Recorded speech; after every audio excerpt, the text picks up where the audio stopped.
After the excitement of the 12-day European Cricket Series, international fever hits this ground in Brescia. We have Italy and Spain doing battle over 10 matches this weekend. 5 in the women's, 5 in the men's, and it's going to be a spicy contest, so settle in. This is the European Cricket Internationals in Italy, Brescia, and it starts right now.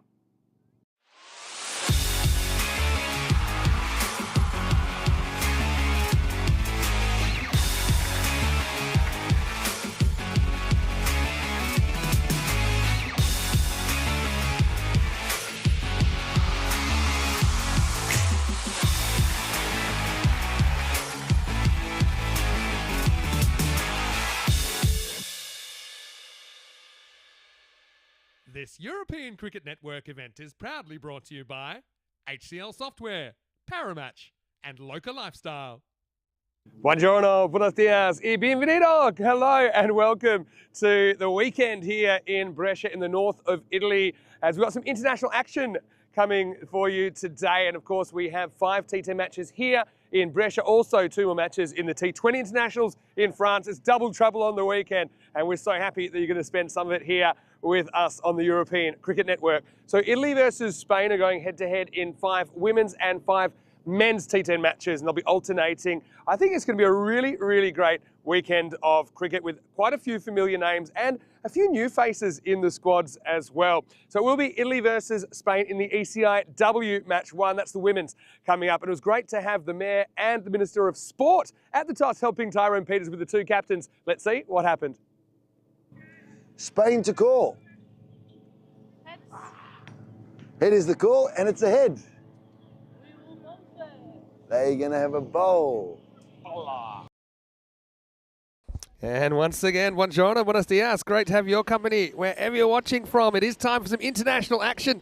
And we do have double trouble. T10 and T20 international cricket on the network this morning. This is day 1 of the international series here in Brescia. Italy and Spain going head-to-head. You saw there that it was Spain that won the toss. Amy Brown Carrera leading this side. Elspeth Fowler, regular captain, not available for this one.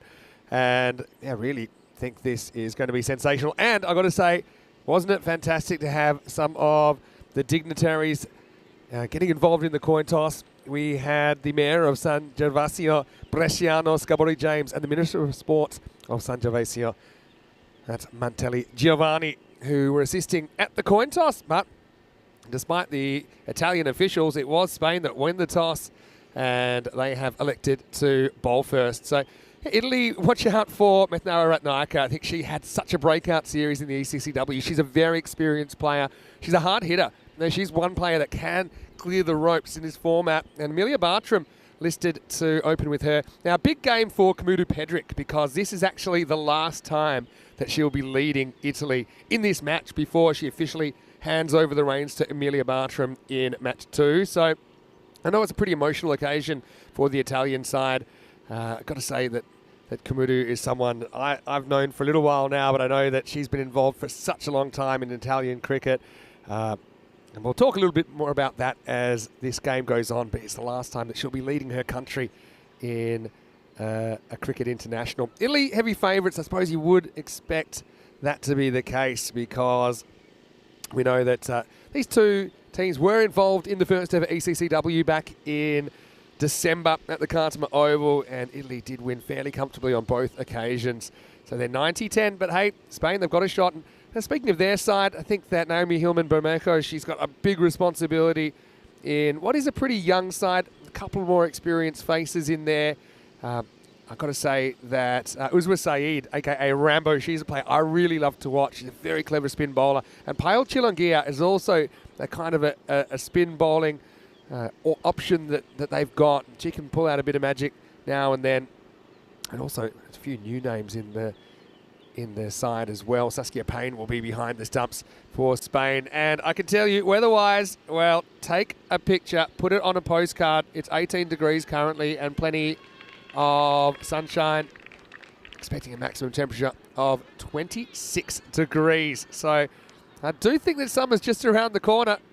And it's about time, as some people have said. Although it's been a bit hit and miss, I suppose, over the last few weeks in Europe. But there go the beautiful red shirts of the Spanish side out to field first after winning the toss. And there's the Italian openers.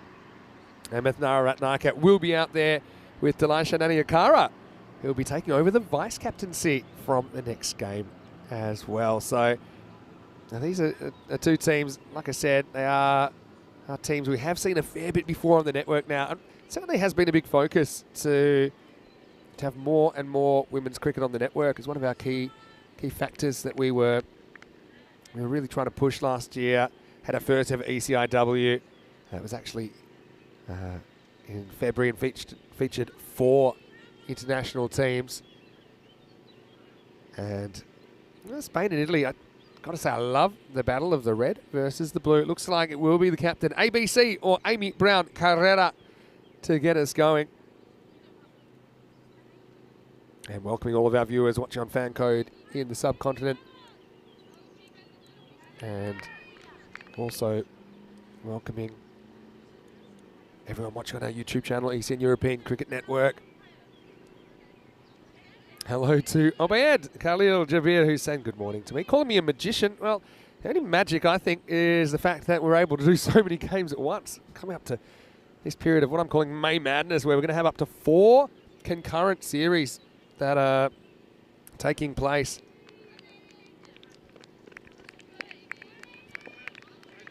So almost ready to go. Clock has ticked over.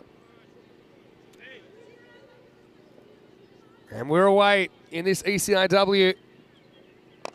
First one from Amy Brown Carrera, right on the money. Of course, it's no different to any of the games we've seen here in Brescia.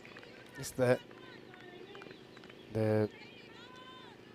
need to be accurate, to get the ball where you want it in the first place, especially to such a powerful hitter such as Methnara. That's in the air, and that's going to be the first boundary of the series. Slightly slow area of the ground there, but there's 4 runs. A little bit of width there from Brown Carrera.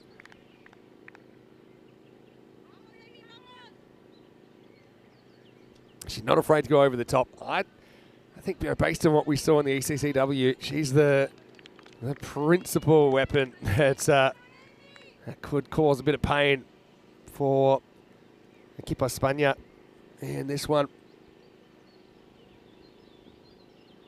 It's well bowled though. I like that block hole length. And what I like about this start from Amy as well is she's one side of the wicket. You can kind of set a field to that. You can make a plan to that.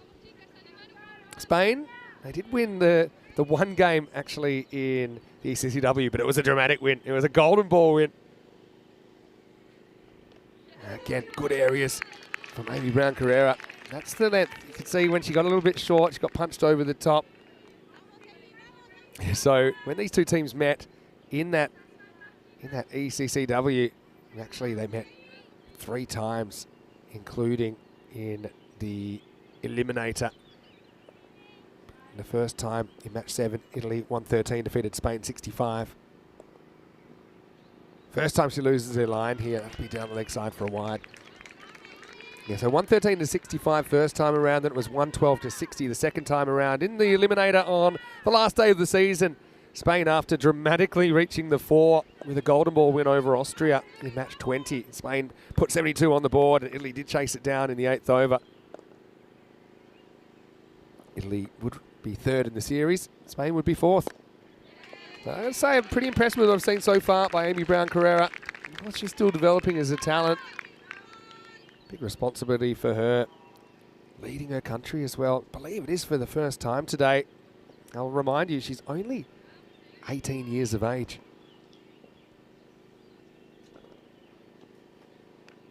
Oh, well, that's an inside edge. It almost goes onto the stumps. Payne does pretty well to block it.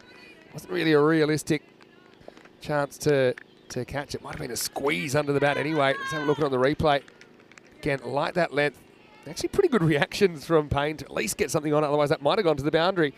A pretty tight first over from Brown Carrera. It's 6 without loss after 1. And this is what I'm talking about. This is May Madness. And we're about to get really into the peak of it, because we have the Medina Cup this weekend as well as the internationals here. We have Estonia for the first time since 2020. That's starting on Monday.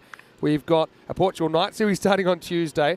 And then next weekend, I'll be in the Netherlands for the Netherlands, Ireland and Scotland. 3 teams that are getting ready for the T20 World Cup in the USA and the West Indies straight after that. And then the Continental Cup from Romania. It's men's T20 internationals. And then our first ever series in England starting the 27th. That all is happening in May. That's all happening in the next 20 days. So maybe clear your schedule because there's going to be a lot of ECN cricket. Yeah, I think now you can definitely watch more than 24 hours of cricket a day. Chilungia is going to get second over. It's pretty well bowled first up. Right on the money.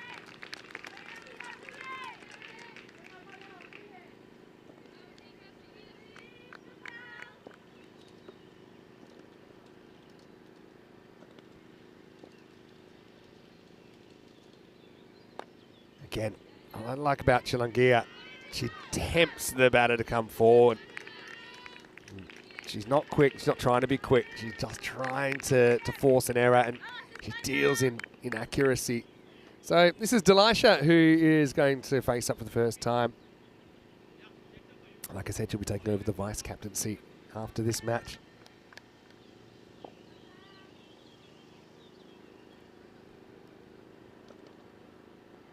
Oh yeah, well bowled. Really well bowled. Exactly the kind of ball you don't want when you first come to the crease. And Chilungia, what she does well is she makes the batter make all the pace.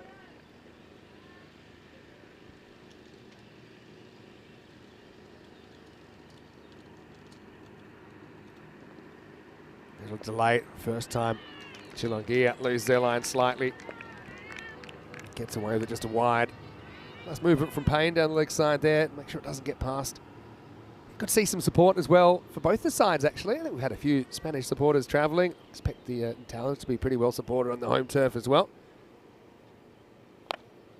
In the air, but long on's back. And that's Naomi Hillman-Bermejo. That does the fielding. So, correct me if I'm wrong, but I'm pretty sure this is the first time we've seen the Italian women's team on home turf on ECN. Did have an ECI last year, but it was a men's ECI. So we've got a mixture of men's and women's this weekend. Hit back, Chilungia does well to block it. It's been a really tight start from Spain. I guess the challenge for them, I think, when I look at these two liners, do they have the depth to get through the 10 overs and to keep Italy quiet all the way through the innings? Goes after this and kind of gets it in the gap. That's going to go for 4. So, yeah, nice shot by Rathnayake, who takes it on. Chilungia goes for 1 boundary in the over, but still, you can probably swallow 1 boundary in the over in this format. Still a decent over for Team Spain. And at the end of the over, it's 13 for no loss. Hello to Biplop. He's asking, why am I not commentating Belgium-Malta? Well, the short answer is, can't be everywhere at once, but I can say that Charlie's been doing a great job over there. What an exciting series that's been as well. So I know a few people will be multi-screening today. I'm one of them, actually. So I think it's going to be a great weekend of cricket. Just the 2, we're kind of warming you up because there's just 2 at once. I think next week we'll have 3 at once. And then the week after that we'll have 4 at once. So like I said, go down to your local electronics store, buy some more devices, mention ECN. They won't give you a discount, but we always like it if you can spread the word. As this is Naomi Hillman-Bermejo bowling over number 3. Now, let me tell you something about this Spanish women's side. They actually have had 2 golden balls, and they've won both of them. They're only one of 5 teams out of all the hundreds of teams that have played on ECN. Well bowled by Naomi there. Again, good areas, full and the left of the wicket, which is kind of where you're going for against the right-hander. So there's only 5 teams in ECN history that have won 2 golden ball, and Spain are one of them. And that means 10% of their games have been golden balls. Very accurate bowling, and that's making the difference at the moment. Italy with a slightly subdued start. They had a golden ball against Austria. Dramatic game, probably one of the most dramatic games we've ever had on the network. Boulder! There you go, and Yana Yakara, she got quietened and then she gets silenced by Naomi Hillman-Bermejo, who's full, and it crashes into the stumps. So Italy have been tied down early, and it's a good piece of bowling. One thing that's impressed me so far with the Spanish bowling, 3 bowlers used, they've all pretty much been on the money. It's been full outside off or on the stumps. That one causes a death rattle, and Spain break through. Italy 13 for 1. You can see there, Delisha just trying to go across the line at that, probably frustrated by her inability to get too many hit-me balls early. And this will bring Elenia Sims to the crease. So I'd say that the Spanish supporters, they'd be pretty happy so far. Elenia Sims, first time we've seen her on the network, given the number 3 position. She does play a cricket in the UK, but qualifies to play for Italy. Bowls some pretty handy off spin. And here's a fun fact about Elenia. Her great uncle is former England cricketer Harold Larwood. Very famous English fast bowler. She's beaten outside the off stump first up, so 2 of the UK-based players going head-to-head in Hilma Bermejo and Elenia Sims.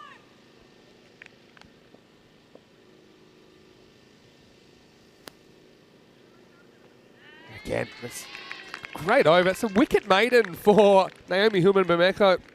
What a fantastic start this is for Team Spain. On foreign soil, they've got Italy 13 for 1 at the end of the power play. So really not a lot happening.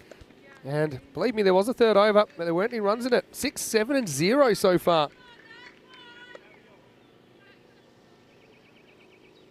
Interestingly as well, Spain continue to change the bowling. So now we're going to get Rambo, Uzwa Saeed, to bowl over number 4. And the reason that she goes by the nickname Rambo is because of her fantastic war paint. She's also the sister of Hashim Mirali, who's represented the Spanish men's side before. Very talented young cricketer as well. And here's Uzwa. Some over-the-wrist spin. That was a lot of wrong-uns. The first one, fraction short, but they got the fielder back there, of course. Oh, no. Uh-oh. That's going to go for 4. Oh, that's Lucia Chukapali Yimares. Just couldn't quite handle the side spin there. It looked like it was going to be covered. Have a look at Uzwa. But see the side spin. Maybe just the inexperience. Probably over-attacked that. There's a boundary for Ratnaka.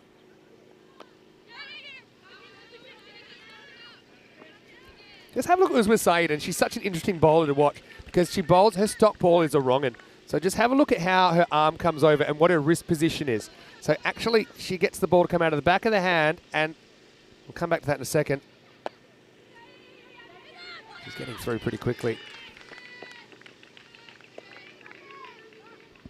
And just a single this time, but yeah, her wrist comes all the way around to the left, which means it comes out the back of her hand, and so it spins left to right. Just have a look at that. Bang. It's the fraction short though. Going, and just over the top. Maximo! Ratnaka's just been getting a bit of length on a couple of occasions from Saeed. I do think Methnara, she's seen a little bit of Saeed now, so she knows what to expect. The ball's going to break into her, so she was in perfect position to put that over the top. And the main difference here is just the length that we've seen so far. Uzma needs to try and draw the batters forward. Italy trying to break out in this 4th over. And that's the length. That's a really good length. Looking for 2 here. They won't get it. Nice arm. Lucia does the fielding. Let's see how Sims can handle the spin of Saeed. So I suppose technically I'd call her a leg spin bowler, but she doesn't really bowl a leg spinner. She just bowls wrong. That's the danger though. She can't get too close to the legs.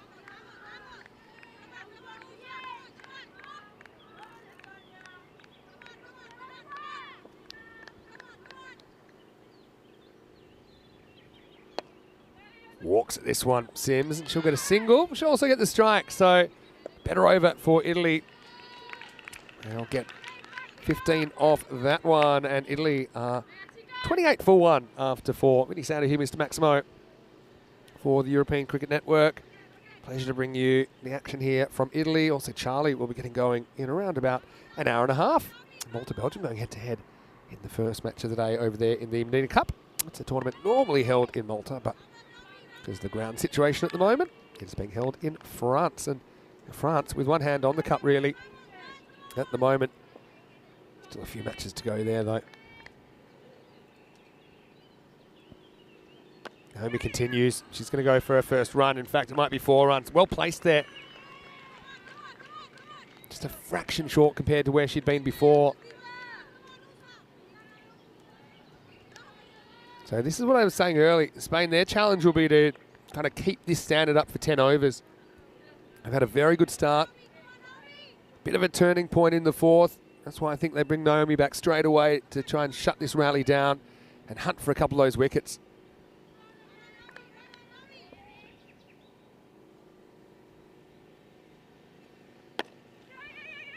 This is into the gap, a bit of a chase. That could run away. It's a very fast outfield, and that's going to be 4. Nice shot by Sims, who goes back-to-back boundaries here in the 5th. Just with ECN regulations regarding the inner circle and the boundary size. So we have the same 30-metre circle from the centre of the pitch for both men and women, so that won't change during the day. What will change is the boundary size. So the men's will remain at the kind of standard men's 50 metres. Hit back and off the boot of Hilman Bermejo, but slows it down enough to make that fieldable. Chillingi is an outstanding fielder down the ground and make sure that's only a single.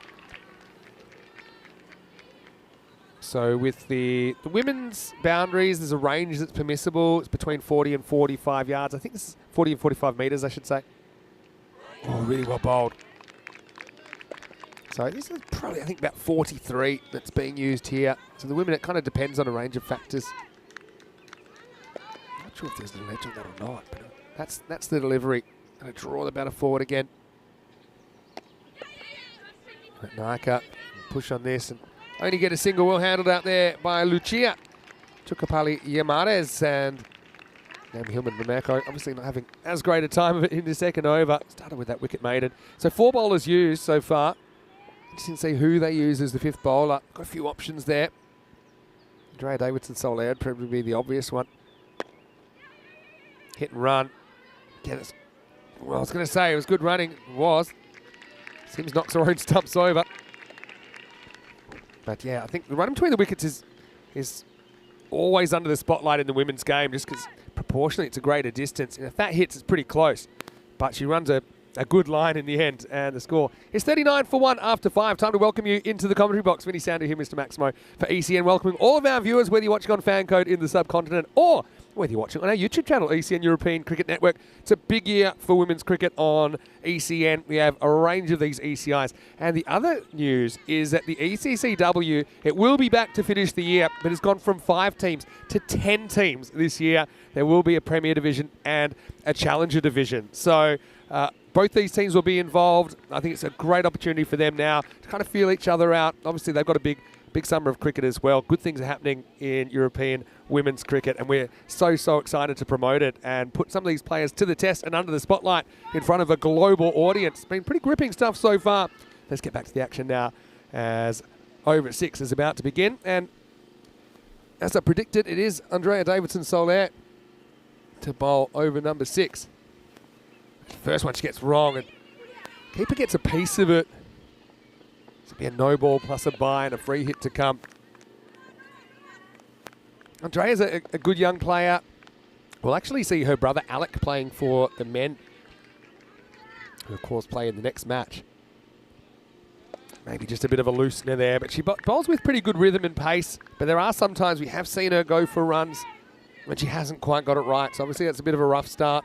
Let's see if she can come back here. First thing she's got to do is try and deal with this free hit. Oh, she gets it wrong again. It'll be a wide. The question here is this over the waist as well or not? Let's see what they think after looking at the replay.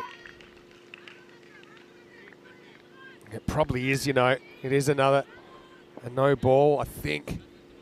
Yeah, no ball. So I think for Andrea here now, she has to be careful, because if she bowls another one of those, she won't be able to bowl anymore. So second and final warning coming straight away. So yeah, obviously it's not going to do too much for the nerves. See if she can come back here. Obviously, you do get the extra one. I think this in ECN cricket. The idea being that you're obviously trying a few more things normally as a bowler. There's no intent there. Free hit then. It's going to be up. It's going to be out of the ground. And I tell you what, I'm having my worries about this one as well, because if it's waist high or above, it's going to be curtains for Andrea before she's even bowled a legal ball. Oh. Yeah, to be honest, I know step out of the crease. Is it coming down? Probably. I think that's going to be a no ball as well. And I think it might be strike 3 and Andrea's out before she's even bowled a ball.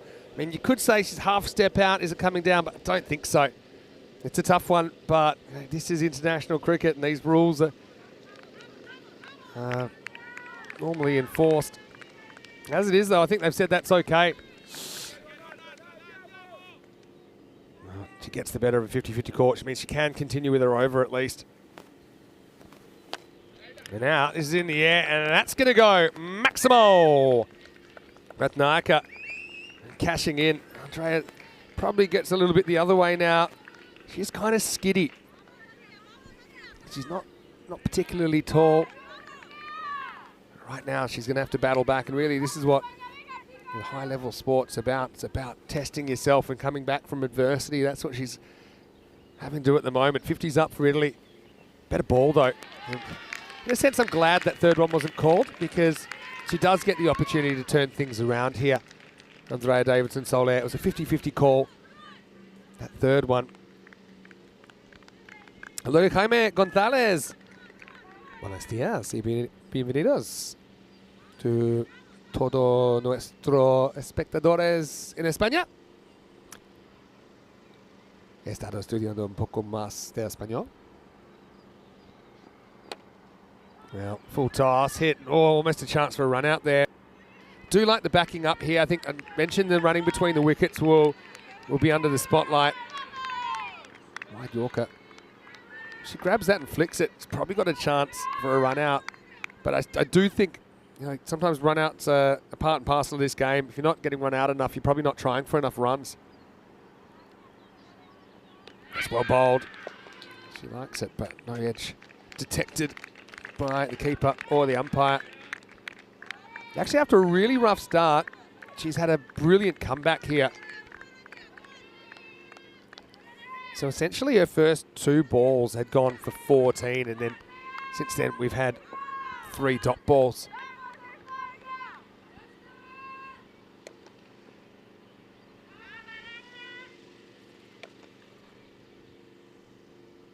Last ball, the 6th. I think maybe there's a little bit of a little sideways glance. That's fair enough. She's not trying anything. She just wants to keep the batter honest. Yeah, she didn't go through her action or anything like that, but probably noticed from the one that got hit back at her that the non-striker had taken a bit of a lead. It's a bit wide though. Not a bad spot to miss to the left of the line. I don't think there's anything unsporting about that. I mean, obviously, I mentioned the running between the wickets is under the spotlight in the women's game, because there are sometimes periods where boundaries are pretty hard to find. So you need to find another way of just keeping that scoreboard ticking over.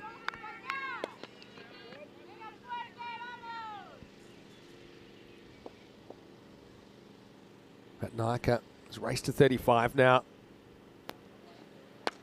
Now it's another full toss, and that's going to be out of the ground. Maximo! As Ratnayaka finishes things the way that she started, moves to 41. Again. So I think that'll be the end of the over. So yeah, again, the question is here, is it coming down? This one, again, you be the judge. So I think in the end, they've said that's all right. So maybe a little bit of leeway, given a little bit of, I suppose, common sense coming into it. 21 off the over, it goes magical. Our first magical over of the weekend, and Italy 61 for 1 after 6. And this is something I kind of said at the start.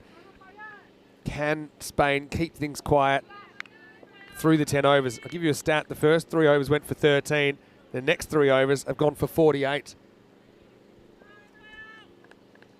There's still 4 to come. Chilongia comes back to try and stop the bleeding. And this is a really good shot. It's going to be over cover. It's going to be 6. Maximo! And I think this is what we can expect from Sims. It's a really good-looking cricket stroke there. Plants the foot and sticks it over the offside. 6 carreras. One initial breakthrough, but haven't been able to follow up.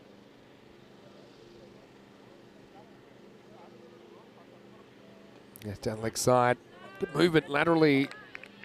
Been quite impressed with Saskia Payne behind the stumps. I've got a few options there.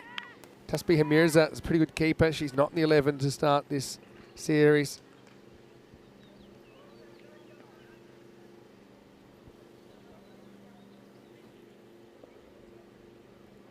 Chilangi's first over. Only went for 7. She's gone for that already in this over. And that's bowled. It pitches on the stumps, it hits the stumps, and Pyle bites back. And for the second time this morning, the stumps are clattered. Sims with a bright 18, but tries to pull that ball, doesn't quite judge the bounce of it. Middle and leg are disturbed, and Pyle pumps the air with delight. Spain break through and break the partnership. Put on 48. In fact, it was a 50 partnership in the end. 55 to be exact, and the score is 68 for 2. Sims, it's not really getting in a great position to play that pull. Back foot didn't go across enough, but still useful innings for her. Quiddu Pedrick comes in at number 4. Now, I know this is a big occasion for Komodo, and she's a player that's been so heavily involved in the development of Italian women's cricket, and this is the last time that she'll be captaining the side. So from the second match in this series, she'll be handing over the reins to Amelia Bartram. But Komodo's a player, and she was part of the first ever national team. In fact, she captained it back in 2016. Won't have to do too much with the first one. And look, to be honest, everything that I hear about Komodo, she's been involved in uniting kind of the factions in Italian women's cricket and uniting them. In a sense, she's the glue that holds them together. The personal bonds that she's made with the playing group. She's going to get her first run here. In fact, she might get more than one, but she won't because there's some sensational fielding there by... Oh, now we might have a run out. We will have a run out. Oh, well, it's not going to be a picture-perfect start to the game for Pedrick, who she'll survive. Rathnaiker doesn't survive.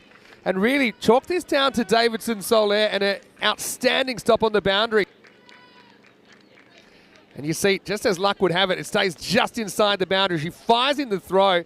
I don't think she's even trying to throw at the keeper's end. But have a look. Rathnaiker spots the chance for 2. And Pedrick saying, yeah, come on. But then it's just a total mix-up, really. Well taken by Payne down the other end. Rathnaiker is the one who's going to be out there. It'll be 1 and out. But what a piece of fielding from Andrea Davidson-Soler. You see, really, to be honest, it's Rathnaiker's call, and Komodo lost eye contact with her partner, and that's why the run-out happens. Let's see this stop again. Really throws herself like a rag doll at this one, does Andrea Davidson-Soler. Again, she's had a bit of a tough morning with the ball, but that's what you love to see.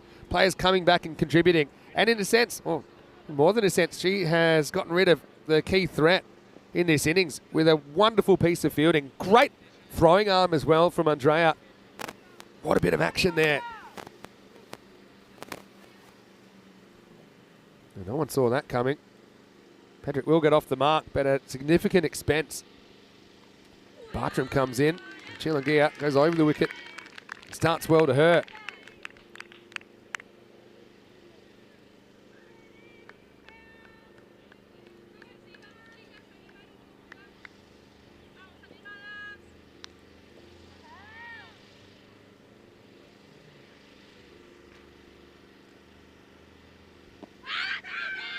Peel, but I think it's just heading down the leg side. It's going to be a leg by. Don't see Bartram opening her account right here.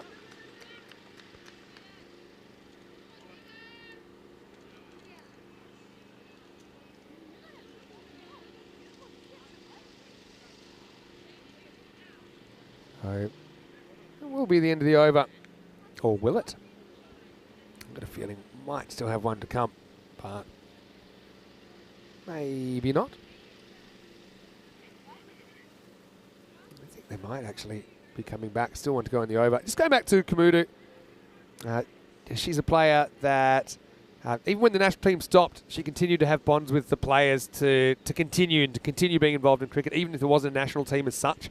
So in 2021, thanks to her and the new movement and the new personnel, including Prabhath and Lorena in Rome, they've started playing matches again, and things have been heading the right direction. So Kamudu has decided that now's the time that she would like to hand over the reins, and she'll be handing them over to her batting partner right now, Amelia Bartram, from the second game of this series. So from everyone here at ECN, we want to wish Kamudu all the best. Obviously, we're glad she's still going to be around. She's still going to be playing for the national team.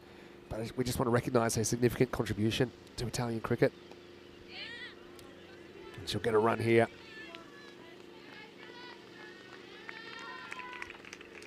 So she's a great example, and she's a great leader, I suppose. And I think it'll be fantastic that she still has that presence around the team. That will be the end of the 7th over then, and the score is 72 for 3.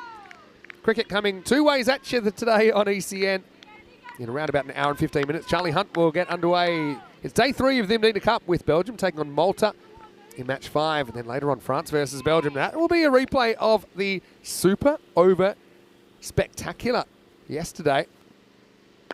Brown Carrera comes on for her second over. Tight single. They will get one here. Yeah, that was a crazy game yesterday in France.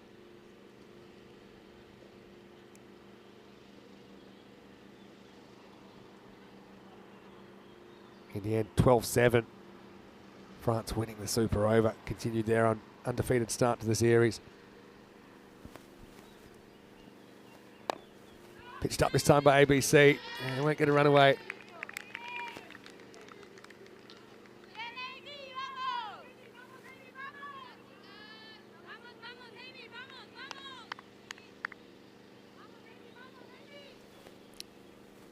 Brown Carrera leading Spain today. A nice crisp shot by Bartram. Now Bartram, it's over a year since she burst onto the ECN scene, the first ever ECI-W. Italy had a crazy win over the Netherlands in match 9 of the original ECI-W. She hit the last ball from Iris Svilling for 6. And really, it's our first ever ECI-W classic. It was the shot at the rock. It rocked our world. Pedrick trying to keep things moving forward. There's a little bit of a kind of kink in her rump that time, ABC, and pushes it down the leg side.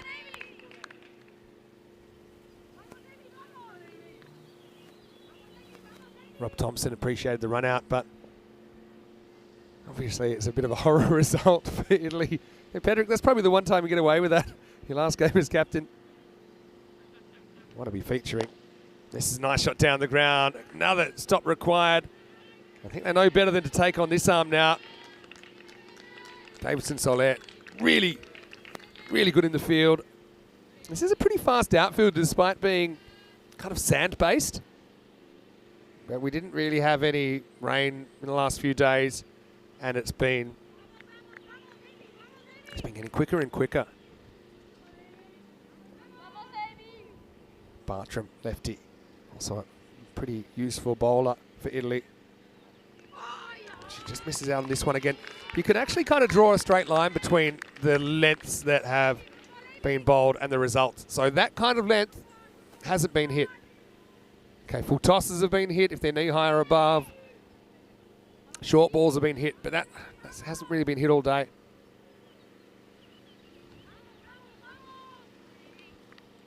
Vamos, the call, come on. Again, I really like this adjustment from Amy Brown Carrera to the left-hander. That over has no boundaries, just 3 singles and a wide.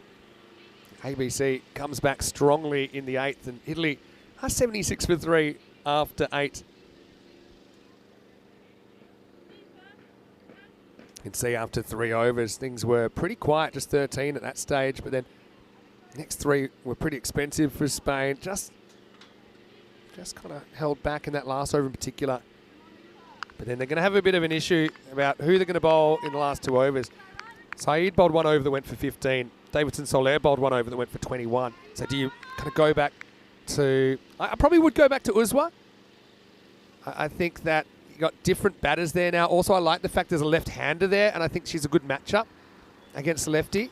But then, I suppose with Andrea not quite getting it right, you're probably maybe looking for a 6th bowler. And I have decided to give Lucia Chukapali-Yimares a bowl. Lucia is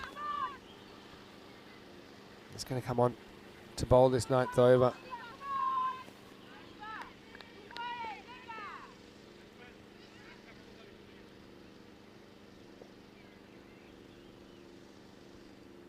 So great opportunity for her to show what she can do in her first match on ECN. Oh, it's pretty good length first up. We're going to run. She has a good, strong action, doesn't she? Chukapali-Yimares actually could bowl from further forward. See, her foot lands in line with the stumps. But, I mean, the result was it was good length. I suppose that's the main thing.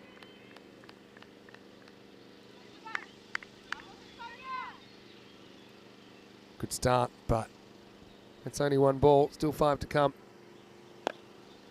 Chip forward, searching for a catch. Don't mind that attack on the ball, as it was only ever going to be a single anyway. This was with Saeed at mid-on.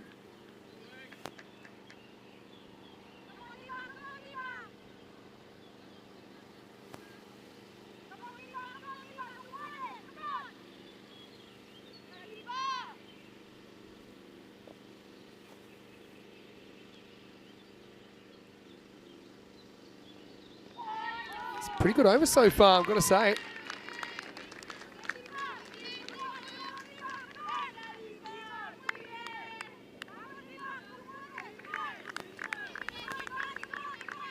Come on, deeper, the call.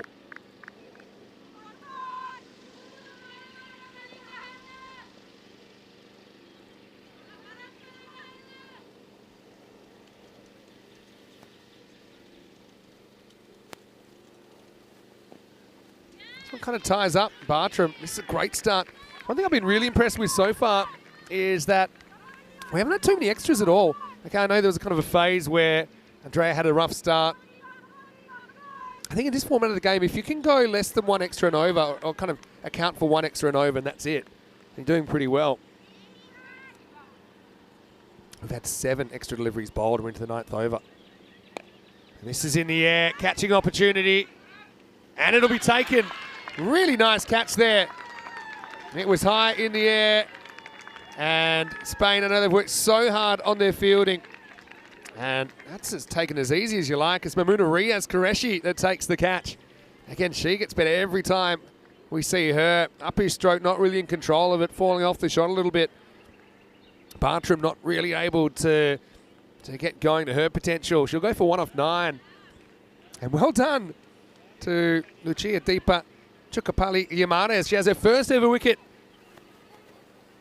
in international cricket. This was up in the air. Touched it well. Hat came off quickly. I think she's quietly happy. Not an over celebration by any means. But Italy now walking 677 for 4.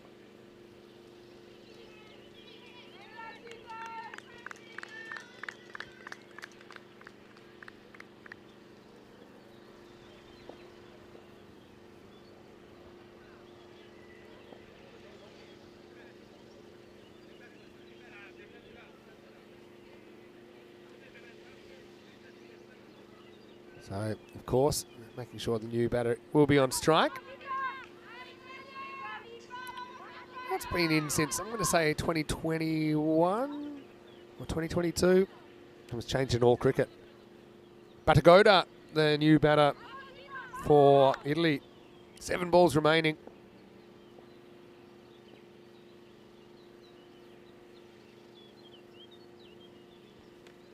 Oh, in the air. And I think that's been held as well. It's gone. So what an effort from Deepa Chukapali-Yamanez. 2 in 2.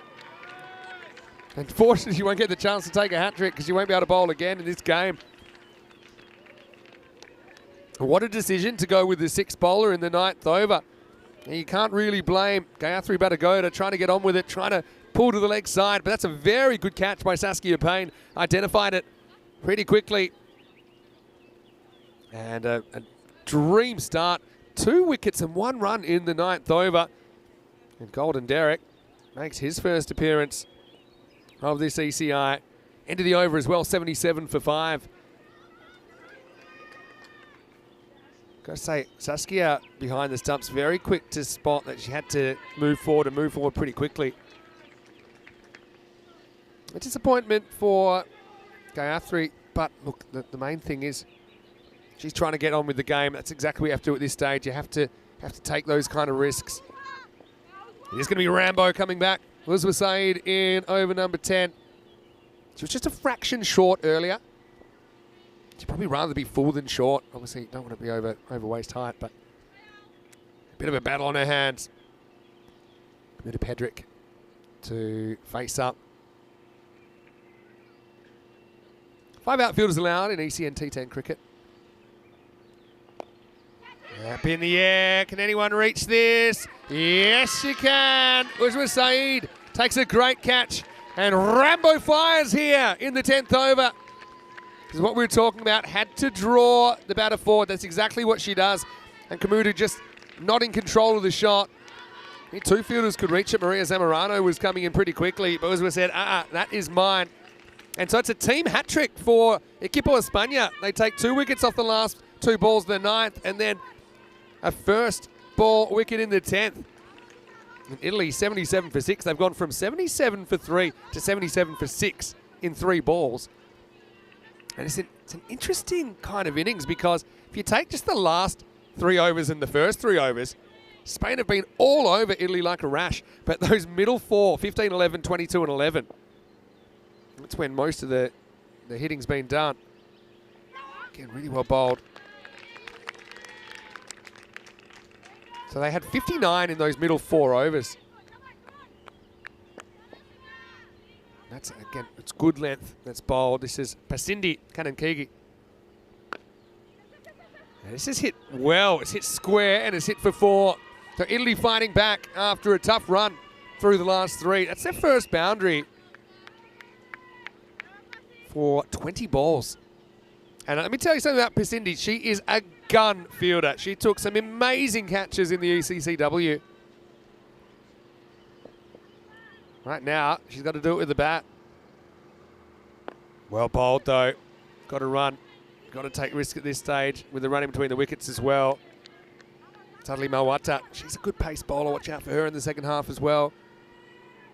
But yeah, it's going to be quite amazing when we have a look at the scoring in the first 3 and the last 3 compared to the middle 4.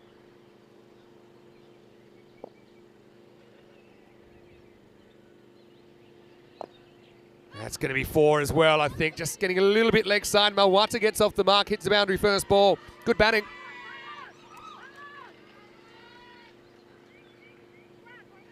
Pretty good shot, actually. Not an easy shot to play, especially when you're first at the wicket. I think Spain, they'll learn a lot out of this. Actually, you've got to look at the fact that they've held Italy to a lot less than they held them to in the ECI-W. So that's a positive. Question is, can they make this kind of high 80s or low 90s? Last ball coming up. Not going too far. It's a great catch. Really great catch. And I think she throws this away. I don't think this is it. She threw it away probably too quickly for me, but I think it's going to be given out. Let's have a look at it. Again, takes on the pull, doesn't really get. Takes it. Yeah. And throws it away with control. So I don't think there's any issue there. So Uzma's going to finish bookending the 10th over with wickets. And Italy are going to finish 86 for 7. So Spain, look, they're in the game, aren't they? And I think you're seeing the improvement across the board. And it's a pretty interesting first 10 overs, if I'm honest. Italy, probably not as many as they would have liked. We'll dissect their innings as we look at the first 10 overs of this ECI-W. And I've got to say, it was a really quiet power play, wasn't it? Amy Brown-Carrera, then Chilongia, and then Naomi Hillman-Bermejo were very good, weren't they?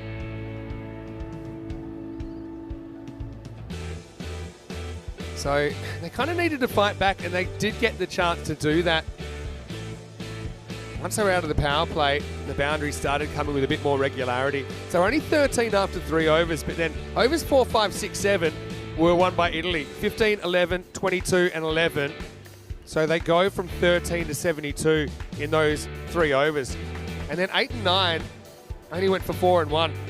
And Chilongia actually came back, and after going for 6 first ball, she came back with a couple of wickets and really kept things quiet. Now, this is a huge moment because it's a mix-up between the established batter in Ratnayaka and the captain, Pedrick. And it was all set up by a brilliant stop from Andrea Davidson-Soler on the boundary. That was a great catch as well by Mamuna Riaz. And then what a ninth over this was from Deepa Chukapalli-Yimares.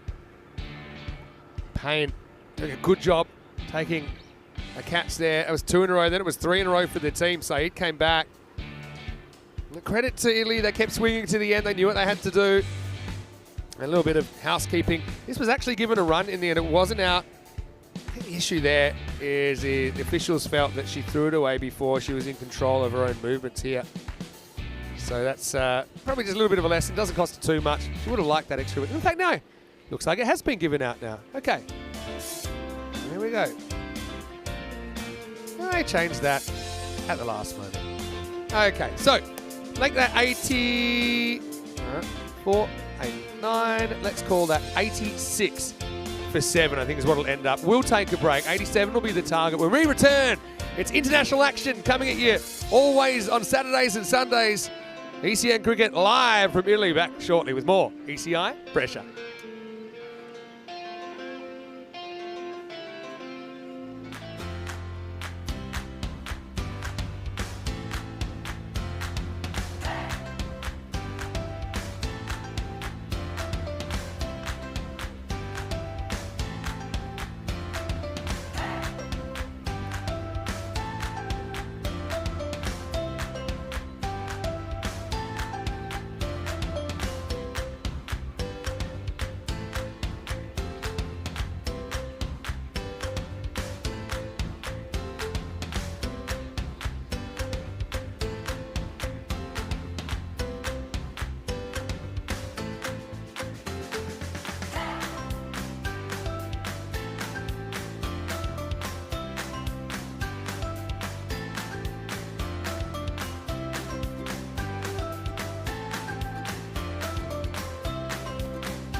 This European Cricket Network event is proudly brought to you by HCL Software, Paramatch, and Local Lifestyle. Welcome back to Italy. Great to have your company. Players going onto the field for the second half of match 1 of this ECI-W. Alternating men's and women's T10 internationals this weekend. And I've got to say, I was thoroughly entertained in the first 10 overs of the day. Italy making 86 for 7 off their 10 overs. And with 87 the target, does mean that Spain, they can keep the point. Now, the bonus point system is in play here. It'll only really come into play if there's a tie in the amount of wins. That'd be probably unlikely as long as we get sunshine in the best of 5 series, but you never know. Spain will have to reach 61 to manage that. But I think they want the whole thing here. Spain have never beaten Italy in T10 International, and they've kind of done half the job. I think they'll be a little bit disappointed. Things got away in the middle, but they pulled it back towards the end. It's 4-1 and 9 off the last 3 overs, so only 14 off the last 3. So yeah, first 3 overs went for 13. Last 3 went for 14. So 27 in 6 overs. But I suppose the issue is that the 4 overs in the middle were reasonably expensive. So Naomi Hillman-Bermejo has gone out to open the batting, but it'll be Andrea Davidson-Soler to face up. Now look, the key to Spain here, in a word, I'd say busy. They got to be busy. They can't necessarily rely on the boundary ball to come. So I think the running between the wickets becomes key. Naomi Hillman-Bermejo is the kind of jewel in the crown of the Spanish batting lineup. Amelia Bartram to get us going for Team Italy. 87 to win for Spain. It's a good ball first up. That's a very good seed. Bartram's a good new ball bowler. Just watch this one zip around. Kind of comes in and leaves Andrea Davidson-Soler. I think in the end she plays inside it. Didn't want to get a little nick. It's a very good start from Bartram. So yeah, you don't want to be falling behind the rate. I think that's the key. You need to be looking at trying to get that 9 and over from the get-go.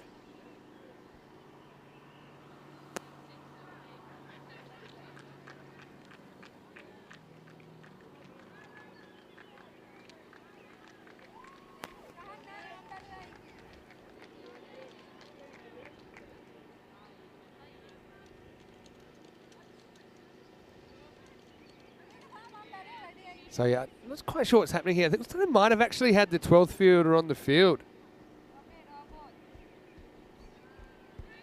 So yeah, I think this is a bit of an issue, and so I think this one might come under that unfair play rule. I wonder what they're going to do here, because yeah, it's been given 5 penalty runs for too many fielders on the field. Yeah, I haven't seen that before. That's a bit of enthusiasm. That's substitute fielding taken to the extreme. So well, there's 5 they won't need to get. And I think for me that comes under unfair play. If you're taking too many on the field, I mean it's not intentional or anything like that, and it really didn't make too much of a difference in the play. But yeah, the umpire's picking it up after 1 ball and saying, "Hey, we're all for inclusion, but it's an 11-on-11 game."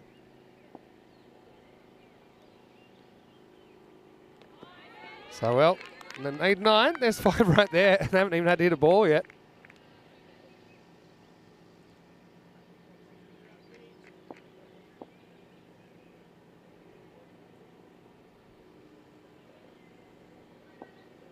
More the merrier, they say in the classics. But anyway. Meanwhile, Bartram saying, well, don't worry about that. I'm just going to make it pretty hard to score off the bat. Yeah, so there's those runs have gone on now. Oh, I do say you see it all on ECN. Well, let's focus on the matter at hand here.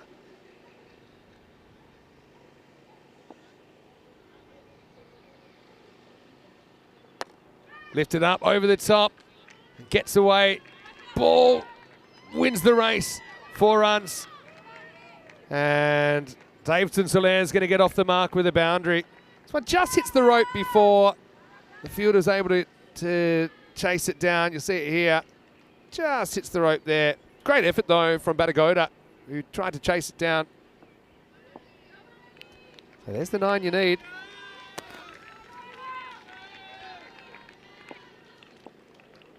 Pretty non-standard start to this one. Good shot by Andrea, though. Now in the air, goes for it.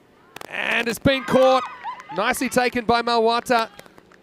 Over her head. And so Bartram does break through. It's going to be 4 and out for Davidson Soler. But hey, she's got the right idea there.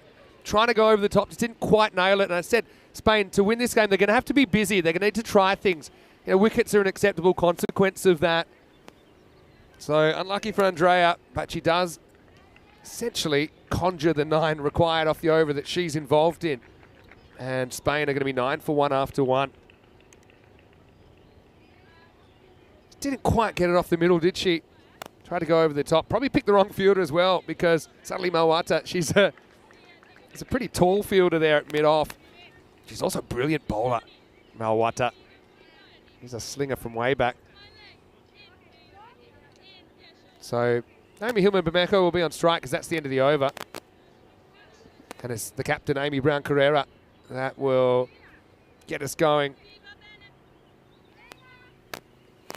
All right, so 13 Hello and welcome, Spain. matches since our last Golden Ball. I did mention that Spain, they're the Golden Ball queens. 2 Golden Balls out of 20 matches played, the highest proportion of any team ever on ECN. I tell you what, I might have a bit of a tingle here as well. It's in that Goldilocks zone.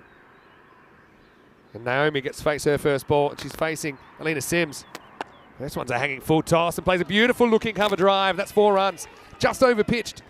Sims, I think, with the right idea, wanting to go full. But it's a very good shot. Classic shot, finds the gap.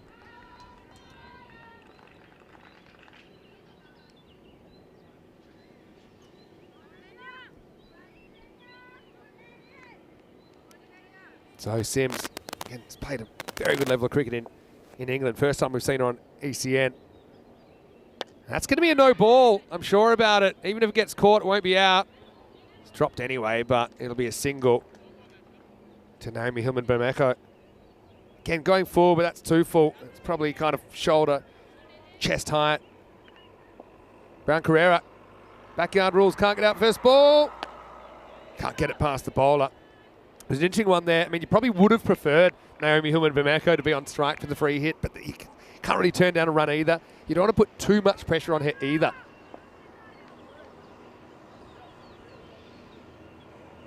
Pulls this one back in the air, and that's going to be taken. Well, that's a fantastic bit of catching. Delisha Naniokara runs to her left. And disappointment for ABC. Thought she might have got into the gap, but Delisha, she spotted that one nice and early. Took it running to her left. Disappointment for the captain as Amy goes without scoring, and Spain 15 for 2. Tell you what, I do like that. Oh, something's being held up here. I don't know if there's an issue as far as the amount of fielders in the circle or anything like that, but I think it has been given out now. Great catch by Delisha. You know, I'd much prefer Spain losing wickets and staying on the rate, though, because their ultimate goal is to win the game. And I think sometimes if there's something I've noticed in ECI-W cricket and the ECC-W at times is that wickets have been overvalued. And sometimes, for example, the running between the wickets hasn't been aggressive enough. And we've seen teams bogged down. So you don't want to do that. This is a real opportunity for Spain to win. At the moment, they're going at the rate. Uzwa Saeed comes out at number 4. Hello to Rahat Khan, watching from Canada. He's enjoying the action so far. Hello to Kapo Mohini as well.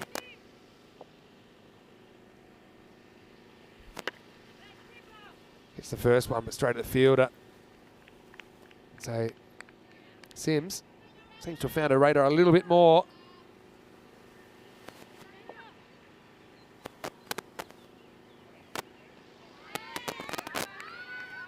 And Sims has settled in nicely.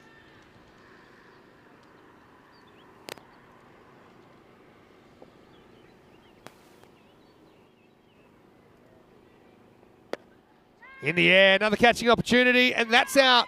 So they've caught well so far. Have Italy. Batagoda holds on to this one, and Saeed's gone for a duck now. And Sims has 2 in her first over on ECN. Disappointment for Uzwa Saeed. Again, she's got the right idea, just keeping the ball in the air. Couldn't get it over the fielder. and Spain 15 for 3. Remember, 60 seconds is in play. We saw that enforced actually against Italy in the ECI-W. And yet to see a new batter come out. So, I mean, they got 5 penalty runs. You don't want to give them straight back.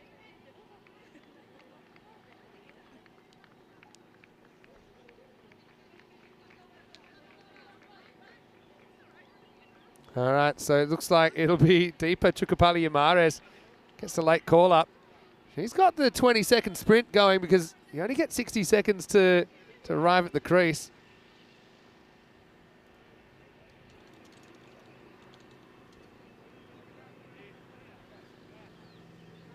And Bartram getting ready to bowl the 3rd over.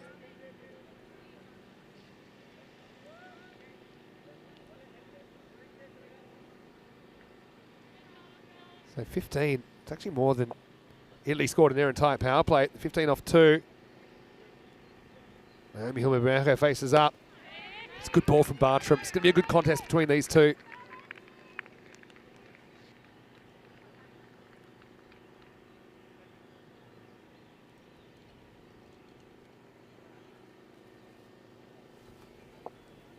Amelia, see, she doesn't bowl too many short balls at all. Up there, giving the ball a chance to swing. And again, clever shot though this time from Naomi. Just kind of deflects it away. Just a single. So yeah, with Naomi there, I think Spain in particular have a chance, but she needs a bit of help, doesn't she? So I think when you're batting with an established player, obviously you got your opener there. Deepa's main job here is just to get to the other end and allow Naomi to do the bulk of the scoring. Left-hander, also pretty useful attribute, isn't it? Just forcing the bowlers to change their approach, change their line.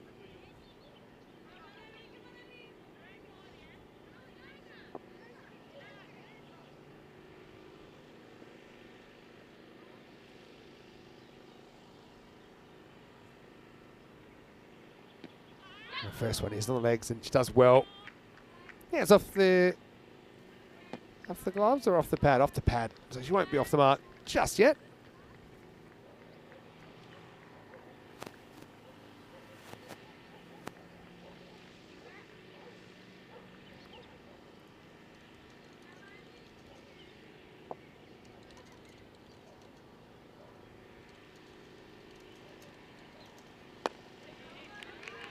Naomi keeps this one out. So at 9 and over is what we're talking about. You can see at the moment they're kind of 8 or 9 behind. That's even with the 5 penalty runs that they got. So it's a tough one. Obviously Naomi's a big fish in the batting lineup.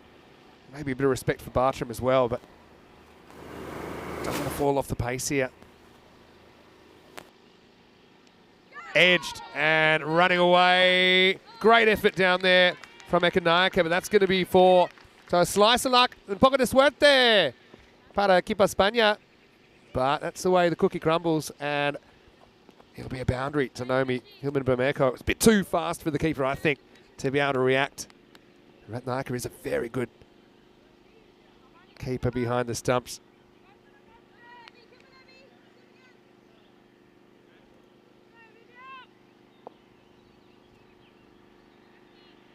Bartram's bowled a good spell, 1 for 9. Last ball for her in the match coming up.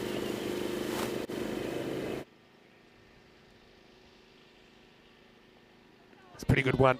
Well bowled, Amelia. And she's kept her team in front in this contest. It's 21 for 3 after 3.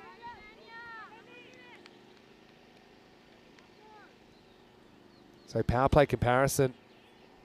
21 for 3 for Spain. Italy only 13, but have a look. So those middle 4 overs, it's quite amazing actually. If you take the 5 lower scoring overs, you only have 18 runs in the first innings. And then you have, so you've got 18 in the lower scoring half, you have 68 in the higher scoring half. That's such a big variation. I think Sim's going to bowl out here. I think the strategy for Italy is, okay, we've held them pretty well. Let's bowl out these 2 bowlers, push that rate up and put some pressure on Team Spain to catch up.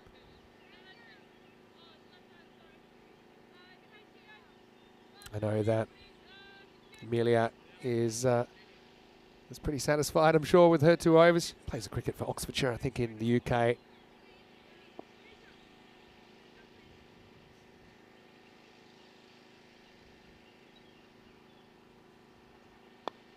One kind of drops nice in block hole. Nice looking shot, though, from deeper. She has her first run in international cricket. I do think Naomi Hillman-Bermejo, she plays spin really well. She can hit reverses. I wonder if she's thinking about that, depending on what she receives. There's nobody kind of in the top left quarter. Yeah, it's exactly what she's thinking. She won't get more than a run. Yeah, it's an interesting one, this one. It's actually quite high, but I think maybe it's just coming down. It's a bit more leeway given the first innings. Nice little shot here. That could run away, you know. It's a perfect leg glance. It's going to be 4. Deep has made a big difference here. I like her inclusion in the team. She bowled really well. She took 2 for 1. Just looks well put together, doesn't she, with the bat? Looks composed. That's a very nice technical leg glance. Sims has just been a bit inconsistent, I think, with her bowling so far. She'll be a bit disappointed. Not hit her spots more often. Now, this is one. Again, it's pretty high. Testing the patience of the umpires here. First one was high-ish. Step out. It's coming down. It's not particularly fast delivery. Probably is coming down, but is it coming down below the waist? They've said that's okay. Again, that has been pretty consistent with what we've seen so far. Oh, now a bit of a loose shot from Naomi. We've got 3 fielders guarding that leg side, so 5 on the leg side in total, but 3 guarding the boundary. One area Naomi might be confident of hitting a boundary is over mid-off, but suddenly Malwata is guarding in the circle, and she's pretty tall, like I said. There's a reversed attempt. It missed out this time. I do think she's got the right idea there. Does play that well, but Sims, decent spell for her as well. Just 1 boundary in the over. She takes 2 for 13, and after 4 overs, Spain are 28 for 3. So they're kind of 1 over behind where they'd want to be. They'd want to be 27 off 3. They're 28 off 4. And things can change pretty quickly, we know that. And probably similar thing. You'd imagine that the middle over bowlers probably not going to be quite as consistent as the opening bowlers. That's something we saw in the first half of this game anyway.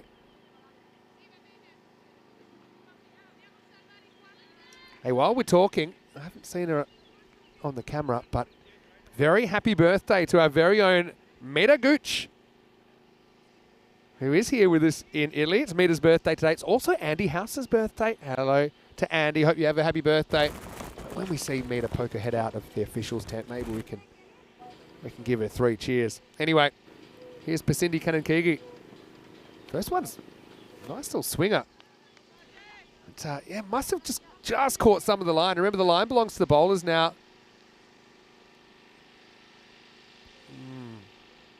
Yeah, I suppose you've got to judge it when it passes the popping crease. So, was it fully outside? Probably not. That one. Oh, same sort of thing. Gee, she gets the better at 2 real borderline calls there first up. Remember, if it gets any of this line, it's not a wide. And to be honest, it probably did go partly over the line.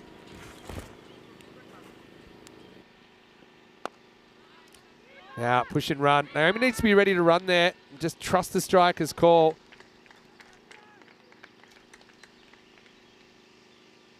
Yeah, so Naomi here needs to be kind of hungry for the strike. You see how she starts taking a step back? That's just a bad habit she's got sometimes, and it costs her yardage. But this time, doesn't cost her a wicket. That's the main thing. Now, let's see if Kanankigi can continue and adjust her line, because she's swinging the ball a lot left to right. She's a big danger of the ball going down the leg side. They do have the fine leg back. That's a good field placement. And she does exactly that. Cracking shot from Naomi, but she'll only get a single for this. Or will she? Yes. Well, again, bit of craziness behind the plate.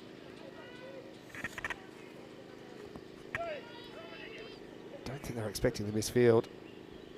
You see here, they go down the ground. And then there was 2 there, but again, just kind of a bit of inexperience there from Deepa, who took her eyes off the play. So watch the ball. That's probably some basic advice. They would have had an easy 2 there. Well, a fraction short. Rather than pulling, just tries to play this with a straight bat.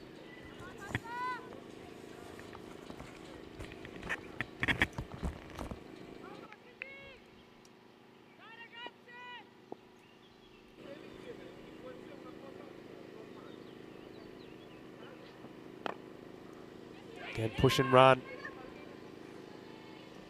Again, I mentioned the running between the wickets, super important. Hesitation really costs you in this.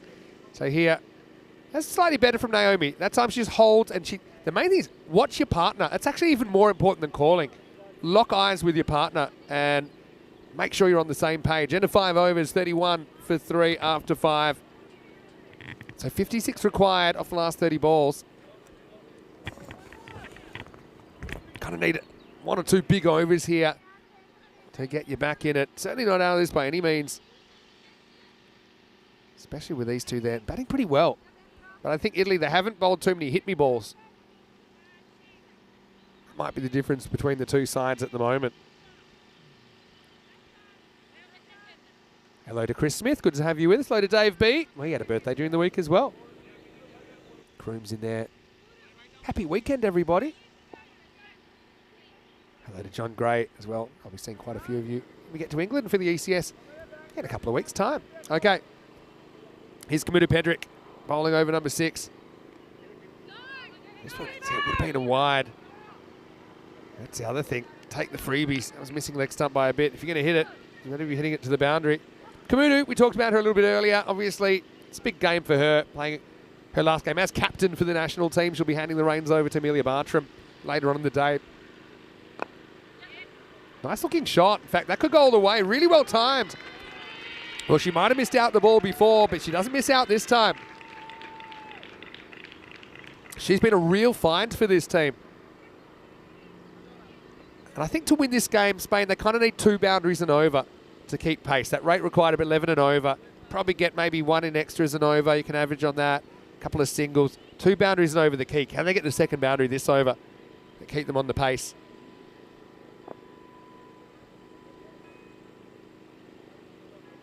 Kamudu's a little bit leg side-ish to the lefty so far.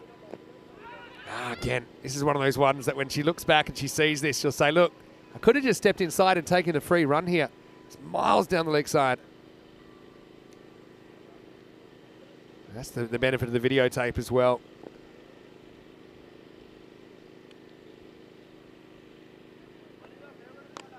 Now full toss. You need to also be in a running mentality if the ball is into the infield. You need to be thinking positively about keeping the score moving. And if you have to risk a run out, you risk a run out at this stage. You're getting up to about 2 a ball. Dots aren't going to help you too much. They have the 45 on the offside and the leg side, protecting against both types of sweep to Naomi now. Facing up to Pedrick for the first time. Gets a good ball in the block hole, just drops in nicely. Now Kamudu has been involved for a long time in Italian cricket, and to be honest, she's one person I don't think I've ever heard anyone say a bad word about her.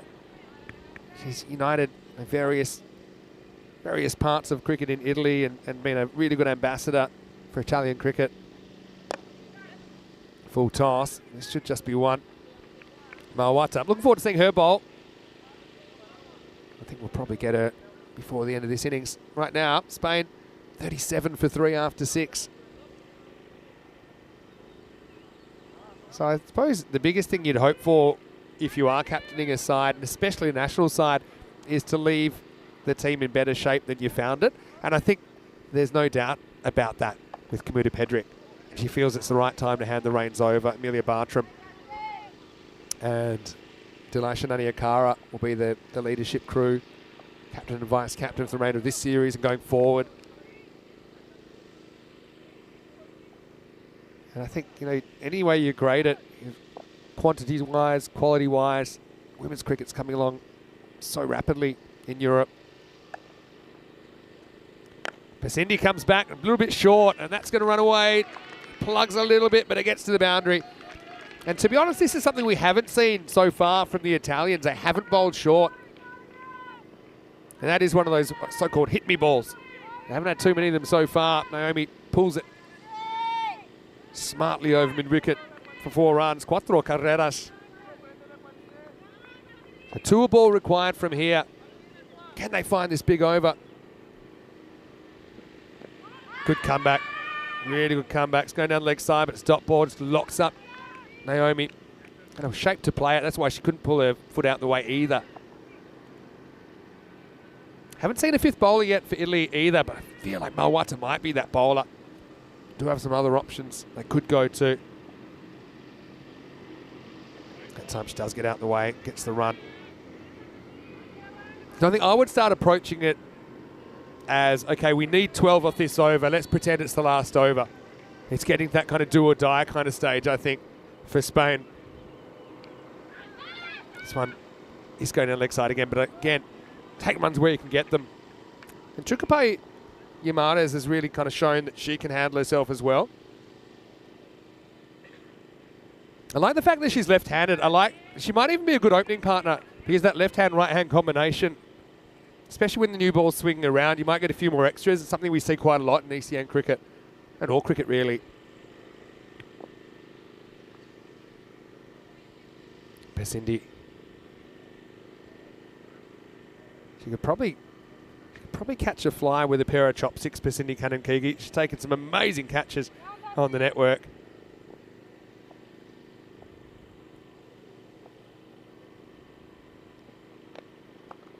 And they'll get a run here again. I tell you, this is done pretty well by Spain. That's a bit of a foot smasher for Ratnaka. Yeah, but I talked about Naomi's running between the wickets as something that it's kind of a work in progress. This is a good example. Look, she steals the 3 metres, but she doesn't turn around. She just keeps going. The only reason you need to turn around if the ball's hit straight back to the bowler. It's the only reason you need to turn around quickly. And she makes that easily. Then ball never left the pitch area, only maybe 2 or 3 metres away. Again, they'll get 1, but 1's at the moment probably not enough. Kanankigi hasn't gone for that second boundary, and that was kind of something I talked about last over, getting the 1 boundary. But can you get that second to keep you on pace in the game?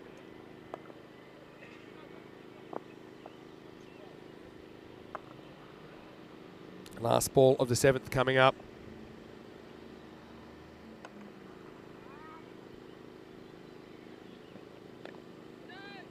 This is the one I think Chukapali Yamares might just want to work on, being able to pull across that kind of a length and have a bit more of an attacking option there. It'll be a dot to finish the over. End of 7 overs, and the score is 45 for 3. Italy versus Spain in the men's coming up. Match 1, and it is Spain to bowl first after winning the toss. Have a look at some of these names out there. Amir Sharif and Zain Naqvi, the 2 fresh tropical openers, listed to open for Italy.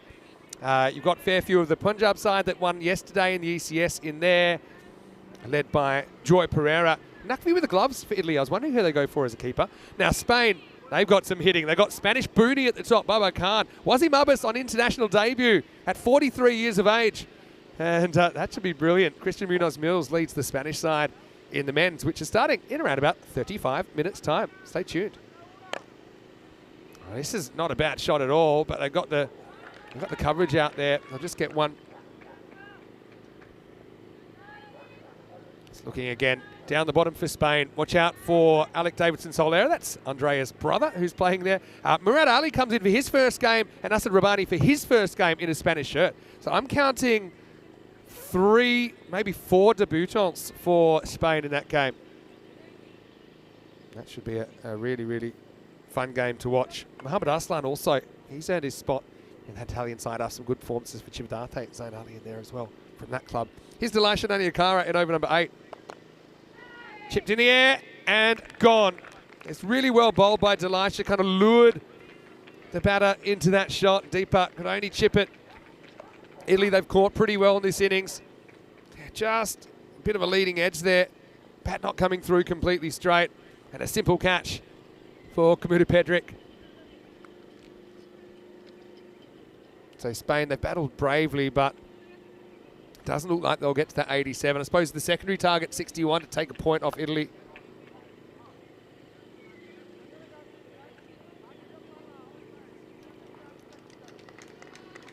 Nice effort from Deepa on debut. She'll score 14. But she leaves at 46 for 4. Paul Chilangia will be the new batter.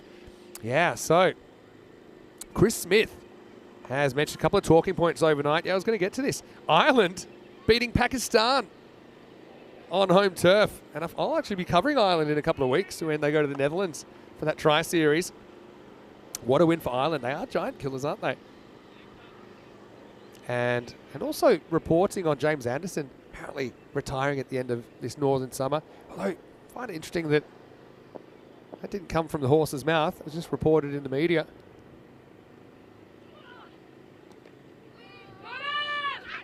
First ball for Chilangia. Gets her reaching. Now they're going to get one. It's a bit of a loose throw.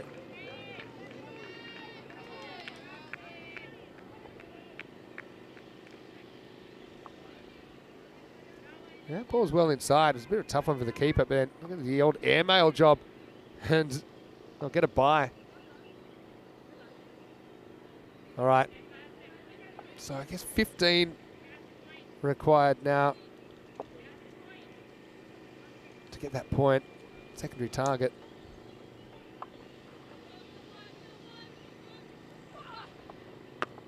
That's cracked away, and that's going to be 4. Interesting. They might have had 6 outside the circle when that was bowled. Bartram was herring in. But yeah, I think they recognised that there were 6 outfielders there. I don't know. Interesting one.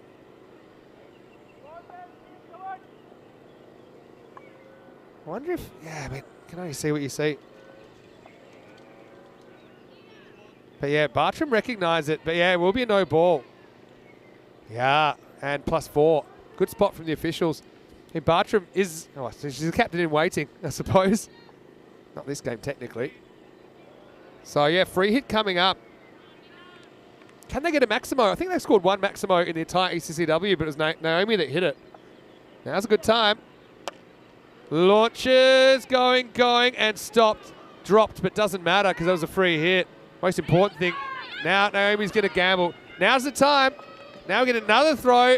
This is the kind of chaos that I think we're going to see. You got to be unselfish. You got to gamble a bit right now. And Chilangia reads the room and responds to Naomi's call. That would have been so handy if it had gone over the top. Sims does well just to knock it down. But the bowler, Delisha, not able to manage to grab the throw in. Little nudge. So Chilangia, again, I love her running between the wickets. As soon as it's hit, she's off. And look where she's starting from. Probably 3 or 4 metres down. And she makes it easily. I think a lot of these players can learn from the players that do it well.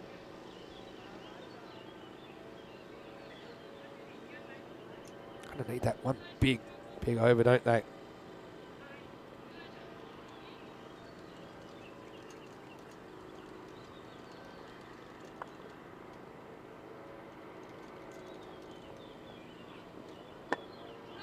Jams up Chilangia. That'll be the end of the over. Nanayakara with a pretty decent over with 1 for 9.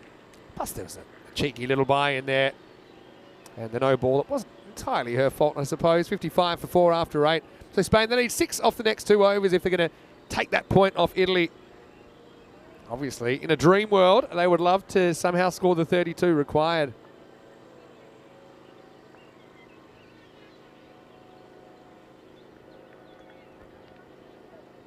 And looks like it will be Kamudu Pedrick who's going to bowl. So obviously with 5 matches for each of the teams here this weekend, we'll see a bit of chopping and changing as far as who's bowling, who's batting in the key positions.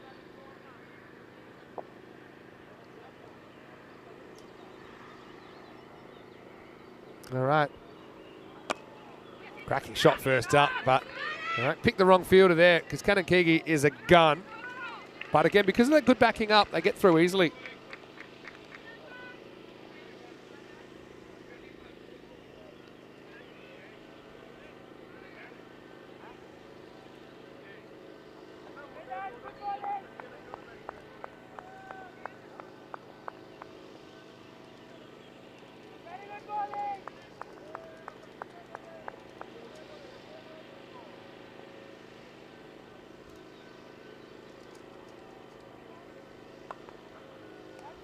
Gets a little bit of wood on this. It's going to run away, and it's going to go for 4. Well, there you go. Chilungia will get off the mark. It's funny, sometimes if you're brave, good things happen. Probably one thing there I would say to Pyle, she kind of goes outside the leg stump a little bit. Just run straight down the wicket if you're going to do that. Cover your stumps a bit more. Shouldn't be LBW if you're that far forward.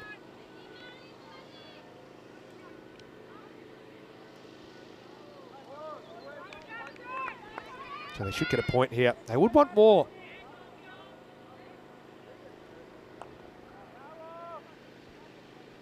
Pedrick. Yeah, sneaks this one through. I like the adjustment she's made for the left-handers, pushing the ball. The right-hand side of the pitch, the left-handers offside. Yeah, Kamudu. It's not like we're saying goodbye, but it certainly is a bit of an end of an era with her playing her last game as captain in this game. Oh, this one could be a no-y. It is. Can they field it? Maybe one's not a bad result.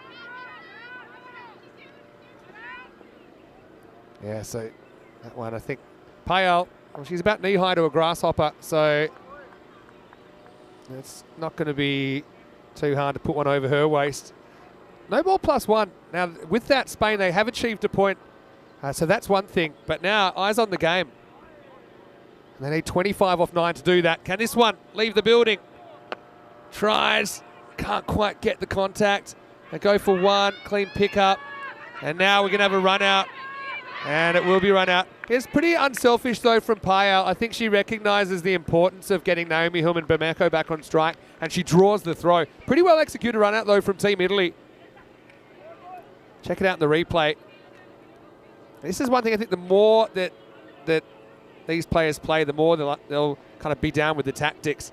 See, Naomi was unsure. She's probably worried that if the throw goes to the keeper's end, then she's the one in jeopardy, and it kind of an equidistant throw to either end. But Payal, again, I really like her. She's a player. She'll give you 100% every single time. And she basically sacrifices herself for the greater good. She's out for 5, including a boundary. And Spain, 63 for 5. 8 balls remaining in this game.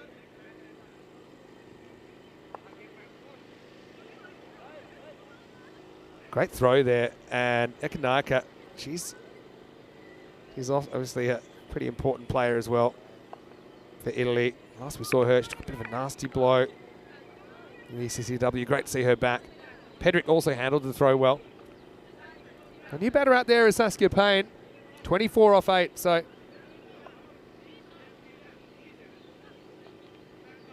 yeah, just checking which end the batter should be at. And yeah, Naomi, I don't know whether it's the end of the over or something like that, but she will be facing. That was the whole point, to get her back on strike.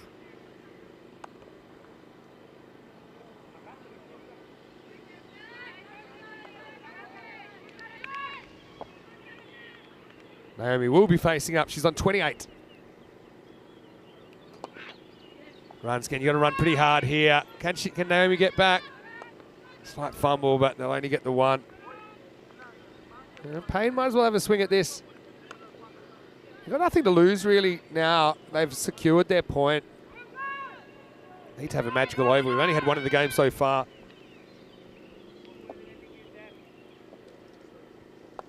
Pedrick. Last ball of her spell. Bold. Nice take as well from Ratnaka behind the stumps. End of 9, and Spain 64 for 5. They need a magical finish. Hey, but this is ECN and we have magic happening all the time. 64 for 5 after 9.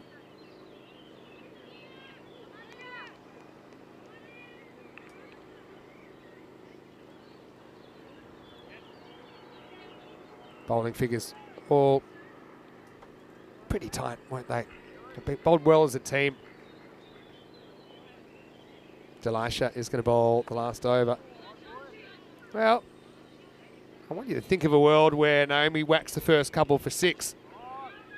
We got game on. This is where I think it probably is worth trying to get her back on strike at all costs, even if it costs you wickets. Let's see how close you can get here. Naomi needs a Maximo. Gets a fair piece of it.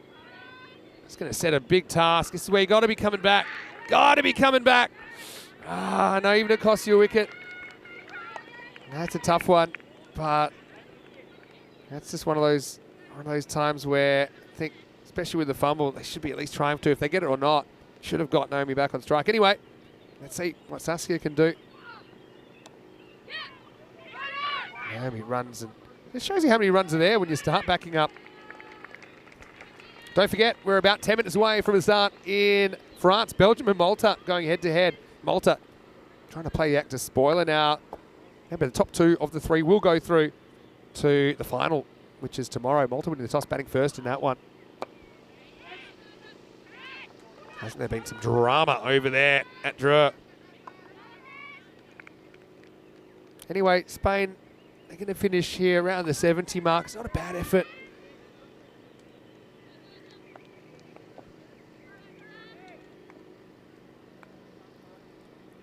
Elisha's been pretty tidy.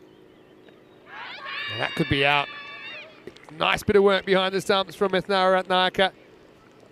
And Delisha breaks through again. I've liked the length that she's bowled. She draws the batter forward, and really there was no way back. So Spain are going to lose another wicket. It's a single to Payne before she's dismissed at 67 for 6. Liked her game though. Thought she kept pretty well, moved well, took a good catch. Probably see Spain maybe going for Mirza behind the stumps next game, just trying to mix things up. But again, it's a good area. That's where it all starts off. Here's Maria Zamorano coming out for a hit. Couple of balls to go. Yes, Spain scored 65 and 60 and 72 against Italy in the ECI-W. So you're probably around about that mark at the moment. Oh, it's a little nick here. Yeah, well, none of your Kara's on a hat trick. So Zamorano, a bit disappointed here. I suppose at the end, it's not affecting too much scoreboard-wise. It's just been a little touch. Funny thing there is the keeper didn't really appeal. So, I don't know, the bowler heard something. The umpire's near the bowler, says, yeah. All right, I'm with you.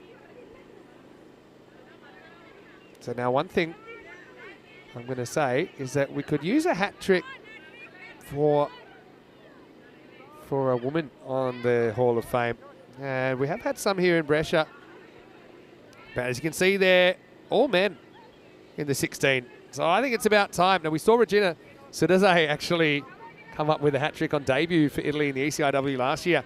So hat-trick ball, and it's Mamouna Riaz Qureshi to face it. Last ball of match 1. Oh no. Well, might as well take it on.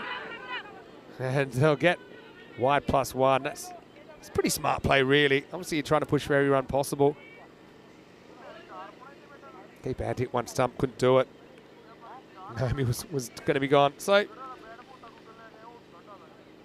won't be a hat-trick, but Delisha still very good figures. 3 for 14. Last ball, take 2 coming up.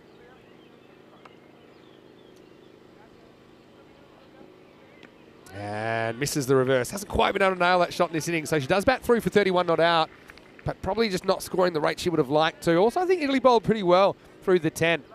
Just didn't give up those big overs the way that Spain did in the middle. And so the final score here in the first match of the ECI-W, it's Italy 86, Spain 69.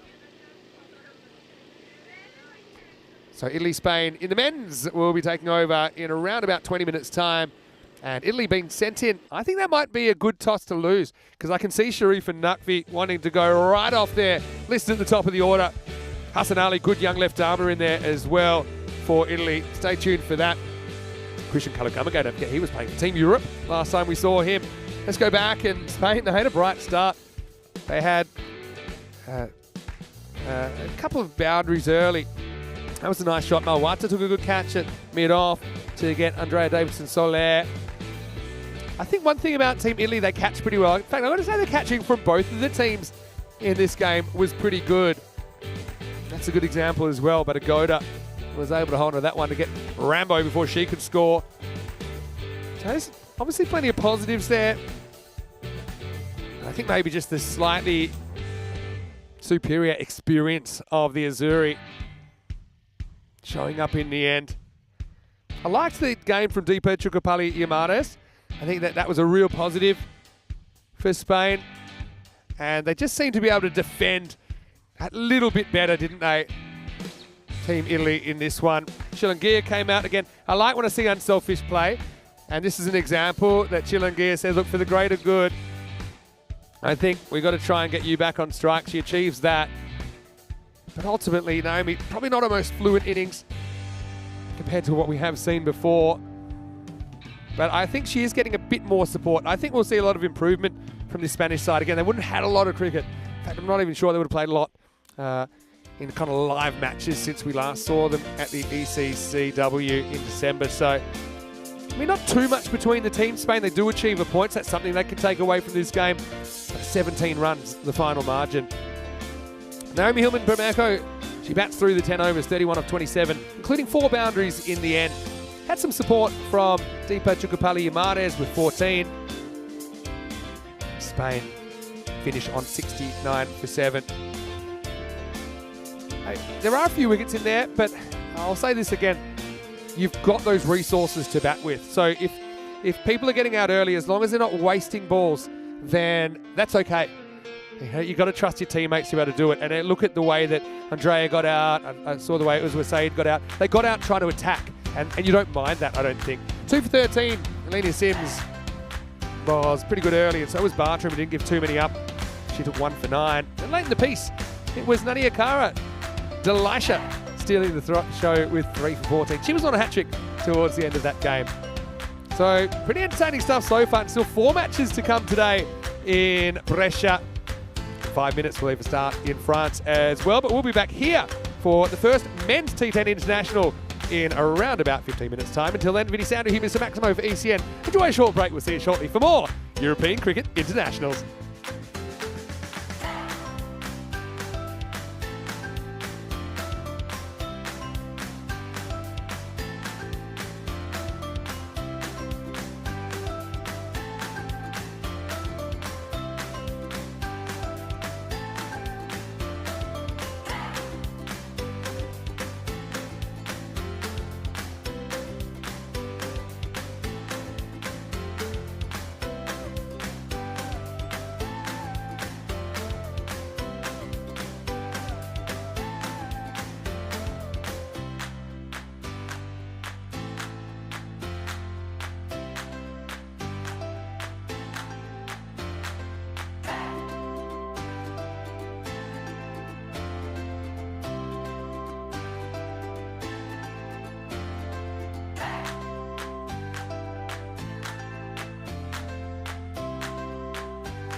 This European Cricket Network event is proudly brought to you by HCL Software, Paramatch, and Local Lifestyle.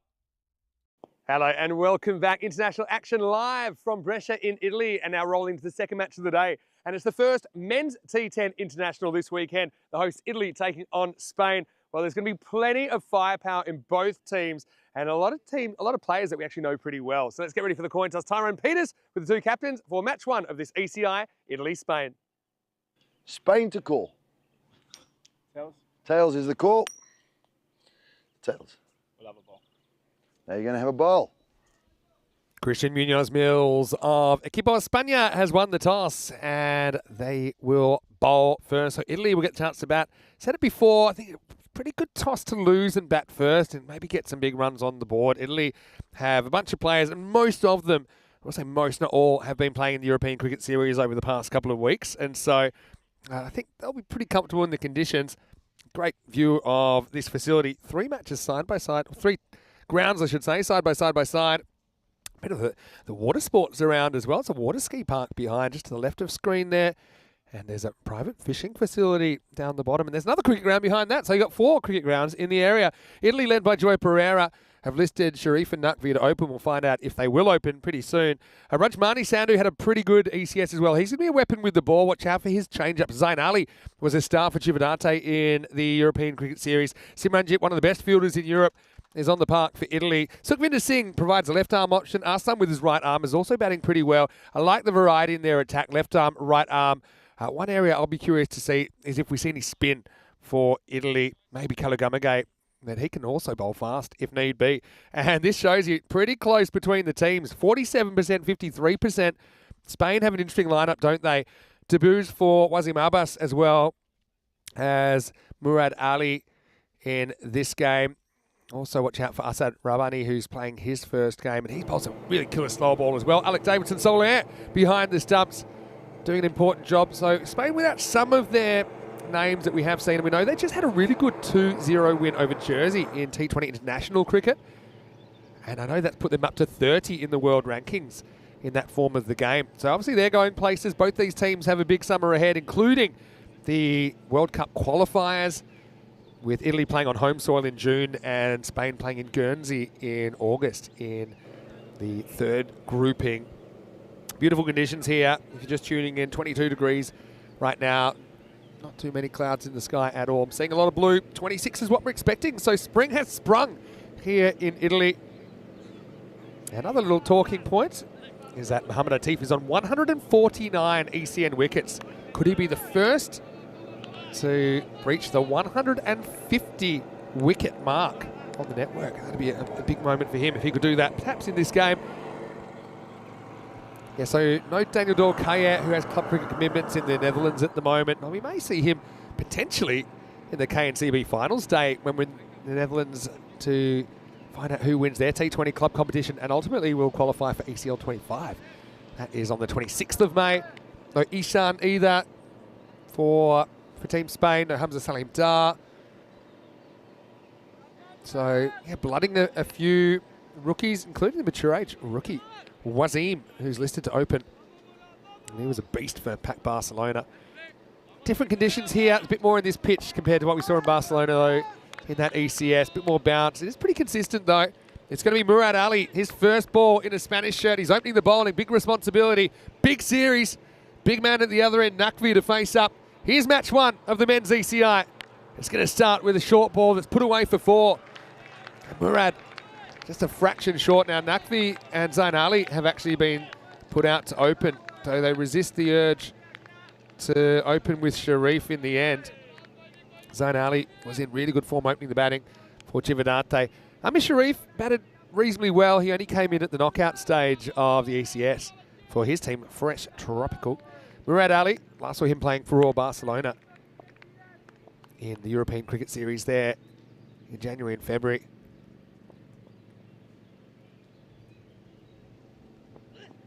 Whoa, that was quick.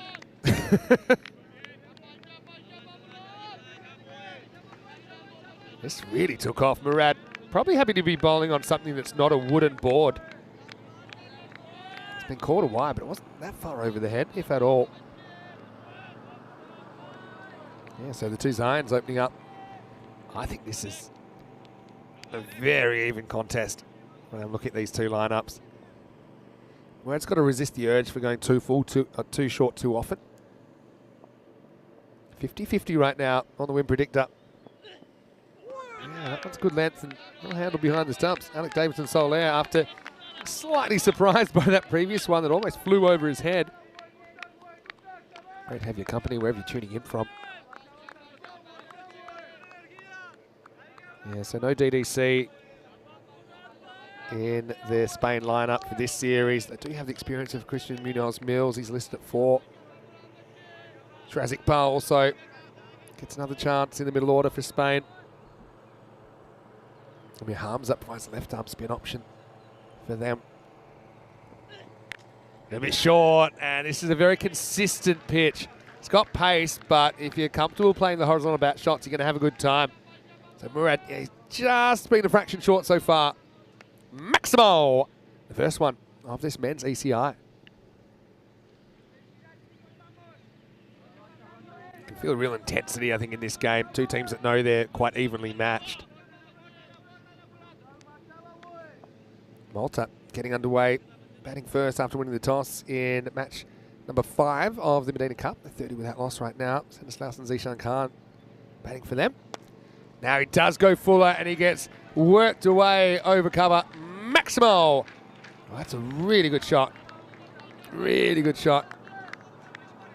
Not a lot of footwork, but perfectly balanced there.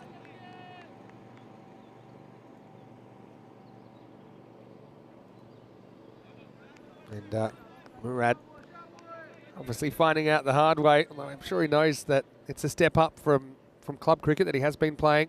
But there's just something about Murad. He has good rhythm when he bowls. Let's see if he can keep this over from going magical first up. Well bowled. This actually swings on Alec Davidson Soler.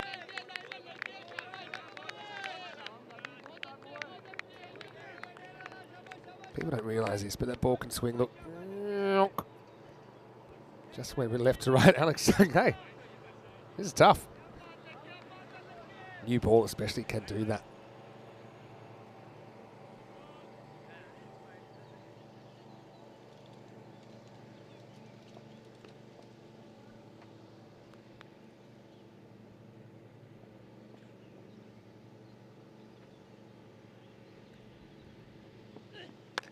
This one's hit, and it's just over the field. He might have got a fingertip on that. I think he does. He slows it down.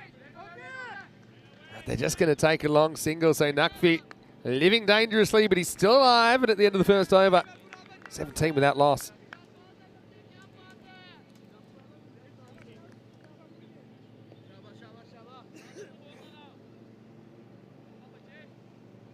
$18 without loss, pardon me, off the first over. Mate, madness is what we're calling the next 3 weeks or so, because I'll try and run you through all. I'm going to count them up. 3, 6, 7, 8, 9, 10, 11, 12.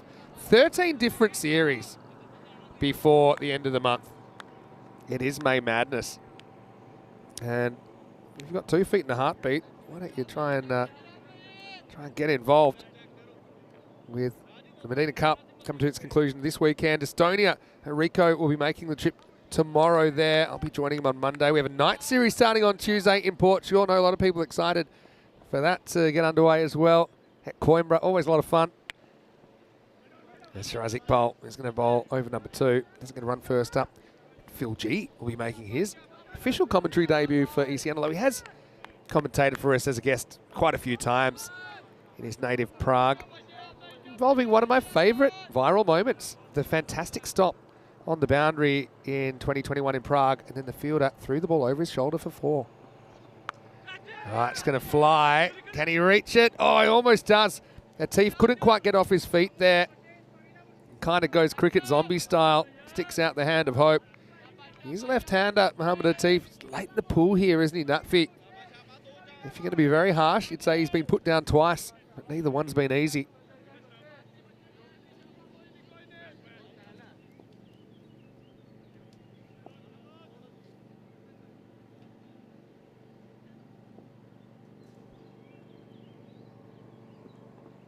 A bit short again. I don't think short's going to work too often. That one could get mowed down. The lawnmower almost running over the Grizzly. Maximo! Good shot on the uppercut. Zain Ali gets into his work.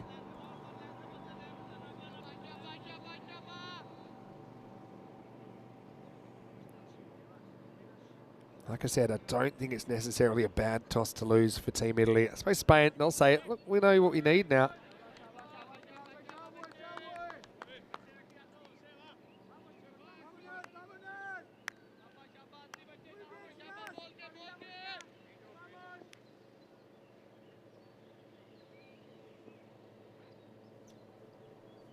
Zain Ali with a perfect start to his innings. Yeah, I haven't really seen any change-ups or anything like that so far. So pushes for one. He's broken his way into the side on the basis of some really good performances for his club, Cividate. He's built for power, isn't he?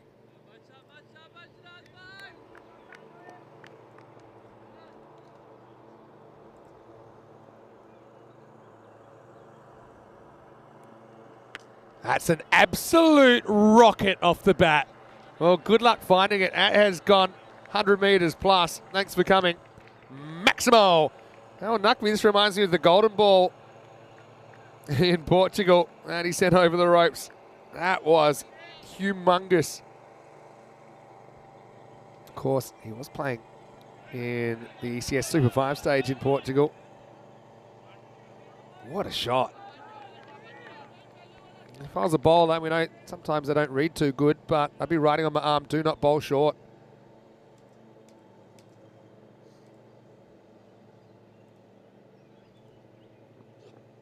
Better. Not saying you won't get smashed if you bowl full, just think it's less certain. Now they're going to take on an overthrow and they'll get it. So Nakvi will retain the strike. He's been hot early on, and after 2 overs, Italy are 33 without loss. Hello to everyone in the chat as well. I want to say hello to Parkavi Veni, who has joined as a silver spanner in the chat. Well, thanks for your support. We do appreciate it. Hello to Shohag as well. Hello to Dave B, John Gray in there. Hey, enjoying the action so far.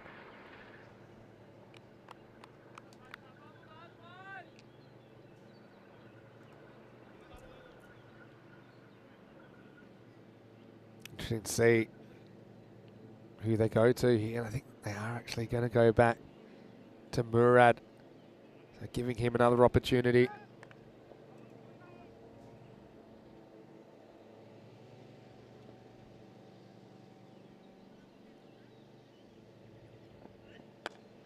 All chipped up, gone. A first international wicket for Murad Ali.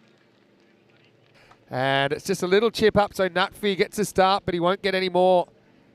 This one just came in as a better length, kind of drew him forward, kind of cramped him for room, couldn't quite get the whip through it, and a simple catch for Rabani, who's also on debut. So, proud moment there for Murad. I know that he's really happy to be able to pull on the red shirt of Team Spain. And Nakvi, well, he's a threat that is neutralised. And credit to Christian Munoz Mills, who goes back to Murad despite the fact that he did go for a few early. Went for 18 in the first over, but it's a simple catch taken there. And Italy have lost their first wicket.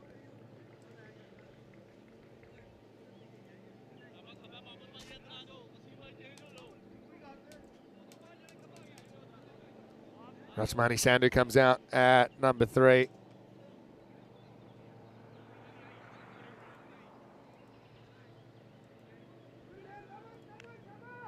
Left-hander. This is a pretty good matchup for Murad as well. He's natural in-swing bowler to a right-hander, so that means the ball goes away from Rajmani. Rajmani does like that ball moving away from him, though, a bit more than a lot of left-handers, because he's very strong elevating over the offside. Made some real quick-fire innings in the ECS. Also missed out a couple of times. And he tries to elevate. More of a thick outside edge, though, but running away for 4. And a decent start for Sandhu.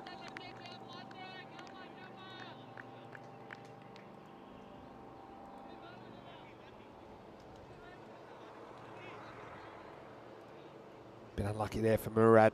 It's a nick that could have gone anywhere. It might have gone to the keeper. There's a kind of lurking 45 as well. I wonder some of the options we'll see from Spain. I wonder if they'll try the rogue leg spin of Spanish Bruni Baba Khan at some point as well.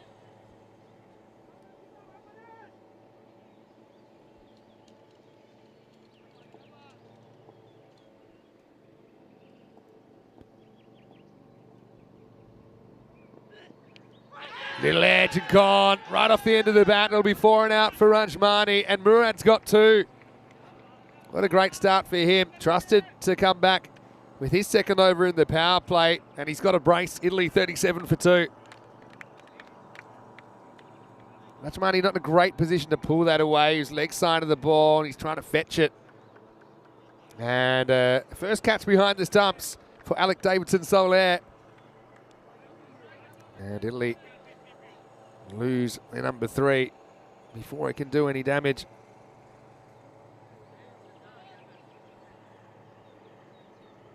Definite edge. It was right down towards the bottom. Might have even been off the toe of the bat.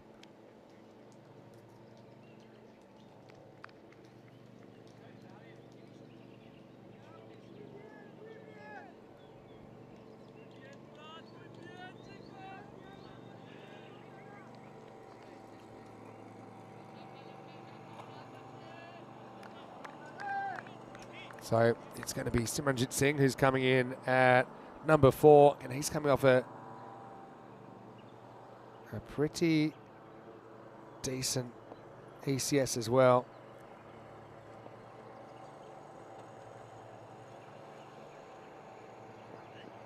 First one's pitched up. Now it's kind of catchable height, but straight enough to evade the field. So Simran's off the mark with 4 as well.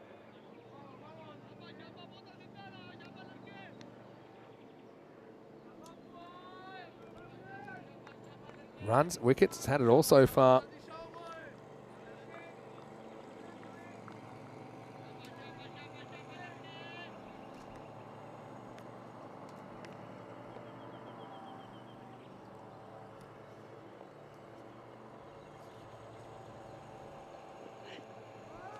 Murad's bowled such a good over here. He's just got a bit more confidence. Obviously, Naqvi had him on the back foot early, but he's come back well.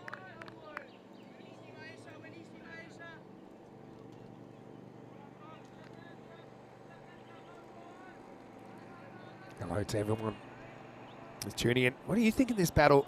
I haven't seen those percentages moving too much from the 50-50 so far.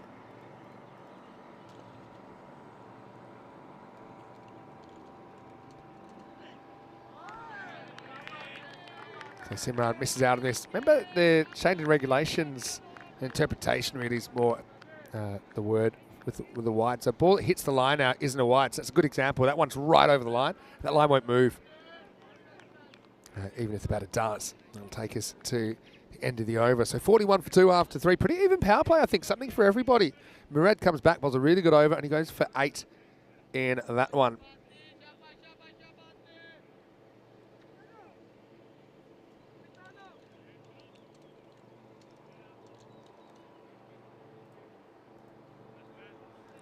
So it's going to be Mohamed Atif. Now he's a guy that you'd love to see on the network. Good young bowler.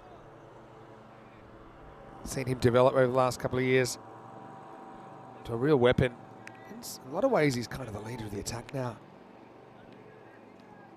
for Team Spain.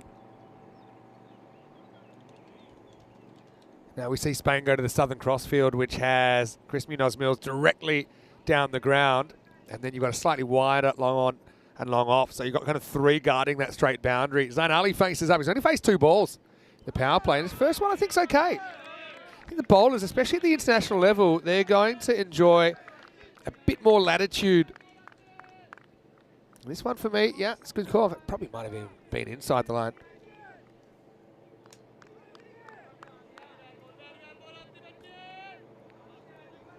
Mohamed Atif comes into this series with 149 ECN wickets.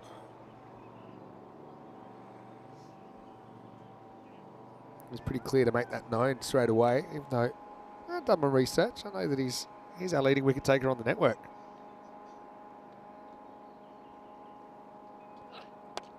This won't be his 150th. Instead, he's elevated up and out of here. Well, Kellen Pereira with a crowd catch opportunity. But, he's not quite able to reel it in, but that'll be Maximo. 6 carreras. And Zayn Ali, you see why they like him at the top of the order. They've got a lot of options, Italy here.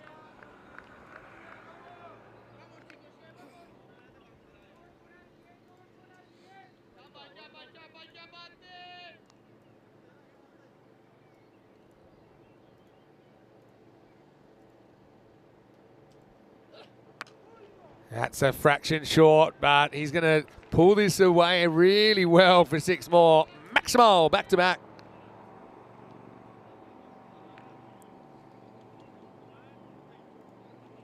And, he just shows you how dangerous he is.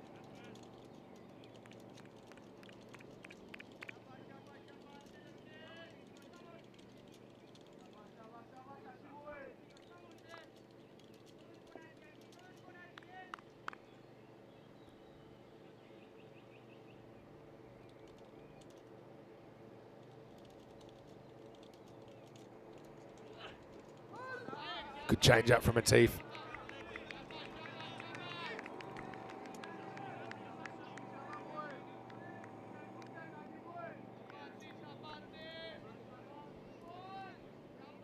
He's a really good young player. I'll say hello to Harry, who's tuning in at the moment. Show how excited. 2 in the over for Murad Ali. Hello to Helix as well. Good to see you. Chris Smith as well. Still around. Binge watcher. As always, great to see you in the chat. That's 6. That's a really good shot. And you can just tell the Italians, they've had the experience on this pitch. It's certainly got a bit of life in it. I suppose Team Spain, this does have a bit in common with the Cartamar Oval pitch. So the Barcelona-based players that have been playing at Montjuic maybe haven't played in the ECC before, or the ECL, might find it a bit tricky to adjust, but it's fast, but it's very true, this pitch. Atif, 18 off his over. Goes the cut up, nicely worked away. Sets the task with the field. He's not going to get there, so it does go magical in the 4th. And Italy out of the box. Zayn Ali showing what he can do at the end of the over. 63 on the board for 2.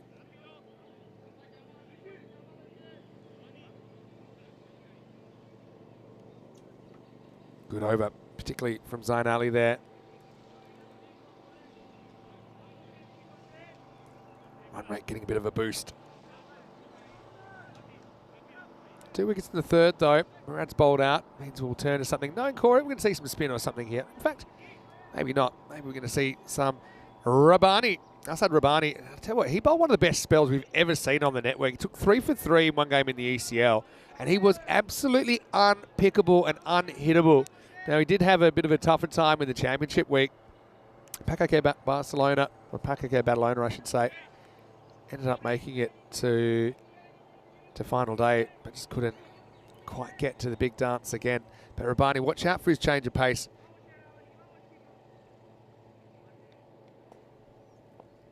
It's Imran. Don't know how much of Rabbani he's seen. This should be interesting. First one, full wide, hit into the gap and 4 runs. That's a good solid shot. Sometimes I say in this format, hit the ball hard but hit it correctly.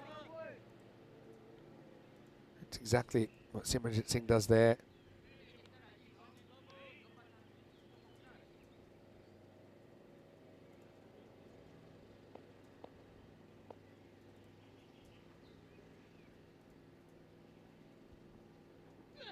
There's that slower ball.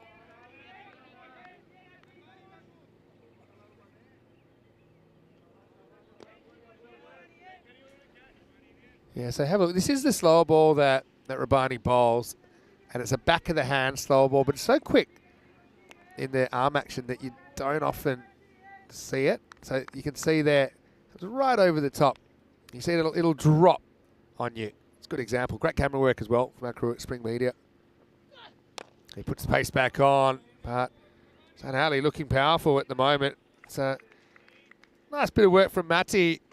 He might have his first bruise of the weekend there, but gets the leg down and makes sure it doesn't get past him. Just a single.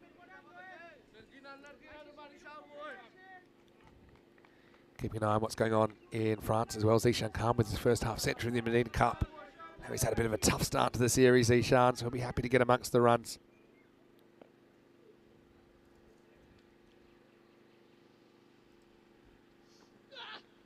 Takes an early step, hits him high, and actually kind of cops it a bit there. Simran, slower ball, so shouldn't hurt as much. Still a hard ball. Rabani.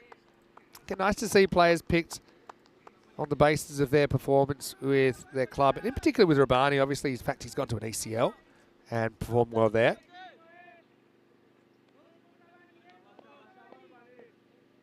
That's the highest level of club cricket you can play, really.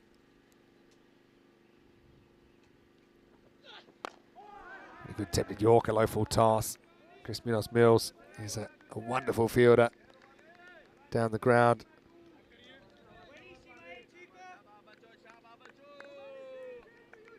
This game is really even.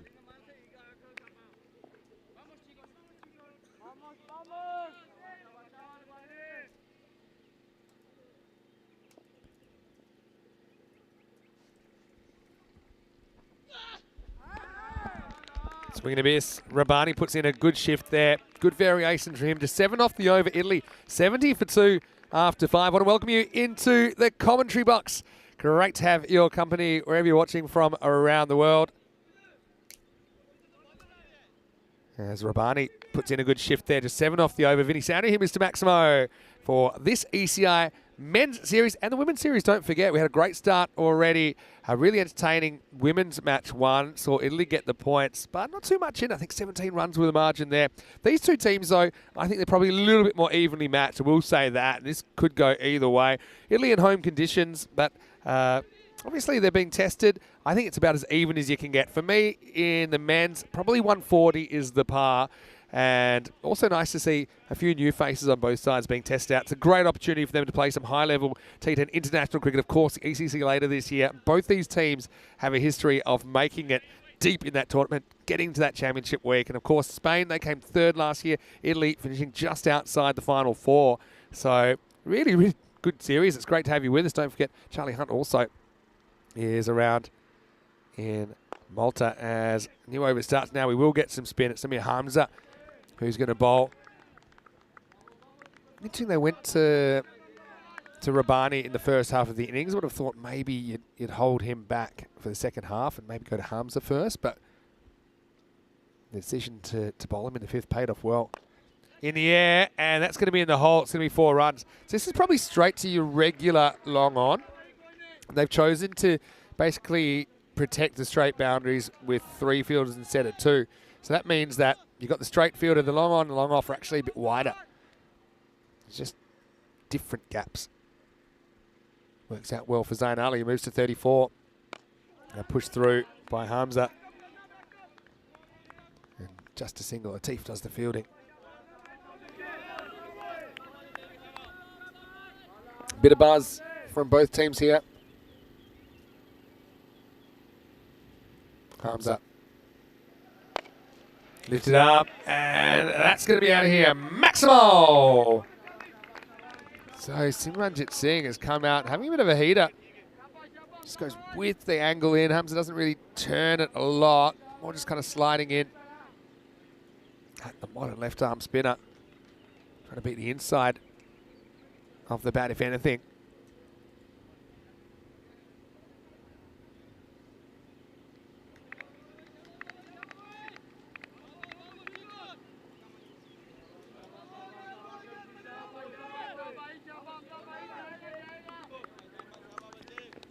Spain get the lead back in the game, but anyone's game really.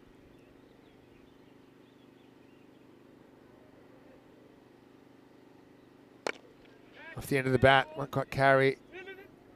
The awkward one for Mati Rahman. He's been tested a few times out there.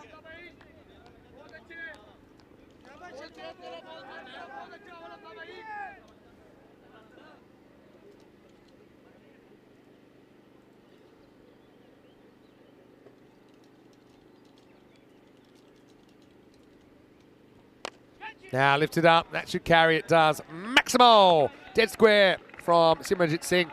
And Simran, we have seen him playing a bit for Italy, but often he's he's almost used as a specialist fielder. He might bat 8 or something like that. But with the makeup of this team, he's getting a bit more responsibility, and he's making it count at the moment. Zayn Ali and Simran putting on a good partnership here. Into 6 overs, the score is 89 for 2.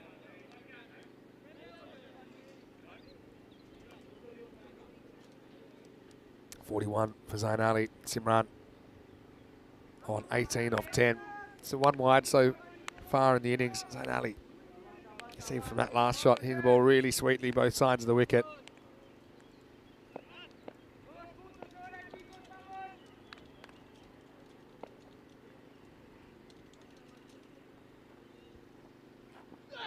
Barney comes back.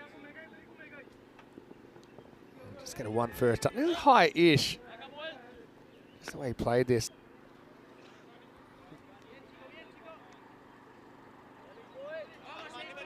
Yeah, so this is probably about as high as you get without being no-balled. Yeah, just okay, but only just.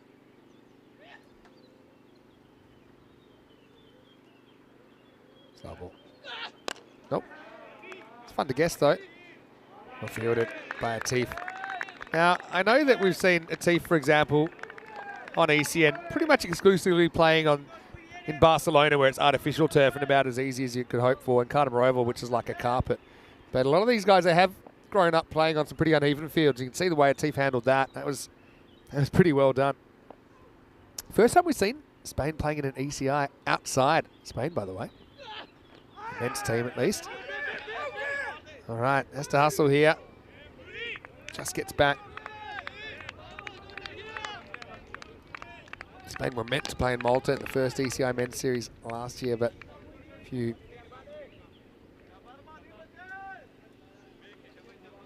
they had some logistical difficulties. This one, did he beat the throwback? He does just. Rabbani only going to run a ball. He's been very good through these middle overs. Again, he keeps the pace on. Here, the trick with Rabbani is to work out how often to bowl that slower ball and when. So he's got that weapon.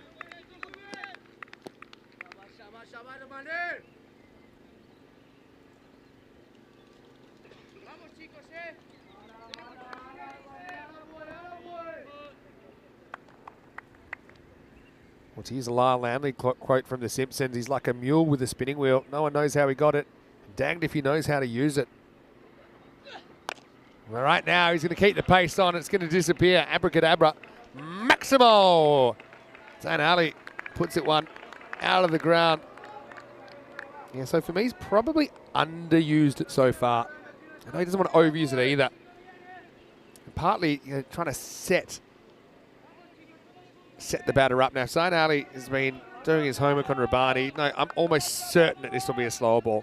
I don't think there's any way he's going pace on. He's only got 1 ball left in the over as well. So I think if I'm batting and I'm Zayn Ali, I'm setting up for the slower ball and adjusting, and maybe just to take a 1 if it is pace on. Zayn Ali on 48. Rabbani, last ball of his spell.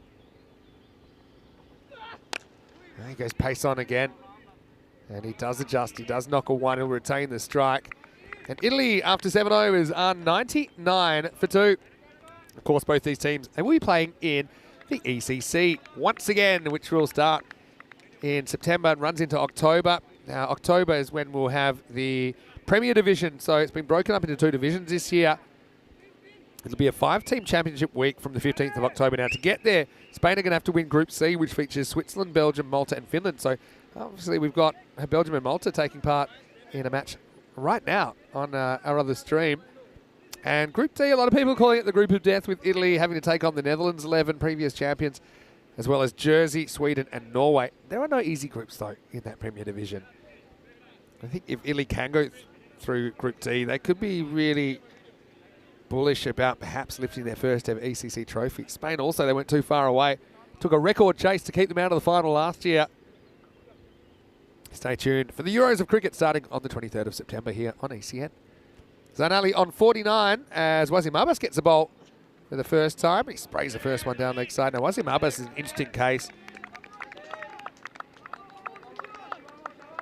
because He's a mature age debutant. He's a guy, he's not quite 43, but actually has a birthday coming up on Tuesday when he will be 43. But his first time playing in the red of Spain. But so far, not so good.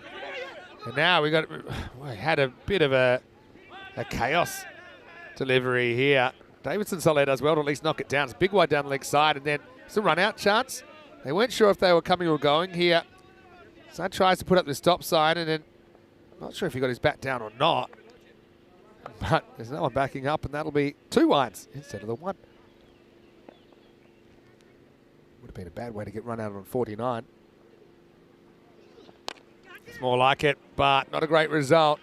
Lifted up, kind of a slot length, step hit length from Wazim. And Simran muscles him out of the ground. Maximo!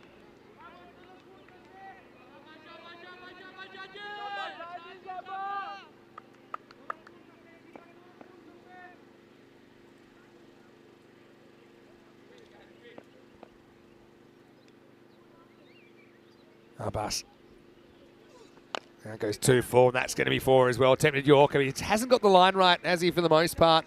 That's 3 out of the 4 balls he's lost to the right, and that's just turned around the corner, using all the pace there. There's 4 more to the total.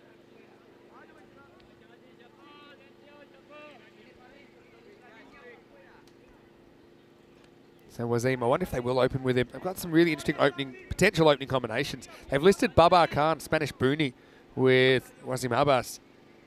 And they're 2 all-out sluggers. If that happens, don't see too many quick singles happening there. Now, in the air, bit of a false shot. Fielder comes around, doesn't have a play on it. Maximo! Matthew Rahman, he's had his work cut out there, but doesn't have a chance to pull this one back from the beyond.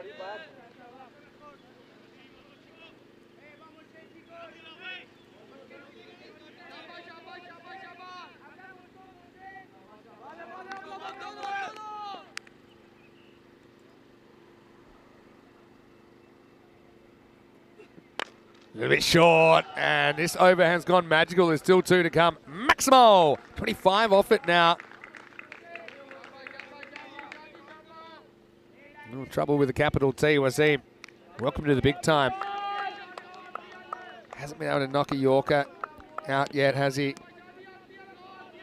Italy, they've got 2 set batters that are feeling really confident, not wasting any time. 162 predicted at the moment.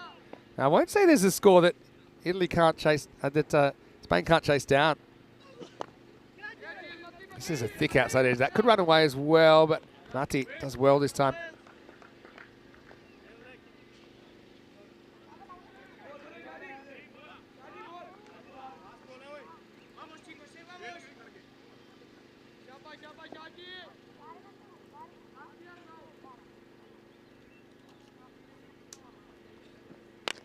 Change up this time, and that's hit as well. It's supersonic stuff.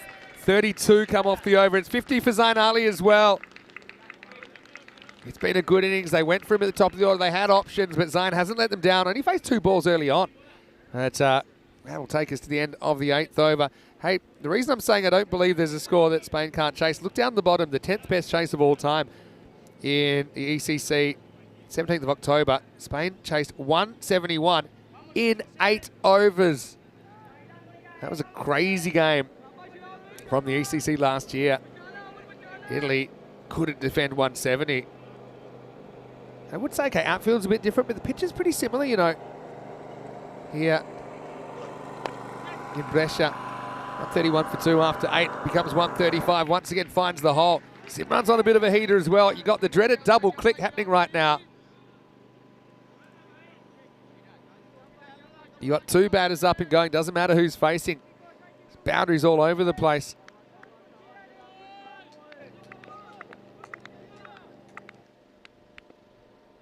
Simran moves to 47. Now we'll go to 50. And Simran will bring up his 50.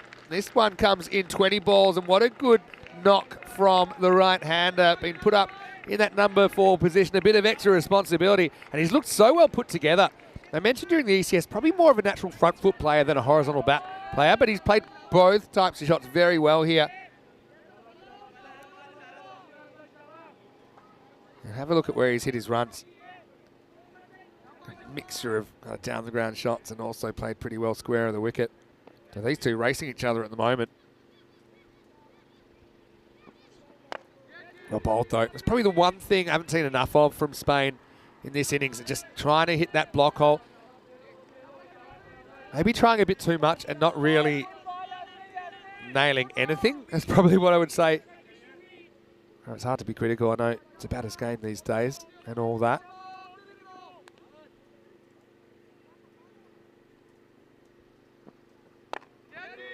Yeah, that's well bowled again. So you can see Traz Iqbal's just hit 2 in a row and the game has a different feel.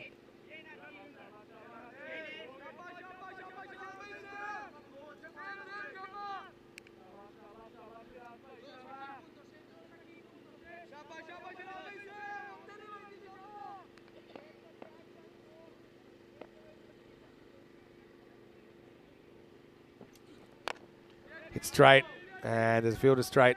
Christian Munoz-Mills, again, he has to deal with a slightly bad bounce, but Christian has taken some incredible catches. Probably pound for pound their best fielder. That's why he's there. He's also tall, which can have its advantages at times.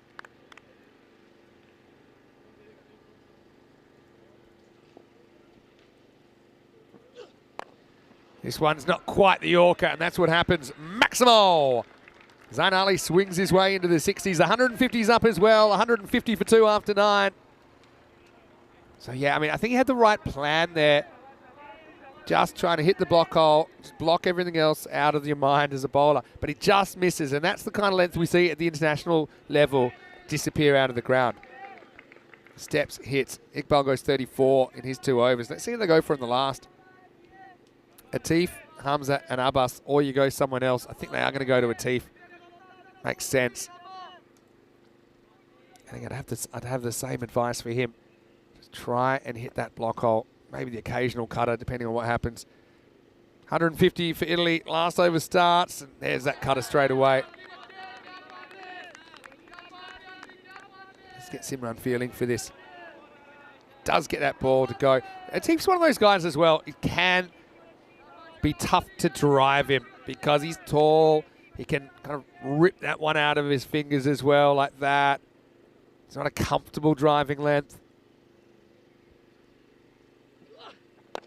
There's a cutter again, but this time it's going to be hit out of the ground. Maximal. It's that fraction fuller, wasn't it? Didn't really have as much kind of bite on it. And a very good shot. Again, good shot selection from Simranjit Singh. He gets 6 and moves into the 60s.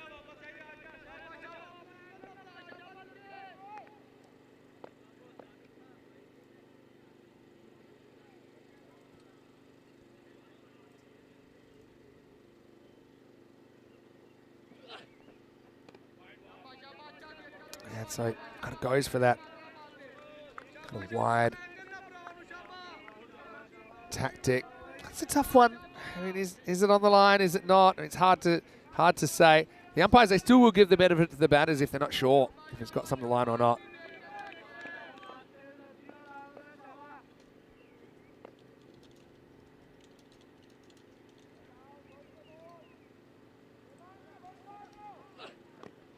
He kind of cramps him up, and scramble leg by. Tell you what, it's going to be an exciting chase.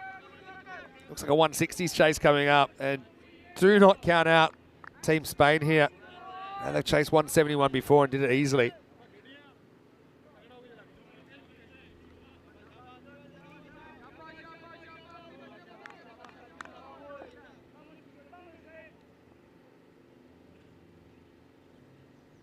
Zain Ali hasn't had too much of the strike, but when he's been on strike, he's been destructive. He's bowled. Really good Yorker from Atif, and it rattles the top of the bottom of the off stump. And that's his 150th wicket in ECN cricket, the first player to reach the milestone. And it's a picture-perfect Yorker that does it. Mohammad Atif, he's a player we've followed his journey ever since we last saw him. We first saw him, I should say, 3 or 4 years ago. This is a great way to do it. And you can see he knows it as well. It's a big moment for him. He's a player that he's really likable. I think he's the face in a lot of ways of Spanish cricket and the new generation. I know he's been in the public eye quite a lot with some of the things that have been happening over the last 12 months there. Zain Ali, though, he's going to go after a really, really productive innings. Bowled for 62 off just 20 balls. Italy 158 for 3. Pretty good catch there off the stumps, was it? By Babar Khan. But that's Atif's moment. And if he was behind the keyboard, I'd be saying Control-C, Control-V. Copy and paste that. It's Joy Pereira. Looks like he's coming out. Just 2 balls remaining. Well, not quite, but it might bring him 2. Well, good luck. This is a big top edge and it's dropped. Could never quite find it there. Mati Rahman. Joy's going to get out the big strides and get 2. Thinking of 3, but that's pretty good backup by Murad Ali in the end. But, wow, he could have been on a hat-trick. 160 comes up. It's got done by the cutter there, mate. It's the last thing I was expecting to, actually. I thought he'd be setting up for the Yorker. And Joy gets his first runs in the series.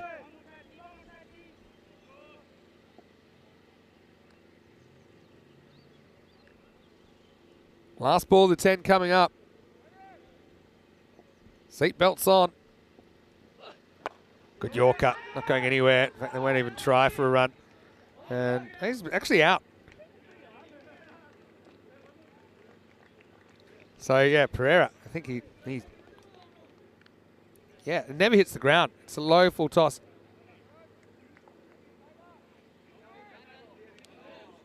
Yeah, so, yeah, Atif going, is that out? I thought it was a squeeze, but, yeah, you'll see here. Yeah, never hits the ground. And so it'll be 2 and outs as wicket number 151 comes to Atif. It's instinctively in his follow-through. So it'll be 160 for 4 in the end. Pretty good holding job from Atif. He was a good option in that last over. Only concedes 10. And so they go from 150 after 9. They go to 160 after 10. And hold on to your hats, folks, because we've got a chase on our hands. And Team Spain, they hit 160 for fun in Barcelona. They don't even break a sweat. Let's see how they go here on Italian soil. First time we've seen Team Spain playing outside their borders. And Naqvi, he was good early, wasn't he? Raced to 25. Murad Ali went the journey in his first over. And it looked like Zain was on for a big one, but then Murad bit back with 2 wickets in his second over. Big moment for him. Some good performances from the debutants here for Equipo España. And 1 became 2. Rajmani went 4 and out, just falling off the shot right off the end of the bat. But that brought together Zain Ali with Simranjit Singh. And this was the kind of nucleus of this total. They put on 121 for the 3rd wicket. And it was the dreaded double click. Both players going for their shots and getting plenty out of the ground. Zain Ali with 8 Maximo. Simranjit with 6 in a bit of a breakout innings for him.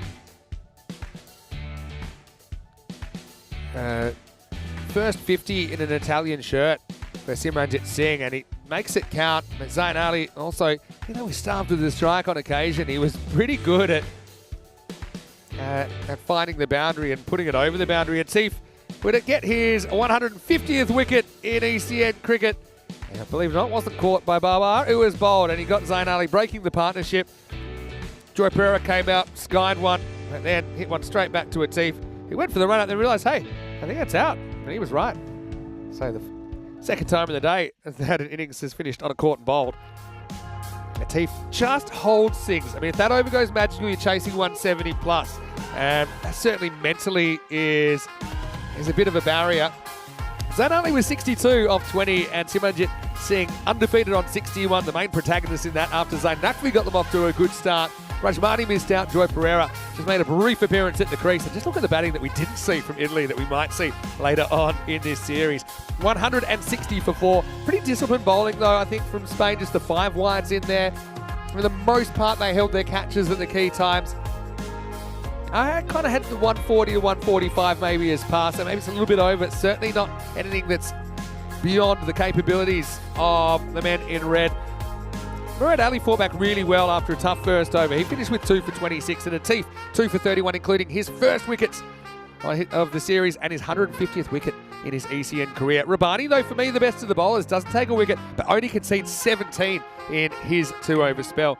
We'll take a break and we're back in just a few minutes as Spain will chase 161 to get the first win in this series. Anyone's game here in Brescia. Vinny Sandu, Mr. Maximo for ECN. We'll take a break, back shortly in Italia for more European Cricket Internationals.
This European Cricket Network event is proudly brought to you by HCL Software, Paramatch, and Local Lifestyle.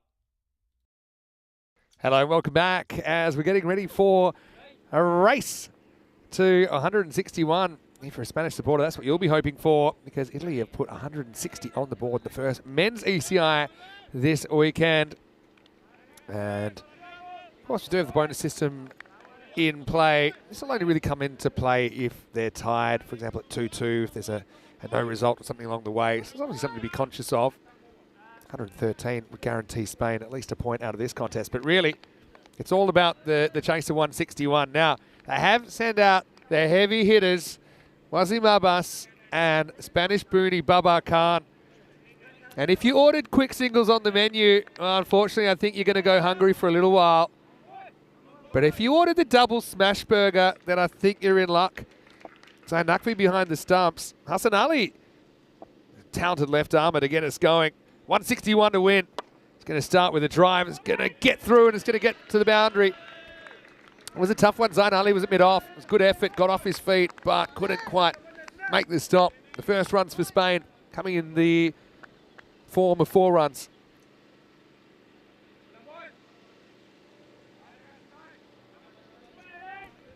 Hassan challenging the drive. Hassan's actually got quite a lot in common with Mohamed Atif from Spain. Similar age, similar skill set. And gets this one through. Yeah, both tall.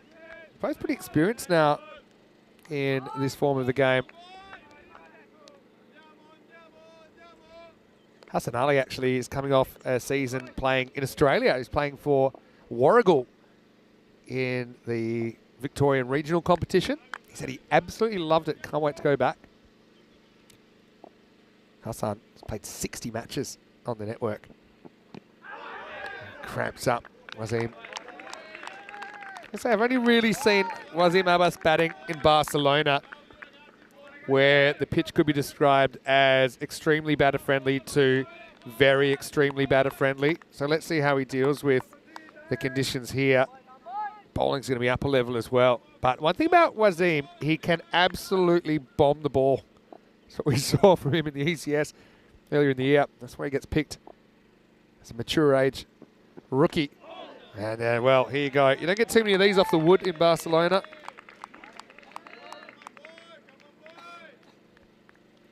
This one gets him in the body. He says he's all right. Might have just hit the front shoulder. Let's have a look. All right, back shoulder. But the thing about Wasim, like if you bounce the ball off a brick wall, he's not too bothered about it. Ready to go out there and continue batting. But on the scoreboard, only 4 off this first over. Hassan Ali wheeling and dealing early. Wild swing. That's a climb towards Naqvi, who's got the gloves for Italy. Well, Naqvi's kind of a batter that can keep a bit. Haven't really gone for a specialist. That's one thing I'd be curious to see what Spain do as far as a wicketkeeper in this form of the game during the season. We've seen them try it, so just really good argue, just an out-and-out keeper. Probably about 11 if he's on the park, but they've gone for a bit more of a hybrid here. Hit straight and just gets it over the top. This will run away for 4, only just. So Abbas does pull something out of the fire in the first over, but all things considered, Hassan Ali does a very good job in the first. Just those 2 4s. There's 8 without loss after 1. Well, Harper in the chat saying this is too much for Spain to chase. I will remind you that they did chase 171 successfully against Italy. That was in the ECC last year. We did have a golden ball during the week. It was Vicenza getting over Friends 11 on Tuesday night. That was a hectic one. Danny Hudacek, the golden ball magnet coming through. 14 matches since a golden ball. Those matches being Wednesday, Thursday and Friday here. Of course, the T20's going on as well, but they're not golden ball matches, so they're not counted in the official count. So this is Mohamed Aslan, who's going to bowl over number 2. So that ball's been beaten up, so they're going to get a replacement one out. Babar Khan will face up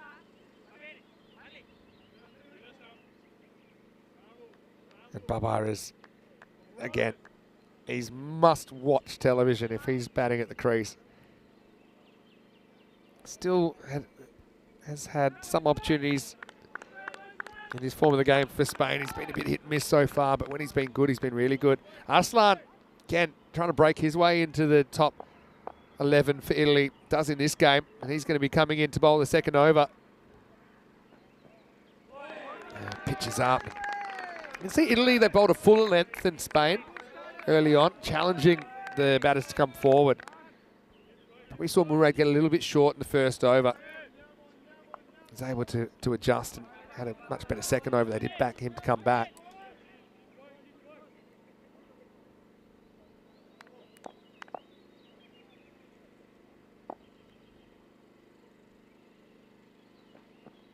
All right, this is a bit of a top edge. Hanging, it's a long chase for Simranjit Singh, and he'll take the catch. Well, he's one of the best fielders in Europe, and he'll blow a kiss, and he'll hold on to the Grizzly. That was so high, someone had to reach it. And Bubba just can't quite find the middle of the bat, otherwise that was going over the ropes at Simran. Probably around 15 to 20 metres there, camped under it. It was so high, he had to judge it perfectly, but he did. And so Mohammad Arslan with his first wicket of the series. Bubba disappointed that he will have to go for a second ball duck. And the score is 8 for 1.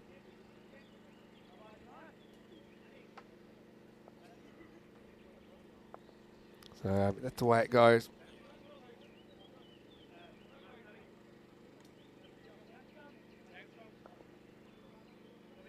Mohammad Arslan. Good start for him. Here comes the left-hander, Mati Rahman. Getting given a bit more responsibility in this rejigged Spanish lineup.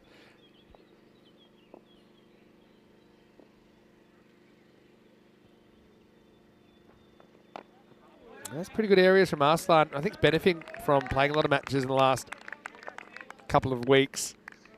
Yeah, so of the T20 team that beat Jersey, who, by the way, I think at the time, Jersey were a good kind of 9 or 10 spots higher than Spain in the rankings. Beating Jersey 2-0, 2 tight games in Spain 2 or 3 weeks ago. Just 2 of those players are retained for this T10 series, being Christian Munoz Mills and Mohammad Atif. Oh, this almost goes back on the stumps. Look at this.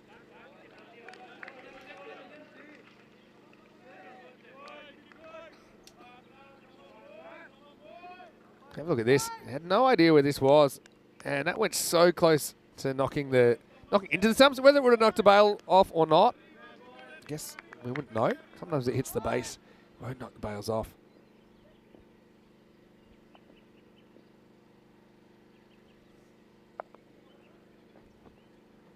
Down leg side, Nutfit acrobatically will make the stop. Mati did actually hold the record jointly for the fastest 100 for a while. Caught a 27 ball ton for battle owner Shaheen. That was in that total of 229. We saw a 229 here by Fresh Tropical, by the way, during the ECS.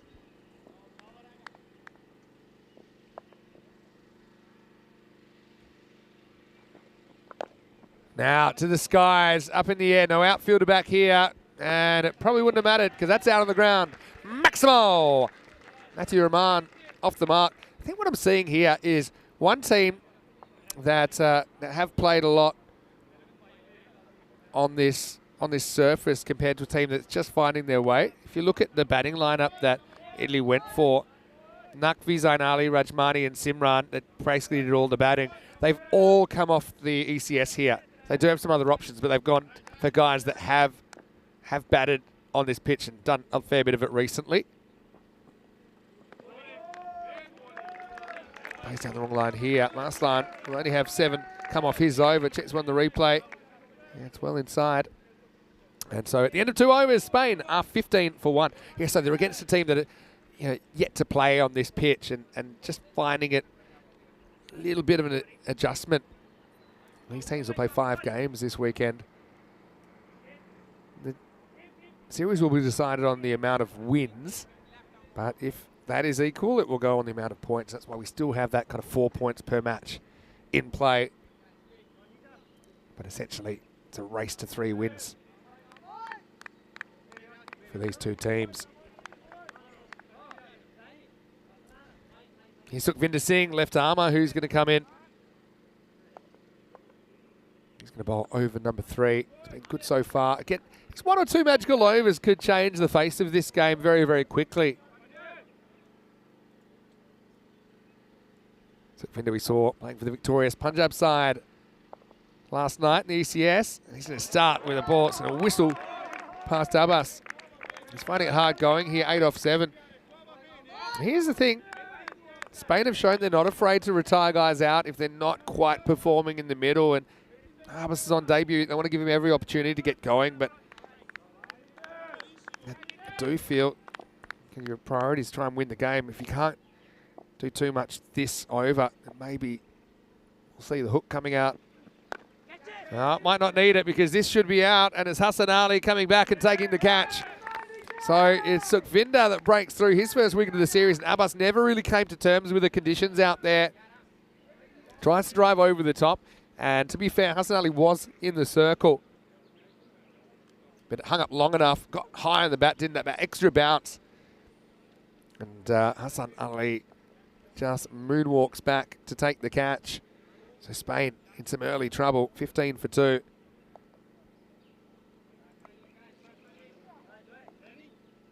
Sukhvinder, he's a guy, was in the squad last year for the ECC, but didn't get too many opportunities for Italy. So again, like a few in this team, they're fringe players, I suppose, over the last year or two, or they've been picked on the basis of really good ECS form.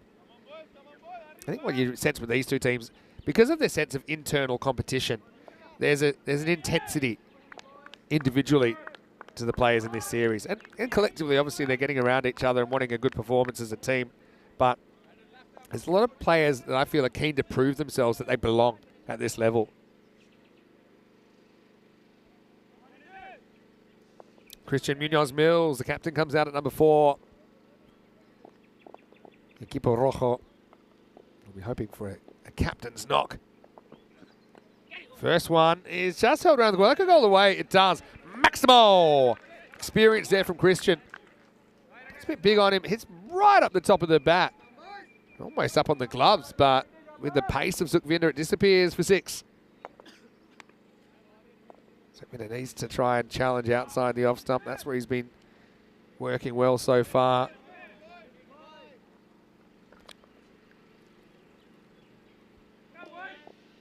I love the vibrant colours here. The reds against the blues. Better. Awkward one for Naqvi. Does at least well enough to block it and knock it up to the neighbouring fielder.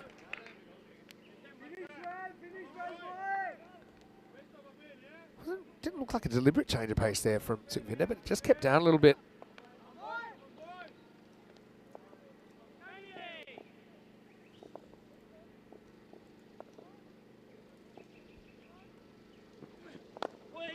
Right on the money and well knocked down. Troy Pereira, throw from the seat of his pants.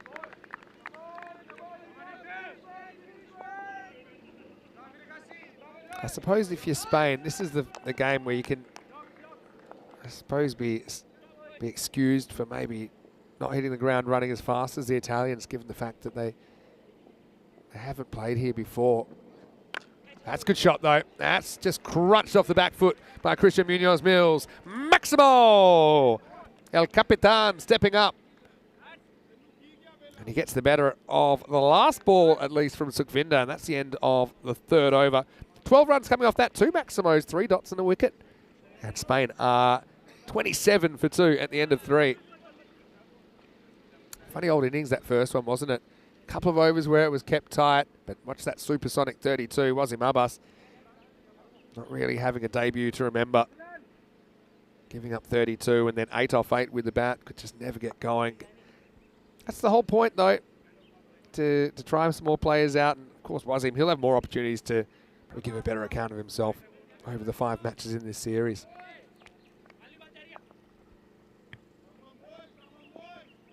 Mati Uraman faces up, and Aslan gets a second over, coming off the back of his 1 for 7 in the first. Big swing and a miss. Hassan bowled over number 2. Picked up that wicket of Babar Khan, who went for a second ball duck.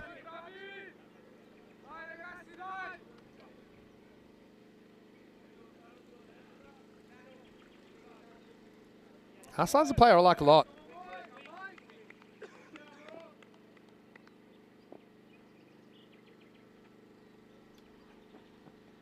All right, slightly slower ball, hanging edge. It's going to fly. It's going to fly over the fielder, and he's not going to be able to pull it back. It'll be 4 runs. Yeah, Arslan's a guy we saw batting in the top 3 for Chivadate and really giving everything with the ball. I think he'll be used more as a bowler than a batter, but again, I would be keen to see how he'd go if he bats in the top 3 for Italy, and this is exactly the kind of scenario this weekend where that might happen.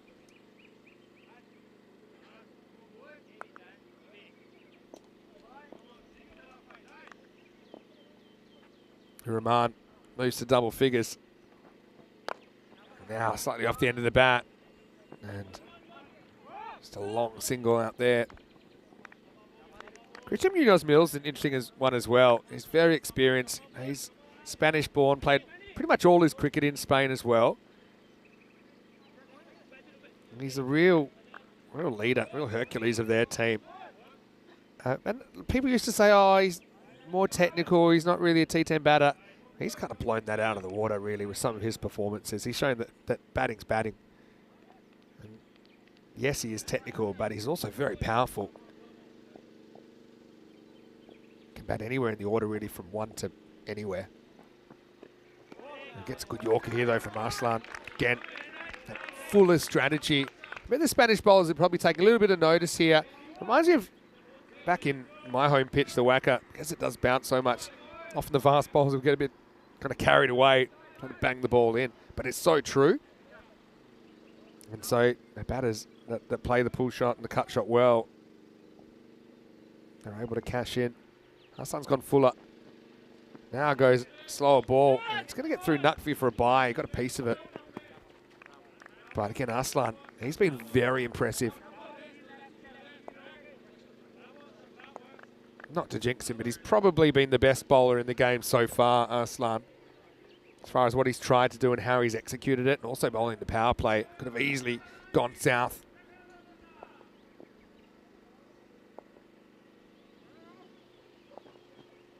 Well, jinx complete, but the full toss can't be reached. Rahman throws his head up in disgust. 1 for 12, Arslan. Really good effort from him, given that responsibility to open the bowling. And after 4 overs, Spain are 33 for 2. Yeah, obviously it's a long way off at the moment. Needing 21 and over. I'm not prepared to call it yet because it just takes a run of 6s. Spain could be back in this contest. Here's Krishan Kalagamage, who's going to bowl for the first time. We last saw Krishan playing for Team Europe. Now here's the thing with Krishan. He's a bit of a freak. He can do anything. He can bat. He can bowl pace. He's one of the fastest bowlers in Italy if he wants to bowl pace. But he's smart. He said, spin for me, thanks. He can bowl leg spin and off spin. I've never seen him keep, but I bet he can do that too. Can probably sing, act, dance, everything. Anyway, here we go. Oh, what a start. What a start for Krishan. He rolls out a wrist spinner and it just goes bang. Pitches on the stumps, hits the stumps. And a dream start for Kalagamage. And Spain are going to lose their captain for 12, 33 for 3. It's just not happening for Team Spain here. But Kalagamage comes out, rolls out I suppose it's a leg spinner, but it kind of hurries on more than anything. And Munoz-Mills just kind of lured into hitting across that a little bit rather than playing with a straight bat. And probably if he had his time over, he probably would have gone straight. But yeah, good length. Obviously the line was spot on as well. 33 for 3.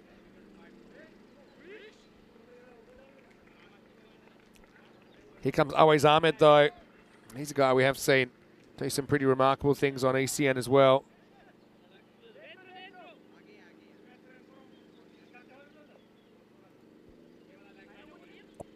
Awais, vice captain of the side. does have two ECN hundreds now. Scored one again in 2021, one in 2023. Top score of 126 versus Catalonia Red. Just careful on that first one.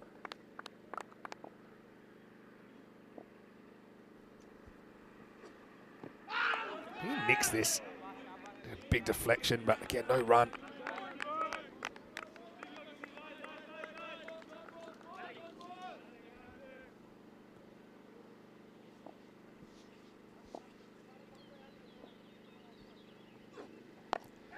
Goes after this, picks out the fielder. One hopper. Ground field has been pretty good from both sides here. Not easy conditions.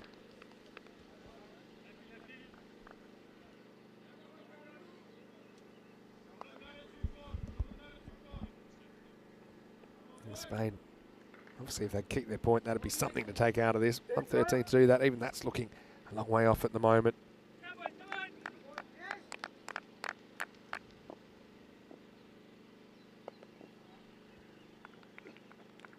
Ooh, he might have taken something away through it, straight over the stumps. But here's the thing with Kalagamagay. He'll typically bowl off spin to left-handers and leg spin to right-handers. They're both coming out well at the moment. You could argue the off spin's a bit easier even. Last ball the fifth. Fires it in. Kind of cramps him. So a couple of dots. What an over from Kalagamagay. 1 for 1. Well, Corey was coaching Krishan for Team Europe. And he's regretting some of the tips he might have passed on, because that's the end of 5 in Spain. A 34 for 3. Welcome into the Cube. Vinny Sandu here, Mr. Maximo for ECN. And a big weekend of cricket, of course. We've got T10 internationals here. We've got T20s happening in France as well. Right now, the two tourist countries, Malta and Belgium, going head-to-head. They've got a bit of history as well in recent years. Saw that Malta put 163 on the board, so Malta searching for their first wicket in the series. And in the rankings from memory, I think Malta 62, Belgium 44. So if Malta could actually beat Belgium here, that actually is a big boost for them. But right here, right now, great opportunity to see two of our championship week sides from last year's ECC doing head-to-head battle. And right now, the Italy team on home soil, the more impressive of the two. But this weekend is young. Stay with us. Plenty more still to come. As Shaminda is going to come in and he's going to disappear. Maximo. And Shaminda's a player who we didn't see in the ECS here. And the reason is that he plays further south in the country. We've seen him playing for Kent Lanka in the ECS before. Kent Lanka's a fun team to watch. Or a golden ball team as well. He has 13 wickets in 15 matches, Shaminda. Goes the quicker one and actually hurries up our ways. This one's going nowhere fast.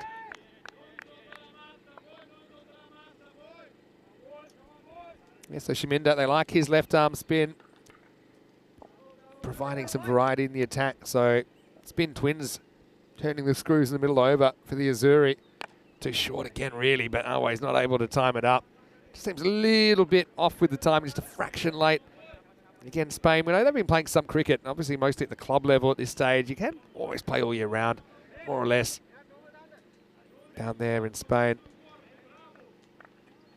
But obviously different level of competition, and also you're running into a team where most of the players have been playing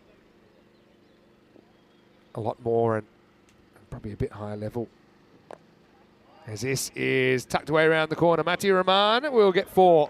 So just going with the angle here. Shaminda gets a little bit too straight. You see just straying onto middle and leg. And helped away. Fun fact, Kent Lanka, apart from being a golden ball team in a game where no one really knew the score, shades of 2000 Florida election results eventually came back and scores were tied. Roma CC beat them in the golden ball. Roma CC one of only a few teams to play 3 golden balls, actually. This is an example of one I think gets a little bit of the tram line. And I've got another fun fact.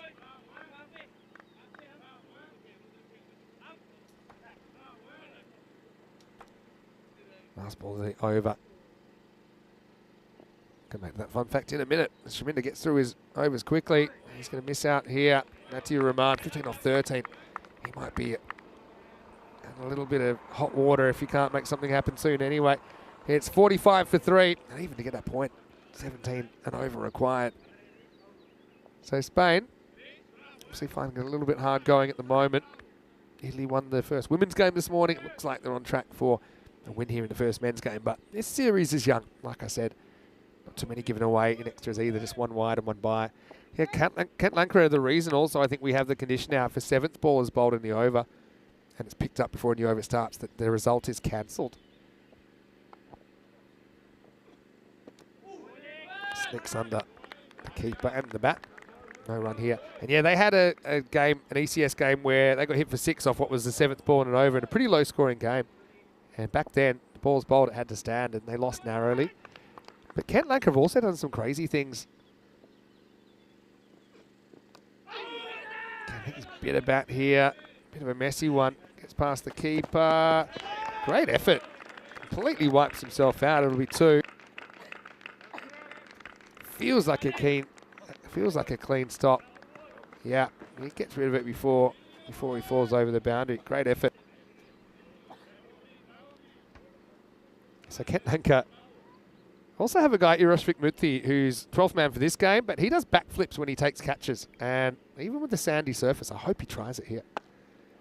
Anyway, this is a full toss and worked away nicely. Always will go Maximo. That's more like it. Kind of mirroring the first game of the morning in the women's game, where I don't think Spain have had as many hit-me balls bowled at them. That was one of them. Full toss on the pads. But Kent Lankra also, the Chinta Danu one, bowled the last over for them in a crazy game against Roma CC, where Roma needed 7 to win. And Danu one took a double hat-trick. Wicket, wicket, wicket, wicket to start it. And then a single down the ground meant 6 to win, so it looks like he played them into winning position. But you guessed it, last ball disappeared for 6. One of the most dramatic finishes we'd ever seen on the network.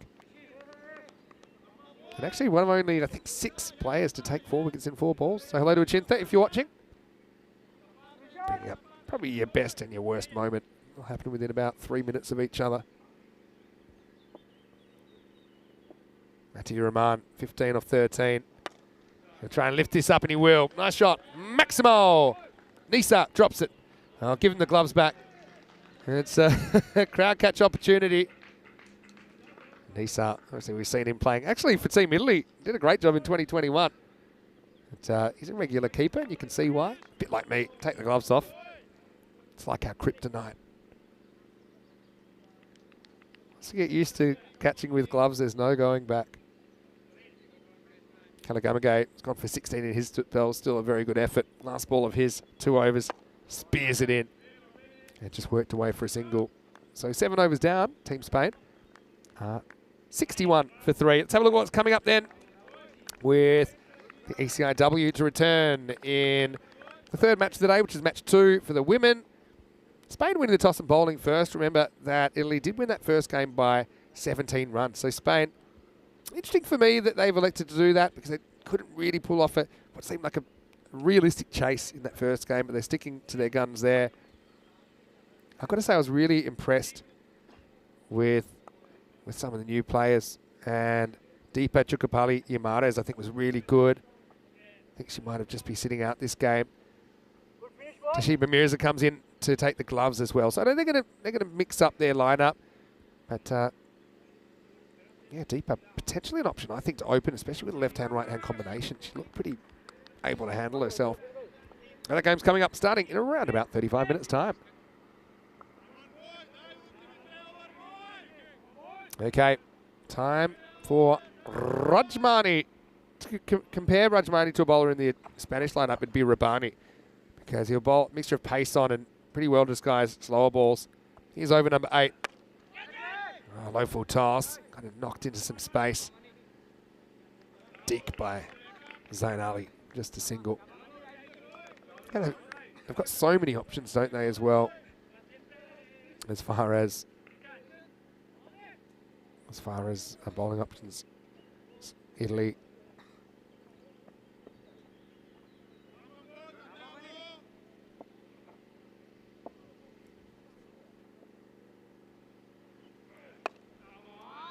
That's going to be put away. It's big hanging full toss. Rajmani doesn't quite get it right. This is another one that's probably fractionally below the waist, but only fractionally. Let's have a look.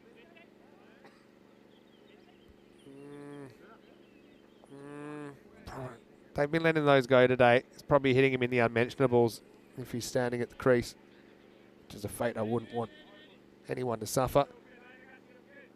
Probably consistent with what we've seen today.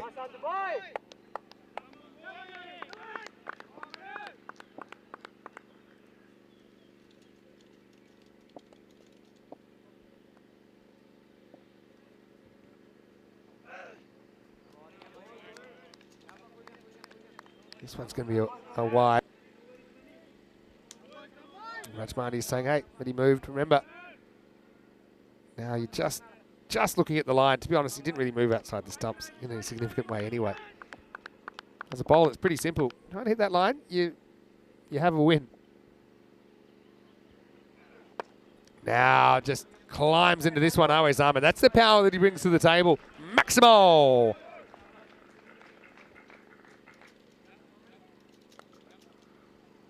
Well struck. I like that he goes offside as well. I think Always, probably a bad habit that he sometimes falls into is looking to fetch balls from outside the off stump and putting them over the leg side. I think at a better level of cricket, it's tough to do that.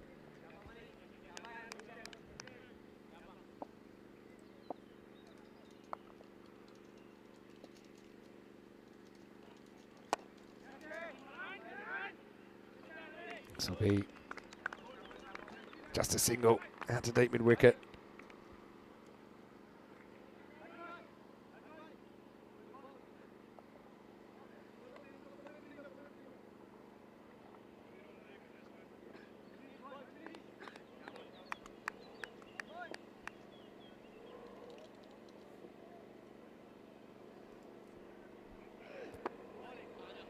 Pretty good length here. Only get one, so reasonable over from Rajmani Sandhu. Again, he was part of that winning Punjab side. First ever time that they've played in a European cricket series.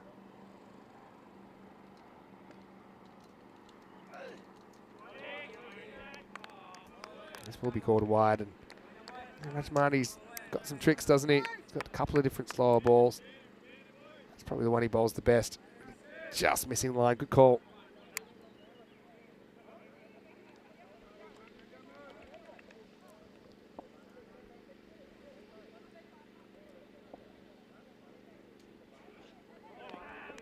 That'll be the end of the over, and the score is 76 for 3. So even that point is looking a long way off at the moment.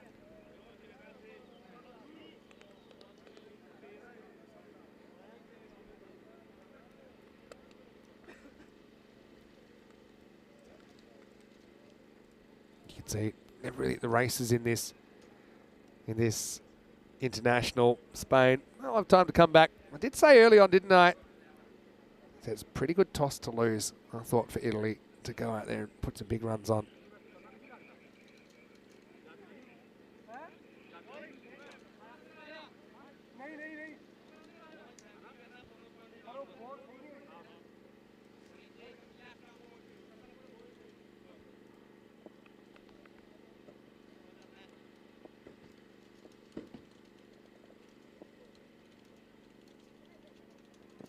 Here's Hassan Ali coming back, worked away by Matthew Rahman. He's kind of summed up Spain's plight in this innings. Hasn't really been able to get going, get those kind of runs and boundaries that you'd need if you're going to chase 160s.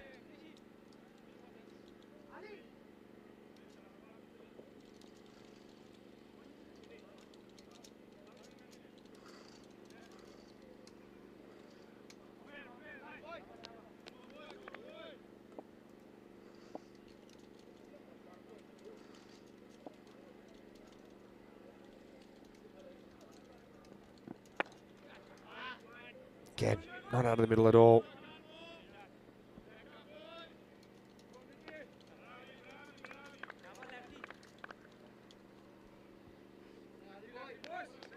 Spain, interesting as well to see what they do the next time we see them on the park. Where they try a slightly different lineup. Probably will make some changes anyway.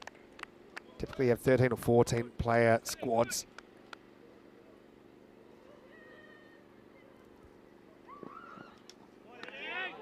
As Hassan able to outmuscle Matthew Rahman. Now, I know in Barcelona they don't play all their cricket at Montjuic, but when it is, it's a pitch that doesn't really have a lot of bounce. And you can kind of get on the front foot a bit more comfortably. Not so easy here at this pressure ground. And it gets knocked over. Can't really blame Matti there for trying to get a bit inventive. He's finding it hard to get going. He was 25 off 19. So he shows a bit of the furniture to Hassan Ali, who destroys the stumps. And Spain will lose their left-hander at 78 for 4. Well bowled though by Hassan. And people always tend to have this debate. Do you follow the batter? Do you bowl at the stumps? Honestly, I'd be trying to hit the pegs most of the time. This is what people also say, okay, you know, not moving the wide line. Everyone's just going to stand out side and just smash everything. Well, maybe not. There's a reason that leg side wides are wides in limited overs crickets, because you do tend to lose a lot of balls behind your pads, even when you're batting well.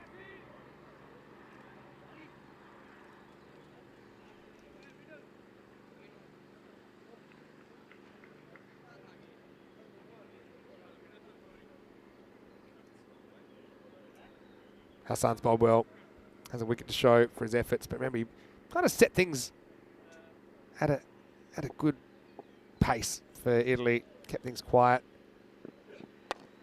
Well, this is not a bad shot at all. Well, Shiraz Iqbal comes out and says, well, what's the big deal? And he just gets on the front foot and smashes this one over the offside. Maximal! And this is the sort of thing where Shiraz doing this, maybe he's putting his hand up to open the next game. He's likely to get Hassan as well.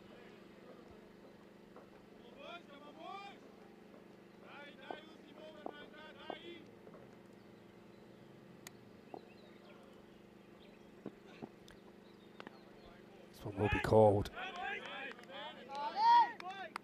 So what do you make of this first game for Spain? I suppose it's foreseeable. You have two, I think on paper, very evenly matched teams, but the advantage of having played a lot of cricket on this field and recently, and even just having played a lot of cricket in a short amount of time, I feel Italy are on the pace a bit more. Gets a bit big on the batter. Shiraz misses out. End of the over. Hassan Ali, pretty good spell for him in his first match. Back in an Italian shirt.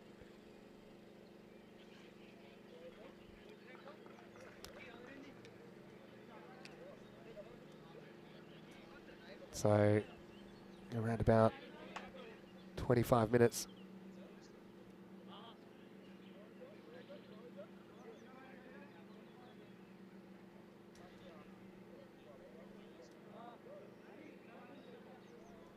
Looks like Sukhvinder Singh's on the last over. So we're going to have a retired out situation here. So I think this is probably a bit strategic. You want to get somebody out there maybe that hasn't had a chance yet. So Alex Davidson-Soler is going to come out and replace Always. I don't think that's really a knock on Always. He's batted fine. He's 29 to 15. But this is all about trying to get someone out there and just get him to hit a couple of balls, hopefully. So Alex Davidson-Soler, brother of Andrea, that plays for the women's team.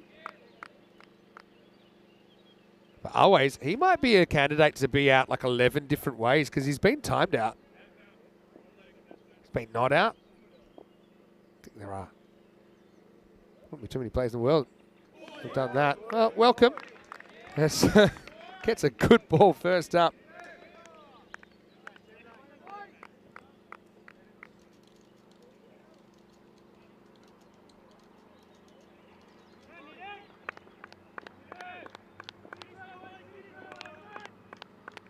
So yeah, with the retired out, will count as a wicket. But like I say, thinking of the bigger picture here, Spain. Nice to have Corey at the helm today. Nice to have Corey finally in Brescia.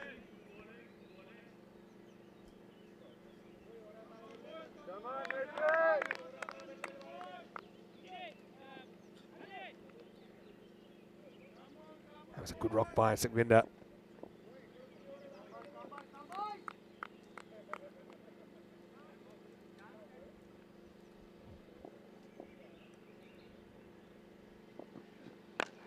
Oh, yeah. How about that? There's the old crouch down pull. It's about shin high. I tell you what, if there was a limbo competition, give me Alec in my team. Really crouched down low, made up his mind, and actually got it really well. And we did see Alec, don't forget, at the start of the year, had 3 matches against the Czech team. High score of 22 not out against them. But that was a cracking shot. And going with the angle of Sukvinder, who's not slow.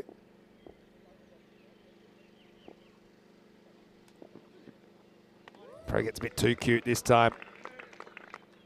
Good comeback by the bowler. I'm going to go out on a limb and say this is probably going to be the biggest margin we get between these two teams. They'll play each other 4 more times, don't forget.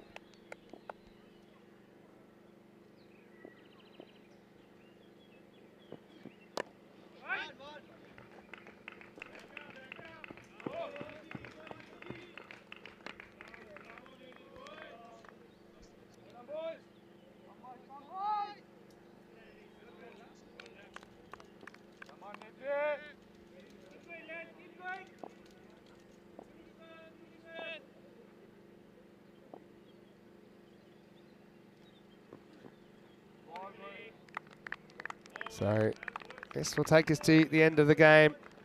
And it'll be 90 in the end for Spain. And so just a reminder that we'll be back in around about 25 minutes with the first ball of the second match between Italy and Spain in the ECI-W. But let's go back and have a look. And it wasn't really an innings that the Spanish team will hang on the mantelpiece, was it? And credit to Italy. I think they asked the right questions. And so, I suppose they just couldn't really find any batter really in that 10 overs and look comfortable. Mixture of the conditions, I think the Italian bowling as well. Calagamagate, that's a great moment for him. Rocked out in the leg spinner and crashed the stumps of Christian Munoz Mills. It was a bit of a sign of what was to come as well. Look at the Maximo comparison. Spain able to hit the ball out of the ground 8 times. You compare that to the 17 sixes that Italy were able to hit. And Italy did have 2 players that got in and stayed in.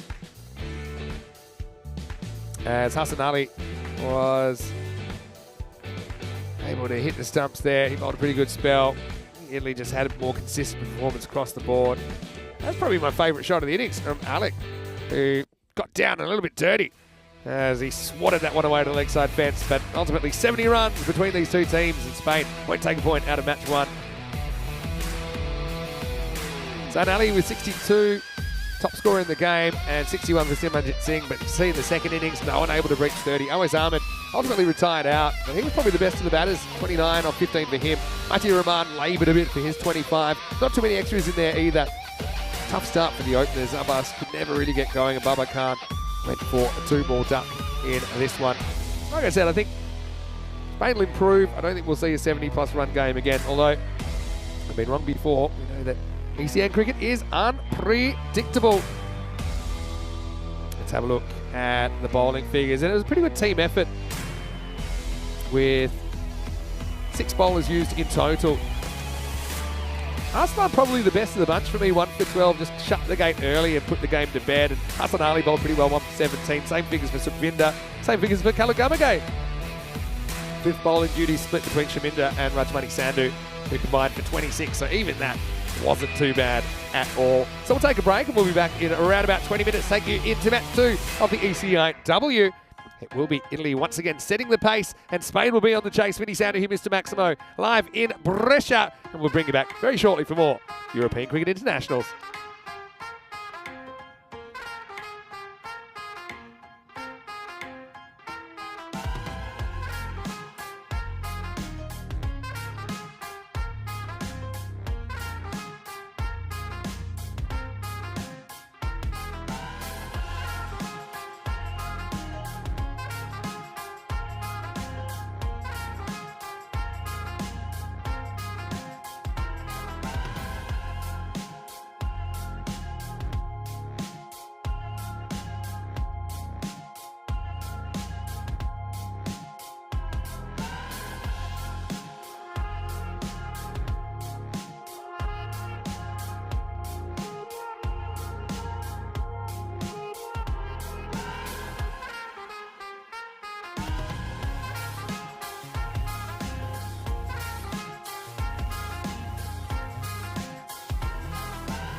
This European Cricket Network event is proudly brought to you by HCL Software, Paramatch, and Local Lifestyle.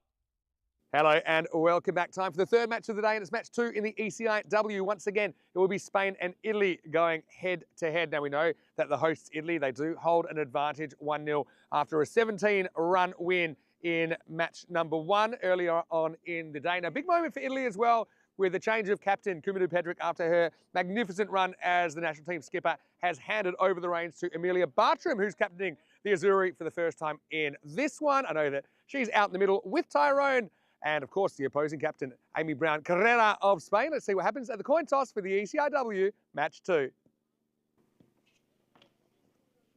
Thank you. Lovely. All right, Italy to call. Heads is the call. And it's tails. You'll bowl first. They're going to have a bowl first.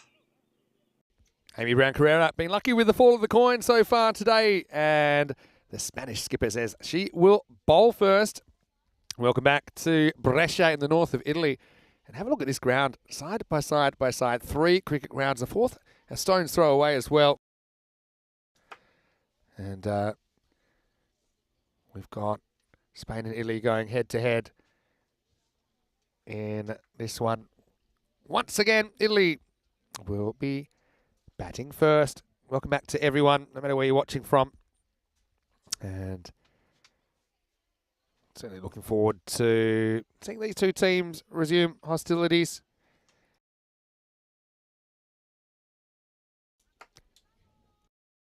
So Spain and Italy, see there.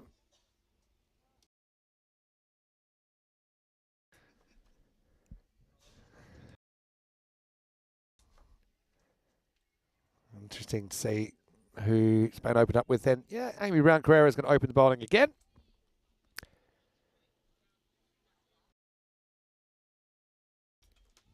Rathnayaka and Naniakara to open things up for Team Italy. Same opening combination.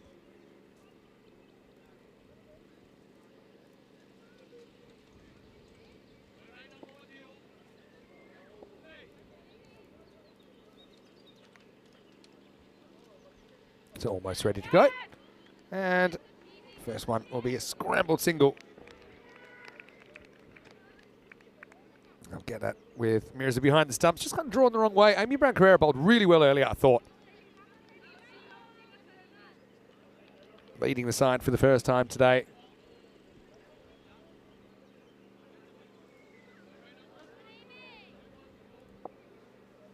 Interesting decision as well to send in Italy. Couldn't quite form the chase earlier at Spain.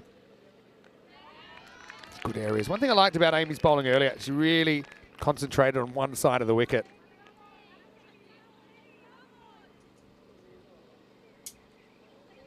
Keeping an eye on the other game, Belgium off to a bit of a flyer in match 5 of the T10 International Tri-Series in France, the Mid-innings Cup. Edged and dropped. Oh, well, didn't have too long to react there. And this one just kind of angles in and nips away, and you see Mirza, again, it's a positional thing more than anything. She's wrong-footed, and it almost blows her right thumb off. But I suppose, let's have a look where she's setting up. I'll give a little tip there. She should be probably about a metre to the left, so she's not having to move so far sideways for a regular delivery. She's way too wide. So have a look, just this little keeping tip, and obviously it's quite experienced in that role. She's almost off the pitch, and now she's always having to move to her left. So if there's an edge, and there are outside edges more than any other type of edge, then you're going to have to change direction. So she should be pretty much, to Amy, she should be pretty much have her left foot probably in line with the stumps. So it's a tough one. I do think if she'd been in that spot, she probably had more of a chance of holding on to that chance. Naniakara gets off the mark. Still, it's been a pretty good first over from ABC. Just that one single off it and the bye.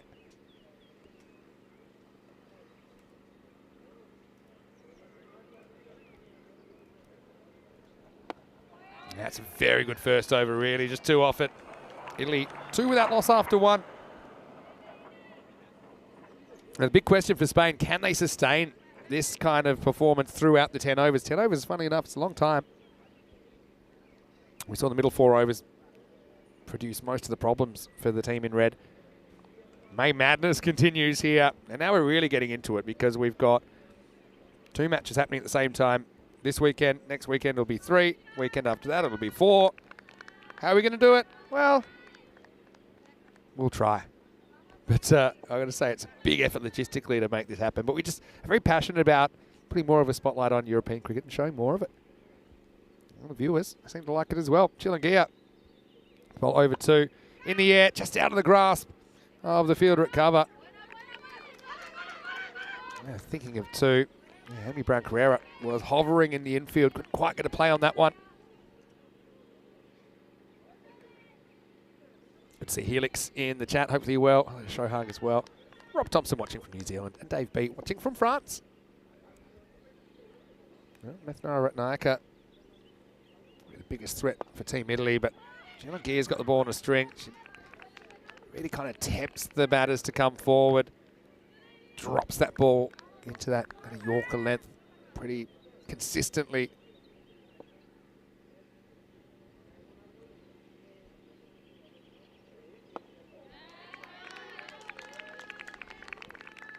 Next one, just kept out.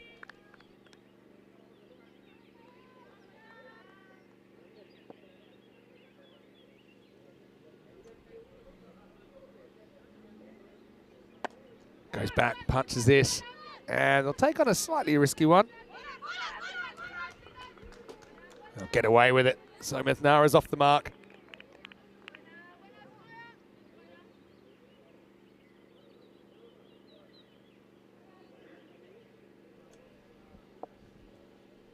Delisha gets the strike back. Good tight start continuing for Spain.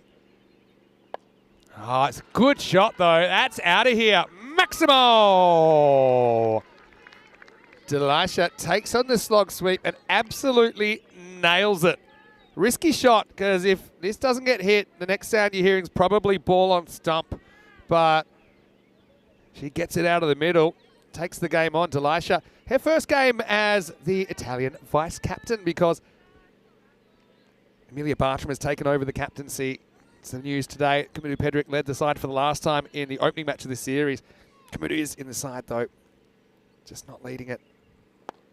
I like the way Chillinghia, she tries to go slower anyway and kind of challenges Delisha to go again, but that would have been a hard one to fetch. End of the second over. Just the Maximo of that and a couple of others. And the score is 10 without loss after 2. It's 1-0 to Italy after the first match in the series, which was a 17-run win. It was 86-69 in the end. So Italy with that advantage. Race to 3 wins, basically.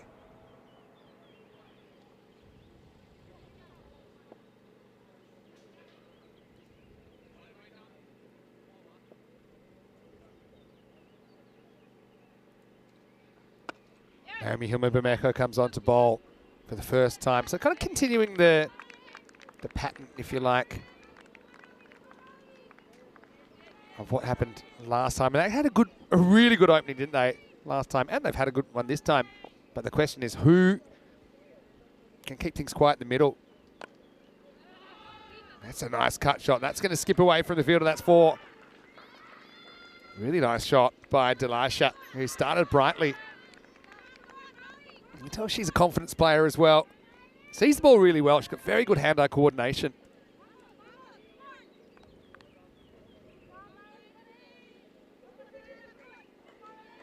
Occasionally can kind of get drawn out of her crease and I suppose over-tempted. Naomi. It's pretty well bowled. Slides on. Well, slight mix-up here. Bowler's ends on. Oh, she couldn't quite grab the throw. It starts with a miscommunication. We saw Ratnayaka get run out early and mix up with Kamudu Pedrick. But you see they lose eye contact, and that's where the trouble happens. It was actually a pretty good throw, but Naomi just not able to grab it. Had a bit on it, the throw. Wasn't a bounce throw or anything like that. Bounce throw probably creates more problems on this surface anyway. Just not able to finish the dismissal, Team Spain. Now they'll get through for what's going to go down, I think, as a run. Maybe a slight deflection. Not really a serious chance, I think.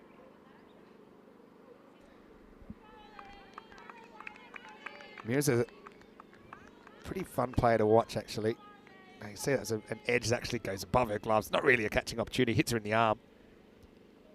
But yeah, she's always quite yappy behind the stumps, which I think is a good quality. And she's a player I really enjoyed watching in the ECI-W.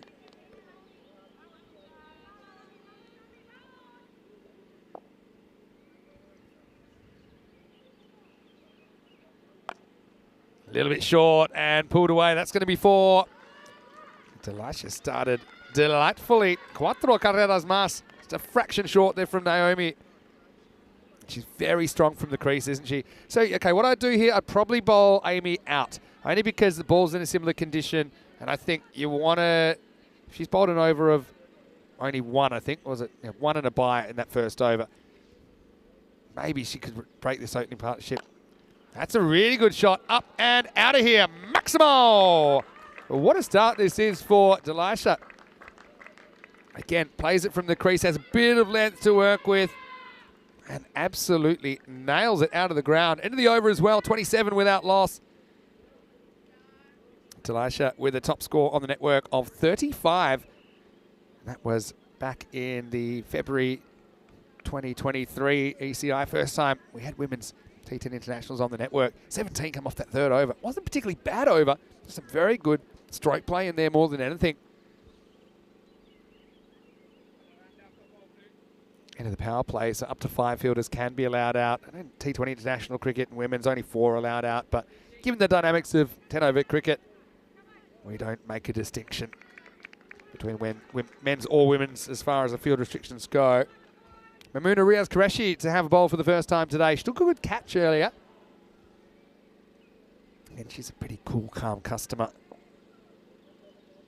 But Naka has been pretty quiet so far, 3 off 9. It's pretty well bowled. First up now. I like this from Delisha. Just have a look. She's looking to run, and she knows she doesn't have to rush back to her ground. So she knows she's got time. She's a good sense of the game. And she's almost halfway down there, but she knows that she's got time to get back. And the advantage there is if you do go for a run, you've just got such a small distance to cover to complete it. That's well bowled by Mamuna Riaz-Qureshi.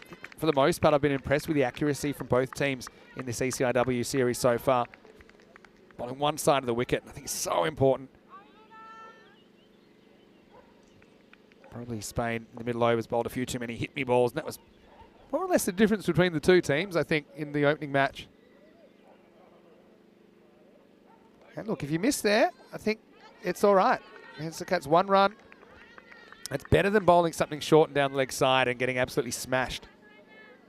Obviously, you don't want to bowl too many wides, but I'd put that under the category.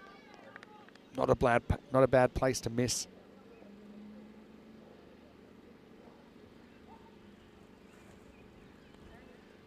Fraction short this time. Feels pretty well protected in that area. 3 outfielders from deep square leg across to deep long on. Delisha's got a few fans in the chat. Why not? She's batted really well so far. She's 23 off 9. She faces up now. She's really the reason the Italian side are going at an acceptable pace so far. Hit back and just beats the bowler. Chilangia with a slightly awkward bounce, but does well. Payal's a very good fielder down the ground as well. She took a brilliant catch, I remember, at the ECI-W last year. It was like a speeding bullet she held on to. 44 metres from the bat. Ratnaka. She's used up a lot of time just surviving so far. Let's see if she can cash in through these middle overs. This one gets a bit wild. That's going to be a no ball.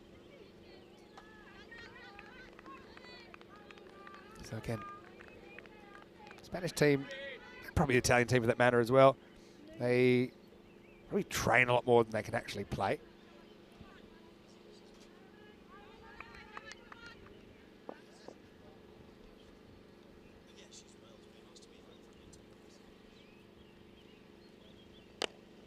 Nice looking cover drive.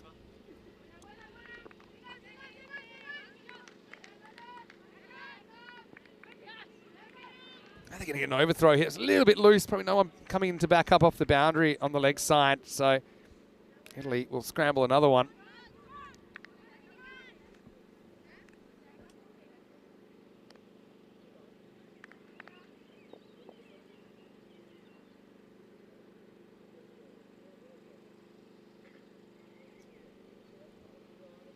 Well, this is hit in the air. Piles after it, but she's not going to be able to get there in the end. Has to pull the ripcord.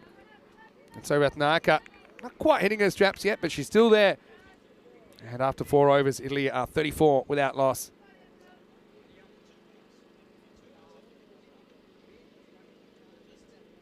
I want to say hello to everyone in the chat. And good news, we might have a special, quote-unquote, guest commentator with us for a few overs.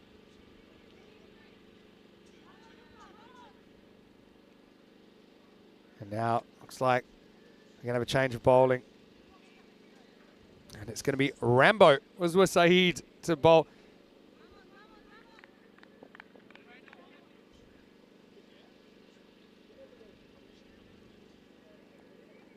This one comes back. It's not quite in time.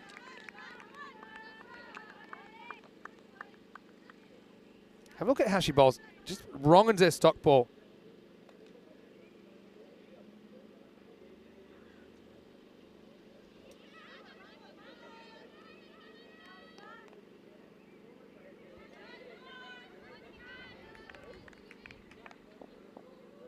So, this one. That's a perfect ball, really. The batters will want to be able to go back and punch it square of the wicket.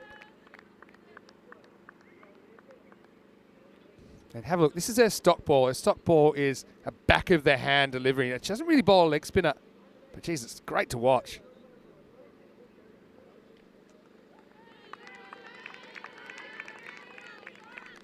So yeah, instead of spinning right to left, it'll go left to right.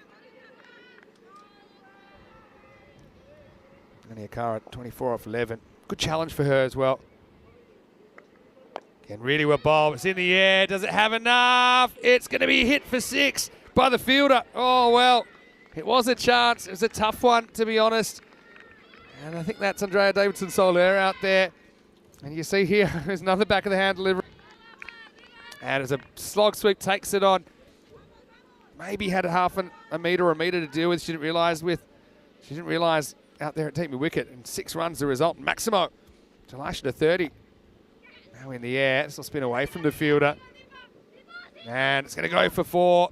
Second time today, Deepa hasn't really been able to deal with the side spin at that point. Bit of chaos going on. Well, here's a man. Chaos is his middle name. It's Corey Chaos Rutgers, our special guest commentator. Guest meaning unpaid, by the way. Welcome, Corey. Yeah, good to be back, Vinny. Well done to everyone. I know it's been a long 2 weeks out in Brescia, and nice to be out here for some ECIs.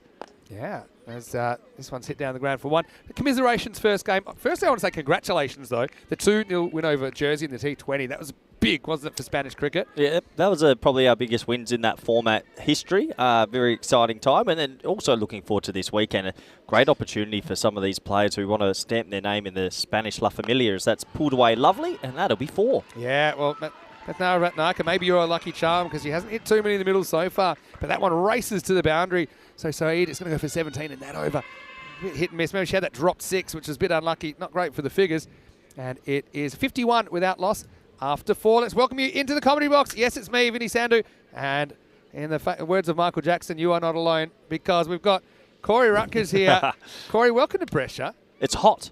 It is hot. I don't know how you're in a suit still. Well, you know, I was born in the suit. I want to say congratulations, obviously, with T20s. And opportunity, that's the word. I think that's the key word for some guys that would like to break into the Spanish setup this weekend. That was on our whiteboard last night as the key word, really? Did you see it? Of course, in Spanish, you know the word for opportunity? Opportunity. Oh, that's Italian. Pretty close. I think it's oportunidad. So, yeah, many opportunities. Yeah, this is super super exciting to give a lot of players that have been in the squad for a while and not had that chance. This weekend's a chance for them to step up, and that's probably going to be great fielding. It's going to go for 4. Pretty close. Rambo tries to extend the mitt and gets a kind of finger on it. It's been a little bit of so close yet so far. So how's Brescia been? I haven't seen you for a while. Brescia's been a bit of a mixed bag weather-wise. We had one of probably the most epic storms we've ever had. That was day 4. Might have been day 3, actually, come to think of it. But in the first week, we had like an epic thunderstorm. There's only 2 dirt tracks out of here, and it was a classic Sophie's choice. We had the car. Which track are we going? Oh, no. I chose the right one as we went past. I love Preet Singh from Cricket Stars having his team trying to put 10 Cricket Stars teams. I can't wait for this because this could be an opportunity. Pyle's got to try and find the drop zone, but it's going to drop over the boundary. Maximo says carreras and some good hitting. Now Delisha has her highest score in ECI-W cricket. That's a good shot. She's been able to clear the ropes. Both the men's and the women's team from Italy have started the day hot, haven't they? Some nice striking from both sides and a good platform here for the Italian women's. Yeah, really, really good striking. Now, full toss. It's going to be called a wide. It's probably challenging for height as well. Yeah, I think it just snuck under. These are those marginal calls, Vinny, that go your way or don't. Yeah. Keeper's gloves is also a bit of a worry here. Probably a no ball on 2 fronts. So, yeah. And it's fine. So, it's going to be a wide anyway. Oh, what a shot. Oh, that's a massive 6, Vinny, and that's 50. That's 50, first ever 50 for Delisha. What a great moment for her. Bringing up of 18 rocks. That's one of the quickest 50s that we've seen in ECI-W cricket, and she has been absolutely amazing. That's her 5th Maximo 4 boundaries in there. She's been a difference maker so far. Yeah, batted really nicely, but some of us were watching from the side, and you can see enjoying that mid-wicket hole at the moment. Now, just go on the back foot. She does like to play from the crease, but she's very good. I mentioned her hand-eye coordination is very good. She picks up the length very quickly, and yeah, it's the best I've seen her bat. The results would say the same. Yeah, so we had some fun times with the weather kind of causing a bit of chaos, but then yeah, really interesting ECS, 15 teams, of course. I know you commentate a little bit from the studio. This one will keep Ratnaka quiet. It's the end of 6, and it's 69 without loss. Yeah, the 4-ball bonanza was one of my most exciting remote commentary days at That was at the French series, but that was pretty cool. No, it's good to be back out here, and I haven't been to this part in Italy. You know I love Italy. You know it's one of my favourite countries. So you haven't been to Brescia before, that's right. Yes, I did. So we did Bologna, Rome. You haven't done Milan. No. This is it. Yeah. Milan and Brescia, probably an hour and a half apart. I went into Milan the other night, actually. How was it?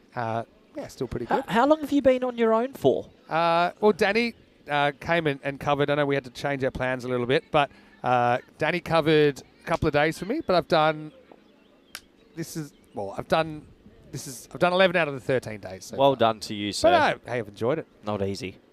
Enjoyed most minutes of it. Anyway, Mamuna is going to come back, and this one's going to get away. This could be the dreaded Minimo down the leg side. So things just kind of getting out of hand now. I think it might have been called a no ball, actually. It has for above the waist. So it's going to be, either way, it's 5. This way, it's going to be a free hit for Italy. No, it's been great here. And what a great facility. 3 grounds, side by side by side.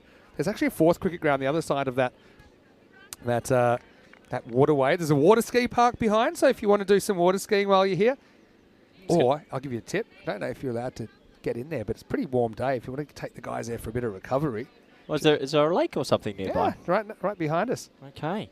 No, it is a warm day, Vinny. Credit to all the players and the staff and everyone around the ground to get the cricket on. But, yeah, it's nice to feel in the heat of summer. Just don't get run over by a jet ski.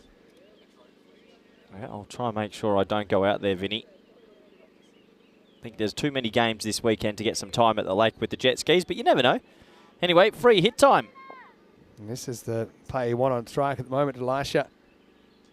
52 and counting.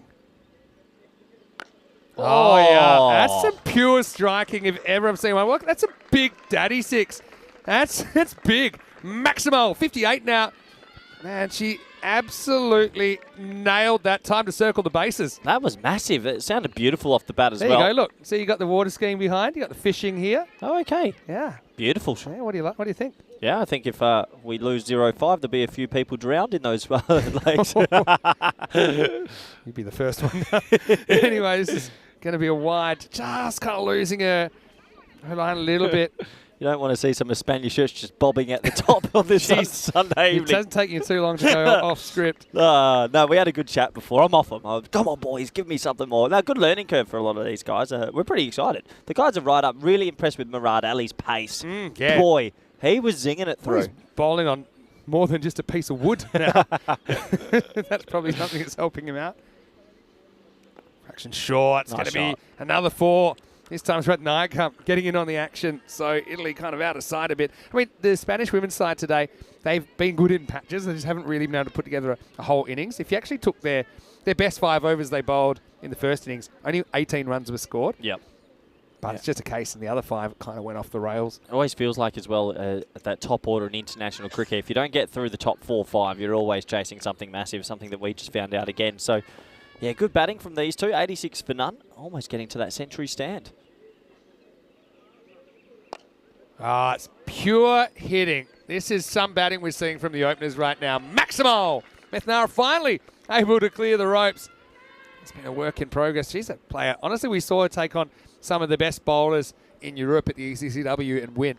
Don't forget the Italian side. They actually beat England 11 in that series. They're coming on a huge rate of knots. I know the women's game's been ballooning out for the last 4 or 5 years, but especially the Italian women, they look like they've got really good structure, good players, good strikers of the cricket ball. And you're seeing it here. 14 and overs, an impressive start. Can the Spanish pick up a wicket? Bit of ball. Ooh. Almost blows her fingers off. That's going to be 4 more. So both these two are bashing, they're crashing, and Italy, they're dashing at the moment. They have moved up towards the 100 mark pretty quickly. So I know we have a bit of history in Italy together. I know at the moment also Malta versus Belgium is going on. One of your old sides you coached. I know that must bring back some good memories of you. I haven't had a chance to see too much of the Medina Cup. Any upsets? Well, we had a super over yesterday. Wow. And the only reason, actually, indirectly, you're responsible for everyone knowing there's a super over because I asked you the day before. Now in France, predictably, they didn't really know what was going on. They asked Mahel, who asked Tyron, who asked me, and I said, well, I asked Corey, and he said it's the super over. All T20 irons. So there was a tie yesterday, was there?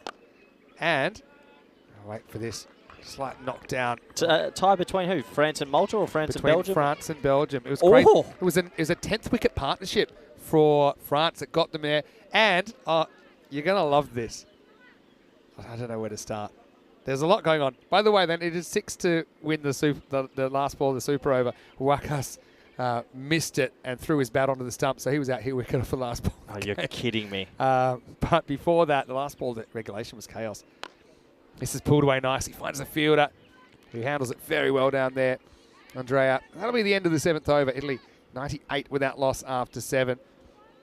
So, yeah, it's been a bit tough, I suppose, for Spain in this period. Just haven't found the answers to this opening partnership. 7 overs down, 98 without loss. Yeah, it's amazing that we've got cricket going on all over the place, but exciting for the women's teams out here in Brescia as well, especially with 3 overs left in this first innings. Can the Spanish get a wicket, keep them under 130, and then you never know. So let me tell you what happened. Last ball, actually there was 1 off 3 required. Scores were tied, but there were 9 out. So obviously a wicket at the end of the innings. And they got hit back to the bowler who knocked it down. They run anyway. But it was hit back really hard. It looked like it was going to hit the umpire. So the umpire's gone down straight away. So I want to get your thoughts on this. So imagine this. Been drilled back. The bowler's got a hand on it, but the umpire's gone down and he's not even facing, right? That's a little bit short. And that would have been the catch of the century from Maria Zamorano. Spanish teenager almost gets the stick. Ends up being a pretty good stop. Yeah, good fielding in the end. Almost sticks in the right hand. Would have been an amazing catch, but just the 1 run. I want to put yourself in your coach's hat on if this happened to your team one way or the other. Yeah. Right, so better length this time. That hit pretty well. Payal doesn't miss too many. Makes the stop and keeps it to 1. So the umpire actually had his back to the play when the stumps were broken. The replay shows he's out by this much, but the umpire can't see. So how did they come to the final conclusion? Ultimately, I don't know who, they've gone, someone must have seen the replay. And they've just used common sense and said, yeah, it's out. Yeah, I like that. And they went to a super over, but it was chaos. And France won the super over. That's it. On rankings-wise, I didn't know that, but that's actually quite a bit of an upset. Right now, Malta, they looked like they were getting the better of Belgium, but there's about, I think, 18 points between them. I think 62 Malta I at think 44 it Belgium. just goes to show all over Europe, on your day, anyone can beat anyone these days. I think the gaps have come extremely close, and talent pool, thanks to the ECN, is everywhere in the men's and the women's game. So you see upsets in T10, T20s, and I'm all here for it. 100 partnerships come up in this over as well. Italy galloping away. Oh, well bowled. Yeah. And now, take on a 1. Uzwa has to do her own fielding. Obviously, we've seen Uzwa developing on the network. And her brother, Hashim Mirali, also a guy that's been in the picture. In Pakistan at the moment, playing in one of the main Premier Leagues over there. It's Hashim. Kid Dynamite. Kid Dynamite. Some good players out here today, isn't there? It's great. I mean, I still think the Italian and the Spanish squads on paper, they're pretty similar. Obviously, the conditions, I think. Well, there we go. Saeed comes through with the goods, and they finally can break the partnership. Delisha's going to go for 61, and it's 102 for 1. And Uzma Saeed, she's so good at turning the ball. She actually gets a lot of side spin on this wrong-un, so just check out her mode of delivery here. It's a really special skill to have, isn't it? Yeah, it is, and it's really well bowled. Look at that. Nice high extension. Revs through the ball. Hip comes through to give it a little bit of rip. An amazing skill to be able to get it out the back of the hand like that and get it to turn in. And you can just see, comes in enough, and the flight is actually what does the trick. So sensational bowling and a much-needed wicket for the Spanish. Yeah, well, it's a great innings from Delisha. Breakout innings, really. 61 off 26, and I know that she'll get a very warm reception from her teammates as she heads back.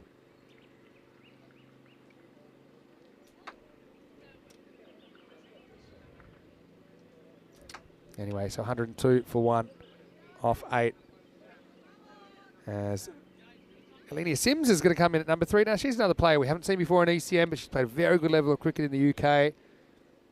He's batting 3 and also will bowl some off spin for the Azuri in this one. 2 overs to go. So what else can we talk? We've only got you here for a couple more overs. I know you're busy. You've got to get to your warm-ups. The warm-ups aren't until 2:30. It's a nice little break today. That one's just a leg by. But no, look, tell me more about, obviously, the women's series. The women's are on the field at the moment.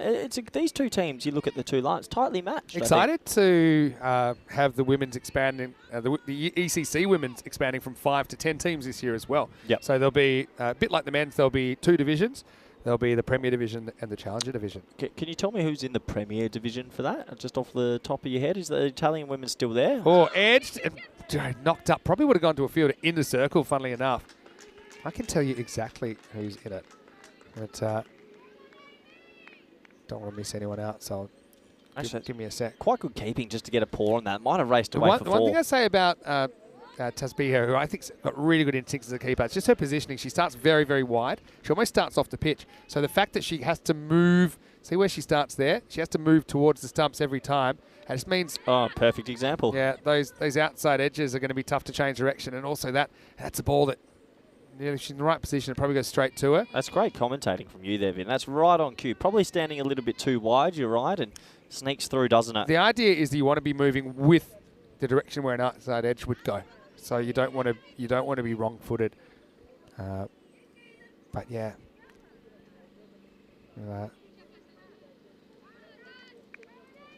In the top division, or the Premier Division, if you like, we'll have England 11, of course, defending their title. Edged, and well, a bit of a teaser. This time they put the third really fine. Oh, it's going to get through. Deeper though. Oh, she's done so many good things today, but her ground field, unfortunately, hasn't really been of the standard she would have hoped. That one flies away, and she does get there. And tries to get the foot behind it, but can't quite make the stop. So England 11 will be defending. Netherlands are back. Italy hold their spot in that Premier Division. They'll be joined by Ireland 11 and Scotland 11 in the Premier Division this year. So Ireland and Scotland, first time they've sent teams to ECI-W. See how the Irish beat Pakistan yesterday as well? Just love the cricket universe right now. Well bowled. It's going to be under the bowler's sort of hand there for Carrera, just a single. Before we move on, Spain will be in the Challenger Division, along with Austria, who are back from last year as well. And then Jersey, Germany, and Czechia will make up the Challenger Division. I imagine it'll be a 1 going up, 1 going down. Similar sort of to the men's yeah, as well. Not quite settled yet, but I imagine that's the case. That's a really good shot. Standard deliver time, Maximo. And that's what Sims is bringing to the table. Amy Brown-Carrera bowled a pretty good 2 overs. This wasn't the worst ball either. Maybe it had a little bit of length on it and dealt with as we get to the end of the ninth over. 119 for 1. Now, you mentioned Ireland beating Pakistan in a T20 in Ireland overnight. You know he'll be really happy with that. It's our very own Andrew Leonard. Yeah, and of actually, course. the three of us will be taking charge of the Netherlands Tri-Series, which, believe it or not, it starts in 1 week's time. Yeah, 1 week's time. 1 week's time. Yeah, Right? the games have been moved to VCC in Voorburg, and that's actually a hybrid stitched-in wicket. Now, this is super interesting. The machine must cost about $15,000, but they get a piece of grass, shave it down, and then they stitch the wicket in. It's unbelievable technology. So this is like a hybrid wicket. It's on a hybrid wicket. But it is turf, but it's hybrid. They've done one international before with New Zealand over. Yeah. Honestly, you should see it. It's great. I've heard a lot about it. It's honestly worth us doing. Oh, Whoa! What a shot! The reverse is alive, baby. It's the reverse Malachi. She's reversed it the other way somehow. It's almost blown her stumps apart as well. Look at this. This is what a It's shot. right off the middle, but she hits it way later than she meant to. That might be the best shot I've ever She seen. actually hits that in her follow-through. Wow. It's good to be back, Vinny. Oh, chaos is following you around. I love it. It always. That's an incredible shot. Because you're getting a bit of reputation, by the way, on the network for, things crazy Weird. things tend to happen when you're around. Oh, here we go again. Another reverse Malachi, Vinny. And this is seriously good batting from the Azuri. It really is. It's good tactic to Chilangia, who, pretty predictable what she's going to try and do. She's going to try and I think just hang it out there. You know what I love? I just think the game's changed. So if you showed someone in the 20 years ago playing a shot like that, everyone's going, what's going on? But these days, men, women, doesn't matter where you're from, who you are, you can play both sides of the wicket. You can bat right-handed, left-handed. The skill levels of batsmen and batters these days, it's just unbelievable. Yeah, well, Chilangia's on the last over. Tries it again. She absolutely nails. That's going to be 3 in a row. And you've got to love the tactics here. And it's very hard to counter this as the bowler because it's hard to imagine a line here.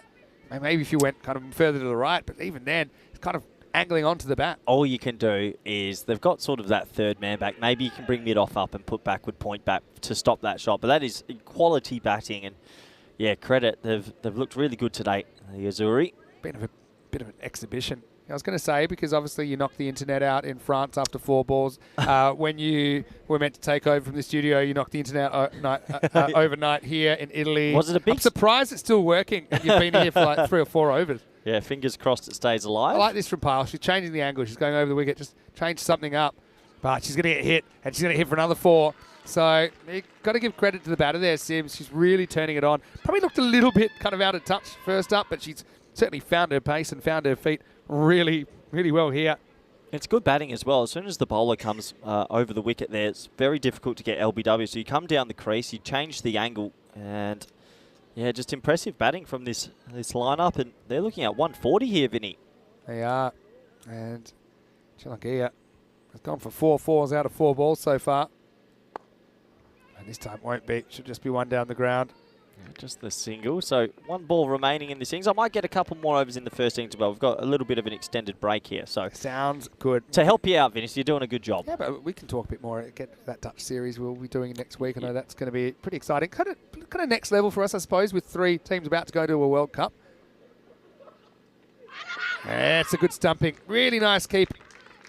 As Rathnaka will go off the last ball of the 10, and Chilangia does end up with a wicket. Has a bit of a consolation feel about it, but Mears, that's a nice, tidy bit of keeping. And so we'll finish with a wicket, but only 2 of them fell during that 10 overs. Italy, 136 for 2. Yeah, what an unbelievable good bit of keeping there to get a stumping late. But credit to the batters in this Italian Azuri lineup. That is a big score. They've batted well, and they'll be looking to defend it. But can the Spanish women come back with a couple of early boundaries? Yeah, Mirza, like I say, I like her instincts as a keeper, and she was pretty excited about that. So she should be. It's a nice little highlight for her. But anyway, let's have a look. And Italy sent into bat. It can be a risk, and unfortunately, Spain probably didn't quite execute for long enough. And although they had a tight start with the ball, this is where it kind of got out of control, with Naomi going for runs when she came on in the 3rd over. But really, it was all about Delisha Naniakara, her first ever ECN half century, putting 61 runs on the board in just 26 balls. And look, in the ECI-W, not often we see at this level batters going kind of 200 plus strike rate. Delisha scores at 234 or 235 with her 61 off 26. Sims, obviously 5 boundaries in 9 balls, also getting a very, very good rate, going at 245. And what we love to see is attacking cricket. That's certainly what we got in the first 10 overs here. Yeah, absolutely. Credit to them. I thought they batted really well, a special 50. And always nice to get to your personal milestone on the network. And overall, I think the Spanish ladies have also applied themselves well. That would have been a hot chance, Vinny. They're trying their best. If that had been held, it would have been something else. That was a bit of a highlight for Rambo, who was able to shoot down Naniakara for 61. But certainly they've made things pretty tough for themselves here. And I hope the Spain go out in the second half of this game and just try and put a good innings together. Now, whether it's enough to get a point or get a win, that's kind of secondary for me. I just love to see them kind of continue their progress, continue their journey. We saw them in a pretty good position, I think, even to win the game at halfway in match 1. This time, I think they're a long way behind. It was a nice bit of work by Mirza to be able to complete the stumping there and complete the innings 136 for 2. Delisha Naniakara batted absolutely fantastically with 6 sixes and 4 fours in her 61 off just 26 balls. But Nayaka eventually got going after a pretty slow start by her standards, 36. She was out off the last ball of the 10. Sims was great while she was there as well, including 4 fours on the spin, including a selection of reverses that you won't find in the coaching manual anywhere. So we'll take a break and we'll be back pretty shortly. Vinny Sander here, Mr. Maximo for ECN. It'll be 137 for Spain to pull off a huge upset here in match 2. You're in pressure, bring the pressure. We'll be back soon with more European Cricket International.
This European Cricket Network event is proudly brought to you by HCL Software, Paramatch, and Local Lifestyle.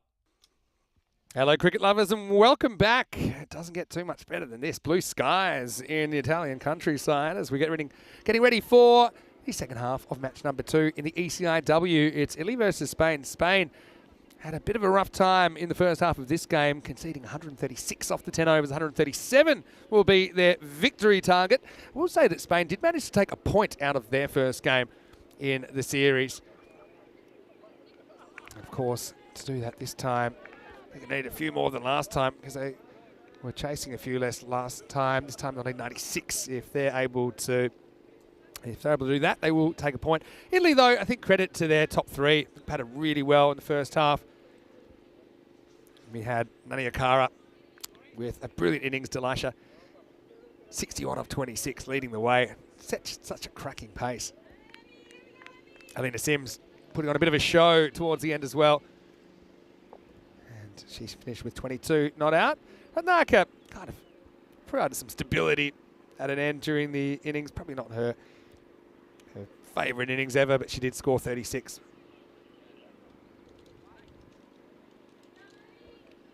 And so Amy Hillman-Bameko is out there with Amy Brown-Carrera this time as her opening partner. Bartram to bowl.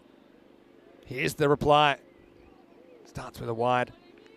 And Naomi, sometimes you've got to feel for her because she's still very young, but there's a lot of pressure on her, I think, to perform with the bat. I think it's only natural, I suppose, playing international cricket early in your career, to have a few nerves around. And she has shown an ability to keep her cool in some pressure situations. She's actually delivered 2 golden balls. Now, not many people have actually bowled 2 golden balls. Now, think of it. Bartram has been getting the ball to talk early. It's well bowled. Really well bowled. Can't do much with that. And I think with Naomi, the quandary she's got is how much to attack and how much to protect her wicket, because she knows that she's a very important component of this batting lineup. Amy Brown-Carrera is leading Spain, and she's also opening the batting in this game. Hit back straight, and that'll beat the field. That'll be 4. That's a nice bit of timing from Naomi Hillman-Bameko. Takes Bartram back over her head. Gets just enough. This is quite a fast outfield, I have to say that. Amy Brown-Carrera did score 41 against the Czechs earlier in the year. That's her best score on the network. She did score 28 as well in a pretty impressive knock versus Austria last year. That was at the ECI-W. That's a nice bit of stroke play from Hillman-Bameko. Gets her off the mark. Flashes at one wide. Clever bowling by Bartram just to draw a little bit wider.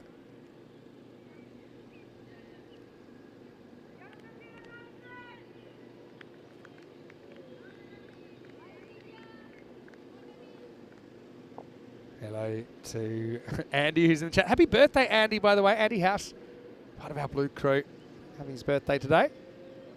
Good outswinger. Naomi knocks it away. Got a single. Also, it's Mita Gooch's birthday today as well. She's been hiding out the back of the tent for most of the day. But yeah, Mita, very happy birthday to you as well.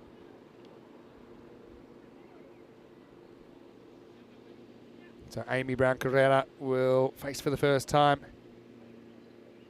Just noticed that Belgium have gotten over the line against Malta. Doing it in the 18th over. Match 5 of the Medina Cup.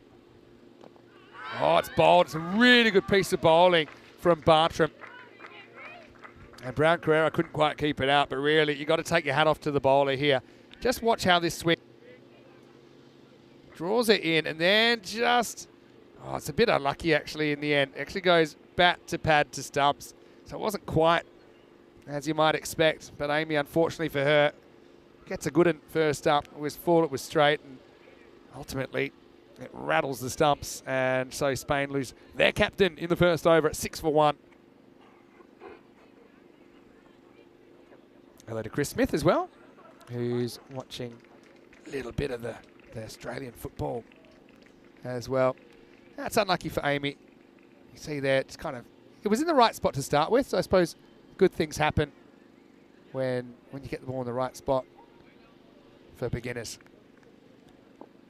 Anyway, here's Andrea Davidson Soler. One door closes, another opens for Team Spain.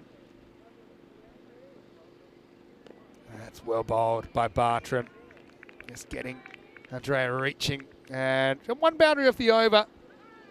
Apart from that, a wide and a single and a wicket. The score at the end of one is 6 for 1. 15 matches since the golden ball. Can't see this one being a golden ball, but let me tell you, the Spanish side, they are golden ball magnets. Going into this tournament, they had 2 golden balls out of 20 matches played on the network.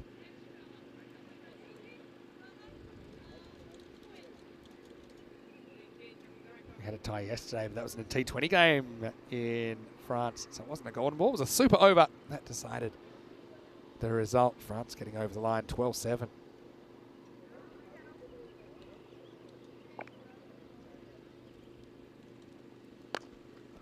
Oh, wow. Was that a chance? I think it might have been.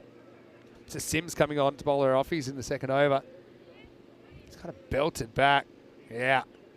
Hits him more in the wrists than anything else. It's a bit of a nasty one, to be honest. She'll shake it off.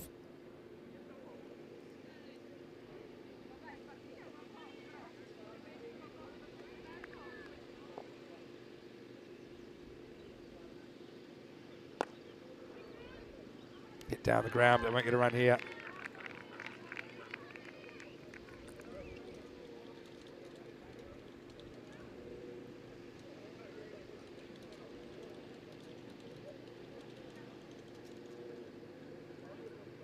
So, like I said, for Team Spain here, having that 96 a long way off, I just love to see them bat positively and put together an innings, even if it's 80 plus, something like that, even 70 plus, maybe just to outdo what they did earlier, for example. Hit in the air, but hit into the gap, but that's another good shot from Naomi Humabameko. Takes a bit of a risk, I suppose, but with risk comes reward, and she'll get 4 more.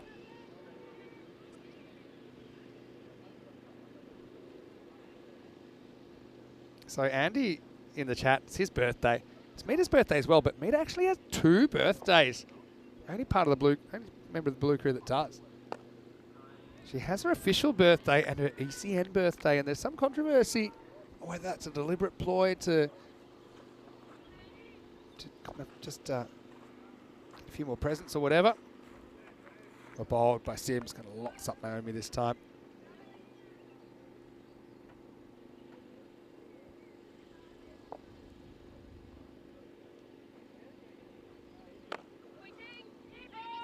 Played away this time. And they won't get a run there either. So Sims keeps it pretty tight. Just the boundary off the over and 5 dot balls. And it's 10 for 1 after 2.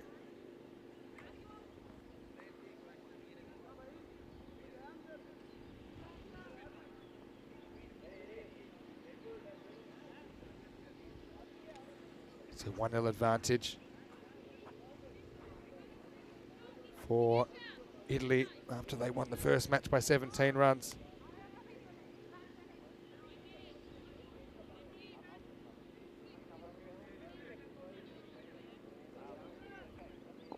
Now here's Delisha to bowl, and she batted so well.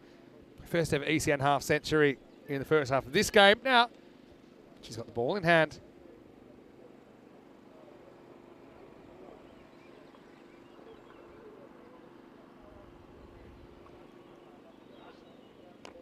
A little bit short this time. Well, how's that for a bounce?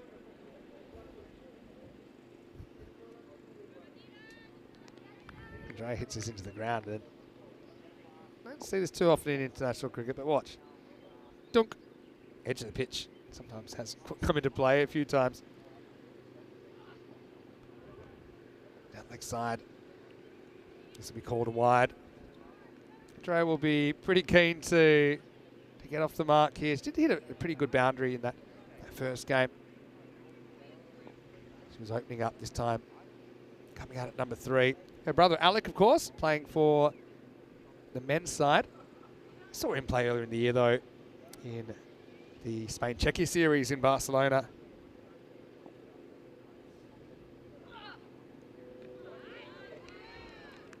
And One beats her outside the off stump.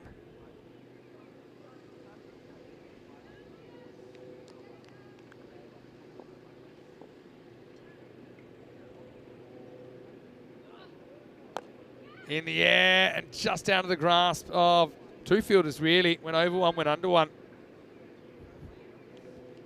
And even the way that Andrea got out earlier, she's taking the game on. She got caught at mid-on.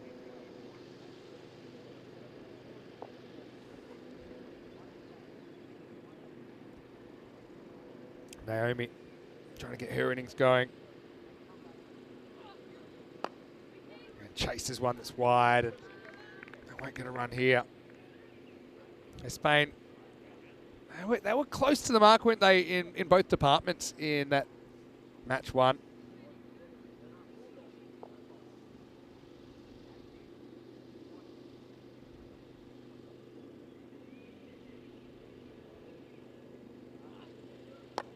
This one probably would have been a wide, but instead swats it straight to Suddenly Malwata. Haven't seen her with the ball yet, Suddenly, but I hope we do. She's a really exciting talent with the ball. Fraction short, good footwork. And that is going to test the fielder. Great effort. Really good effort. It's good running though. Or is it? Yes, it is. So Naomi, great to see her taking the game on there. But I've got to say, it's really good cricket all around. Big dive from Alenia Sims down there. And then recovers and fires in the throw, but not quite in time. It'll be 2 runs. And that will take us to the end of the over. So 14 for 1 after 3. You can see in that first innings, Italy were kind of still quiet, weren't they? First couple of overs this time. It has been the middle overs, and that's been the issue for Spain. Italy being able to break away.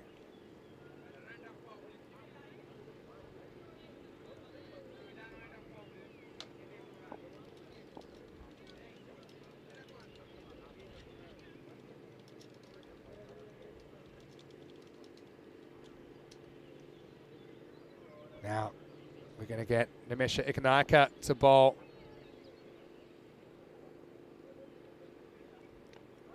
And she's also a pretty reliable performer. Team Spain, it's great for Team Italy, I should say. It's just great to see more and more opportunities being given. T10 format really accelerates your development, especially your decision making. You generally have players turning over really quickly, bowlers and batters.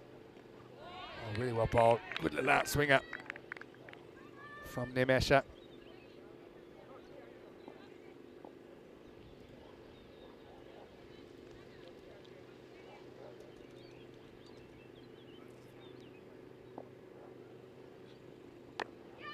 There's a little cut shot here.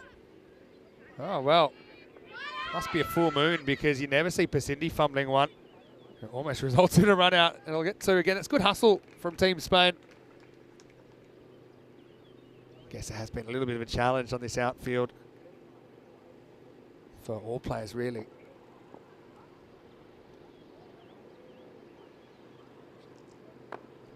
Nice looking shot again, running on the hit. This time, Pasindi keeps it in front of her.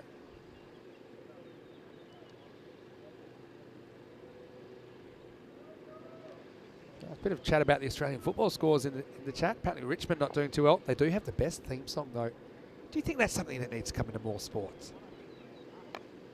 In the air and just out of the grasp of Pasindi there. She's a ball magnet at the moment. This time will just be a single.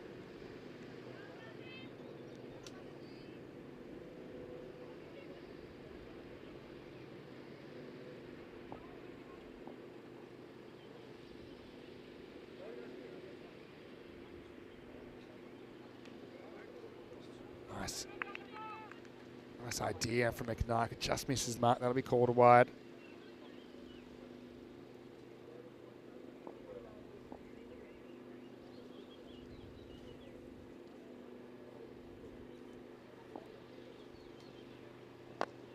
Good bowling, really good bowling. Uh-oh, we got trouble here. 1 runs, 1 doesn't. Without even looking at the replay, I bet there's eye contact broken here. Let's have a look, because Andrea's running. She likes it. Naomi turns her back. She ball watches. To be honest, that's probably Andrea's call there. It's in front of the wicket. I think it's non-striker. Your obligation is just trust the call. Run hard. If you then get run out, then you can have some words. It's going to be called wide. Maybe a bit of a harsh call there. Yeah. One thing about this format as well, does put you running between the wickets under the microscope as well. And these are all really useful and transferable skills to any form of the game. But you can see there, Andrea probably shouldn't have been on strike. Now, she will punch one and get a single. And the main reason that it's the striker's call is because they're going to the danger end. And so the non-striker really should make it. Not really up to non-striker to overrule in that situation. Anyway, it's the end of the fourth over, and Spain up 22 for 1 after 4.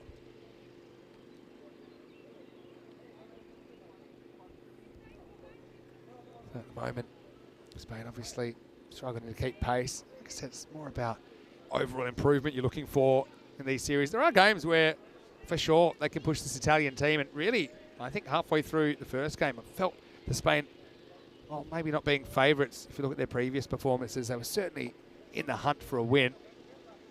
It wasn't quite to be 19 runs between them. I think the margin will be a bit more substantial than that this time, but still plenty to be gained in the next 6 overs. Here's Malawata, been waiting. Right on the money, straight away. I'm impressed with the depth and the amount of options that Italy have with the ball. Obviously, they've been working very hard, have to do a lot of training to try and prepare themselves for these matches.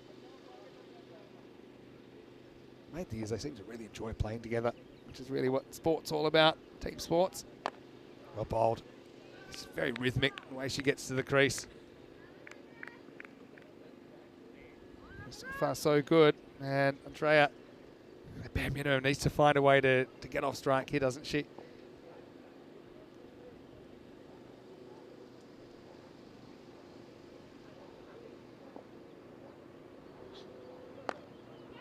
This time wants to go on the hit. Might be a chance for a clean pick up and throw, and I think that might be gone. Interesting decision. Fielder decides to run it in. I just got a feeling that Andrea is going to be struggling here. It's a race. And it is gone. Just out. I mean, you've got to give credit to Andrea there. I mean, she had to take a calculated risk. The ball just sat up nicely for the fielder.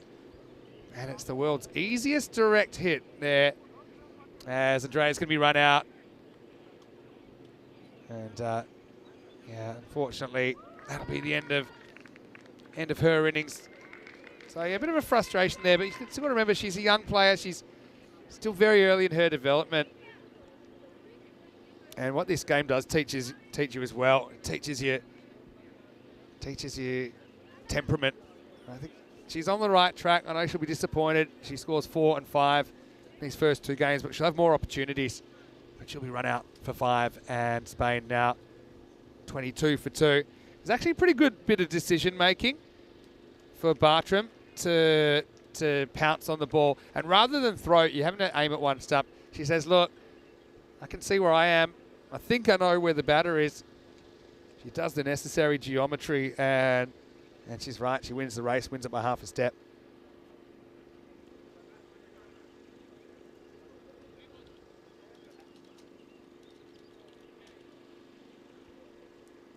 So Chilungia is the new batter. She won't be facing up. Naomi Hilma-Bameko takes the strike. Hit, but straight to the fielder. They feel pretty well placed here, Italy. They've got the plans worked out. It's one thing to have plans, but I suppose another thing to execute them. I've been pretty impressed for most of the day with the women's matches that they've been able to bowl one side of the wicket and actually set a field to it. Kind of got the cover lurking there. Pedrick, and right on cue, they lose one down the leg side. That shows the jinx is alive and well. First run given up by Malawata.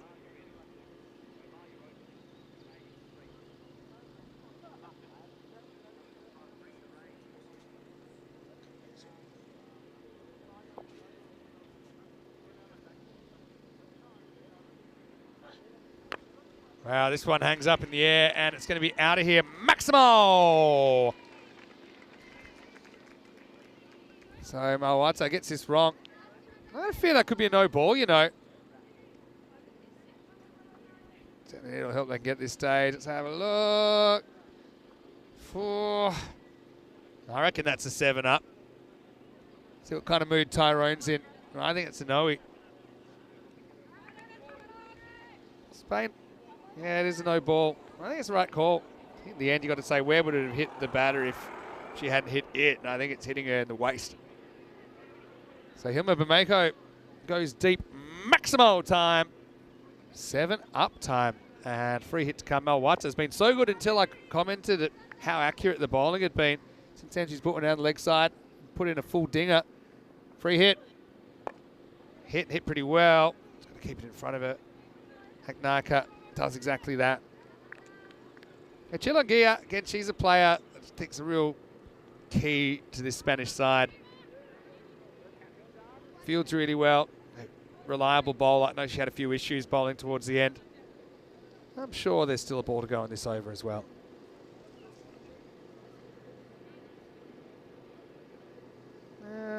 Dot wicket. Dot wide. No ball. Plus 6. 1. Get back out there, bowl one more. There you go. So a bit of musical chairs there for the batters. They swap ends a couple of times. Means that Chillingear will get to face the ball here in the 5th over.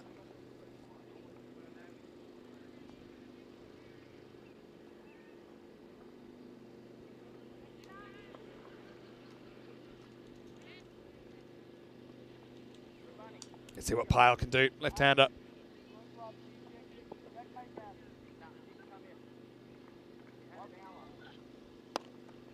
Yeah, gets a piece of it. Nice. Tests the fielder.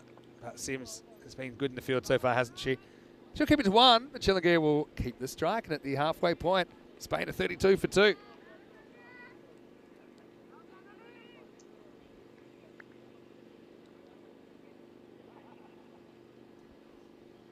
So Spain 64 off 30 for a point. Seem a long shot at the moment. But so they'll keep fighting.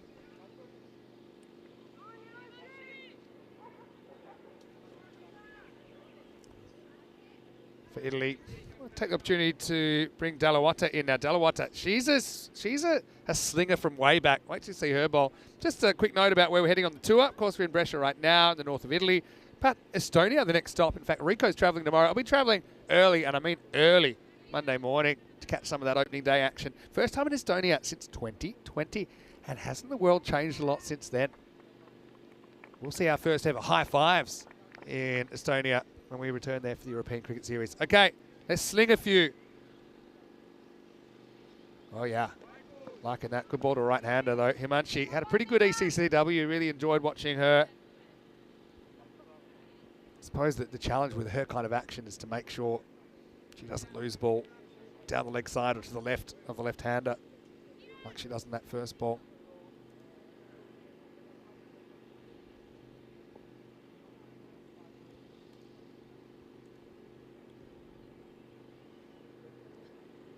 Makes the adjustment well.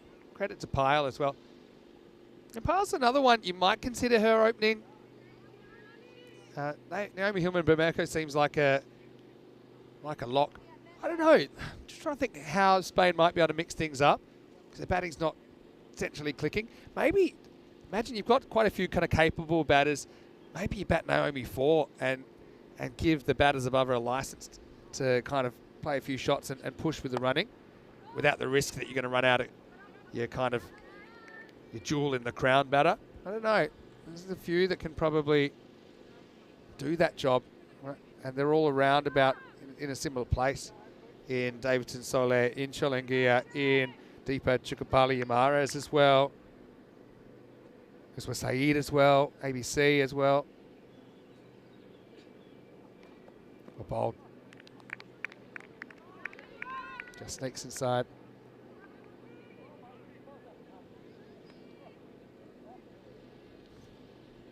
Now all the Slinger Malinga fans will be a fan of of Himachi Dalawata.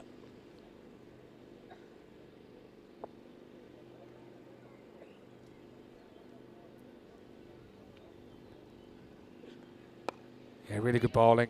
And also good cricket from Hilman Bermejo. Let's check out the action of Dalawata. You can see she approaches and it's a very unusual angle. So rather than coming straight over, it's, I don't say how many degrees, but it's a bit more angular. It's kind of half sideways, half over the top. It's like a genuine 45 degrees, isn't it? But she does it very accurately. And I say this quite a lot of the time, but being a bit different, I think, it gets you places in cricket because how are you going to practice to that? You can hit as many balls as you like, but how are you going to practice that? That's why you look at the bowlers. Rashid Khan's a good example in the modern day that, you know, you can't practice against it. You get out there and it's tough. Murali's the obvious example as well. Just something that's different. Malinga, obviously, for Sri Lanka over a number of years as well. Going right back. Original kind of frog in the blender, Paul Adams. Things like that. Bowled. Goes straight through her legs, actually. Grabs a bit of the pad on the way through. It's great over from Himachi. And good to see she hasn't lost it at all, as her over will only go for 3. And after 6, Spain are 35 for 2. Yeah, so yeah, looking at that top 5 for Spain, they're all very capable. And I put Chukapali Yamaras in there as well as a player, which I think is a genuine bat at this level. But they need to hustle a bit. That's the thing. They're probably not going to score as many boundaries as some of their opponents at this level. So it's that hustle, it's that intent to kind of try and eliminate the dot balls. And now we're going to get Kirandeep Kaur to bowl, and her first ball is muscled away over cover. Nice shot by Naomi Hilman-Bermejo, brings 4 runs. Now Kirandeep is actually the daughter of Friends 11 skipper Jaipal Singh, who is he's known for his spin bowling. And I'd say Kiran's been working really hard on her bowling, I know that. First one probably a fraction short. I realise she's also bowling at probably the most accomplished of the Spanish batters here. So it's a good challenge for Kirandeep. Next one, not really timed by Hilman Bermejo. Should just get a single. But I think if you look at when we first saw the Italian side and the Spanish side on the network and compare it to now, it's quite amazing the level of improvement, the rate of improvement we've seen. And Kiran here, she needs to try and draw Chilangea forward. Chilangea will want to play from the crease like this. Almost gives a catch to Bartram, but just to the side of her.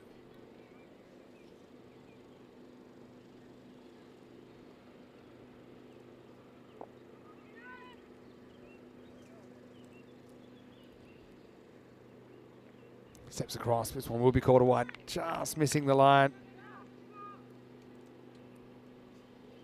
And Kirandeep, she was part of the Italian squad last year as well. She does have an ECN wicket. In the air, just over the top.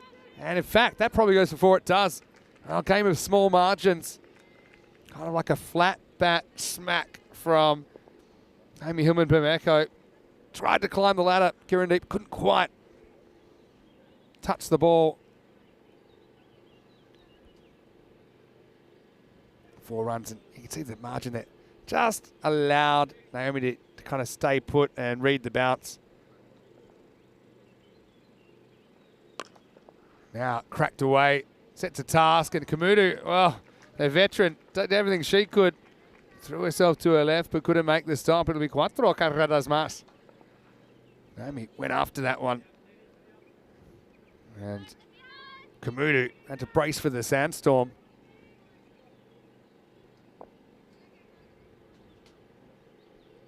'50s up for Team Spain.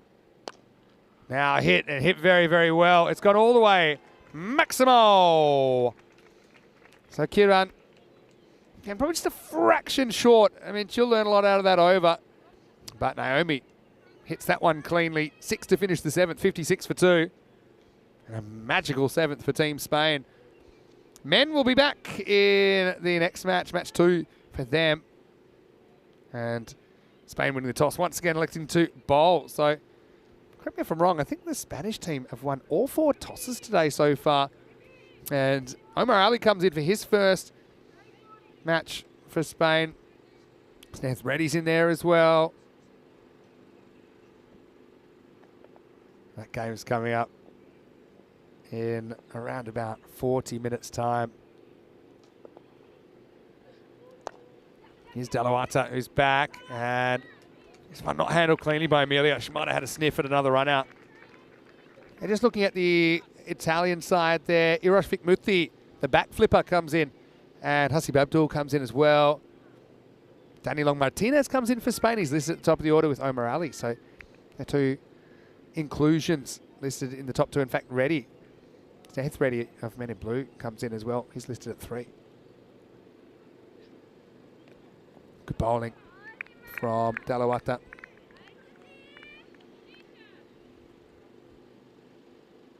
Amy Hillman Bermejo has moved to 39 now.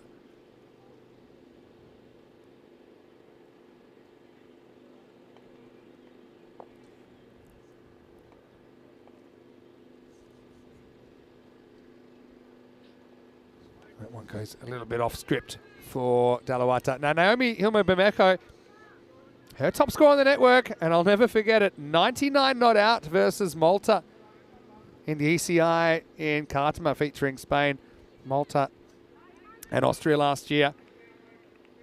And there was some controversy as was spotted by a few eagle-eyed spectators. They had 6 outside the circle in the last over. Never called. Maybe costing her that extra delivery.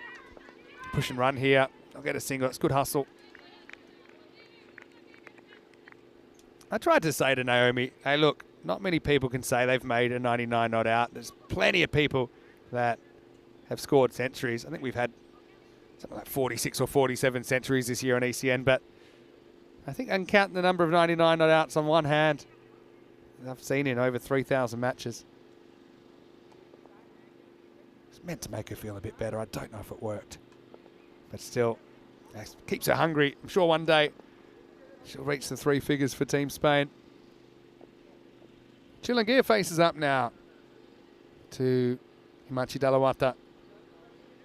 That one goes a bit wild. I'll put the kibosh on Himachi a little bit. But that's also the left-hand, right-hand kind of just forcing her to make that adjustment constantly.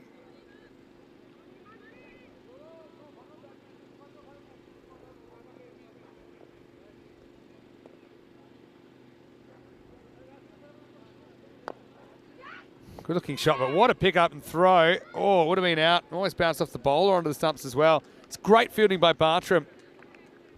It's a tough one for the bowler who's in her follow through and then has to double back. But again, just shows if you run straight away, you force a perfect bit of fielding to get you out. I think Spain can learn a lot from that. Naomi's moved to 40.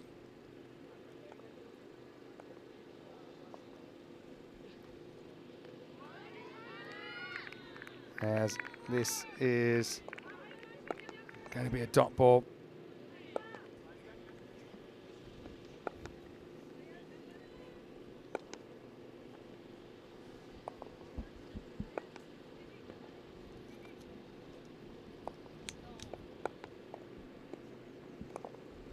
Last ball of the over coming up for Dalawata, who's bowled a good spell. Just clonks into the pad, and that will take us to the end of the 8th over. The score is 62 for 2. Vinny Sander here, Mr. Maximo for ECN. And look who I have roped in by that. I mean, she's just appeared. It's Mita Gooch. Happy birthday. And thanks for bringing us this cake. Yeah. So happy birthday to you, and also Andy. Thank you. Yes. Who's actually in the chat right now. And many happy returns. Thank you very much. And am I right to say this is your first birthday as a married person? It is. And who Yes. organised this cake right here? My lovely husband. So Oh, thank that's you. beautiful. And is it true also we'll be seeing your lovely husband in the ECS in Estonia? We are. Coming up. And what's his fitness like? Because I know that's always been a Well, bit of a problem, just he in general. He hasn't had any birthday cake, so pretty good, right? Okay. Definitely. And is it Though true that his knee has been a bit of a thing, so that's good to hear it's getting better. that he's recovering and he's playing with the hippos, is that right? He is. He's a playing with hippo. hippos. Well, as some person in chat once said, elephant gouged, so Yeah, elephant gouch is dangerous. One of my favourite comments ever. Well, this is great. This looks like some sort of strawberry cheesecake. What do we got it here? is. It is strawberry cheesecake. It's my favourite. That's my favourite too. See, We've got so much in so common. like. Anyway, so yeah, give us your thoughts on this game. I know you've played some ECI-W cricket as well for Estonia. Yeah, how do you think things are tracking here, and what have you seen out here this morning? Yeah, it's more equally poised than I thought it would be. I think it's very dependent on Naomi's performance for Spain. If she comes off, she can basically chase anything. I really love to see that Delisha's getting some runs. Delisha made it really well. That extra power element to her game now, and her decision making was very good. I thought in her 61. This is absolutely blasted. You see what you're talking about with Naomi, and that's a brilliant piece of fielding. I say both sides. I think their fielding's been outstanding. That's Kumita Pedrick, who it was a big day for her. She's leading the side for the last time in international cricket, handing the reins over to Amelia Bartram. Yeah, it's. I've played against Komodo when I was 16, so Yeah, I've 5 years ago. Yes, exactly. All right. Thanks. Actually, there's 3, but I'll take it. Anyway, here's Ekanaka. And I'm still floored about how quickly we're seeing the rate of improvement. And I think this format gives more opportunities to more players more quickly. So you're going through batters quicker, you're going through bowlers quicker in a game. So people are always involved. And I think, I've enjoyed seeing the depth in both sides. Yeah, definitely. Especially like top order of Italy now with Sims as well in the lineup. She's obviously great in for them. Haven't personally seen her yet, but I think she's already played in network once. But they just bat a lot deeper, I think, than the Spanish side at this point. The improvements from the Spanish side are incredible, and it's great to see also Amy Brown Carrera being there up as a captain this time. Piles up play I really like, and she's going to get 4 runs here. Kind of goes on the charge and leans back and cuts away behind point. This will be 4 runs. Yeah, so the next set of ECIs we've got will be in Estonia, Malta, men's and women's. And is there a chance that we'll see you on the field in that one for Estonia? You will. Like, if I'm at least in the squad, obviously I don't know yet if I will be selected, but if I am, you might see both Gooches back to back. That would be fantastic. And I'm praying that this is the year that you can score your first ECN run. That's so mean. Come on. That is so mean. To be fair, you haven't really had a fair I faced crack of the 2 whip. balls. You know, when you see some of the male players get countless opportunities to go out there bat and make a million ducks, to think how long you've had to wait. Honestly, I think you're going to be sensational. Thank you. But yeah, let's talk a little bit more Estonia, because of course that's where you're based now.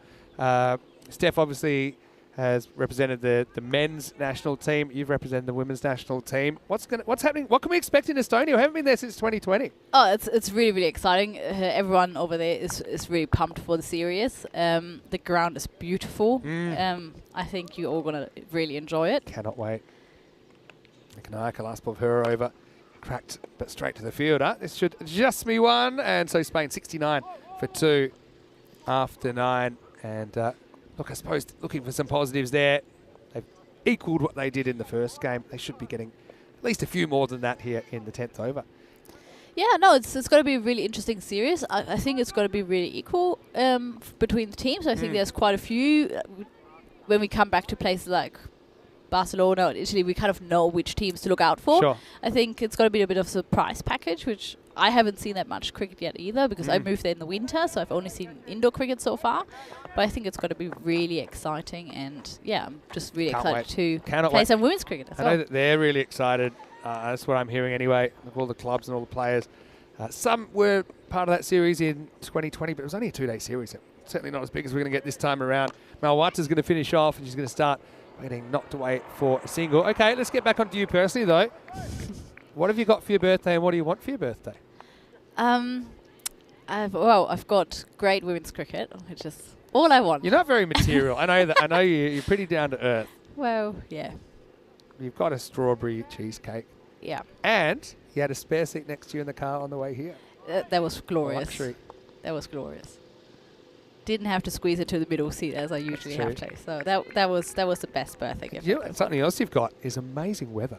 Yes. This is probably the nicest day we've had so far. I think 26 and plenty of blue sky. Yeah, no, nothing too big. This one will be a wide. It's just down the leg side. So, having played in this, and obviously haven't had too much experience with Estonia so far. You'll have that rematch against Malta.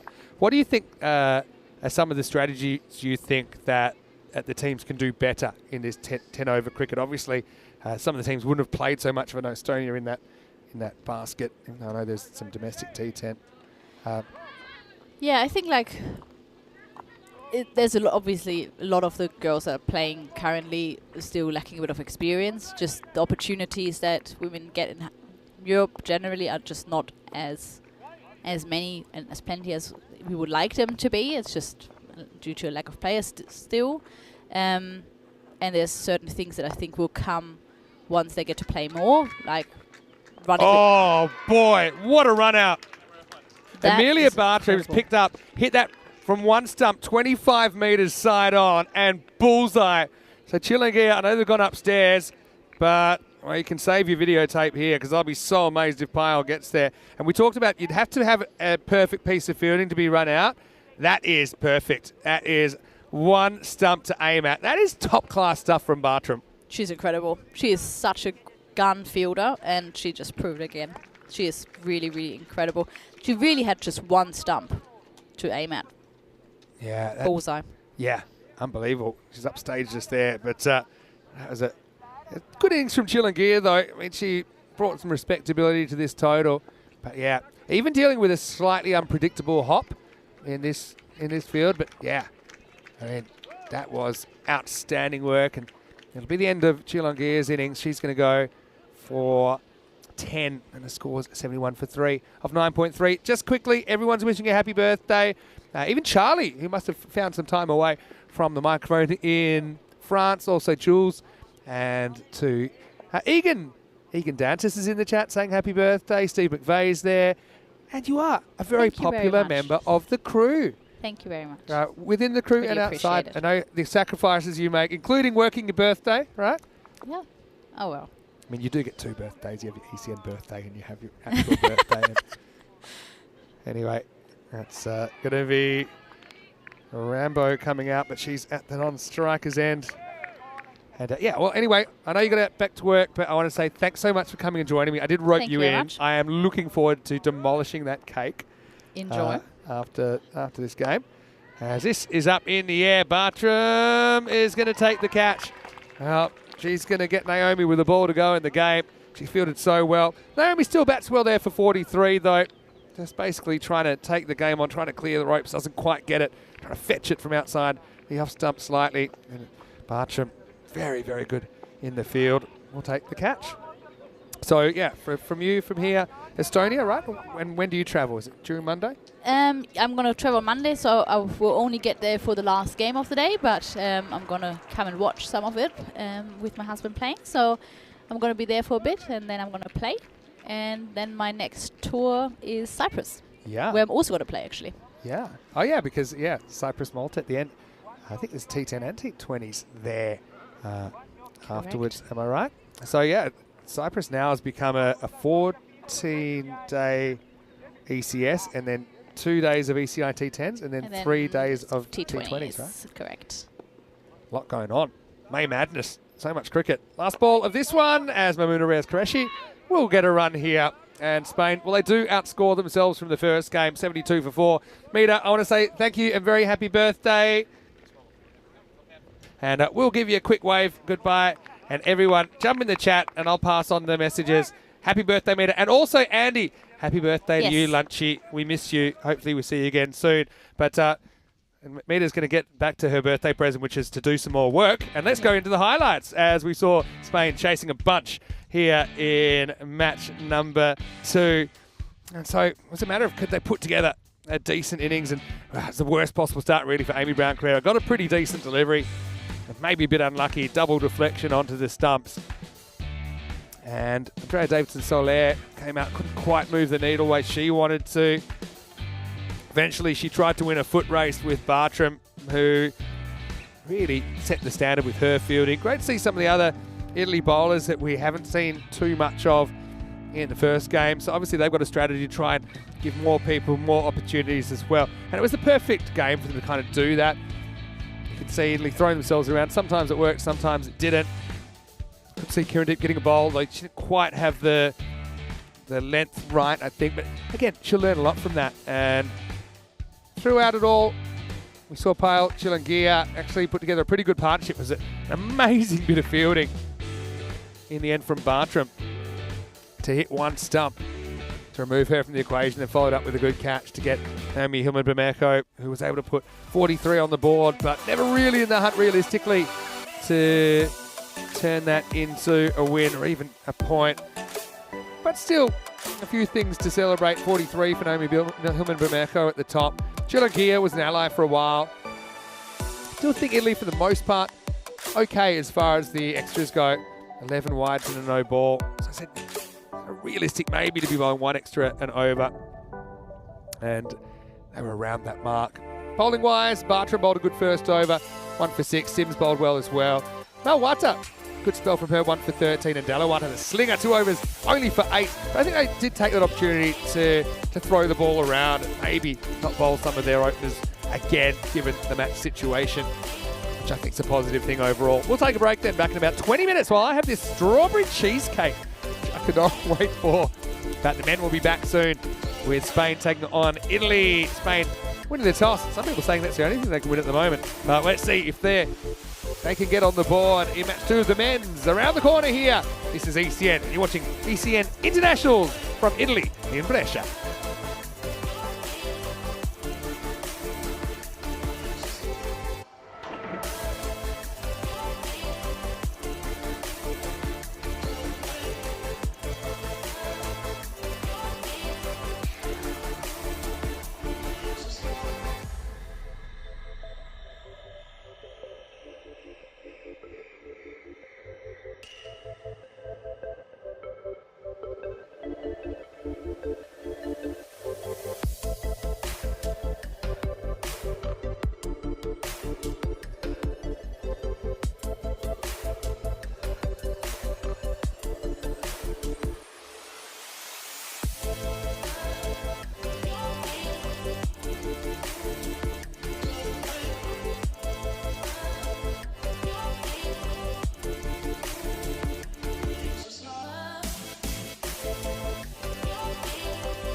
This European Cricket Network event is proudly brought to you by HCL Software, Paramatch, and Local Lifestyle.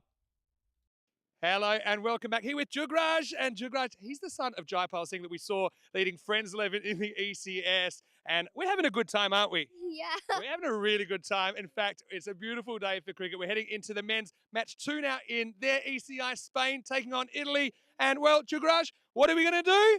Let's get to the coin toss. Let's get to the coin toss. Yeah. Italy, it's a call. Heads. Heads is the call. Tails.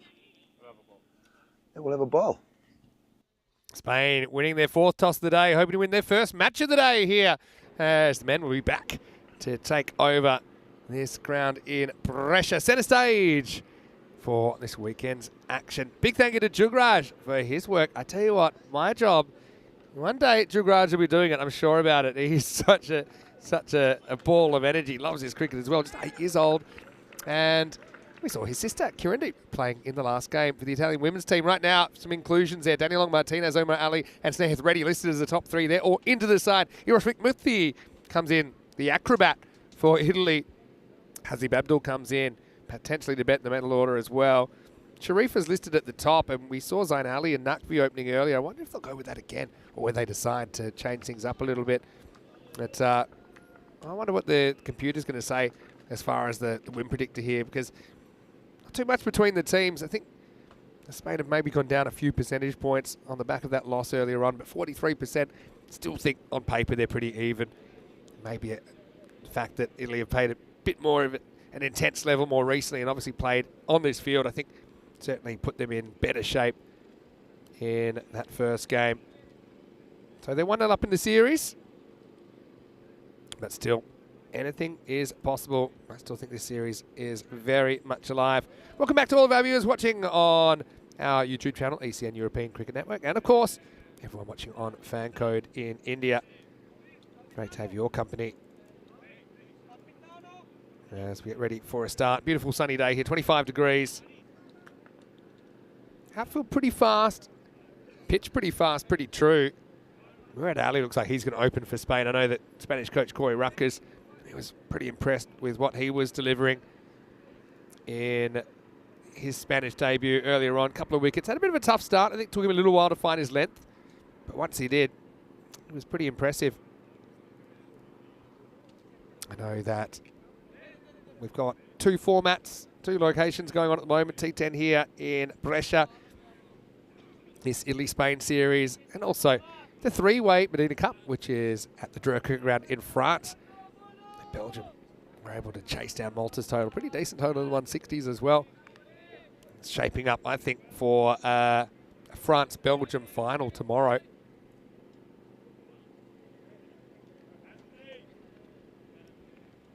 Almost ready to go. Clock ticks over to 3:15 local.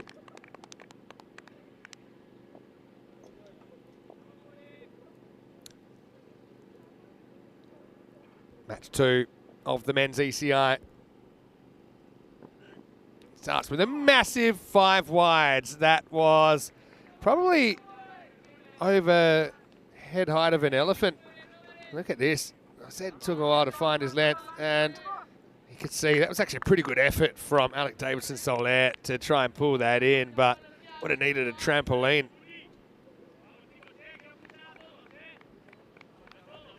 Maybe the one for the over, no doubt about that. Zain Naqvi and Zain Ali, they're going to continue opening up for Italy.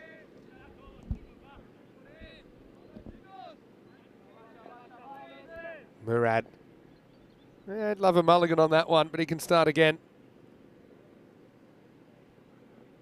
Yeah, well, slightly better result this time by not releasing the ball. Just needs to settle here, Murad. Maybe there's one step there, he wasn't too confident, so he pulls out.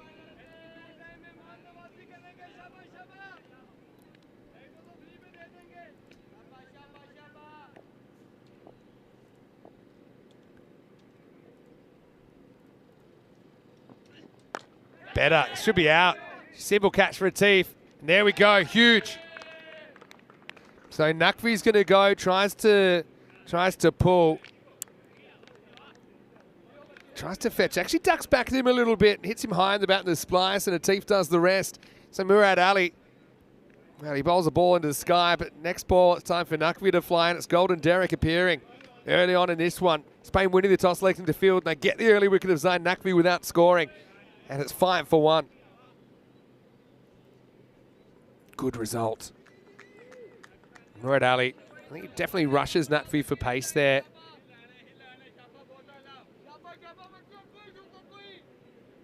Horizontal bat shots are risky, especially early in your innings. Nakvi's frustrated, but also he'll know that's kind of the price of doing business here. You're going to be aggressive. Sometimes it's not going to work out. He's replaced by his fresh tropical teammate, Amir Sharif. Was he batting for the first time in the series? Nakvi and Sharif opening up for fresh tropical yesterday. Just wasn't their day. Weren't able to win their semi-final. Finished in 3rd position in that series.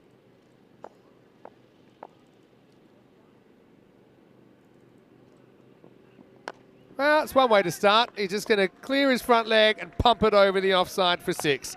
Maximal. Getting your eye in ECN style.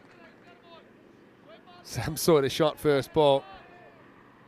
And Corey was telling me he was working a lot with Sharif for Team Europe, just how to open up that front side. And Corey often tells me he regrets some of the work he put into the Italian players. Calagamagay obviously ripping out that leg spinner. That's a ball that I know that Corey was working on him with in the Europe series as well. Sharif striking at 600 in the series. Let's the next one go past. Don't like the call. Let's have a look. That's one of those ones. Does it hit the line or not? Hard to tell. Benefit of the doubt. Wide.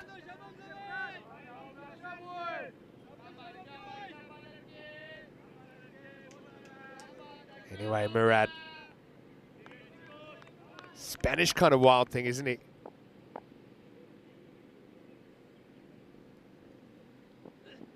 Better. Sharif, this time not able to catch up with it. Taking another step outside the leg stump. Welcome back to everyone in the chat. See John Gray's there, Jules Uderbridge is there, and Chris Ward, Dave B, everyone else. And Helix as well. A few questions. How was the birthday cake? It was great. It was actually really good. Strawberry cheesecake. It's a bit early for food chat, but strawberry cheesecake can be passion fruit cheesecake as well. Another one of my favourites. Maybe something with a lime zest. Murad just can't quite get his run right at the moment. Lost it a couple of times. Not great for the clock. We've spent over 4 minutes already, and we're only halfway through the over. 2 minutes that was fetching the ball that Sharif hit. Oh, wow. Oh, well. He's just going to get a thick inside edge on this into the pitch and races away. Adios, pelota.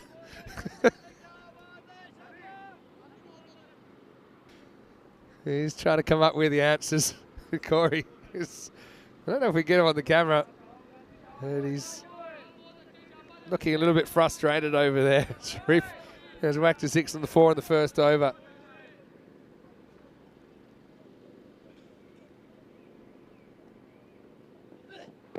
Yeah, follows him this time. Oh, is it going? Oh, lovely little finish there in the bottom corner.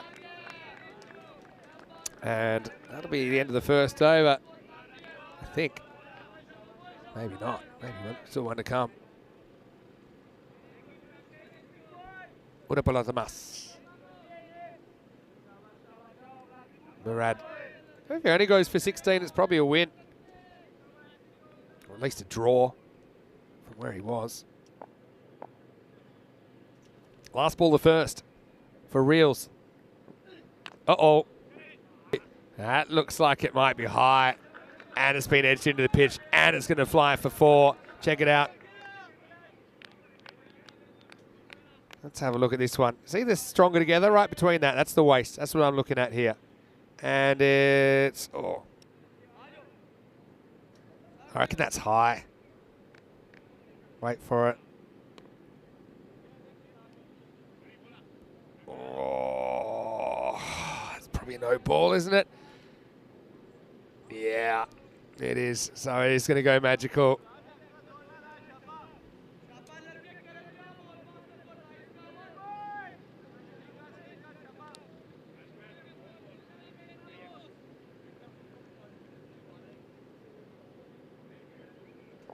So everyone mind the windows, and there aren't even windows here at the ground. Here we go, last ball of the over. Another high ball. Goodbye at 7. Oh, dear me. It's going to be a no ball. Second and final warning. Now, they don't know if we're playing at altitude here, but gravity has been turned off. And Murad, that one probably a fraction higher even. 7 carreras.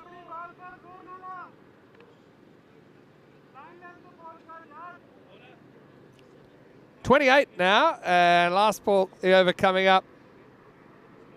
Murad. Well, you know, the more he goes for in the first over, the better his second overs have been. So I still think I've got him locked in for over 3.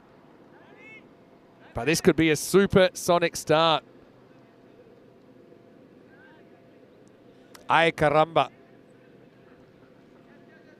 Sharif 20 off 6.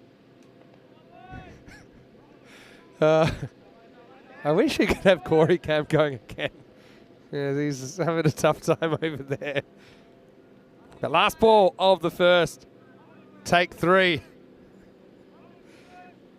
So over's gone 7 minutes and has not finished yet.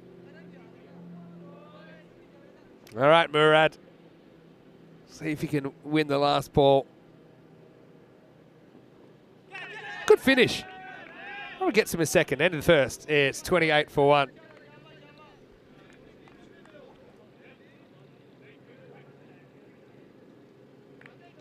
Zayn Ali will get a chance to face in a moment. Let's have a look at what we're calling May Madness. And hard to believe, but it's true. In 3 days, we'll start a night series in Portugal. I think that's 10 teams over 3.5 weeks. And that'll be at the Miranda de Corvo Stadium in Portugal, in Coimbra. And I'm actually pretty excited because I'll be doing the last week of that, and I've never been out there. I've heard it's amazing. I've been told to watch out for wolves. Speaking of wolves, I think werewolves will be a part of that series. Anyway, Shiraz Iqbal is going to bowl over number 2. Hey, beats him upstairs first up.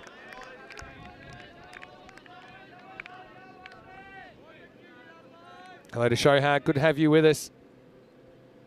How are you enjoying this ECI series? I love these mixed ECIs. I also think that the teams learn off each other so much in these games as well. It's a real positive. Thick edge and 6. Maximo. Zayn Ali's off the mark. Iqbal is a picture perfect outswinger. And this is where I think you've got to have your slip, probably 65 metres from the bat, and he probably catches that. That's pretty difficult with the 50-metre boundaries. Zayn Ali swings hard, he's powerful.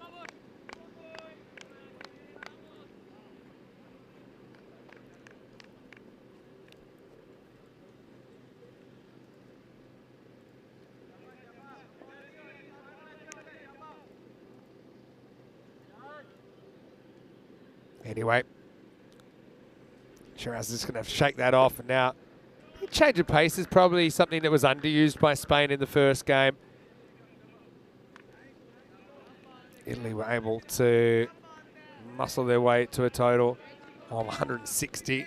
Right now they're on for 166.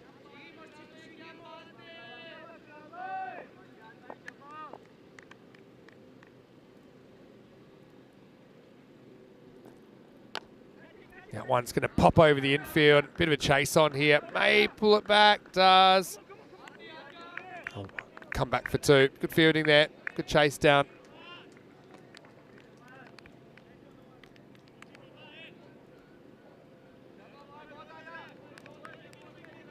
Sharif to 22 off 8 now.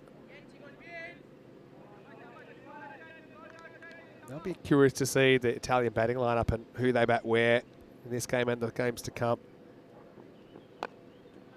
Chip down the ground. Iqbal's done reasonably well to hold things here.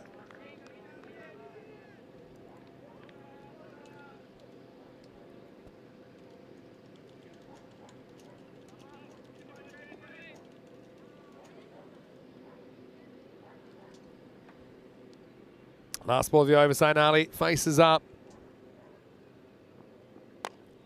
He'll drive, but 2 fielders guarding this part of the ground. Munoz Mills does well. And flicks it to nobody. Just in time.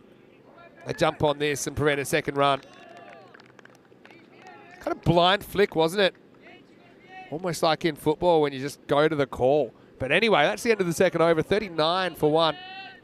Much better over for Spain. Shiraz Iqbal only conceding 11. 1-0 in the series to Italy, but Spain, they've got the quality to come back and to win games in this series, no doubt about that. See Spain coming off that T20 International series not too long ago. Just taking this opportunity, and out of necessity partly as well, to give some of the expanded squad a run and get them in the program. I know I was listening to Corey Ruckers on the Emerging Cricket podcast talking about how these games are a great opportunity to expand the squad and give them some valuable match practice and get them around the culture and the scene. Spain in the top 30 in the world. Sky's the limit. Mohamed Atif. Big moment for him earlier. His 150th ECN wicket. The first bowler to achieve that milestone.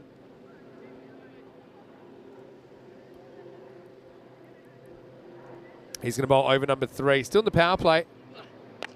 And this is hit, and it's hit pretty well. That's out of here. Maximo. And he's not an easy guy to drive. Gets up and out of the ground. So Atif is a guy who we have seen develop over a number of years. Batting's come along as well recently at the club level. Probably still bats down the bottom here. But he's played 167 matches on the network. That's going to be 4. Goes full up, but just gets a little bit leg stumpish. And that disappears. So, I mean, one day we'll be able to get the data boffins on the stats and see who's played the most matches. Mohamed Ihsan's played 183 matches. But Atif, 167. This is 168. He'll get over 170 this weekend. He'll play 170 matches on ECN as a bowler. I think I played for 20 years. I doubt I played that many games.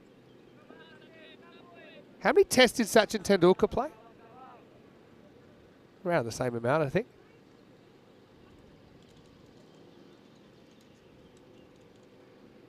I think he played 200 from memory. Thick edge, and I think that's going to be 4. And yeah, it's tough to protect the boundaries, obviously, in the power play.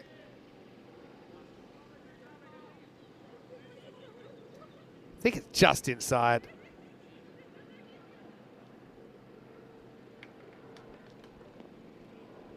So maybe 1 ball inside, 4 runs.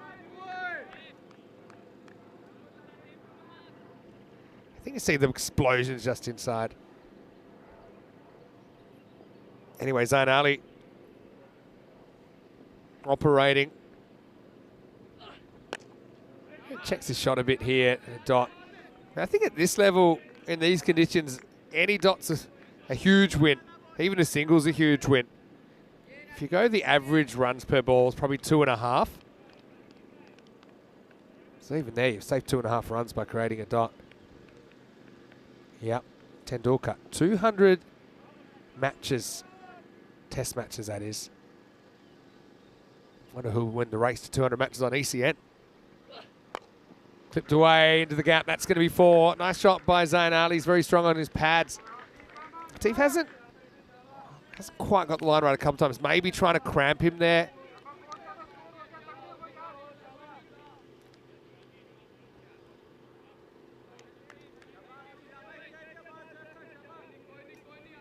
Atif's gone for 18 now. Ah, okay, the harvest's coming. That's the heavy roller. Last ball to third, or not. There's some church bells toll in the distance. Is that a good omen or not? I'm not sure.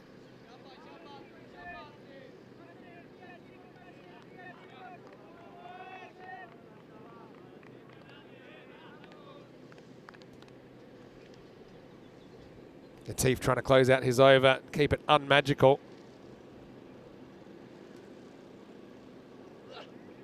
He will.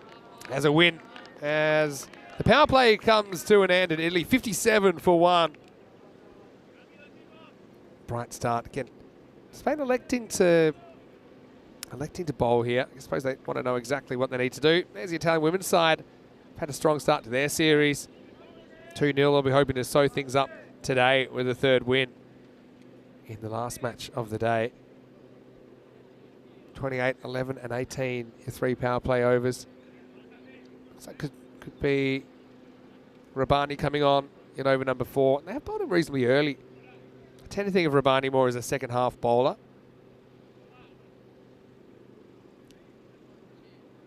Plays his cricket for Pakakare in Barcelona. Sharif, 23 off 9, will face up.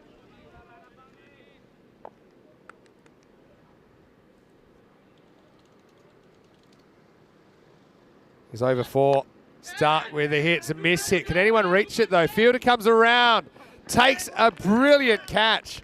Oh, that was not easy, and it's young Omar Ali that takes the catch on the run. Omar playing his first game for Spain, and what a great highlight for him early. This hangs up. It was always getting away from him, but he makes up the ground quickly, and he takes it round knee high, keeps his feet, and so Sharif's going to have to go. Again, makes a start, but can't go on with it. He's out for 23. Immediate success for Asad Rabbani, and Italy 57 for 2.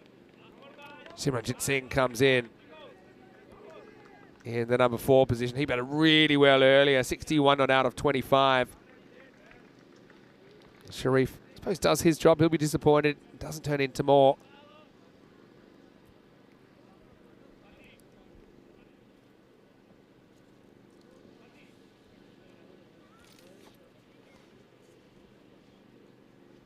Simran playing for Punjab in there. The ECS winning side last night. It's quite interesting. ECS, we had 15 clubs start the journey, but the final 2 were both new teams. Punjab and Marco Milano. Okay, Simran faces up to Rabbani. Oh, gets a good one first up. Rabbani's got to be tough to face, especially if you're new. That's that slower ball comes over the top. And we actually saw when he took that 3 for 3 for Pakakare in the ECL, it was the fact new batters came out and they were kind of deer in the headlights by him. Feeling for it and just didn't have the answers. So Rabbani does get that wicket and that exposes a new batter, though Simran has been in good form.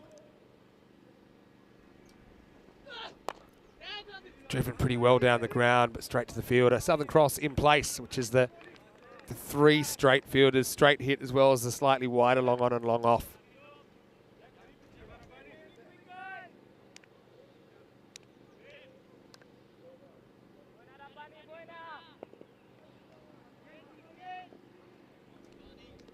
Rabbani gets a crack at Zain Ali, who's 26 again. Another player they want to see the back of before it can hatch. That one's the pace on. It seems okay to me. It's the kind of ball that if you see it, you probably think maybe that's a slower ball if it's that high, but seemed to be just below.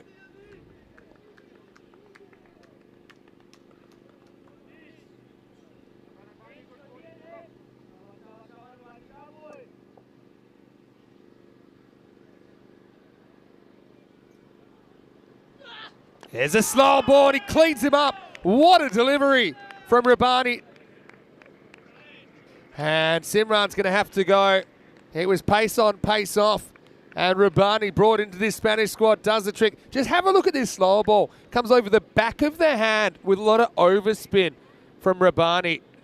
And it happens so quickly in real time that you're in 2 minds. There you go. You see the whole ball. And have a look at this one drop. Pulls the chain on it. And bang, blows the stumps up, middle and leg. Simran threw the shot miles too early. So he'll have to go out for 1 and 59 for 3. Spain fighting back. called it earlier in the over, didn't I? He's a difficult guy to start your innings against because you can't settle. And yeah, Simran just outdone by a very good piece of bowling. I know it looks ugly when you see the shot, but that's all to do with the timing. Remember, you've got about half a second from the moment the ball leaves the bowler's hand to when it reaches you. So everyone can probably pick that a mile away when you see it in super slow motion, but not so easy. Now, Joy Pereira, the captain, comes out for Italy. He gets it straight up, and he's looking out for it. So it's one thing to play it and kind of keep it out. It's nothing to be attacking. And Rabani, well, he turns the clock back there, doesn't he, with 2 for 2 in the fourth. Again, you've got to give credit to the captain to bring him on so early. And 59 for 3 after 4. And Rabani, kind of wizard of that slower delivery.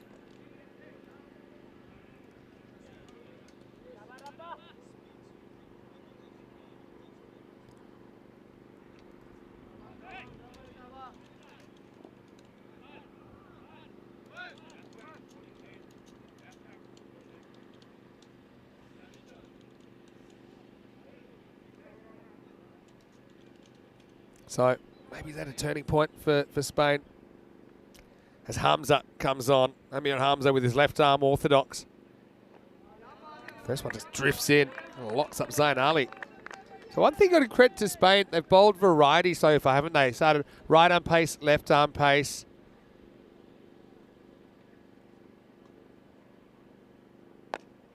This is lifted up and out of the ground. Maximo. It's kind of sliding on, and he's not really turning it, as you can see. He can play him pretty much as a straight up and down bowler, I think. Left arm spin's been pretty useful for a while. Yeah, right arm pace in the first two, then left arm pace, then Rabani with his change-ups. Now you've got Hamza with his left arm spin. This is a nice shot over the offside, though, just leans on it, and Zayn Ali showing that power. Maximo! Seis carreras. Just think about the options Spain would have. You know, also the options not this squad. You bring back someone like a Lorne Burns, like a Charlie Ramistovic as well.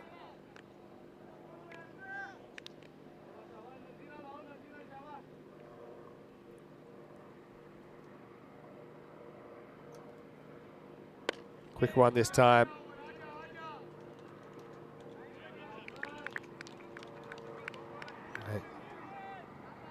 Sebastian Hughes Pinan's a player we've seen in the last couple of series as well for Spain. So, yeah, big squad mentality they're building as well. Trying to get as many people in the program as possible, trying to take their cricket to the next level. It's absolutely smashed, and it's going to blast through Murad Ali. In Barcelona, this one's probably a lot more fielder, but this one you're always a bit worried the next bounce might be the one that's going to take your head off. Sometimes I think I'd love to see the best fielders in world cricket just jump on a plane and head to some of these grounds and see how they handle it. This one just motors through him, tries to get behind it. Pereira. He's a golden ball hero from last year as well. Maybe tied the game against Austria with a 6 and then one on the golden ball. He's a pretty well put together player, pretty experienced player.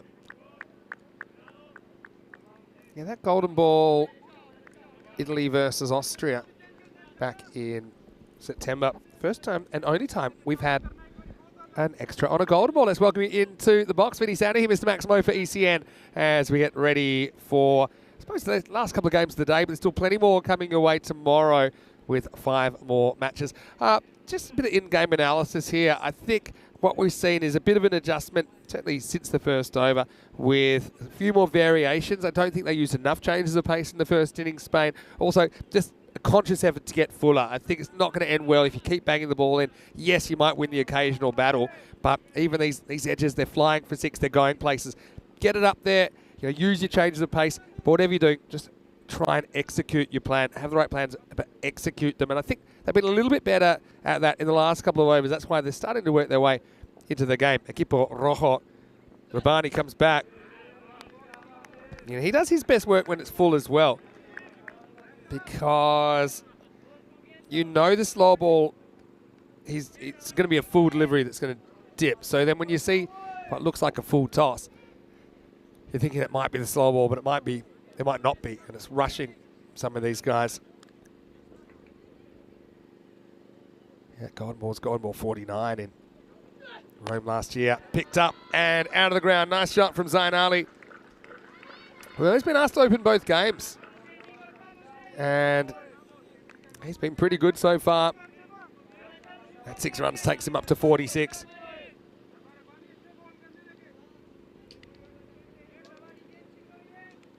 He scored 62 off 20 in the first game, so he's looking good shout for back-to-back 50s here.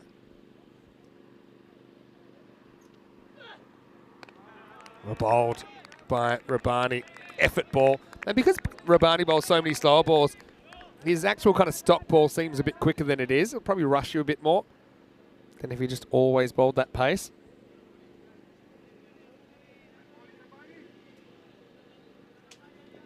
Hello to Wayne. Good to have you with us. And Wayne, good to have you back. That's a full toss. It isn't coming down. Maximal. That's 50 to Zayn Ali. I think we're asking about the height here as well. Again, this is one. Maybe it's just okay, but it's...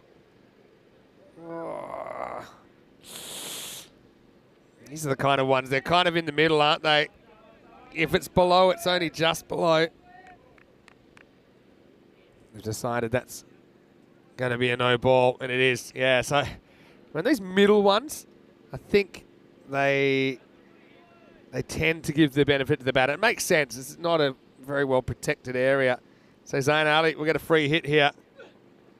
A good slow ball, but it's going to be called a wide.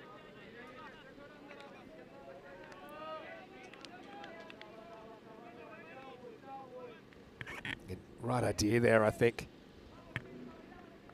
Free hit remains in play. I suppose the question is, who can step up for the Spanish batting lineup? No one really hit the ball that well. Awais was probably the best of the batters, but he's not playing this game. That one's a slow ball, but it's hit pretty well by Zayn Ali. And you see this kind of power from Zayn. He's one guy.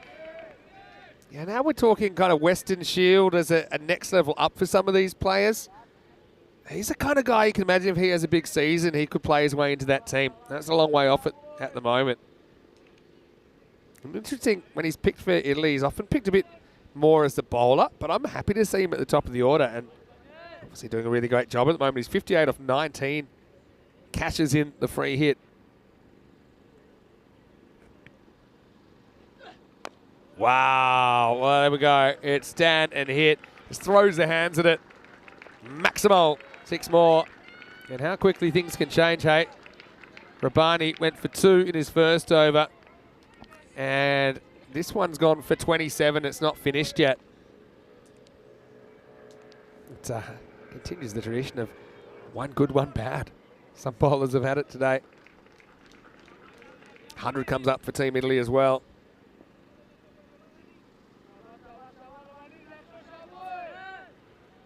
.27 off this.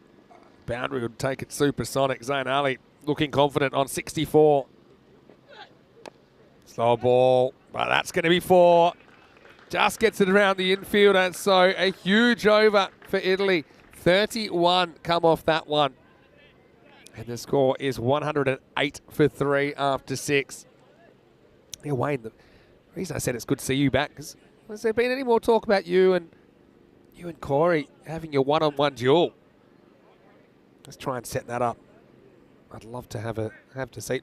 Maybe one day, Wayne, because you're obviously doing pretty well in life, from what I hear. Maybe you can come to the Carter Oval and we can set it up personally. I'd love to be there. Perhaps take care of proceedings.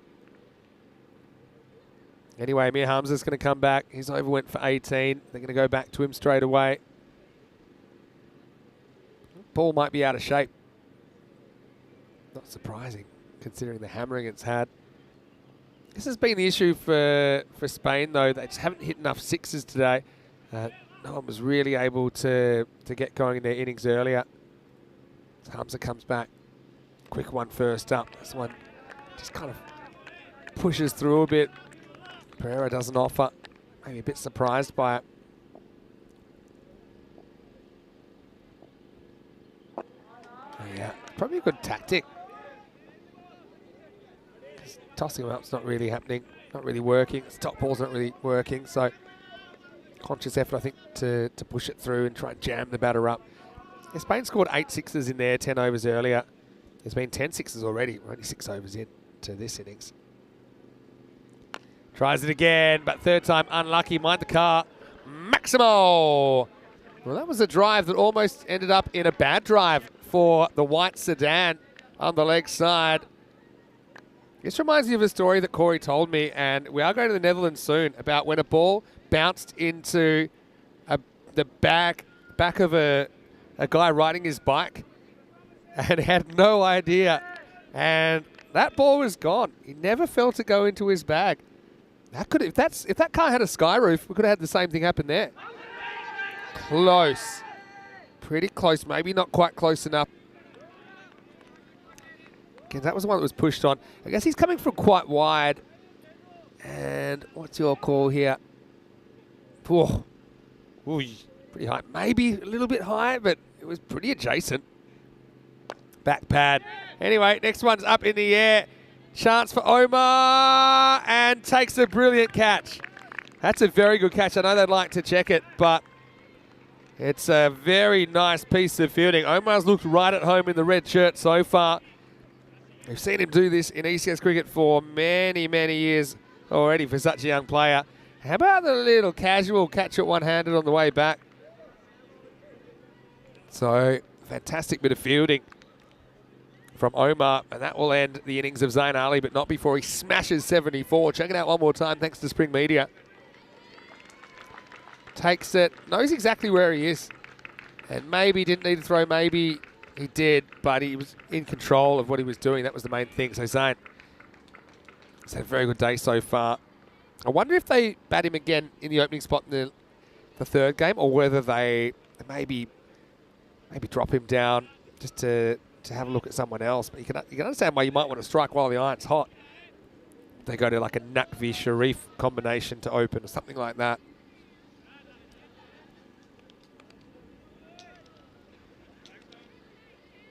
New batter. Ready to face for the first time. Last ball, the over, cut away nicely. That's going to be 4. So, a nice start for Krishan Kalugamage. Isn't it great to see him back as well? Didn't see him in the ECS because he's Rome-based. He plays his cricket for Rome and CC. We did see him in the Western Shield playing for Europe. As we'll get to the end of the 7th over here. 119 for 4.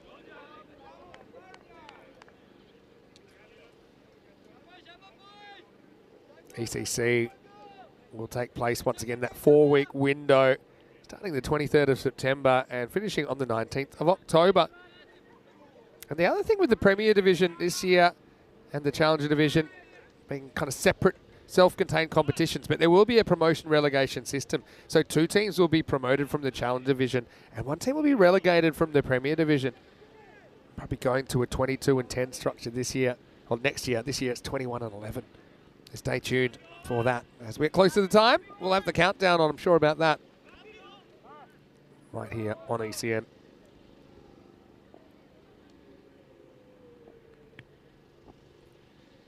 There's Murad Ali, being trusted with the second over. And to be fair to him, he did go for a few in his first over before, but came back well in his second. So they've waited a bit longer to bring him back this time. The other thing is you've got different batters there. I think that can make a difference as well.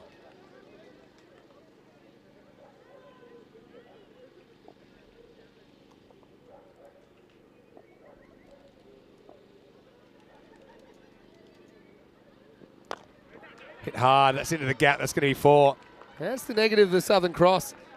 Might need to go to the Super Cross here. Maybe need to plug those gaps as well. But this is straight to your regular long off, but it bisects the 2 outfielders on this occasion. Pereira handsome off drive for 4.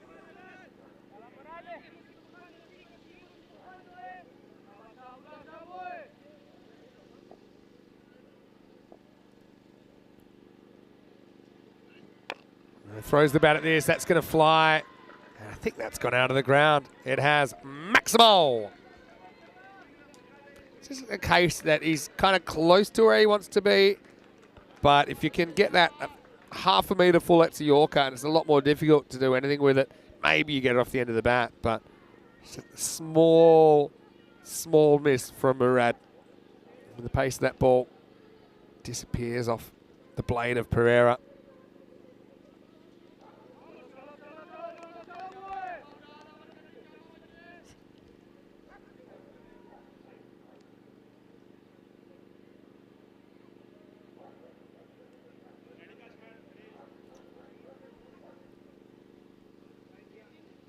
Try round the wicket now. I don't mind him trying something. A bit worried.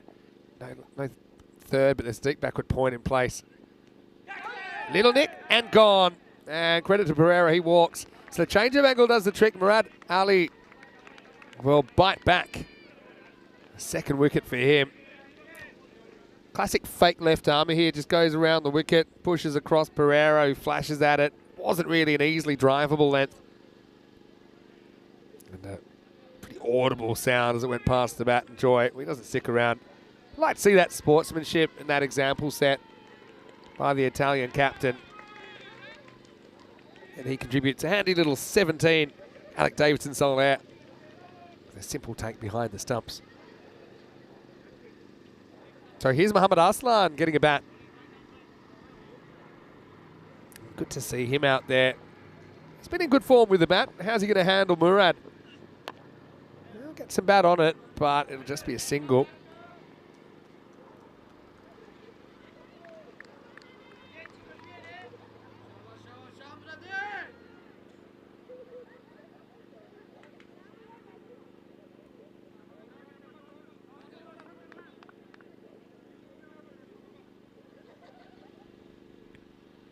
Last ball for Murad. Once again, he's fought back well after a tough start.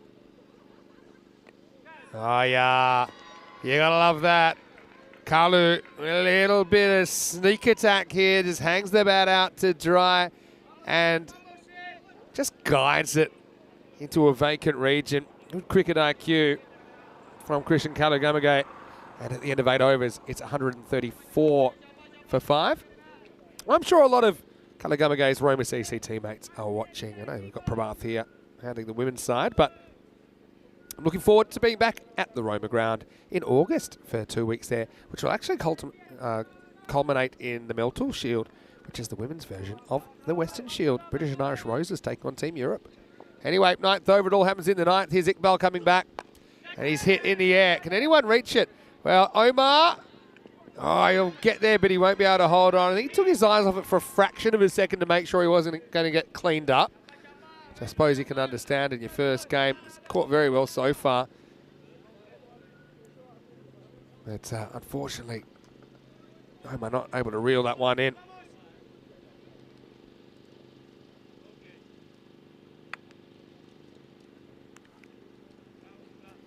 Well, Wayne's offering to give Corey a little bit of help in the contest, but I don't think give him any help, Wayne. Slow ball, but he picks it and gets caught with his hand in the cookie jar there a little bit. Iqbal rolls out the cutter and Arslan puts him out of the ground. Maximo.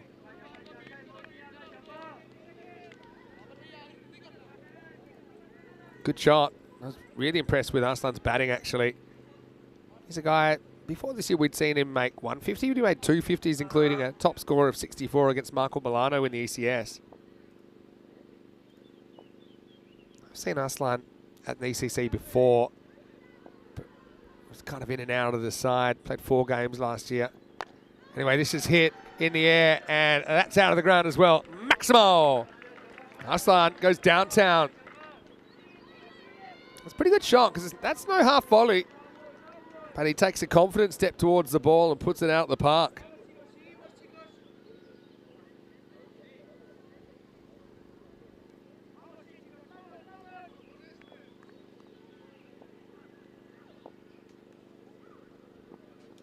Now, this is hit pretty hard as well, and that's not going to be stopped. Sneth Reddy tries to chase it down, but it's no avail. The runs keep on coming for the Azuri. Thing is, this Spain team, they've got the batting to do exactly the same thing, but I wonder if they'll be able to do it. in the second half of this game. We're on for what, 170 here, something like that. Maybe more, maybe less. A bit short, goes on the pull, and that's going to sail into the deep blue sky as well. Maximo Arslan turning it on. He's gone 6-6, 4-6. After Omar Ali put him down, a tough opportunity, but already it's cost 22. I suppose 24 including the two. They got off that drop. Arslan doing himself no harm at all. Now gets undone. Maybe a slight change of pace there from Shiraz Iqbal. He'll finish with figures of none for 35. All happens in the ninth for Italy, and the score is 158 for 5.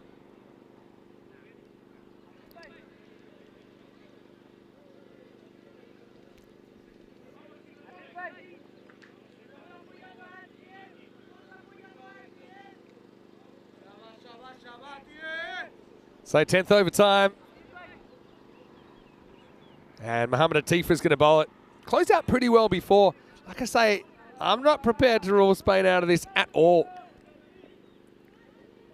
Atif's got to get it right. Get it right quickly. Here we go, 10th overtime. First one has about a kind of feeling for it.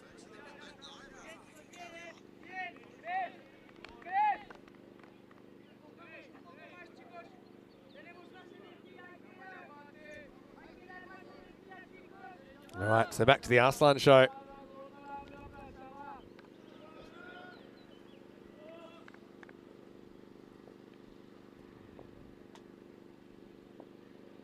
Five to come. Arslan on a heater. He's going to lift this one up, and that's great wrist work from Mohamed Arslan. Just snaps the hands through that at the right time. Again, it wasn't a big miss from Atif. Maybe 30 centimetres off the Yorker, but it gives him something to work with, and he puts it up out of the ground. And Italy 165 now with 4 balls remaining.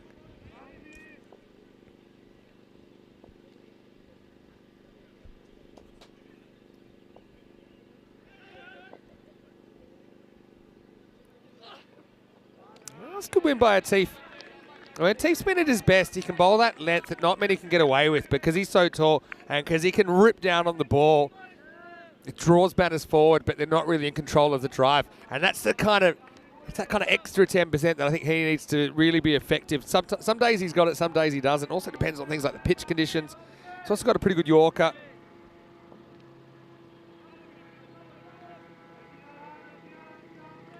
Heard it might have been some power issues in France, but right now, most of the power coming off the bat here in Brescia. Yeah, well bowled. Might as well take it on. They will, and there could be more runs here. One of the world's longest overthrows if they'd gone for it, because Kalagamage ran about 5 or 6 metres past the stumps. It'll be a bite. 2 to come. Let me just remind everyone, Spain have the 10th biggest chase of all time when they chased 171 against Italy in the ECC last year. This could be about the same.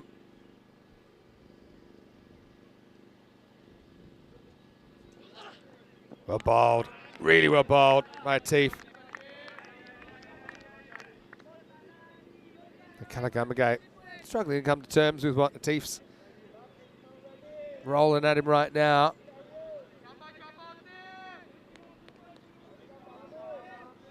Be a similar kind of chase, but Spain didn't really have the answers with the bat. They've listed a completely different top 3. 3 inclusions listed in the top 3. Second half of this game. Last ball of 10. Well bowled. Again, they might go for 2 here. They shouldn't get it. Probably, it took a while to pick it up. Now he's going to try and fire. He's going to get the 2. It's good running from Italy. They had to take that on. Reddy couldn't find the handle. It's good quick work by the keeper. You can see he's easily home. And so the final score will be 168 for 5. And let me tell you, we've been seeing more and more chasers in this region. So Spain, you know that they love the game. They've been picked because of their ability to attack at all costs. And that's what they're going to have to do to pull off a win and square the series. Well, it started with a ball that flew into the cumulus from Murad Ali. And his first over kind of went off the rails, to say the least.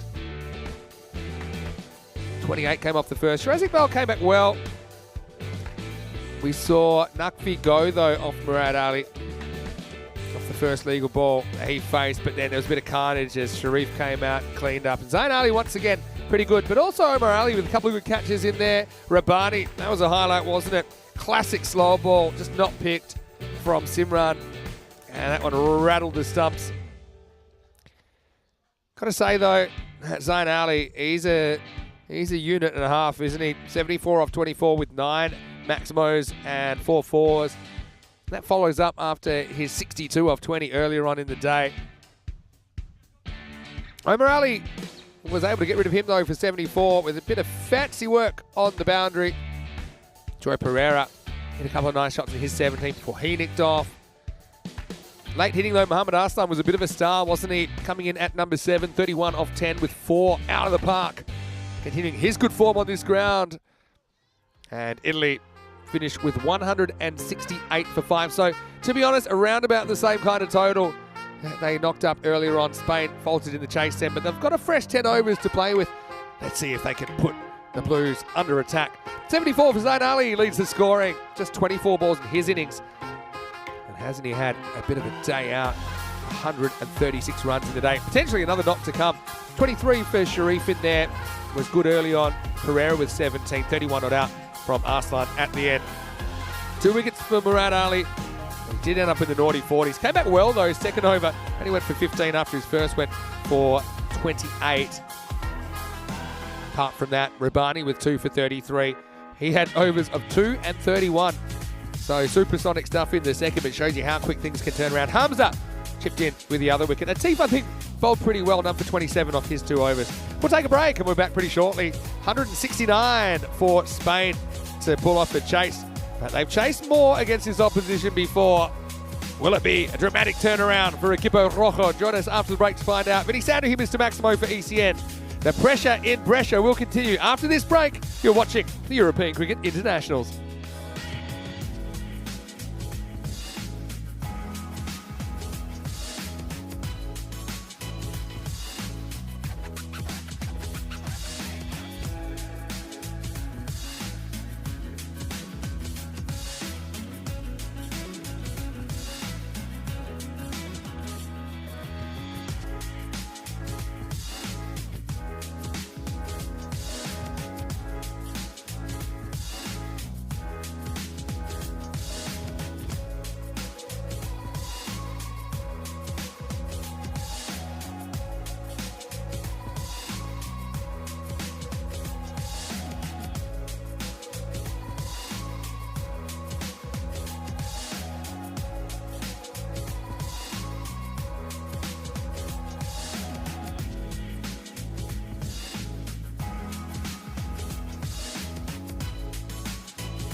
This European Cricket Network event is proudly brought to you by HCL Software, Paramatch, and Local Lifestyle.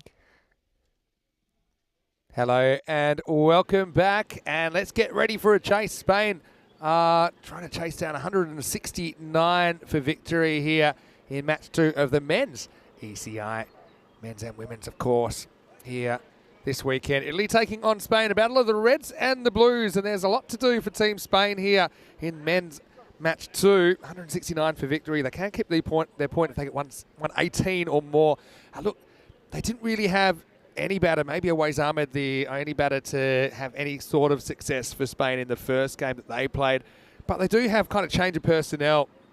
I think we'll see that at the top. Omar Ali on debut is going to open the batting, and he's out there with Danny Long Martinez. We have seen a little bit before, but look, it's a chance for Spain to show what they could do a little bit more. They're going to run into some good bowling. Hassan Ali, the left armer, is going to open up. Italy just looked a bit more comfortable in the conditions. Now, I do have another guest commentator. I've been looking forward to this all day, but I have the Spanish women's coach here, Molly Sellers. And Molly, I want to say hello and welcome to the commentary box. Hi. How's it going? Yeah, going very well. I've got some questions for you. If you do have some questions for Molly, I'll encourage you to put them in the chat, ECN European Cricket Network. But right now, it's showtime. Hassan Ali is able to dot up the first ball. Okay, so Molly, it's your first time coaching an ECI, is that right? That's right, yeah. First time coaching an ECI, first time coaching the girls, actually. I've been sort of around the team a few times, but yeah, it's good to get the first one as the head coach role in, for sure. Yeah, obviously it's a team we've been watching pretty closely over the last couple of years.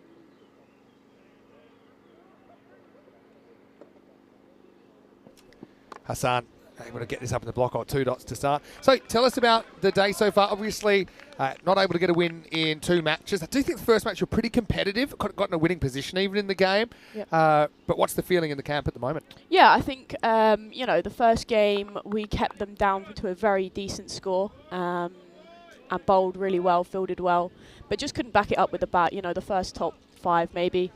Just needed to stay there a little bit longer. Yeah. So, yeah. I know, I suppose it's still working on the depth. I think that's probably not a problem that's just localised in Spain in the women's game at the moment in Europe. But tell us a bit about your background and how you got involved with Spanish cricket. My connection is through Ibiza Cricket Club. I lived in Ibiza for the last 5 summers. And then Cricket España picked me up from there. And then I haven't got my residency yet, so, we're trying to work through that. Yeah. But yeah, now the coaching roles come up. Yeah. I've got follow-up questions. As this is going to be knocked down. In fact, almost has Omar in trouble. He's struggling for his first run in international cricket here. A bit of a working over from Hassan Ali. Okay, follow-up question. How did you end up in Ibiza? And how did you make it last so long? Yeah, hard one. So I finished college and then all of my friends were going to uni and I decided to head to Ibiza. Good decision. Yeah, and then I worked at a place called Ibiza Rocks Hotel for a few years, doing the VIP service and stuff that you see out there. And then fell in love with the island, as a lot of people do, and stay. And then, just loved it. Found some new work, and now I work remotely, which helps as well. For sure. That's the age we live in. Yeah. This could be a maiden here for Hassan, and I think it will be. Great over. And that'll take us into the first over. Well, welcome to 9-over cricket. He couldn't have had 2 more different first overs. Murad conceded 28 in his first over, and Hassan concedes 0. So it's none for none after 1. And this gives me an opportunity just to officially welcome Molly into the commentary box. Molly Sellers here. She's taken the reins of the Spanish women's team. Molly, welcome. And hey, I know that you're used to the sunshine in Ibiza, but you got to be pretty happy with the weather here today. Exceptionally happy. I'm working on my t-shirt tan, so I feel like that's going to be the look of the summer for now. Well, I know that we probably have a lot of viewers that might have some questions. So if you do have some questions, please put them in the chat. ECN European Cricket Network. Been lucky enough to steal Molly for the next few overs. Of course, she's still got 1 game to go. I'm sure you'd love to keep the series alive in the last game of the day as well. So, yeah, Molly's here. And I've got some more questions, trust me, because Spain's a country that fascinates me a lot. We have a lot of our cricket there. Probably spend 3 months a year in Spain, So we absolutely love it. Let's go back to the action now. Sukhvinder Singh is going to continue the left-arm attack. Danny Long-Martinez facing up. That's 7 dot balls to start the innings. This climbs on Danny. So, Sachin's got a question. He's talking about what do you know, for example, about some other countries that do women's cricket well, like the Indian side, like the Australian women's cricket team as well. And what would you like to add into this Spanish women's program? I think from a personal note, it's just sort of the professional level of a team. Now, runs. There's 4 of them. Badly overdue for Team Spain here. As Daniel Long-Martinez drives nicely, beats the fielder, and gets the first boundary of this chase. Yeah, so go on.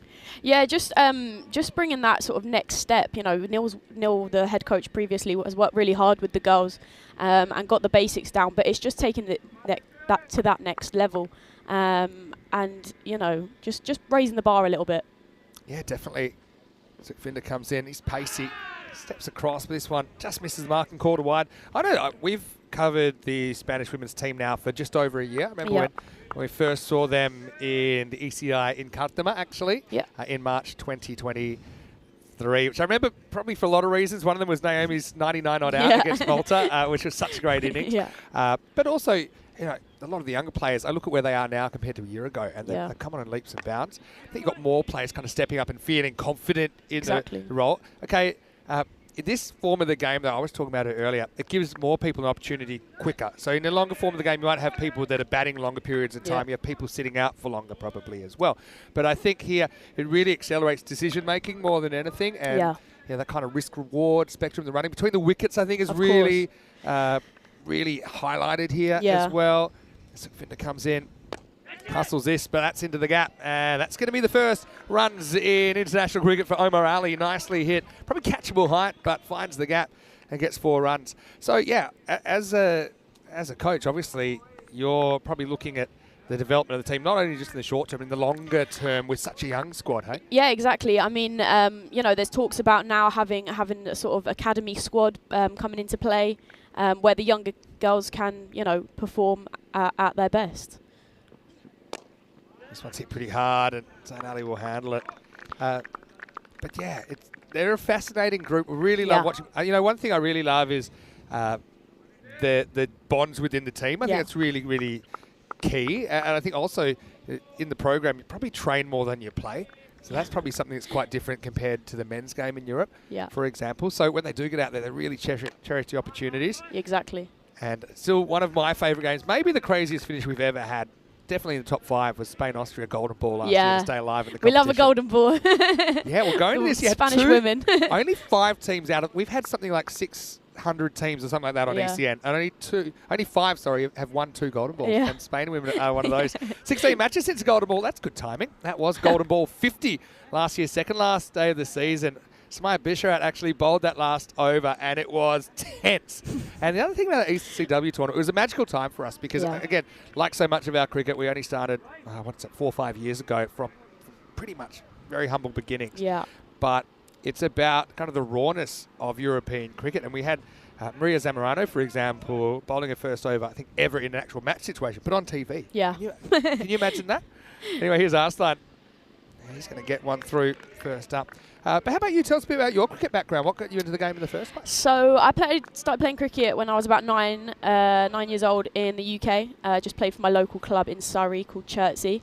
And then played with the boys from then until I was about 11. I then got selected for Surrey and played there until I was about 18, 19. So yeah. It's a pretty good grounding in the game. This is hit back straight, and will it get around the fielder? Not quite. Kind of sliced away by Omar. And look, I know we talked about this off air, but I know you're pretty aware that we're going to go to England for the first time for an ECN event. So we've got a European Cricket Series, men's European Cricket Series there in the last week of May, 27th of May, in Rains Park in Wimbledon. But I know one thing that we would love to do, and England might be a good place to start, a European Cricket Series W. For sure. And England would be a good place because obviously we've seen England 11, they're the reigning champions of the ECI-W, for example. And I just think it would really go down well. So finding it in the calendar and finding clubs and logistics, obviously, you don't get too much summer in England. That's what I remember from being there. So carving never trust the weather. Carving out a week or two there can be problematic, but maybe that's something we can look at in the next 12 months or something like that. Here's Arslan. Again, he's keeping it quiet. Slightly slow ball this time, lifted up and out of the ground. Well, that's what you want, and that's Long Martinez who goes bang, Maximo, up and out of the ground. You can see he's got the long levers here, doesn't he, Danny? And that was pretty well hit. In fact, it reminds me of another Danny that you sometimes see opening the batting for Team Spain. Yeah, so tell me, obviously having such a big grounding in cricket, Dave B, he had that question as well, by the way, asking you how you got involved in the game. So what do you make of this T10 format? It's still kind of a very new format. Yeah, for sure. It's new to me. I haven't played a lot of T10 at all or been involved or around it. So it's a super quick game. And I think, especially in the women's game, there's not a lot of, sixes and whatever else. It's really a tactical game. It's well bowled, slightly fuller from Arslan. I want to say thank you to John Gray, by the way, for that question about developing the young players and trying to develop more experience into the team.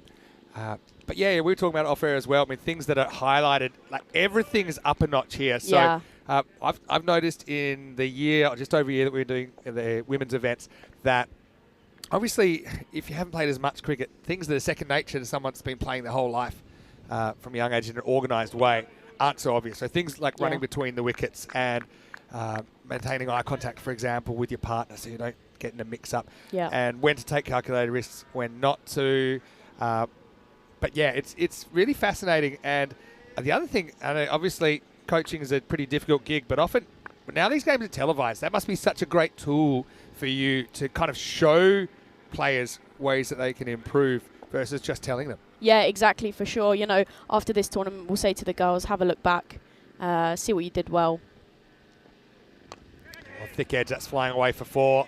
That could be Kellen Pereira there. See the Cricket Italia officer, and that's his second missed field of the day, so hopefully he's not watching this back. He's a pretty good cricketer, but have a look at this. Does it all wrong here. Didn't get the body behind the ball. Okay, got a bit of a tortuga, which is what we call a bad bounce.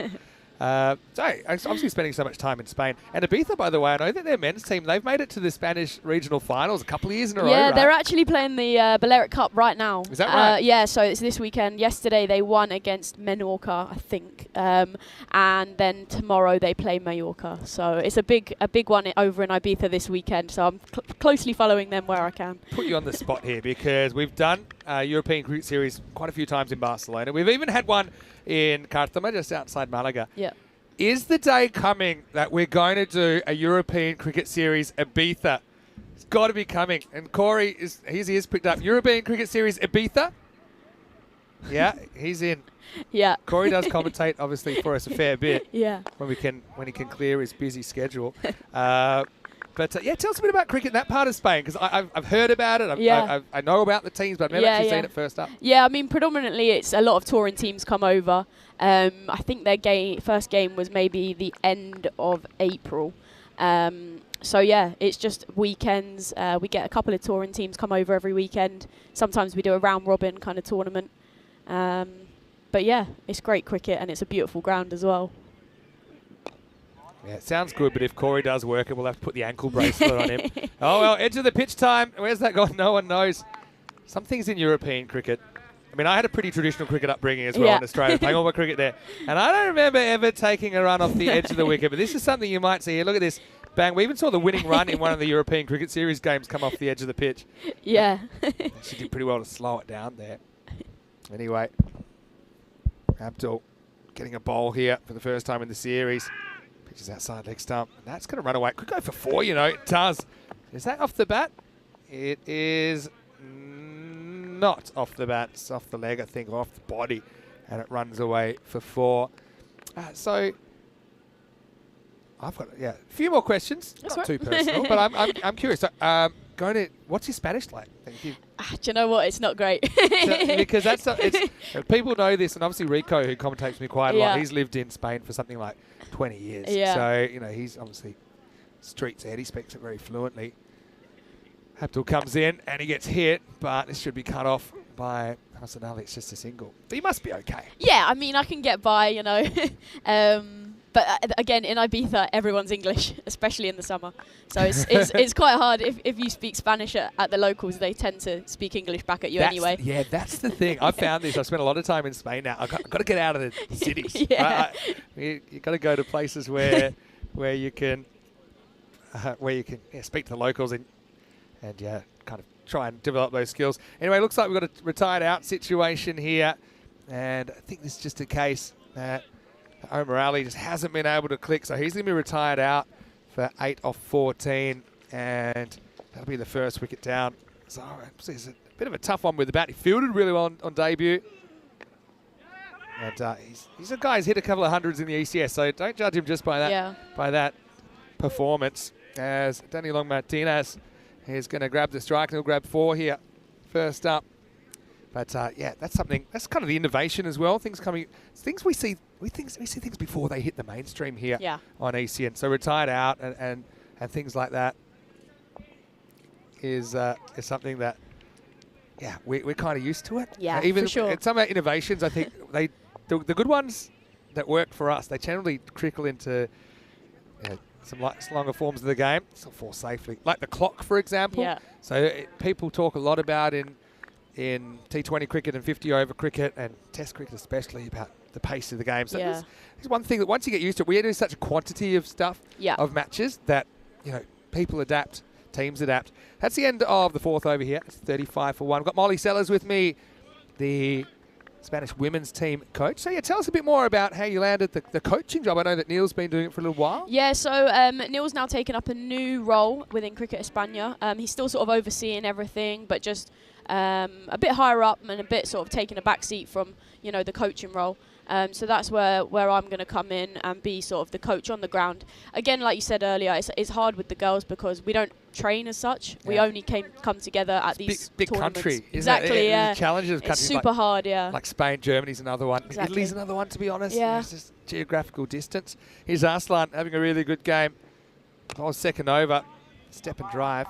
And I also think that having been experienced now, or having experienced the women's scene here in Europe for about 12 months. And to be honest, when I was playing, I mean, I stopped playing around 2010, 11. The women's game wasn't where it is now. Yeah. Obviously, it's come along in leaps and bounds. I think also that the players really respond to having a female coach. Do you think that helps? Yeah, 100%. And I think having myself in the squad, you know, just being around has helped a lot. And it's familiar to the girls for me to then come in and coach them. And I have a good relationship with all of them. You know, they're great girls, and they're really super keen to learn, which is all you need as a coach. Yeah, that's really great to hear. Arslan deals with the lefty, Reddy, who comes out number 3, and he might not last too long because Simran comes in. And get ready, it'll be the love heart or the kiss. He's just going to roll it back in. Simran is going to get ready for a golden duck. And Arslan will take a wicket. Feet not going anywhere really for Reddy. So they retired out Omar to give him a hit.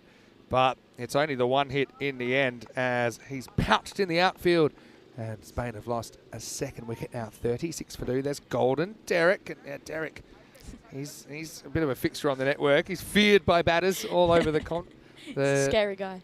The continent. Hey, so I've got another question here. It's John, it's another Ibiza-related question. Ibiza-related question. There's notorious for being a rather hedonistic place. Is it like it's portrayed in the American media, or not? Is that an exaggeration? Talk to us. Yeah, I mean, there's so many documentaries and whatever else about Ibiza, but unless you go there, you don't know. It's a magical island. It's not all party, you know. There's some beautiful places, some beautiful beaches, like there are everywhere in the world, but especially Ibiza, I think there's something special there for sure. I used to work in Vegas a little bit, actually. And my answer to that question is normally sometimes. Yeah, anyway, this for is sure. going to be up over the top. That's going to be 4 pitches just inside. So this is Spanish Booney, as he's known, Baba Khan, because of his similarities to former Australian opener David Boone, now top match referee, actually, David Boone. Now, I've got to ask you again, this form of the game, watching cricket on ECN, what do you make of it? The TV, the kind of the pressure of it. It's a different feeling to, say, another game that you might be playing. For sure. I mean, it puts that added pressure on, but it's a great game. Nicked and gone, so it'll be 4 and out for Booney. Here he comes, here he goes. And Spain just cannot get going with the stick this afternoon against an Italian side that just look a little bit more at the races. Booney tries to hit that one, maybe goes across a little bit. A healthy edge through to Zain Naqvi behind the stumps. So that's the 3rd wicket down, and it's 40 for 3. Yeah, so Tripp is actually watching from America, and that's why he was asking that question. He remembers a show called Wild On. They went to Ibiza, and it was like Vegas, but wilder. Yeah, I mean, you know, there's a wild side to everything. Yeah. I've been to Benidorm. That's probably the closest I've got. I guess it's Benidorm, but a little bit more VIP, I guess. Yeah, Benidorm was one of the more interesting nights I've ever seen. Yeah.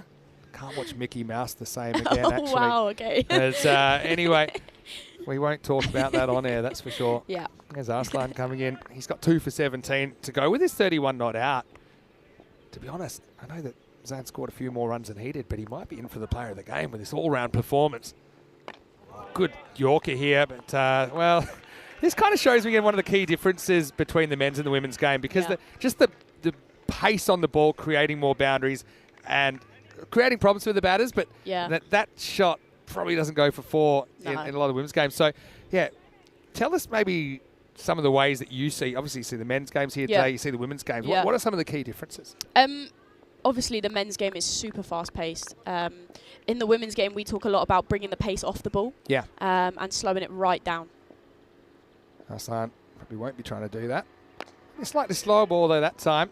Heeds the call, and just a single. This is Alec Davidson Soler. It was Andrea's brother, Alex. Yep. It's pretty cool, I think, having a brother and a sister playing side by side. That on is the pretty network cool, is yeah. End of the 5th, and the score is 45 for 3.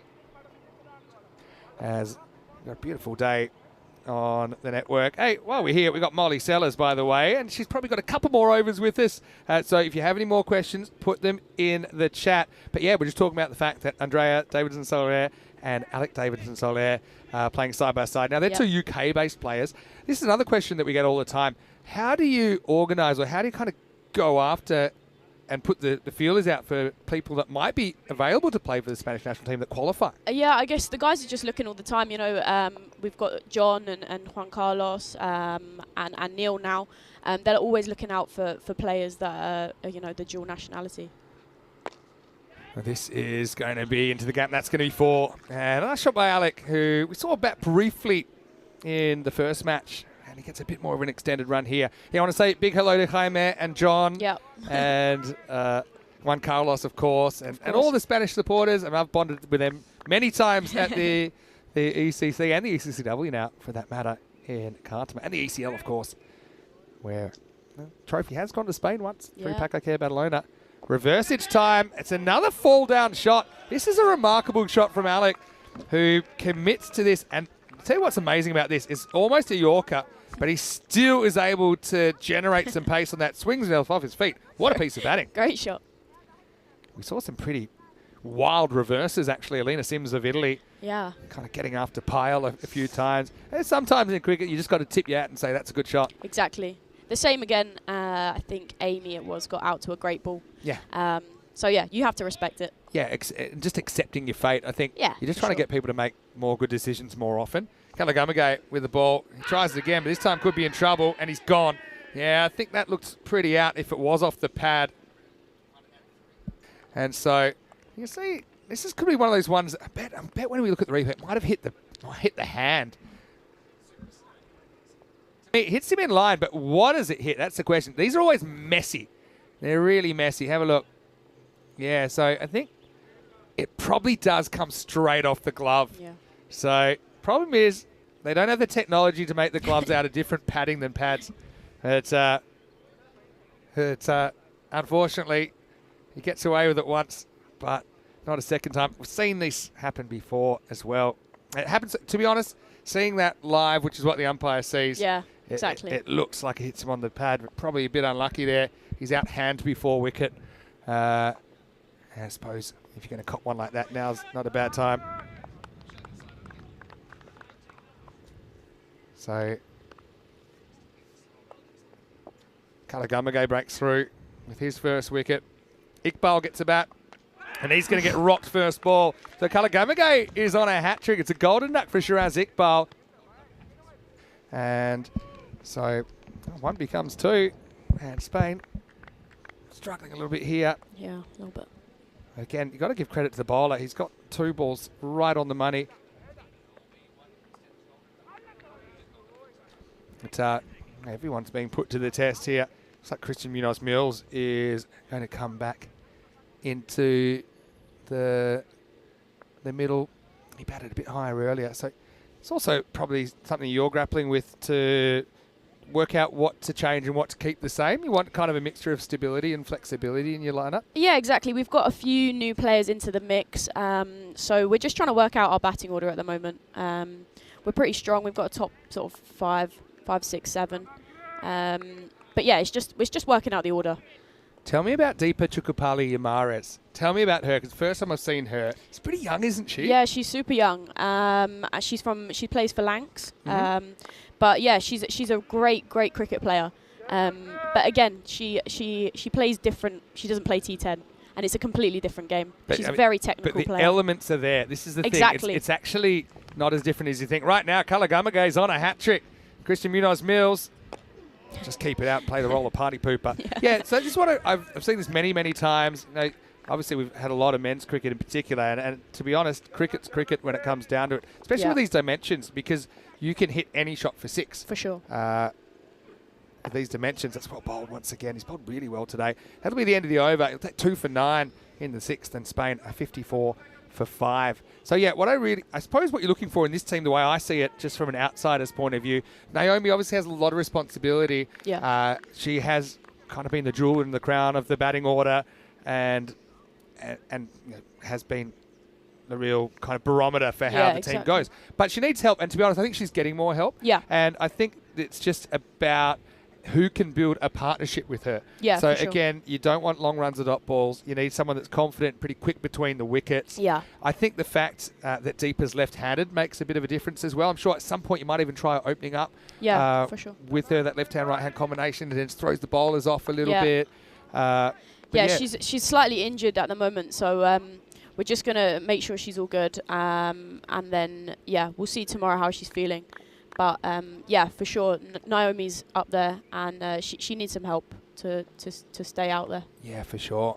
Anyway, here's Abdul coming back for a second over. That's going to be a dot. First one sneaks in.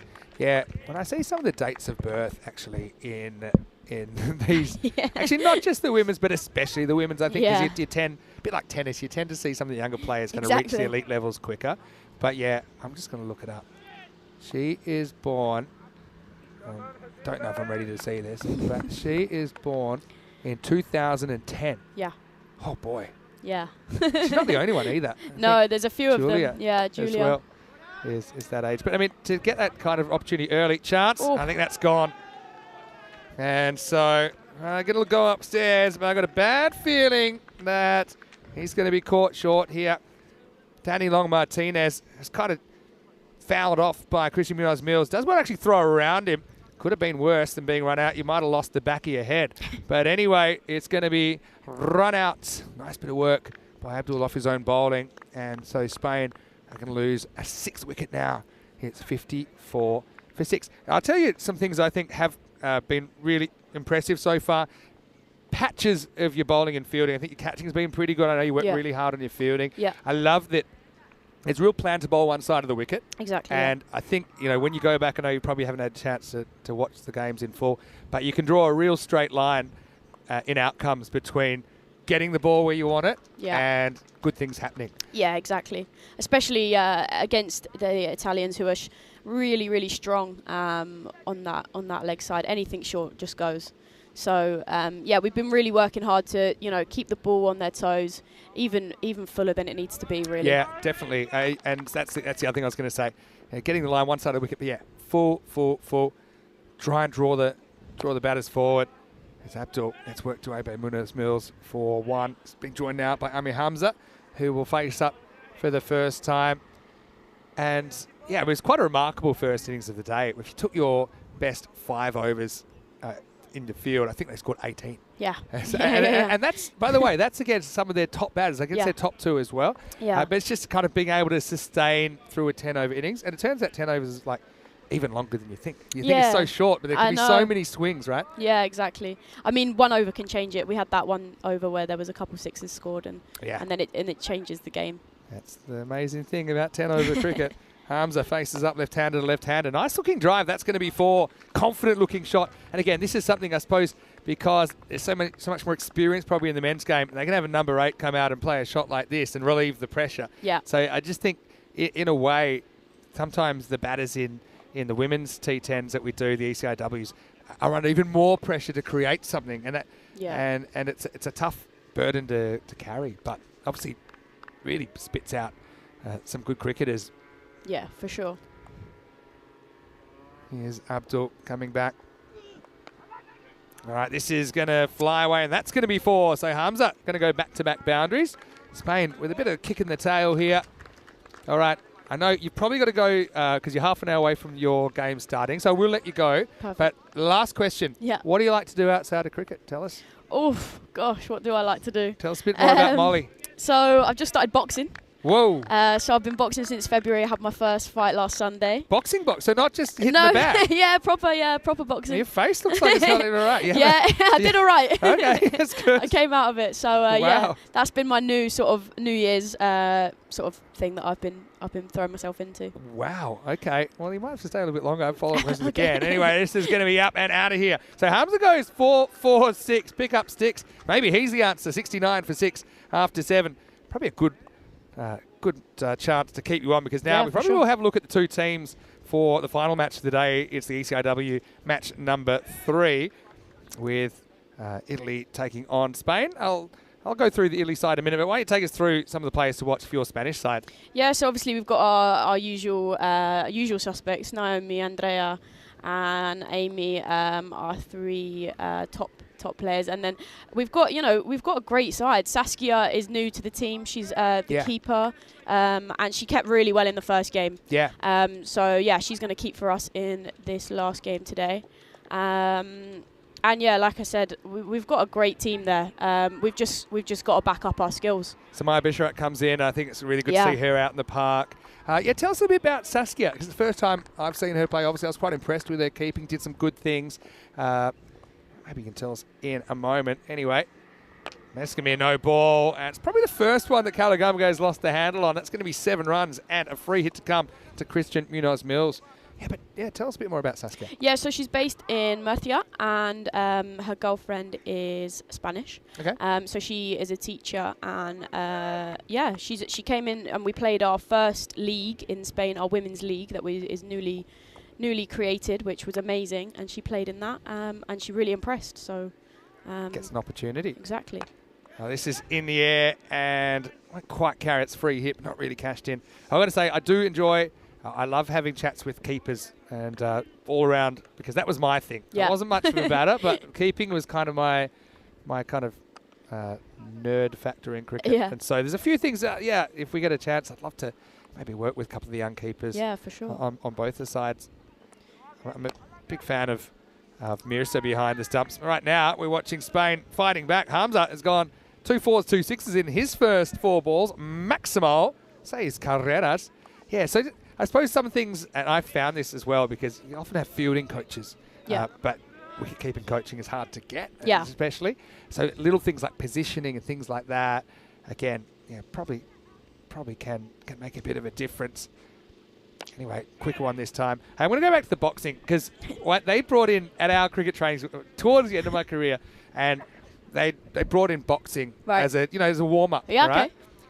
And everyone for the first 30 seconds is like Muhammad Ali. Yeah. But it's exhausting. Yeah. It's unbelievable. Yeah. I couldn't lift my arm. Then we go into bat and he couldn't even lift my arms. It's crazy. Oof. All right, it's going to slide through. It's going to beat the keeper as well. And Italy using, I suppose, a bit of a stopgap solution here. Nakvi's a part-timer behind the stumps. Obviously a very good batter. But that's so cool. Okay, so outside sports. I work for a DJ agency, which is pretty cool. In Ibiza? It's a UK-based company. Right. But yeah, I work from anywhere, so. Picking up a bit of a theme here, that's all. Yeah. Feel like you can get me in the know. I know a few people. Okay. So yeah. ECS Ibiza, we'll have to get a DJ to the ground. For sure.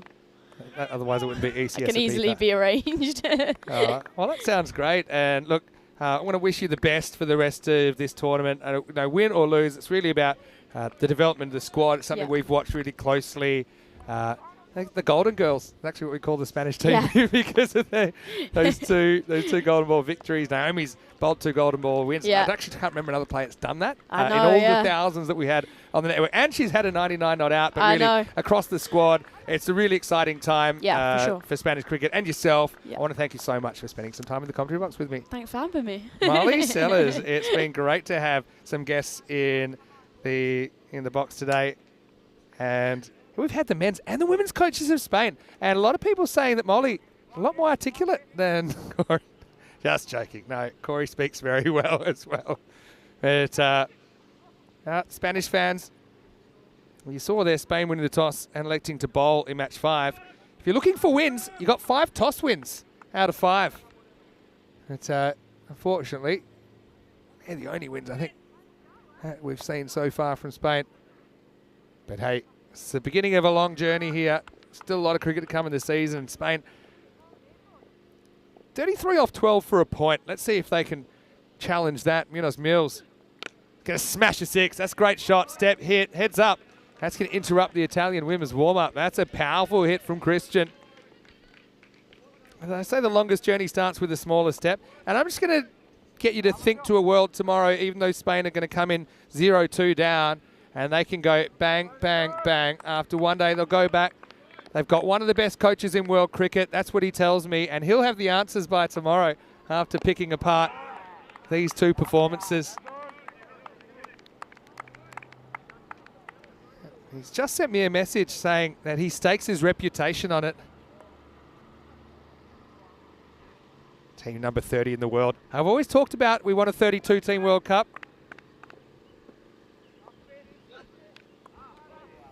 So that's going to be knocked down. It takes a bit of the keeper. It's going to be a teaser chase. Good effort, though, from Hasib Abdul, but that's going to be 4 runs. As Spain creep towards the point. At least we'll give them something out of the day, something to hang their hat on. Great effort. You like to see this even. Obviously, the scoreline pretty one-sided in this game, but Hasib still chasing it all the way down. Wasn't it great to have Molly on, though? She spoke really well. Exciting time for her and the team. Slower ball. And another inside edge. This one doesn't go anywhere. 23 off 8 then for a point for Spain.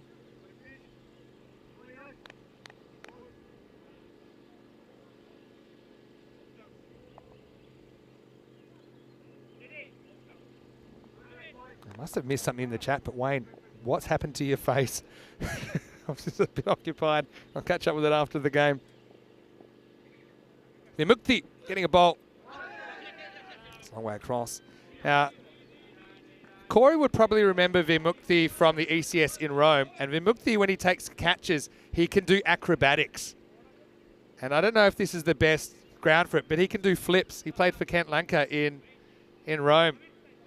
So my best case scenario is here's a caught and bowled. A little bit like Nani in the old days, a footballer. Played around the traps a bit.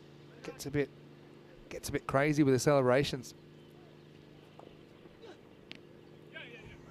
Gets a little bit of something on this. Bit of foot fielding from Krishan. And that was actually off the bat, so they'll get a run there. Take us to the end of the over. So it's 97 for 6 after 9. Basically what that means, Spain, they need 21 off this over to get a point. And although bilateral series, they are primarily determined by wins. But if for some reason something unforeseen happened, there was a no result along the way and teams were tied on wins, it's pretty unlikely in an odd-numbered match series, but it's not impossible. Then points would decide who wins the trophy. 6 bowlers used by Italy. Hassan Ali, let's not forget he bowled a maiden in the first over. Gave Omar Ali a working over in his first international innings. Hamza, 22 off 8. Spain need 21 off this over to take something away from day one. And it's going to start with 6. That's a good start.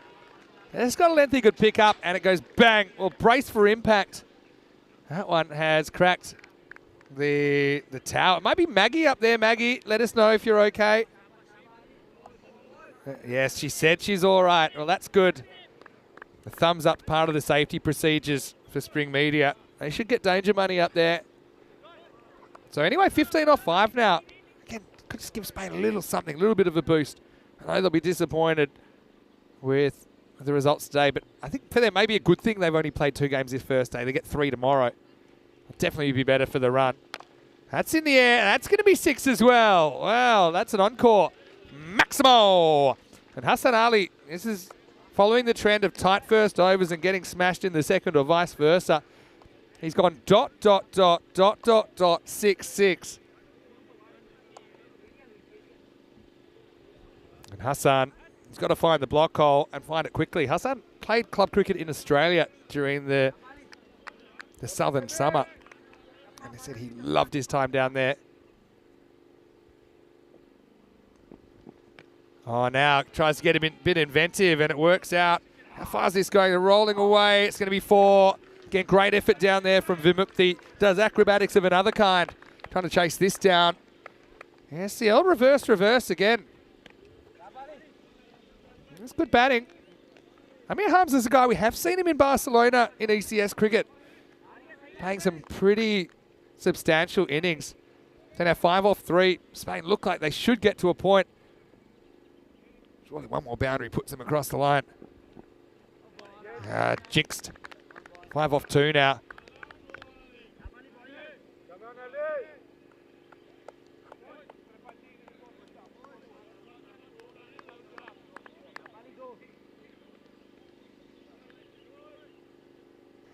2 to come. 2 Maximos gets Hamza to the 50.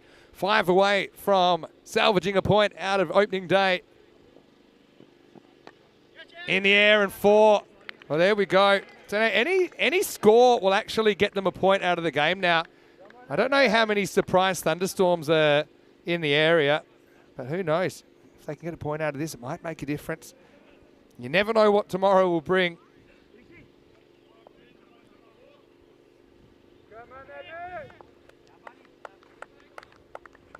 This is one time I would just take the 1.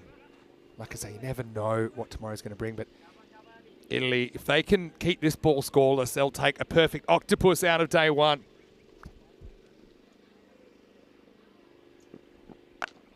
Whacked. Really good shot. Maximo! And a bright finish to the day for Spain. They will go down.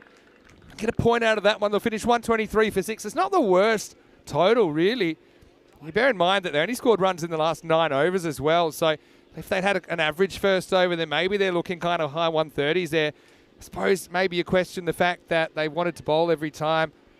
It was the same old story, really. Whacked for 160 plus and not quite able to go with them. Although Italy will just have to settle for the 3 points in that one. 45 runs the margin. Your final score in match 2 is Italy 168, Spain 123. Coming up in around about 20 minutes, we'll have the first ball of the ECI-W match 3. Last game of the day, Italy taking on Spain. Spain need a win to stay alive in the series.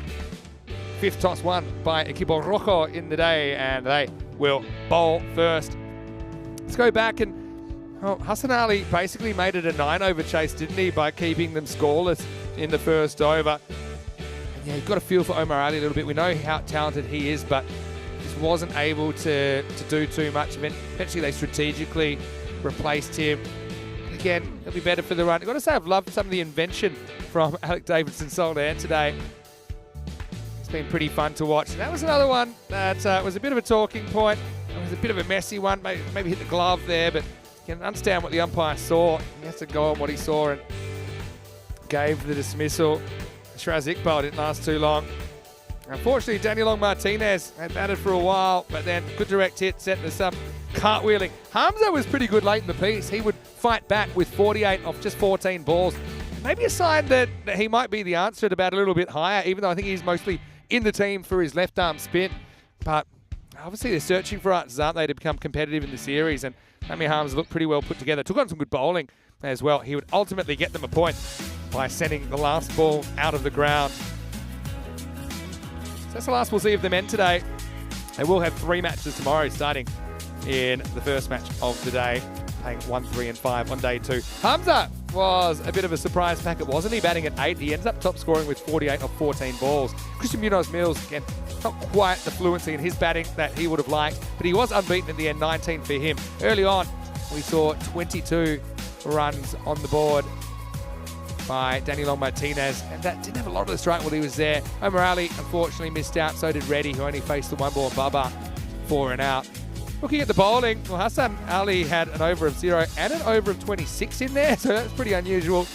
2 overs, 1 maiden, none for 26. 2 for 22, Arslan was pretty good. Had a really good game, I thought. Kalagamagay, 2 for 24, was a bit of a wizard with the ball today as well. Vimukti had a bowl at the end, only going for 11. So pretty entertaining 4 games so far, and there's still 1 to go. It will be the women back and taking over centre stage as Spain fight to stay in the series. Random question time is available, also maybe some food chat.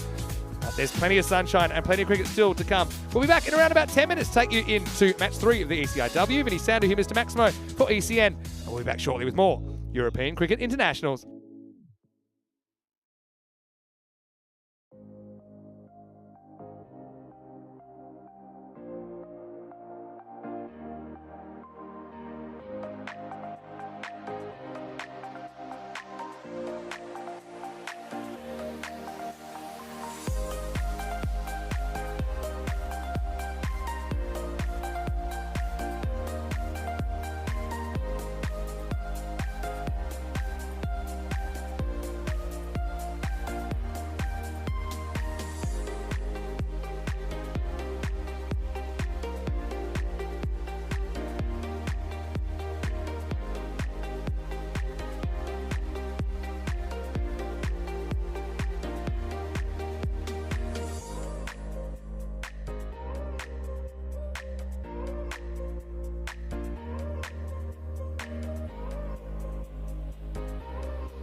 This European Cricket Network event is proudly brought to you by HCL Software, Paramatch, and Local Lifestyle.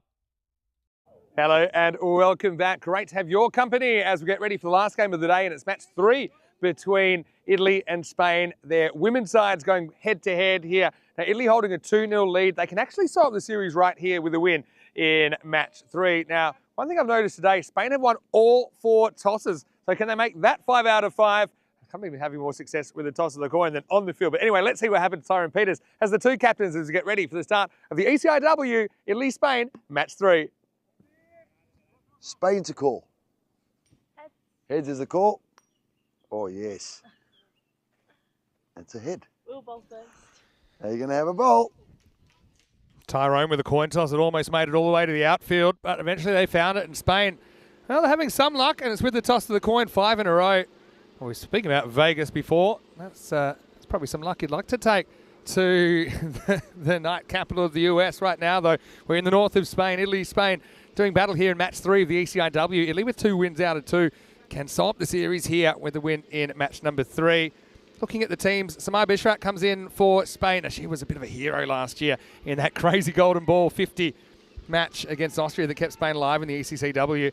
For Italy, though, got to say, Delisha batted really well, but I think they might try a couple of new things with the batting order in this game, given the state of the series. So you can see they're pretty heavily weighted towards Italy as far as a win predictor goes. But I suppose time will tell. Vinny Sander here, Mr. Maximo for ECN. And joining me once again for a special treat. It's my treat, actually, but it's her birthday. It's ECN's very own Mita Gooch. Mita, welcome back to the box.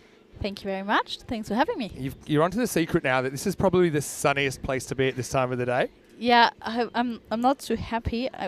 Maybe I have to switch place at some point. No, well, anyway. Slowly burning. Of course, Mita will be representing Estonia, hopefully, if selected, in the Estonia-Malta ECI-W just a couple of weeks away. We've been calling it May Madness here on ECN because of how many events we're doing, up to 4 concurrent events. It's crazy, record? isn't it? Record for us? We've never, and actually, I have flagged this. I don't think our website actually has the capacity to do with more than 3 current events. I sent an email, no one responded. So Panic station. Well, Corey talks about the big bang when an over goes for 50 and the EC and the universe will collapse upon itself. More about that in a second, but here's Amy Brown-Carrera to get us going. And starts with a little edge. It's not held behind. Oh, Saskia Payne's back behind the stumps. Oh, this was a real chance. It does nip away a little bit. See it here on the replay. Little deflection. And unfortunately, Payne just gets startled by it a little bit. Couldn't get it on the second opportunity. Yeah, she nearly had it. She was diving forward, but unfortunately just a little bit too far away from her body. I don't want to make this 2 metre centric, but you took one of my favourite catches actually for a keeper on the network. That one you took off a full toss down the leg side. That was a sensational bit of keeping. I really appreciated that. But yeah, real chance. They've gone for Mahamlagi and Malwata. Got to say that Chatharica Mahamlagi, one of my favourite players to watch in this Italian side. Yeah, it's the first game of the day. Chatharica set up both first games and finally gets a go. Gets a real opportunity in this third. His ABC, another good outswinger. And now this could be out, and it is. Well, life doesn't always give you second chances, but Spain do get one, and ABC will get the breakthrough. You can see how much it means to them as Mahamlaga is going to go without scoring, and it's done for 1. Yeah, that was a beautiful delivery. I really like that she's taking the ball first up as a captain. Yeah, and she's done really well. That's one thing for Spain. One thing they haven't struggled with today is their starts, and they've always won the first 2 overs. Got a feel for Chatharica there, finally. It's very cricket, isn't it? I can relate to sitting around for several hours and finally getting a chance and walking off almost as quickly as you went out there. Try 4 years. Yeah, true. Here's Amelia Bartram, who's taken over the captaincy now for Team Spain. But it just leaves her a little bit. And you can see, just loses her form a little bit. Umpire puts the finger up in pain. Well, she'll be the most relieved person on the field, I think, after putting one down. She snatches that second opportunity. Actually, the more difficult one out of the 2, but she did well. I actually think she took a step up, so it wouldn't deflect as much away from her. Anyway, Bartram comes in. She gets good ball first up. It's also a good adjustment from Amy there for the left-hander coming in. Yeah, so if you missed it earlier, you might have popped in. It is Mita's birthday today. She's hopefully being treated pretty well. And I know that you're also in charge of where we're going to celebrate your birthday tonight. So talk about that in a moment. Anyway, Bartram squared up here again. No run so far. It's been a really good start from ABC. Maybe it's my birthday gift. You just be the night captain. I'm always I a don't day wanna- captain. Look, I'm always a day captain. Listen, It's- I'm one it's of my job, those. so I know I'm not often trusted with the night captain role, but I judge me You're on my good. winners, not my losers, as they say in Wolf of Wall Street. you haven't had that many losers, though. Because I don't. I thought, actually, well, that's a pretty spicy one. That'll end the first over. Another maiden in the first over. That's 2 innings on the trot. And Italy, none for one after one. ABC. This is where I know they've got away from bowling her out, but I bowl her out. I just think she's so valuable to try and get ahead in the game. Both the games so far, Spain have let it get out of hand in the middle overs. This is May Madness meter. This is what it looks like with Menina Cup actually coming to its conclusion tomorrow with the final. It looks like it will be France-Belgium now in that one. And also night series starting in Portugal. Obviously, Estonia, you'll be there. Netherlands, it's a big one for us, obviously, with Netherlands, Ireland, Scotland heading to the T20 World Cup in USA and the West Indies after that. Continental Cup and England as well. So, I'm confused. you know what? Just turn on. It'll be like you're at NASA. You'll have all these screens. You can choose which one you want to watch. Anyway, down the leg side. A little noise there, but I think it's just the bat brushing the pad as suddenly Mawata is opening the batting in this one. Chilongia, she's a player I really like. Good take from the keeper Good there. lateral movement, yeah. Really good I got to movement. say, some of the keeping training that Saskia was getting before the first ball, I'd never seen it. That's pretty well struck. That's going to set a bit of a task, but I've loved the fielding today from Andrea Davidson-Soler. You can see her and her brother, actually. They're both very good athletes. Her brother's been doing the keeping. Runs the family. Yeah, exactly. Well, that was not too dissimilar, well, a different part of the field to where she created a run out earlier of Methnara Ratnaika in the first game. Yeah, but I think you're right. Like, they should be playing ABC in the power play out because they have enough good bowlers. Because, okay, she's so on top at the moment that get her out there with the same ball. I know it's always a conundrum. Do you save her for later? But by later, the horse might have bolted. And she's not bowling with the same kind of ball. So the ball's banged up a bit more. She's not getting the same movement. I think she's got to be a bit greedy and grab that second over. Shalakia goes over the wicket to the left-handed. Bartram nudges away. And we get off the mark. It's good running. Slightly mishandled there. Smishrat, who's come into the side. Remember that last over she bowled in that crazy Spain-Austria? I was umpiring. You were umpiring, yeah, of course. Yeah. Yeah, that was a hectic game. It was a hectic game. Yeah, I was nervous. I think I was more nervous than the players. You handled it well. It was exciting. I mean, Austria, they had the chance to win the game off the last ball. Never went for it. And this is more work for Andrea. And again, gets a slight Tortuga, but deals with it really well. Fantastic fielding. Yeah, so going back to night captain, I've rarely let the side down when it comes to picking a place. Although I was a bit nervous. It was here, right, in the first week. It was here. We went to what looked like an abandoned warehouse. I judged you early for it as well. And it looked like there was no one there, but there was a sneaky back entrance. It had character. And you know it was good because they were speaking zero English there. Anyway, Bartram goes up and over the top. Maximo! Oh, turns the clock back. Remember that 6 she hit off the last ball against the Netherlands to win in the first ever ECI-W. It's a pretty good shot because she kind of goes with the slight movement in the angle of Chilongia and puts her out of the park. I've also not seen you not finish a meal often. Like, you're known for devouring multiple portions. But at this place, there were big portions and I still ordered for 2. That was probably a strategic mistake. It is food chat time, by the way, so get in. As this is cut away, it's going to be a tricky little stop. Again, love the kind of effort. It might almost create a run out. Oh, and the throw Great teamwork. Yeah, and this is what I'm talking about. I've loved the way the fielders have thrown themselves around. And you can't even see the difference in the level between the club game and the international game here. And you can see that she knew she had some help. So her job there was to pull it back in the first place. Samaya does it really well. It almost creates a wicket. Yeah, I think like Spain is giving a lot of the younger and newer players opportunities, but if they would be bowling 2 overs for Uzwa Sayed, 2 overs Naomi Hilman Bermejo, 2 Andrea Davidson Soler, 2 Amy Brancarer and 2 Payal, I think they would be probably going really well, but I understand that they're building like broader part of the bigger platform. picture. And actually this is a big call because it looks like this is Maria Zamorano who's coming on to bowl. Now, Maria, I'm a big fan of her. She's still very, very young. Obviously, we've got some quite young players in this side, but I think she bowled her first ever over in a game on TV. And she's still the first and only player I've met in the whole of the cricket world where that's been the case. Because they do train a lot in Spain. They do find it hard to play actual games, right? Yeah. Actually, the Maltese side, the Maltese women's side, played their first game ever on TV. Okay, so I guess they're all in that basket as Yeah. well. Anyway, it's going to be Bartram facing up. It's a lot more experience. Here's the youngster, Zamorano. First one just loses it down the leg side. It's going to be called a no ball. It's going to go to the boundary. So I guess dealing with the left-hand is also a little bit of a hassle. That will be 5 runs, and now she's going to have to deal with the free hit. So, I mean, you're quite an experienced cricketer for someone so young. But Oh, so thanks. I mean, how would you handle nerves? Because I think that's something that I do see affecting some players more than others. Visualization. Yeah? Yeah, definitely. So visualizing success, hopefully. Well, didn't work very well the last time I was on the network, but yes, I do. I go through my innings and...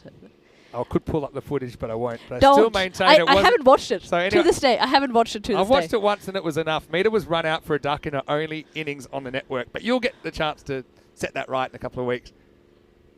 That's a much better ball. Well, that's free hit, and Bartram's able to free her arms and get this way to the square leg boundary. So that's 9 essentially off the first ball of the over. Again, you're right about Spain and their philosophy of developing the squad and the fact that it'll have long-term benefits. I absolutely understand where they're coming from, and I fully appreciate their efforts to grow younger and newer players. I would sometimes like to see the more experienced players to just step up. I think it would be also good for the younger players to see how they take the pressure away from them, but I fully get it. Absolutely smacked, and that might be going for 6. Yeah, that's out of here. Bartram, she likes a bit of length on the leg stump, doesn't she? And she's so good at opening up. So she ends up pretty front on. Gets in a good position to play. That rocks back. Maximal 6 runs. And so I have said also, it is the last game of the day. So random question time. I've got Mita in the box with me. Fire away your random questions. They don't even have to be about cricket. You know the rules, people. But yeah, look, that run out. When you were run out, it still don't think it was your fault. No, I take the blame. Yeah, but see, that's because you're a team player. Got to train that out of you. Anyway, that's going to be cracked away offside. Bit more work out in that part of the ground. But I say, Andrea Davidson-Solo has probably already saved about 8 runs out there for her team. She's been brilliant. Yeah, I have to say, getting run out wasn't the worst. Getting a severe reprimand afterwards from my own husband was probably... But that just shows passion. Yeah, you went. Yeah. I might or might not have chucked my bat. I've said for a while we need ECN panic rooms that batters can walk through and get it out of their system. This is up and over the top. Won't go to the boundary. It might be 2 there with a quick turn. I'll decide against it. But as long as there can be cameras in the panic rooms where you have like punching bags and love it. You can just get it out of your system. I would have definitely gone straight in there. But yeah, tell us a bit about women's cricket in Estonia. Obviously, we'll see in a couple of weeks and how that's all coming together. I know that Estonia just sent a team to Gibraltar for a 3-match series there, right? It's pretty well bowled. You can see, I like Zamorano. I like what she's bringing to the table. The consistency is something to work on, but definitely she's got some good mechanics there. Yeah, the cricket is growing massively. What I like a lot about Estonia, they don't have the benefits of like the other countries where they have a lot of people coming from outside and moving to Estonia. So they grow the game with locals, which I think is amazing, and they have a pretty big scene of actual Estonian players playing. Down leg side, and unfortunately Payne won't get to this, and that's going to be another minimo. So a few extras creeping into the game at the moment as Italy move past 30. I like to catch my cricket whenever I can. Most of the hours of the day it's on ECN, but I have been watching the Estonian women's indoor from time to time get streamed. Again, a lot of cricket getting shown there. They're pretty innovative with their approach up there. Yeah, I think they got the ICC Media Award last time because they're putting a lot of work into it, and I was really impressed when I moved there to see how much time and effort they put into their women's cricket and how much support they're getting from the men's teams as well, and it's great to see, and it's great to be a part of it. Congratulations to Cricket Estonia. As they say at the Classics, on behalf of ECN, it's just nice to be nominated. Here's the last ball of the 3rd over, and that will sneak in with a bit of the line as Zamorano will finish her over. It's the end of the power play. Italy are 33 for 1. Yeah, so tell us a bit more. Obviously, you haven't spent too much time in Estonia. I've only witnessed the indoor season so far, so I can't fully tell yet. The indoor season was awesome. We had 3 teams participating in the women's indoor league. And how our many? club has been So pretty men's successful. clubs. What have they got around about the 10 mark for men's, give or take? Yeah, About- roughly. I think how many have? I think 10 are participating We've now. got 10 in the ECS, so ECS? probably a couple more than that, right? I think it must be about 14 or something. I Yep. think quite a lot of clubs have multiple teams, so like Yeah, a first and a sure. second team and stuff. So, So we have multiple leagues, so to multiple divisions. that's also quite healthy, so people can play the game at their level. That's something in a lot of countries, you see that one division, that one level of cricket. Naomi comes on to bowl the 4th over, try and quieten things down a bit. And Mawata will get a single. She hasn't had too much of the strike since she's been there. So I think the multiple division things is pretty cool. How many women's teams would there be then? And is it the case that some of the men's teams have a women's team as part of the club Yeah, as well? so two of the men's teams have women's teams. That's the Penguins are the team from the Stallions, if I'm not wrong. Oh, clever batting this time. It was kind of on the pads of Bartram. She lifts it up and over the top. Next, got all the way. Maximo. Amelia putting on a bit of a show here in match 3 of this ECI-W. Just helps that one on its way. Good timing. Yeah, correct me if I'm wrong. If somebody from Estonia is in there, I think they're part of the Stallions. If not, I'm sorry. And then we have a team from Saaremaa City, where the Tallinn Hippos are from as well. Yeah. And they have 2 women's teams, so there's 2 from the same club coming, which is really cool. And then we also participate in a Nordic club event, which is really cool. I think got some good neighbours up there in Estonia as well. And I've got a little bit of a fun fact. You probably know this, but the first ever women's T10 match in Estonia finished in a golden ball. Didn't know that. Back in May. This is almost going to be caught. It's a great bit of fielding. And actually almost creates a run out. That's as Saeed down there, Rambo, as she's better known, ECN viewers, because that war paint. She's a warrior. I really She is a love warrior. her. And I follow her on Instagram. She is in the nets nearly every day. That's well bowled, Naomi. Aussie little, I call them doorknobs, kind of come out in front of her hand and slides the ball onto the right-hander.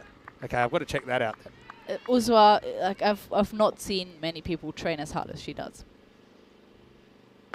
Right, in the air. This is falling into space, I think. Uswa actually gets there in the end. That's actually a pretty good effort. Probably loses a pair of sunglasses that she steps on in the follow-through, which isn't a great result. But she did very well just to reach that. Yeah, she had to make a long way. That was probably 12, 15 meters from where she was standing. And because she'd worked so hard to get there. Anyway, heads up.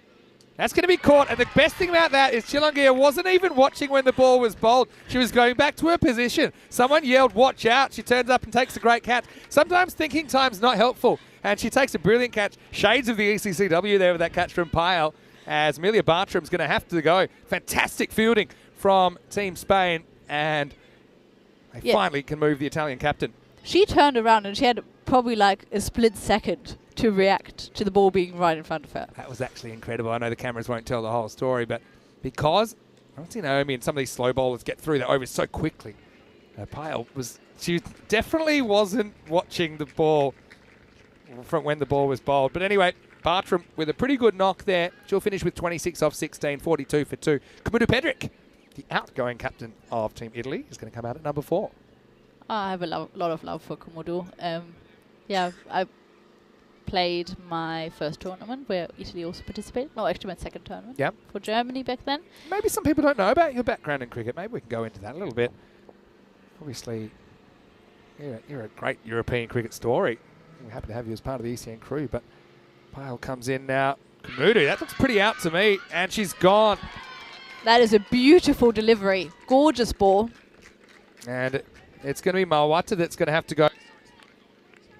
Yeah, Mawata did not read that at all. Went a bit across the line, tried to sweep that ball, and The only question was, is it hitting in line or outside? I think it is hitting in line. Some of the balls in line. It's hard to say otherwise. But worst case umpire score, in my opinion. yeah, definitely. I think in the end, it's a risky shot to play. We've seen her play it pretty well on occasions. But Chilongia, well, she takes a catch and then keeps the ball. Then she takes a wicket. And this game turning around quite quickly. It's 42 for 3. Gayatri Bhattacharya coming in. Now, that's pretty easy for you to handle with these Sri Lankan names. Because Yeah. you do have Sri Lankan heritage. I have Sri Lankan but heritage. obviously, Germany's a place you call home growing up. Yes, I am born in Germany. My dad is German. My mum is Sri Lankan. So that's where the passion for cricket comes from. Speaking of your dad, He should know you're on the commentary because we should see him in the chat, right, Michael? Maybe we do. He Time might to call be. the bat phone. Actually, drop him a message. Yeah. Get into the chat, Papa. We'd love some random questions from Dad. He must have had the happy birthday message from the folks. They wouldn't forget, Oh, would yeah. they? Oh, never. Parents never forget. Anyway, Chilangia getting right on the money. As Batagoda plays out the first one. Yeah, Michael. Okay, I'm gonna go quiet. I'm just dropping a message to the folks.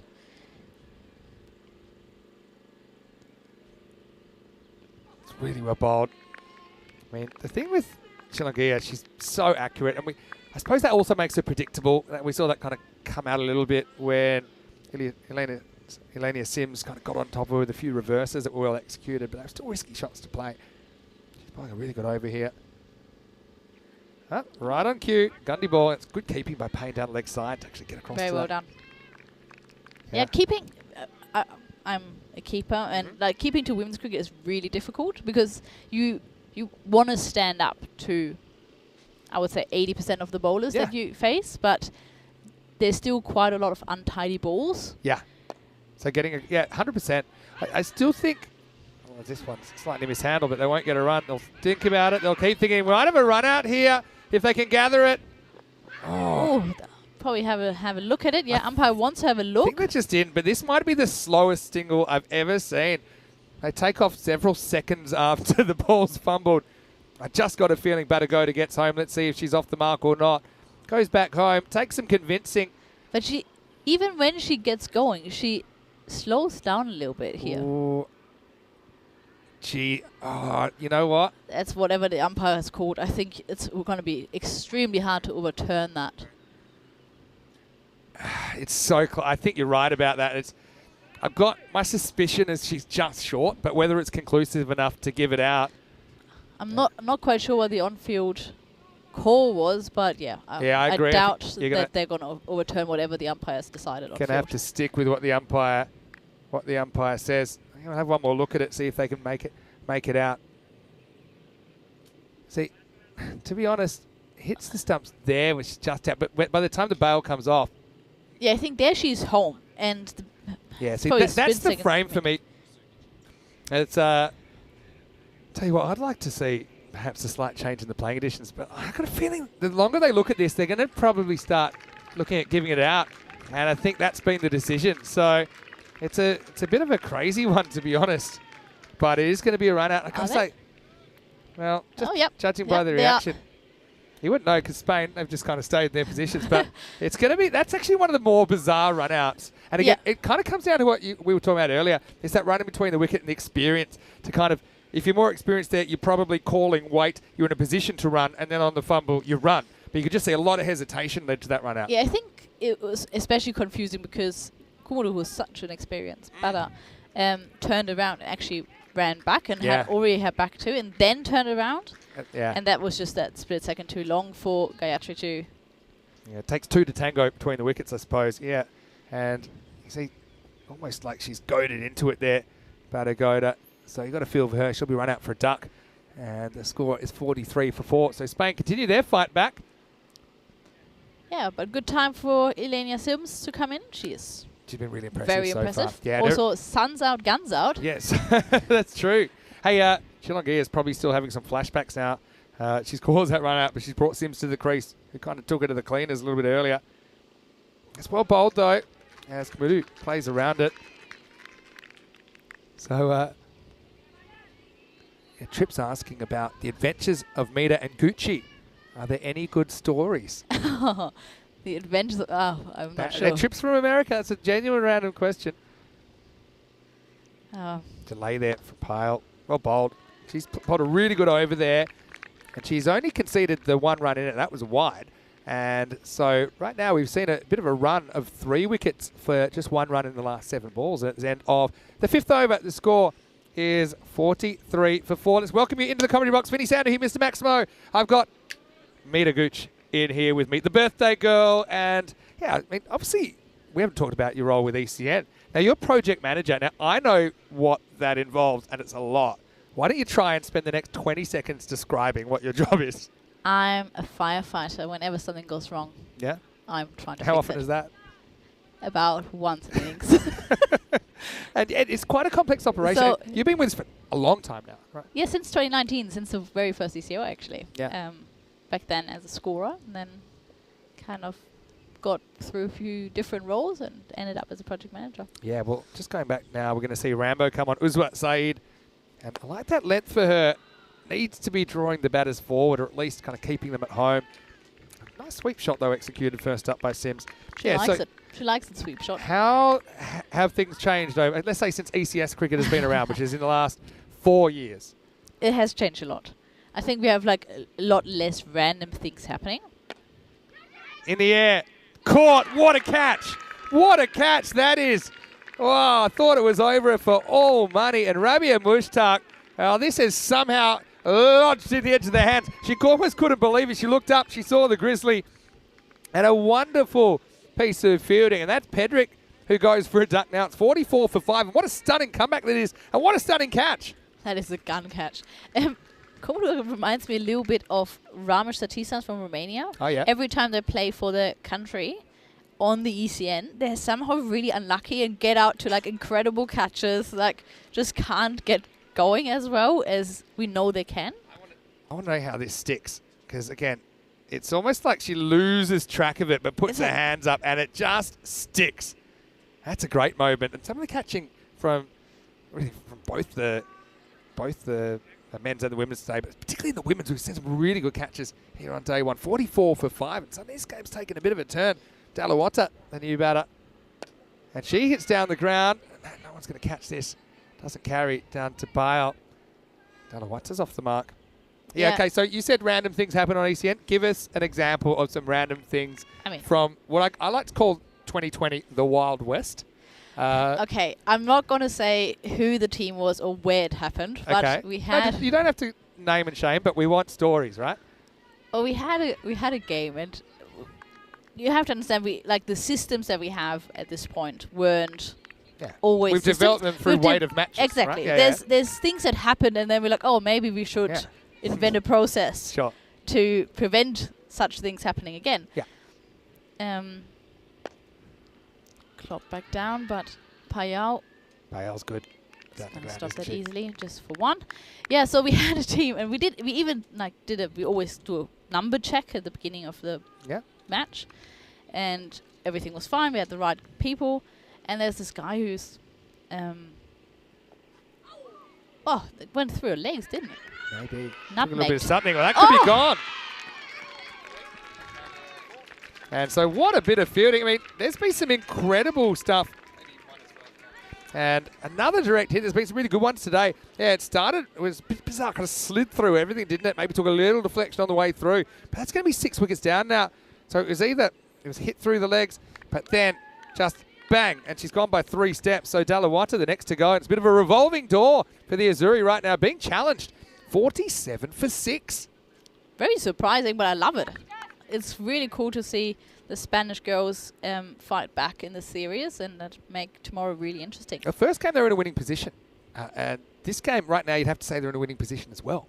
But obviously they need the bats to get moving and need to score a few more runs than they have so far. They will have to remove Elenia Sims really quickly, I think. She can be very dangerous. She could change that score. But short of that, you might be able to keep it on strikers end a bit as well. You know, if you can't get her out, who's to say they can't? But just starve her a little bit of the strike, because she will face up here. Definitely have the right bowler on here with Naomi. Yeah, I think so. And she's been pretty on the money today, Naomi. One of the only players I can remember to actually win 2 golden balls, to bowl 2 golden balls to win. They're one of only 5 teams that have won 2 golden balls, Spain women. Yeah, I was umpiring, just like, I think ECN has to pay me therapy after this. This is too much. I can't handle it.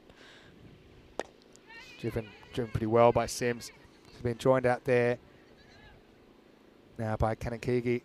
And actually, Pasindi, didn't she have some absolute smashing highlights in that ECI-W? Some of her catching was top class. Incredible. She's an incredible fielder, and she 50-50 on the win predictor. Okay. The computer's smarter than a human. If we've learnt anything now, doesn't have our human biases. So Spain, they're in a position where they could really challenge it. It would keep them alive in the series. It would give them a real sense of belief as well if they could beat Italy for the first time here. Yeah, so back to my crazy story. Yeah, okay. After this So ball. wait, it's 4. It's a pretty good one. Should just be a single. Andrea never fumbles it. Doesn't fumble it this time. Yeah, so this is back in the Yeah. Wild West days. Back in So the you've Wild done the number West. check. No yeah, problem. we've done number check. Cool. First innings, all going smooth. There's this guy who's batted really well. And so we kind of remembered him because he batted really well. Yeah. And then second innings, Mhm.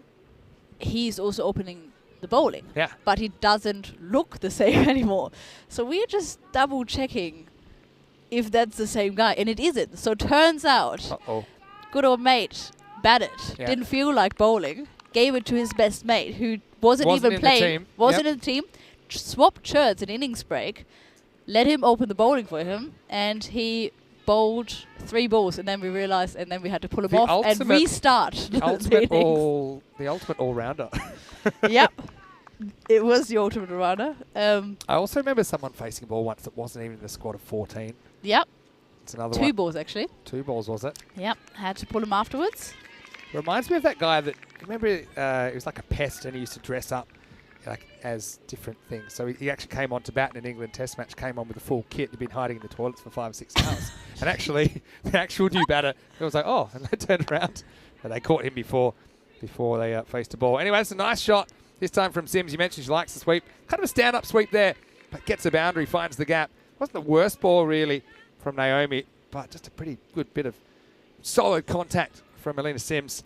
And that'll take us to the end of the 7th over, 54 for 6. Let's have a look. Coming up tomorrow, of course, we have the end of this series with the men playing 3 times tomorrow. The women play their final 2 matches tomorrow, same time. It's our last day in Brescia, and we've had a nice couple of weeks here, haven't we? Wonderful. Really nice. Good eating, good sunshine, good cricket. Lots of pasta. Lots of pizza. You know, I've tried to go easy on my carbonara habit. But, yeah, double trouble tomorrow because we've also got the Mid-innings Cup final, match 7, which we'll see France and Belgium going head-to-head. Yeah, I found this restaurant on Glovo that sells you 2-for-1 carbonaras. I might or might not have And the ordered fact them you more than haven't once. shared that with me till now, I'm off you. Anyway, Maria is going to come in. She might get a wicket here. Can anyone reach it? Oh, almost. And Uzma Saeed, once again, she gets there, but she can't quite hold on. I think she spent so much time getting there. Her hands probably not in the optimum position to take the catch, but still shows good athleticism to turn this into an opportunity. Yeah, called back Naomi, who was also quite far away. She was definitely the better position out of the 2 of them, but obviously Naomi is somebody with amazing hands. Probably 50-50 there. Yeah. I suppose normally it's the outfielder coming in, I think. The infielder going out. It's a real tough catch. Well bowled, though, by Zamorano. Now, it might be another opportunity, but it'll be on the bounce to Payal. Again, Maria's a good example here. She's settled well after a bit of a nervy start, I think, with the ball, and she's bowled some pretty good deliveries. Absolutely. And Also like they give her a second over. yeah, and that's why I fully understand why Spain is doing it. They're growing their players, and how old is Maria? She's only Like 14, 15, Yeah. 50 or something? if that. Oh, well, it's a little bit loose, so that's going to be put away. It's out of here. Maximo! Pasindi goes large. And I'll have to check. That might be her first Maximo in I ECN think cricket. it might, just from the cheers of the dugout. They got really excited about that one. So, yeah, it looks like it might have been her first. Yeah, and it was a really good shot to the ball. She bowled. Okay, first things first, Maria Zamorano is 15. So now just turned 16 years of age now. Okay. Maria. I know her younger sister Julia also plays. So about my age. Not too bad. I hope not, since you're married. Yeah, 2 years. Go back a few decades, probably get away with that. Down the leg side. This is partially stopped, I think, by Payne. And looking at Pasindi, who honestly I think she's one of the best fielders in that whole ECI-W. I mean, it's hard to believe, but she's only 18 herself. And yeah, that's her first Maximo in ECN cricket. Previous high score of 7 as well. Last year in the ECI-W, and she's gone past that as well. Oh, good on her. Strike rate of 200. Pretty good outing so far. Pretty good. Took 6 catches Wow. in 2023 as well. That was probably all at the... Oh, no. She also played in Gibraltar, right? That's right. What kind of ties up Sims. It's been a bit hit and miss today. I think Sims has just taken a little bit of time to adjust to, I suppose, this this format is probably quite different to the cricket you're used to playing as well. Yeah, it's also the pitch is not playing very easily because due to the quite loopy balls, it bounces up really uncomfortably high to the batter. So it's actually not that easy to get away. Yeah, that's true. It's a cement pitch. This is going to test the fielder, but Maitreya's been brilliant out there. Sticks the landing. She's been so good today for Spain in the field. I know she'll be a bit disappointed that the bowling and the batting didn't really go the way she wanted, but it's really good to see her responding in the field and being such a valuable team member. Yeah, I hope she gets another few opportunities. She is a very talented young player. 17, I think, as well, isn't it? Yeah. And I know that her parents and Alex parents pretty proud, I'm sure, to watch them playing essentially side by side here for the Spanish national teams. Wow, this is pulled away nicely, and that's into the gap. That's going to be four. That's a nice shot for Cindy. Her batting's come a long way. You can see it already, and this is the kind of improvement. I'm loving seeing it. And it's not a bad ball from Zamorano, maybe a fraction short, but the line was okay. But Cindy, with natural swing of the bat, will get that away to mid-wicket, and it's 69 for 6 after 8. Italy rallying after losing a bunch of wickets in the middle overs. What is the... Oh, you probably... okay, what's the average age of these two women's teams? Must be really young. That's such a very good question. So... I mean, we have this great system Palantir. Maybe that can spit it out. Oh, let me just go check my Palantir. I'll probably have the answer for you in 20 to 25 seconds. But, yeah, I will do that for you, okay? Thank you. Let's see if ABC can continue a good run of her maiden. Yeah, she didn't concede a run the first over. Like I said, a little bit surprised they didn't bring her back straight away. They bring her back here in the 9th. But, yeah, let's see. I don't mind it. As a captain, we always say everything happens in the 9th, taking the responsibility of trying to restrict them at this point. Rather earlier than later, I think. Yeah, of course. I would have probably bought it earlier as well, especially when the ball still does a little bit. But they're still going to do a bit here. Could have a wicket almost. Just over. That's Julia Zamorano there, who put the right hand up in hope, but this one doesn't stick and it goes to the boundary. Yeah, not the tallest girl on the field. Yeah, Spain probably one of the shortest teams, I would say. That's a good point. Not as short as Malta, though. True. Malta, Nepalese. While the Italians are quite tall. They have a few quite tall players in their side. We know that the Dutch team, they're known for being tall. Yeah. Dutch women, I think, top or second top country for female height in the world, I think. Oh, bowled. That's a really good piece of bowling. ABC will make it look that easy, and she gets Sims, kind of slides off the pads. So run a ball 13 for Elenia. And Italy have lost a 7th wicket, 73 for 7. And the captain steps up for Team Spain. Yeah, but unlucky. It comes off a pad, I think.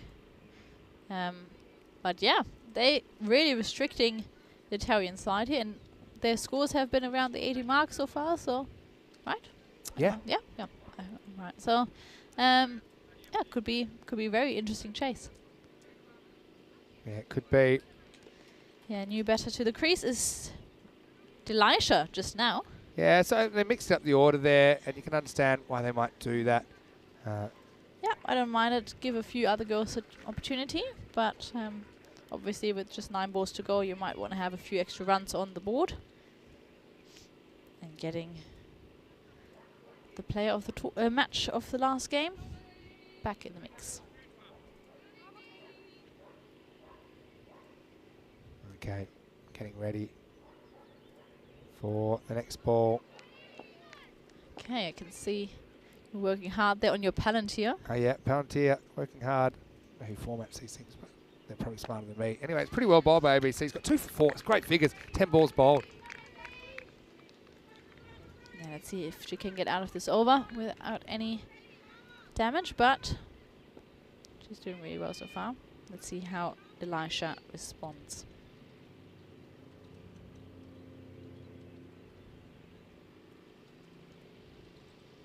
That's well bowled once again. So Elisha, obviously recognised batter, but he's having a bit of a tough time here. Yeah, she bowls like about the 6-7 stump, so it's really, really beautiful bowling just outside off. Beautiful channel. Yeah, the women's games today have been quite energetic compared to men's games, I think. I was a bit deflated in that last game, I think, the I also just Spanish men. yeah, if anything, these games have been more closely contested, which I know is a bit surprising, but it's due to a range of factors, I think.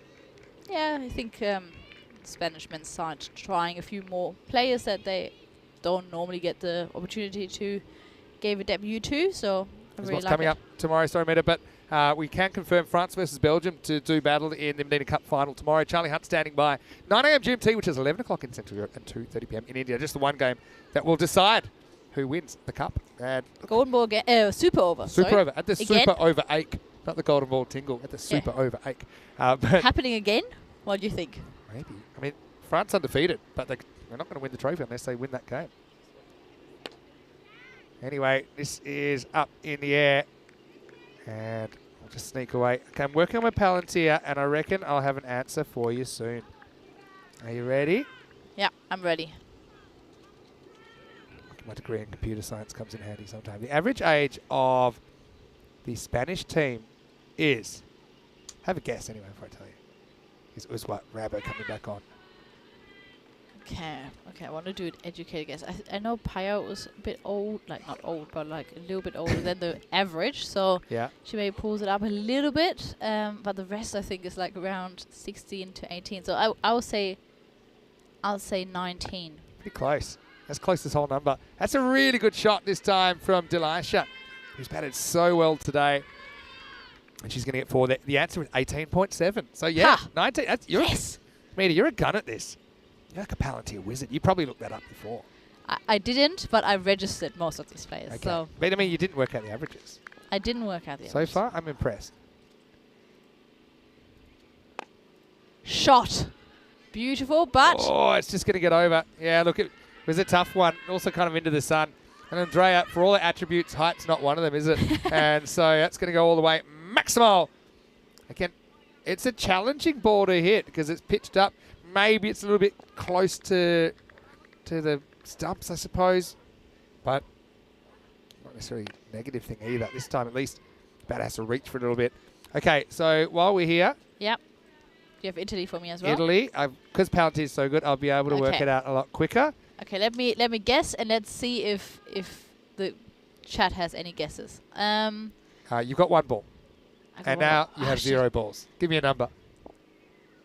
Quick. 24. 27, close. Anyway, this is going to be all over because it won't be a run, whether it's out or not. I guess we'll see. I'm sure this is the last ball, no matter what, unless she's got in front of the stumps here. Let's have a look. Is this a stumping or not? I'm going to say probably depends on the bat bounce. Nope. Wait. Oh. Ah, it does well. That's good from Pasindi. Because that bat could have bounced, that should have been out. Yep, It'll just fair be a dot then. Hey, you know what? The more things change, the more they stay the same. Because Italy made 86 in the first game. They made 87 here. So it's, I don't know what this mid-pitch conference is about because I'm sure that's it. Yep. But They are. yeah, that's the 10 overs. Time to get out of the sun. And it'll be 88 the target for Team Spain. Well, this is, again, a golden opportunity for them to get a win. And I think it depends a lot on what their batting lineup looks like. But again, you know, I look at their top 5 or 6. They're all capable of being productive. They're going to have to be brave. They're going to have to be industrious. They're going to have to take some calculated risks. But I certainly think Spain do have a chance of kind of knocking over Italy for the first time. Started with a pair of caught behind chances, 1 missed and 1 taken, as Payne was able to do the job second time around. And it started for the second consecutive innings with a maiden. Really impressive bowling from the skipper, ABC over there, and then really good bowling also from the rest of the squad, especially Maria Zamorano really impressed me. Yeah, and look, like I say, Maria, not the only one to have a slightly nervy start, but she came back, bowled some pretty good deliveries. Again, I like the way they're throwing themselves around the field. I mean, if you don't get to that, you're definitely not catching it, but at least you saw it as well, giving yourself a chance. Just the old no-look catch from Payal. She was a bit sheepish there. She knew that she probably wasn't watching when the ball was bowled. She watched when she needed to, and then came up with a big wicket, hitting in line. Then we had the world's slowest single that was actually never completed. Almost like she was getting tugged on by an invisible rope at the striker's end, and Batagoda had to go. And how about this for a catch? Go gadget stuff. It was a little ice cream cone, but Mushtaq was able to hold on. And we had these these wickets fall in quick succession. And then how about this for a direct hit? Spain were really on fire at this stage. Yeah, they did really well. I mean, probably would be chasing 100 if it wasn't for their fielding, especially Andrea was really impressive out there in the field. A few late runs from Elenia Sims, and their better Delisha when she comes in at the end. Delisha Pasindi as well, don't forget, she was able to score some runs. But yeah, they lost 5 for 5 in the middle in a kind of absolutely crazy phase. They lost 5 for 5 in 2 overs, and it was that 7th wicket partnership that took them from 47 for 6 up to 73 for 7. It was Elenia Sims and Kanakigi to kind of get them out of a bit of a jam. But still, it's a total that I do think that Italy are capable of defending, but also that Spain, I think if they can have their plans to come together, then they're certainly able to chase this 88. They'll have to kind of extend themselves, but this is ECN cricket and anything is possible. Vinny stand to him, Mr. Maximo, with Midit Gooch, as you saw there. Great effort from both teams. 26 for Bartram leading the scoring, and 3 13s to Elenia Sims as well as Kanakiki and Nania Kara, who were not out at the end. 2 for 5, Amy Brown Carrera, head and shoulders above the rest in more ways than one. And she took 2 for 5, including that maiden. And Chilangia had a wicket, so did Naomi Hillman-Bameko, and Uzwa Saeed. We'll take a break. We're back pretty shortly with the last innings of day 1 in this international series. Hope you're enjoying the action. We'll close things out here. It'll be 88 for Spain to open their account against the Azuri. We return for more European Cricket International.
This European Cricket Network event is proudly brought to you by HCL Software, Paramatch, and Local Lifestyle.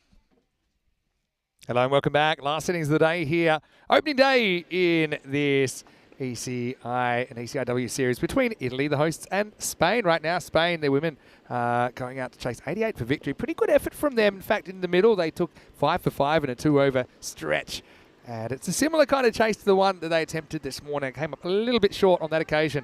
But Naomi Hillman-Bermejo has gone out to open. Payal Chilongia is her partner. And my partner, once again, for this last inning of the day, is birthday girl Mita Gooch. And obviously the 60 or less would give Italy the 4 points. So that 61's one target for Spain, but obviously they want the whole thing. Here's the first ball of the chase. Bartram coming in to Hillman-Bermejo, and it's going to be a wide to get them started. What do you think about Spain's chances in this chase? I think really big. Like, they've been getting around 80 already in the last two, where they maybe weren't as close to getting the score anyway. So the fact that they now have the win dangling in front of them, and they have the ability of chasing 80, I think they're definitely more confident with the bat in the third game than the first as well. I think just maybe the fatigue could be creeping in a little bit to an extent.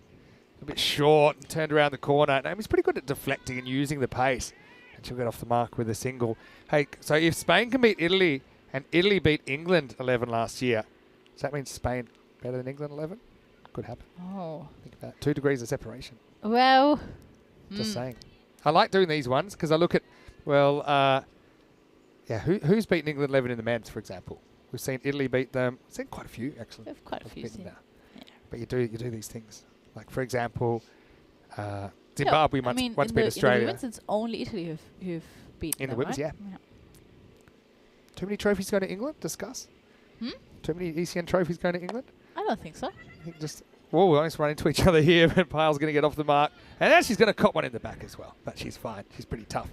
Yeah, because this was mentioned a few times by the viewers, and our UK viewers, and we'll get to talk to them face-to-face when we go to ECS England, but they're a bit smug because they're holding the ECC trophy, men's and women's. They're holding the ECL trophy now as well. They're probably going to win the ECS trophy as well, seeing there's only 5. But there was last year, they didn't have any. Yeah, good point. Anyway, steps across. That one swings a bit too much for Bartram. Anyway, we love our English viewers. Yeah. England won 0 trophies in 2022. Good point. Yeah. They have good years, they have bad years. People are coming back stronger, I think. You know how Eurovision has expanded to have like random countries in? I'm all for it. Sri Lanka 11. No, Australia. I would just say we should invite all the countries that are also invited to the European Eurovision Song Contest. So Australia. Okay, I get what you're saying. Like, I think that should be what we go by. I'd go a slight other way, right? And I would think, okay, if we're expanding and breaking things off a little bit, you could take England 11, maybe Ireland 11 out, and make a separate tournament, which is like the ECN World Cup, which mirrors the teams that are in the actual World Cup. So you'd have Australia 11, New Zealand 11. And this is a cracking shot. Fantastic cover drive from Naomi Hillman-Bermejo, who gets the first boundary. Now, Spain, I know that kind of, 88 they need. Seems a long way away right now, but if they break it down in manageable chunks and concentrate, let's say 9 or 10 and over, if they can do that. There's already 8 off this over. Yeah, so Australia 11, New Zealand 11, South Africa 11, India, Pakistan, Bangladesh, maybe Afghanistan. Sounds expensive, right? But I'm sure there's some billionaires that want to get on board. I think we should only invite teams that also do women's work. Yeah. Okay. Yeah, that's true. Well said. Just no need to get too political. No, I'm not getting political. I'm just chucking it. No, I don't. You get the idea we're saying. Anyway, Bartram is going to bowl the last ball of the over here. And she's bowling to Naomi Hillman-Bermejo. Down the ground. They won't get a run here. Yes, they will. In fact, they might even get more than one. Pyle's watching. Might even go for 4. Yes. It does. Now, this outfield, this sand turns to ice at this time of the day. It's baked under the afternoon sun. And this push goes for 4. And it's one of the rare misfields we've seen. I mean, she kind of over-attacked that one Batagoda because they were never taking a run. In the end, they get 4, and it's 12 for no loss after 1. All right, I'm just going to put this out there. Spain, the reason we call them the Golden Girls is because they had 2 golden balls out of 20 matches played on the network leading into this series. That's the highest proportion of any team. Is this in the Goldilocks zone of golden ball? I would love one. A birthday golden It ball. will, yeah. So I got one on my birthday. I've had one on my birthday twice, by the way. And Dave, I Okay. think, got one on his birthday. His birthday was during the week. But it will mean that your birthday dinner / drinks will be pushed back about 5 or 10 minutes. Is that something that you're prepared to sacrifice? Kind of not. No, no, of course I am. I love a gold ball. Yeah, who doesn't? We've had 60 golden balls now. And I've loved, have you been watching the golden ball compilations? So there's been, it's like a little timeline of ECN cricket. So you get to go right back to 2020 and you get to see and hear some amazing things, such as Tim and Rico in the golden ball 1 saying, "What's a golden ball?" Tim. We're going Shout out to to Tim. Oh, I love Tim as well. Yeah, shout out to Tim. He might be watching from Spain. I've always wanted to see Tim's show as well. Anyway, this one is going to sneak through, and it's going to be runs. Probably 2 if they're paying attention. They're not. Again, that's one thing, because there's not so many 2s. I've noticed the players don't look for them so much. Pet peeve. Yeah. That's my pet peeve. Watch the ball. Pet peeve. Lazy running is I can't. It's just, it's a You know it's how- a fundamental. So How some things James that- gets yeah, weird about foot fielding, Yeah. I get weird about bad running. Some things are hard in cricket, but some things are easy. And for example, running between the wickets, if you practice a bit, it should be pretty easy. So Yeah. watching the ball, turning correctly, those kinds of things. Sneaks down the leg side to be called wide. Spain have made a bright start here. That's good though. Let's talk pet peeves. I'm going to put that as a Cricket random pet question peeves. in the chat. Or just pet peeves in general. Let's but start with cricket. Extra points for cricket. Yeah. Yeah. Running's a good one.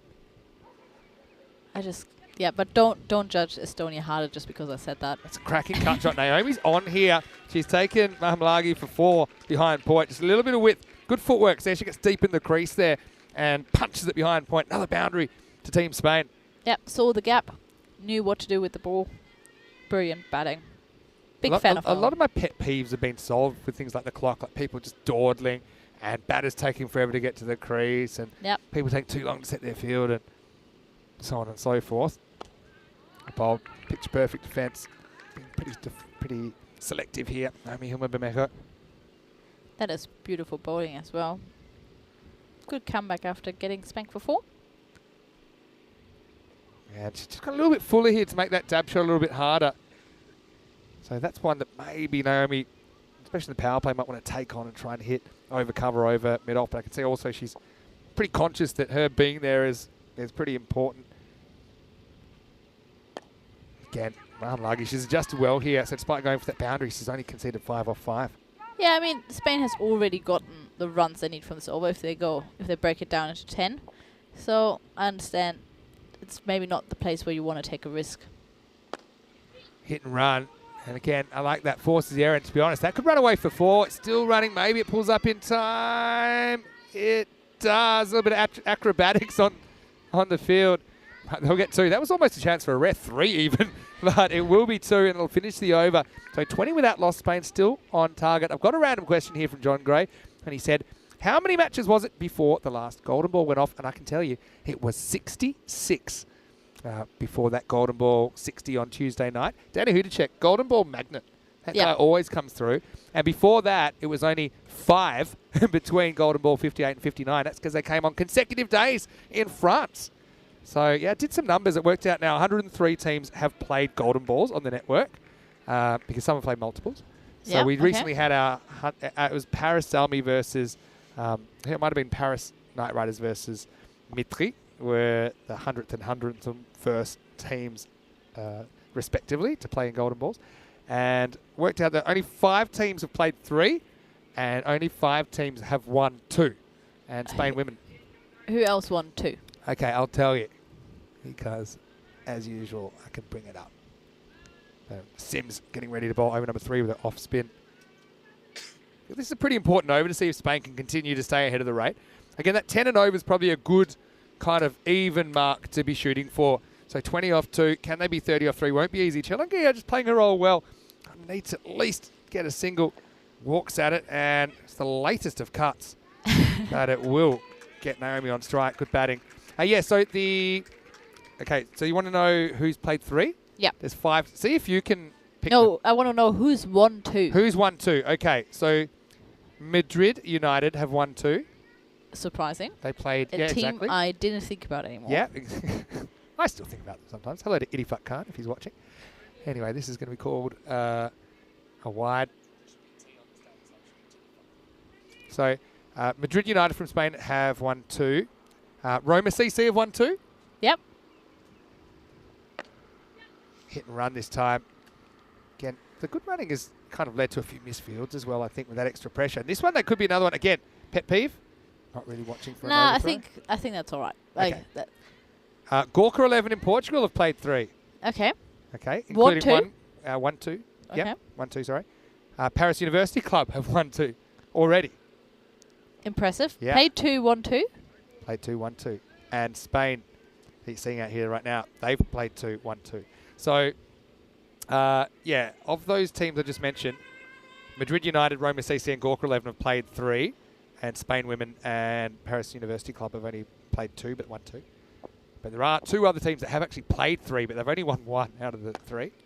And those teams are United in Czechia. Yes. Love United. They're always good for a golden ball. They had 2 in their first series, including the infamous, or famous, I should say, sneak ball back in 2021. They're always entertaining golden balls as well when they're Rocked involved. the ECN world.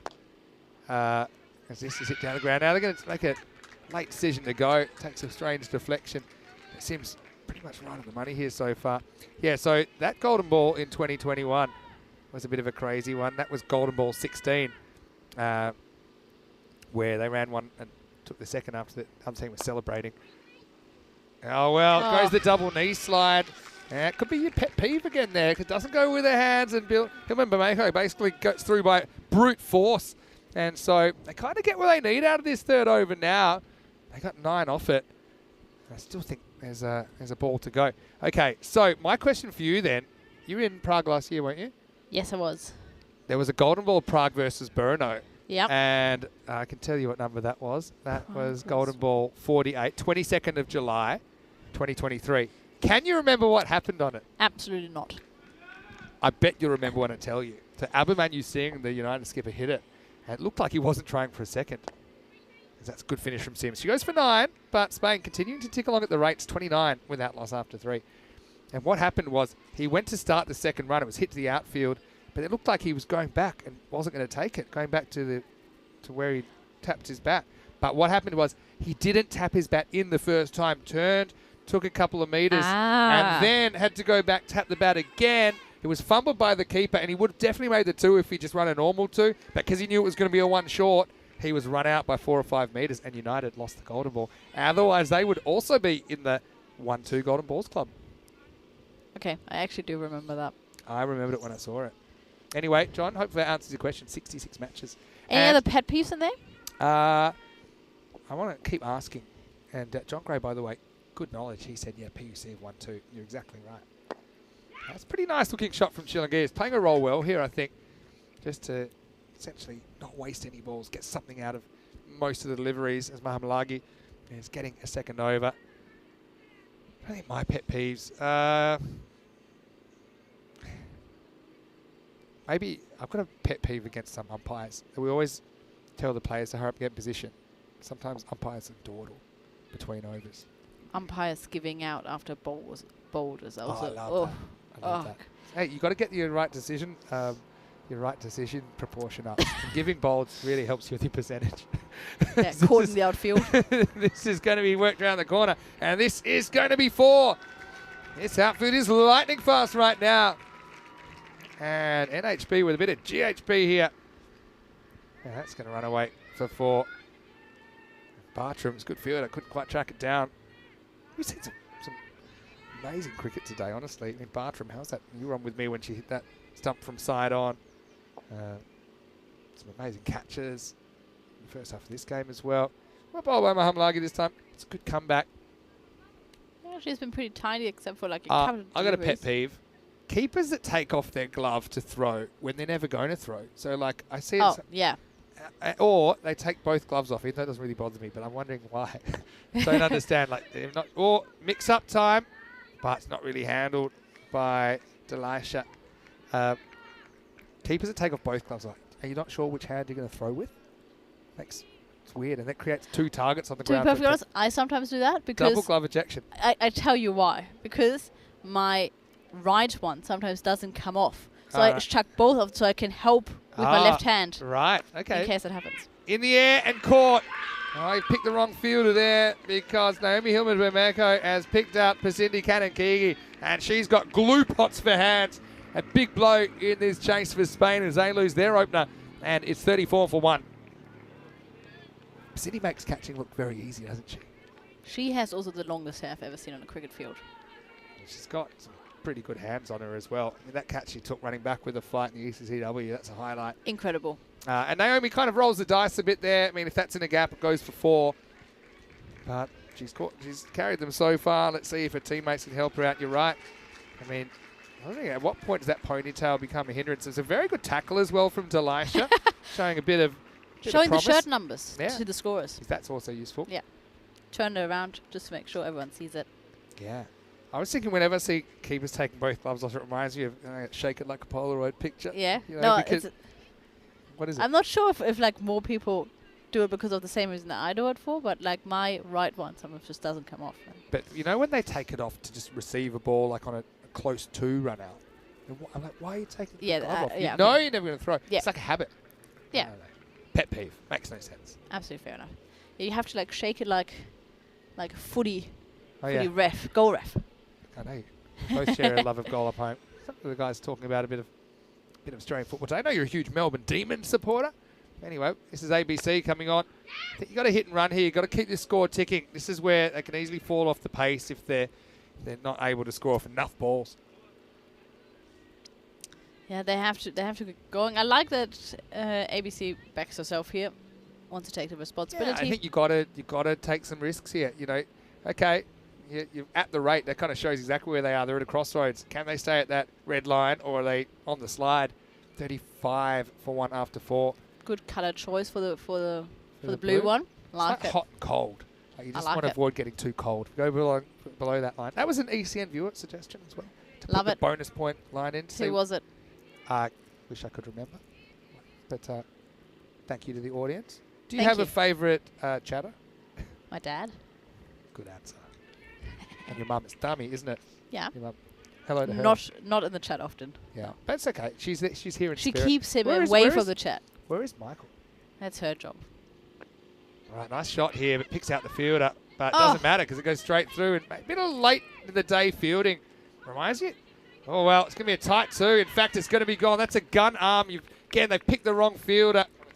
But that's Amelia Bartram, I think, that has fired in the throw. And again, taking calculated risks. But I suppose this one doesn't pay off because, look, the keeper does not have to move. Joe Managi's got the gloves this game. She's not even in the picture.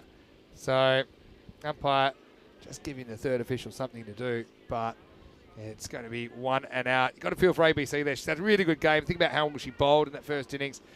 And taking the game on, but just gets undone by a wonderful piece of outfielding. And it's 36 for 2. Yeah, haven't talked about it yet properly. Ishara, for the first time, taking the gloves. Yeah. Must be difficult being the second keeper behind somebody that's as talented as Mednara. Yeah, like, definitely. She's incredible. So great to see that they have more talent in the side. Yeah, and she looks very comfortable with the She's been gloves getting on. some opportunities, I've noticed. I guess you're right about that. It is tough. But also, one thing about being kind of, I suppose, down the pecking order a little bit is you can learn a lot. And she's still a young player. And obviously, the more experience she gets, the more she can learn off Mednara, the better. Mednara's very, very comfortable with the gloves.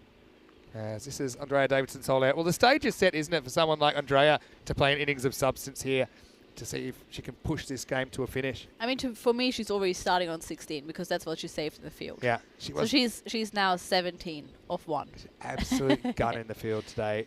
And she was fielding into the sun. It was all these things combined that made it a really tough area that she was covering out to the right of screen.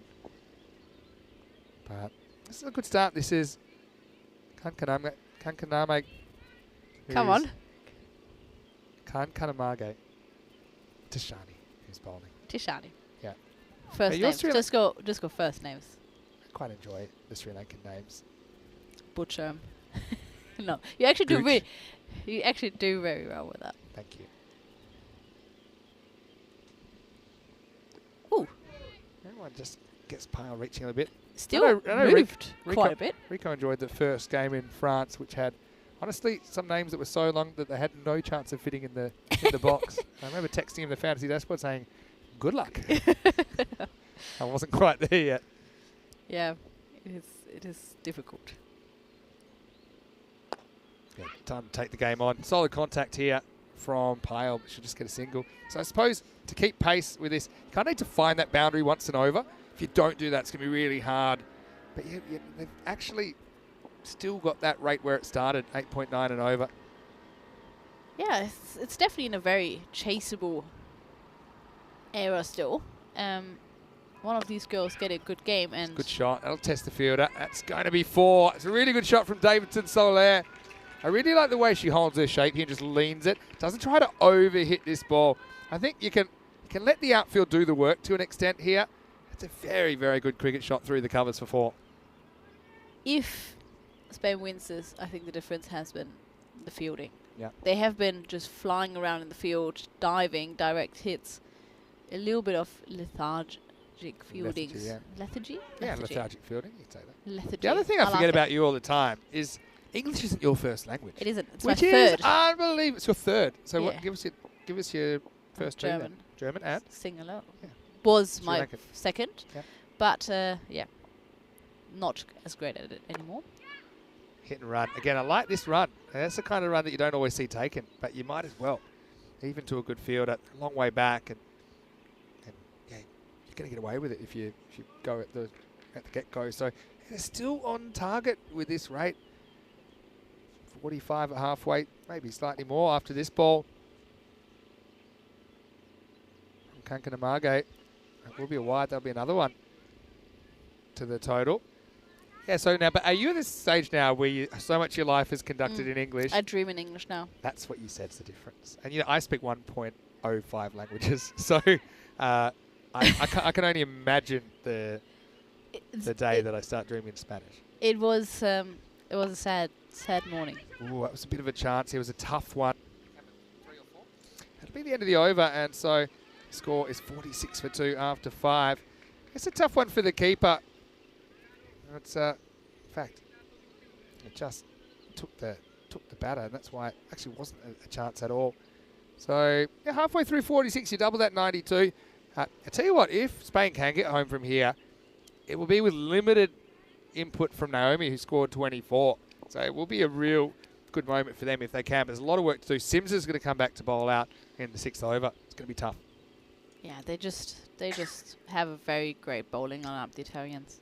But I like, this is something I've seen in the last year since I've seen this Spanish women's team, is that they're more prepared. It's got to be busier. They know they're probably not going to smash a lot of boundaries, they'll probably hit the Gundy balls for 4 or 6, but the balls that are on target, they're happy to just take the one, keep score moving, whereas before they were kind of getting bogged down a bit more. That's a good example there. And even that, taking the wides when they're on offer. So 2 runs off this over already.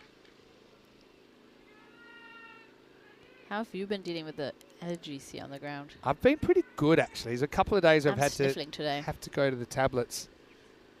But for the most part, I've been good. I've had my times, as you know, in Brescia. That's well bowled. That's almost causing Pyle do the split.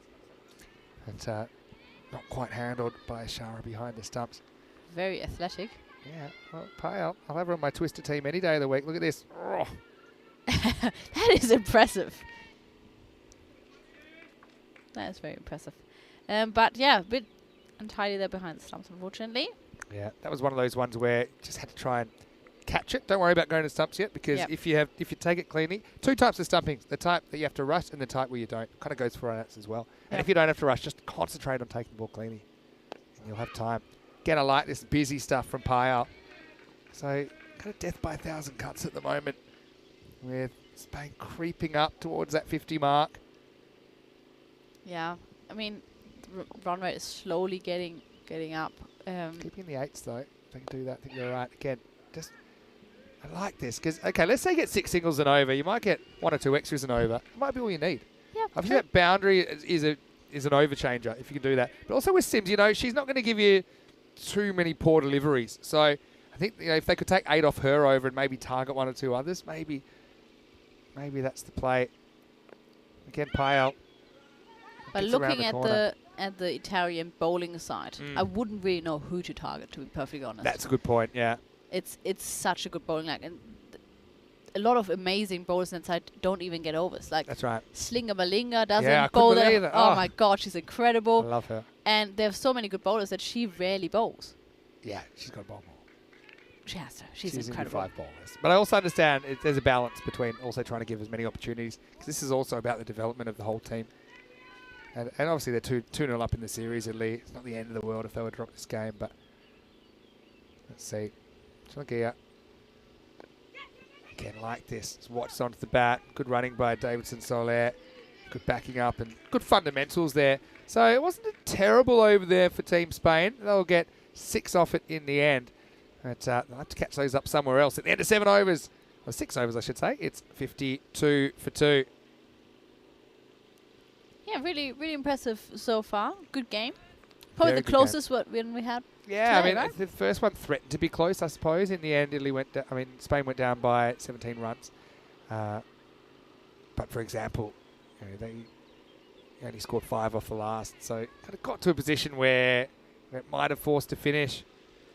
I feel like it's going to need 1 over where Spain have a big win and kind of get a 15 or something like that. And where's that going to come from? Not so sure. As looks like they were going to go to Mahamalagi, but she's already bowled 2 overs, so that probably isn't going to happen. That's one thing we've never had that I thought, speaking of crazy stuff that's happened, have we ever had someone bowl a 3rd over or try to and Yes. get away with it? Not get away with it. Okay. Try to. Okay. Looks like it's going to be Delisha who's going to bowl over number 7 and be the 5th bowler here. We did have a team in a short match only bowl 4 bowlers though. Yes. When they were supposed to bowl 5, like an 8-over match, and then Yeah. they bowled. It was a while before we changed the conditions. It was in Bulgaria last year, Mm. and we didn't clock it. Anyway, here we go. That was with impressive. over number 7. Again, this is going to get past the fielder and it's going to spin away from Chatarika. So there's the boundary. Tania Kara gets worked away. Got to say, I really like Chilangi. She probably knows she's not going to just be hammering 6s 100 metres down the ground, but she's very smart. She knows her own game, and most importantly, she's making contact with a lot of balls. So very few dots for Pyle in this innings, and that was a nice little work away. Tested the field, and yeah, they've been putting pressure on the field, and Italy have cracked occasionally in this last game of the day. And it is quite short boundaries plus quick outfield plus the Italian bowlers do have a bit of pace, so Yeah. why not I think just use? There's a bit of a range in our women's cricket, 40 to 45 metres. These are around about 43. I think Yep. it's perfect, honestly. I think it's been set perfectly today for this series. This went around the corner. That could run away as well. There's nobody at fine leg. That's another boundary. Well, we talked about the fact they kind of need a big-ish over. We said 15. Well, there's 8 off 2. Pyle, again, really good footwork, manoeuvred herself into a position where she could help it round to fine leg and target that gap. Yeah, we were talking about it before when the Italians were batting, that due to this awkward bounce that this pitch is creating, it is a bit uncomfortable for the height of the Italians, but Yeah. due to the Spanish pace being a bit shorter, it's actually a really nice length to pull Yeah, and cut it. Horizontal bat shots. Yeah, it's very So- smart batting. They still don't have that fine leg. I wonder if she might target it again. Because she's got really good hand-eye coordination, Pyle. I like the way she goes about her cricket. She loves her cricket. It's really obvious. She's setting a high standard for herself. She does try it. This goes over the stumps, I think, so that won't be a wide. But, I mean, right idea. Takes a bit of a risk, to be fair. That could have easily knocked the pegs over. So, yeah, one step at a time. 28 off 21. Spain actually 59% favourites right now. Interesting. That is But interesting. I don't mind it. I mean, both batters are doing pretty well at the moment. Wow, where did that come from? Reverse time and cuatro carreras. Oh, Pyle. I don't know how often she plays this one. She saw it played off her. And you know what they say, sometimes you see it, sometimes you do it. She gets 4, 3rd boundary in the over. It all happens in the 7th. She is making sure Spain is getting there. I love it. She's just cool as a cucumber, Pyle. That's the thing. Experience. Oh, yeah. We were talking about it. Just an experienced operator. This is such an interesting game right now. Edge of your seat stuff. I'm on the edge of my seat. Pyle, yeah, she's kind of more experienced than some others, but honestly. No, I mean, like, I think even though maybe her international career wasn't as long, like I think she's played a lot of cricket. Now she's bowled, so she tries it once too often. Credit to Delisha. She challenges the stumps. So Pale, again, don't mind the idea. One of the things about this format of the game, and I'm saying this, I think more and more, I think the women's teams are realising, you have to risk wickets to score runs. Okay, they're not happy to lose Pale there, but she does get 3 boundaries before she goes. I think that's a decent trade-off because she keeps them ahead of the rate. But she'll go for a pretty well put together 15, and the score now, pardon me, it'll be 19 if you had the last boundary. 19 for her, and it's 64 for 3. Yeah, and I mean, Uswa Saeed is coming in, and she is still a very recognised batter. She has the abilities to score boundaries. She has the abilities to run quick singles and get the ball away. So I don't mind that she's taking the risk there. Yeah, exactly. And I suppose you could talk kind of technically about that. First, obviously you'll see that she got a good reception from her teammates. Kept Team Spain in the game. I suppose that's one of those times she's probably on the move too much. And even if she'd stood still, maybe taken a little step across, she'd stayed a little bit more still. That's the shot. You don't have to swing it. It's to get some bat on it and let the ball do the work. But anyway, credit to Delisha, who's had a pretty good day as well with the bat and the ball. And here's Rambo. That's Uswa Saeed coming out at number 5. So 50-50 game right now. Are the Golden Girls going to do it again? It looks good. What is also interesting is the time. Yeah, so they'll have 8 minutes to bowl 2 overs. Yeah. So, I mean, that seems fine, but if you bowl a whole bunch of extras, for example, let's see if they have 11 players or more on the field as well. That was a pretty unusual one this morning. Yeah, I thought I saw it over so far. Although it has happened before. I was told by my husband. Milan 2 years ago. Yeah, I think I remember Last that as year. well. Yeah, 64 for 3 then after 7. Let's have a look at what's coming up tomorrow here in Brescia. And it is day 2 of this ECI and ECI-W series. And we'll have 3 for the men, 2 for the women tomorrow to finish their 5-match respective series. Join me for my last day in Brescia, last day for a little while in Italy. We will be back in August. It starts at 7:15 a.m. GMT, which is 9:15 in Central Europe, and 12:45 p.m. in India. And I know that Spanish men will be hoping for a much better day at the office. I think they'll be better for the run. But we'll head into the 8th over now. It's Kumuru who's coming on to bowl it. And this is where Davidson Soler just got to remain busy. Don't forget also it's final day in the Medina Cup tomorrow as well. Just the one match there, T20 International between France and Belgium. That will decide the cup. And so those teams did fight out a super over yesterday. France winning the return clash today. Pretty good shot. Well, she didn't take the 1, but she will get 4 here. So you break it up. You need 8 and over. Well, there's 4 of them. And Andrea, we said it when she first came in. I know she's had a little bit of a disappointing day with the batting and the bowling. She's fielded outstandingly. But this is a real opportunity for her to carry Spain to a memorable victory. And so far, so good. She moves to 12. Yeah, I think if Spain want to grab that win, these 2 batters probably have to do it for them. Yeah, I mean, yeah, these are the last of what I called it, kind of a big 5. Obviously deeper out of the side of the slight injury. She's been good today as well. It's a bit wide, so that all helps. So, yeah, I'm breaking it down 8 and over. If you get more, that's a bonus. Less is going to put a lot of pressure on. And Uswa, it's important that she's in position to run as well, that she backs up and is confident. Yeah, also as a good cricket brain, but so does the Italian captain here. Hit and run. Former captain. And also think about who they've still got to bowl. They're going to come back for 2, and they're going to get it. So again, that's a really good piece of aggressive running. And again, look, sometimes it hasn't worked out. Look at Amy Brown-Carrera, took on a 2 and lost. But I really like the fact that they're willing to take risks to score runs. And that was probably my feedback to a lot of the teams with some of the ECI-W cricket are preserving wickets too much and willing to suck up a lot of dots. That one might have been a wide, maybe not, but they'll take 1. So they've almost got it down to a run and ball. Just have a look at that differential. So it's +2 at the moment, 16 or 14. And Kamudu Pedrick. Yeah, got their 8 runs, still 2 balls to go. Exactly. So anything what's coming now is an extra. It's a bonus. I mean, if you can take 2 and 2. Now, you are going to have to deal with Bartram for an over. I think likely that Delisha will get a second over as well. So that's who you're going to have to deal with. And push and run again. running so easy when you're both on the same page and you're confident. And that's something I'm seeing improving all the time from this Spanish side. Wiswa gets off the mark. Davidson Soler, 15, batting well. Last ball of the over, last ball of the 8th. Nice shot, drawn forward. Again, puts the pressure on the fielder to do the job. Does well, gets everything behind it. And so that'll just be a single, and 10 come off the 8th. It's game on here. Who's got the tingle? It's 74 for 3 after 8. I suppose if there is a goal this time, Naomi won't be bowling it because Spain are batting this time around. Is it the first time they're batting? Yeah, it must be. Yeah. Whew. Ahead. We said they were at a crossroads there after 4 overs when they lost Naomi, and we said, is this going to slide? It hasn't. No credit to the other batting unit. They've hung in there. And you're going to have Delisha here in the 9th. You'll have Amelia in the 10th. 14 away from a memorable win.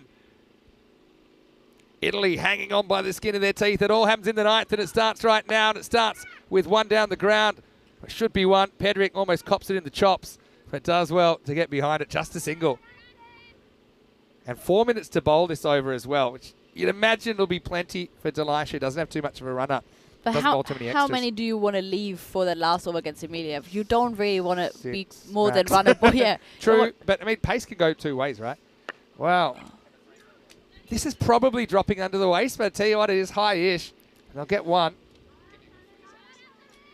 Let's have a look. I mean, does she come out of her crease slightly? That's pretty. It is dropping, but is it dropping quick enough? This is a big call. It is pretty high, and it's been called. Yeah, I think it's probably the right call. That's the thing with Wiswa. She's not slam dunking too many basketballs without a trampoline.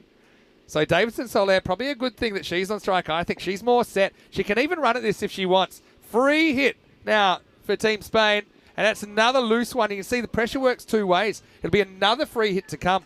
That's probably one to throw the bat at if she could have reached it to maybe get it over the keeper.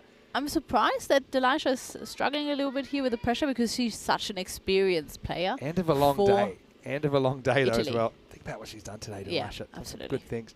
Another free hit. Hits it down the ground. It'll challenge Kamudu, who's up to the challenge. Becomes now 9 off 10. And now they're going to take on dodgy one, and they're not. Yeah, the last thing you want's a crazy run out here because you're in control of the game. Now, whether you stay in control or not, I'm not sure. The other thing is, and they still 3 minutes or so, 2:45, a couple of extra deliveries to bowl. And they're racing the clock as well. Yeah. I mean, 2.5 minutes for 4 balls should be fine, but let's see. If it is only 4 balls, that is. Nice shot by Wiswa. And now they might push for 2 here. They won't. It's well handled out there by Sims. Probably not someone you want to take on. So literally, if you score off every ball from here, you can't lose. That's the way I'd be approaching it. Yeah, you're not trying to hit a boundary, but you're concentrating, I think, on not having any dots. Now, if you get 3 singles here, you leave yourself 5 off Bartram. Now, nice cut. That could get away, and it does. Chases on. Running away. Great effort on the boundary. And they'll get 2. That's all they'll get. So that's a bonus. Great fielding from Team Italy here. Right when it matters suddenly. I've been really impressed. You can see she keeps one hand in the air and pulls it back. No issues with the stop. So 6 off 8. Again, bat on ball and run. That's what you've got to be thinking at this stage. Thriller here in the Grady 80s. Nice looking shot again. Everything is pressure at the moment. Pasindi gets down. One of the best fielders you'll see in ECI cricket. Keeps it to 1. Oh, this is a roller coaster. And don't forget you got Bartram, who's a last over specialist in ECI cricket with the bat or the ball still to bowl. And I'll be curious to see what sort of field that they come up with. So they're actually bringing a few up now. Because I suppose that has advantages and disadvantages. You might be able to get those dots, but also you risk a boundary, especially, for example, the last over when Bartram comes on.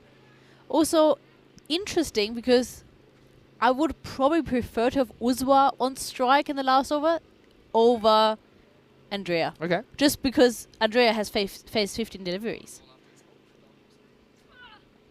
Runs at it, gets a piece. Can it be stopped? Kamudu's been busy out there. They'll get 1. Kamudu has to throw from a sitting down position.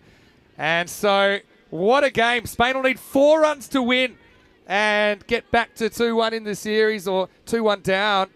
Bartram, scene set for her for some heroics. And you know what? Scene set, I got to say, if there's 3 off this over, which isn't out of the realm of possibility, we could have Golden Ball 61. The Golden Girl's back. And Mia, it is your birthday. It's the best present you can hope for. But Team Spain, they don't want to get that far. They want to get these 4 runs. Suppose now, think of all the ways you could get a 4 that wins you the game. So a little edge or something like that that goes to the boundary. You know, you lose control of one that goes to the boundary. It isn't Bartram, though. It's going to be Kumadu Pedrick to bowl. And are you a bit surprised with that? Very surprised. I mean, I guess they're putting trust in experience here, although Amelia is a very experienced Similar player. bowler that's been milked lately, though. That's the only thing. Yes, surprisingly. All right, so look, 4 to win. Again, if you score off every ball, you can't lose from here. They bring the field up to an extent, but there's still a fair bit of open space on that offside. Thriller here to finish the day in Brescia. And starts with a wide. And I was going to say pretty well left, but did have a dip at it. Pressure in Brescia. So 3 to win now of 6 balls. And it has been a long day. Think about how long these players have been here. Something like probably 12 hours now. They left at 7 this morning. Yeah, and now it's almost 7 in the evening. So can Spain overcome the blue bogey for the first time? Lost 3 times to them in the ECI-W. Lost twice to them today already. Is it victory at the 6th attempt? Hit straight. And it will get through, and it'll be a win to Team Spain. A great moment in their history. And they stay alive in the series. And what a partnership there by Andrea Davidson-Soler and Uzwa Saeed. And that last ball disappears down the ground. It wasn't handled. And Rambo shoots down the opposition to finish things off. Spain take a memorable victory. They get there with 5 balls to spare. Very impressive and great to see how excited the Spanish girls are here, but also good to see the Italian girls getting together, having a little chat about it. Yeah, for sure. You know, and the thing is, you're going to get tested. And Italy do get tested here. You know, obviously, they mix up their order a little bit. Rested they Metnara. don't play Metnara. But again, that's all part of it. And I think you've got to take your hat off to Spain. That was a real tough chase. I mean, when they lost Naomi at the 4 over mark, you know, you could think they might head south. But I just think it shows how long and how well they've come to kind of be able to rally round and how much they've learned just to be busy there. They were busy, they were selective, they played smart cricket, and they get the win. So at the end of day 1 of the ECI-Ws, it's Italy 2 wins, Spain 1 win, and I'm looking forward to tomorrow with the men kicking things off, 7:15 a.m. GMT, which is 9:15 in Central Europe, 12:45 in India. 5 more matches to finish our Brescia adventure. And what a bit of drama. We didn't have our golden ball, but we did have a little bit of history with the Spanish women's side beating Italy for the first time. That was a beautiful shot straight up in the beginning. Naomi just using the pace of the bowlers. And I will say the Italian field's been pretty good today, but there were a couple that got away. I think partly that was due with the pressure that Spain were putting on them by challenging them for singles and just a few other things. I think it comes down to the fact that they just didn't miss too many balls in this innings. They had a lot of bat on ball. That was the Pasindi catch and spin around. But yeah, when it came down to it, there were some moments. And look, I go back to this. Amy Brown-Carrere, you might say that's a waste. But again, at least she got out trying to advance the score. And it was just a good throw from Bartram that gunned her down. But then Chilongia, I think that she was absolutely brilliant out there. How about this for the reverse? And actually, those 3 boundaries, even though she got out straight after, that was essentially what put them well ahead in this chase. Yeah, she gave the incoming batters an opportunity to win this without having to take too many risks, and that won the game for them. Yeah, well, you did get your golden ball, but you certainly got a pretty entertaining game. I mean, I love the fact that, you know, even though not everything went Italy's way, they were throwing themselves around. That one just kind of shot, though, on the fielder, and Uzwa Saeed hits the winning runs. But the player of the match for this one is none other than Andrea Davidson-Soler. And it just shows you Andrea had a rough start to the day, but she comes back and ends up being a little bit of history there as she helps her team get across the line. 24 for Naomi Hillman-Bermejo, put on a good partnership with Chilongia. It was a team effort really there in the batting. Amy Brown-Carrere got run out, tried an extra run, but what a good innings that was from Davidson-Soler with 21 not out for her. Saeed came up with her boundary, her only boundary, but it was the winning run. As far as the bowling went, can't really criticise them too much. I think Maham Lagi was decent, 1 for 13. 1 for 22 for Tilasha Naniakara. But they just couldn't quite defend that total of 87. So Spain, staying alive. You can just feel the emotion there. Obviously, some of the parents and supporters around, they must be feeling on top of the world right now. Yeah, still a little bit of surprise that they didn't go with Emilia Bartram for the last over. Yeah, I mean, I was a little bit surprised with that. But look, Mita, happy birthday, okay? You're getting sunshine. I know you've got a beautiful place that we're going to go tonight and maybe have a few... well, it depends on the night, Captain. Well, I guess I'll leave it to me. But I've got to say, thanks so much for your company out there. I hope you've been entertained by all the cricket on ECN, not only here in Brescia, but also the Medina Cup, which is coming to its conclusion tomorrow with the final. Just look one more time at the fixtures. We've got the men kicking things off. And, well, to be honest, the Spanish women were able to do something the Spanish men weren't able to do, win a game. So the men will have the right of reply tomorrow, playing the first, third and fifth game. The women will play in the second and fourth. Ultimately, that'll finish those 5-match series. Don't forget, in France tomorrow, we also have the final, which is France versus Belgium. That starts at 11, which is Central European time, I should say. There we go. Super over. That's it. Super over rematch there, 2:30 in India. That will get going. So you can put 2 screens on, but then you'll be able to come and join us after that. High five. Good birthday. Good cricket. Pretty good birthday. Competitive stuff. So Absolutely. Congratulations to Spain. Look, take nothing away from Italy as well. They played a great day as well, and they will go in with an advantage. But again, this is ECN and anything's possible, and you're watching it in real time here. What a great moment for the Spanish team. But Italy, despite that, I think they win the day in both the men's and the women's. Big thank you to all of our crew at Spring Media, to all the supporters that have come down, to the umpires, the officials, everyone here at the club who made this happen. But on behalf of everyone at the European Cricket Network, I want to say to everyone out there, if you like what you see, give us a thumbs up, subscribe, tell your family, tell your friends about the European Cricket Network. Don't forget our social media at European Cricket and our website, europeancricket.com, because it's madness and it's only just beginning. Happy birthday. Last word from you. Happy birthday to Andy House. Yeah, happy birthday, Lunchy. We haven't got you. We'll have one for you tonight, but in moderation from everyone here at the European Cricket Network and the European Cricket family. Stay happy, stay safe, and stay sane, because the cricket's coming thick and fast. Here's some of the highlights today. We'll see you tomorrow for more ECI in Brescia. For now, hasta mañana. Feliz cumpleaños!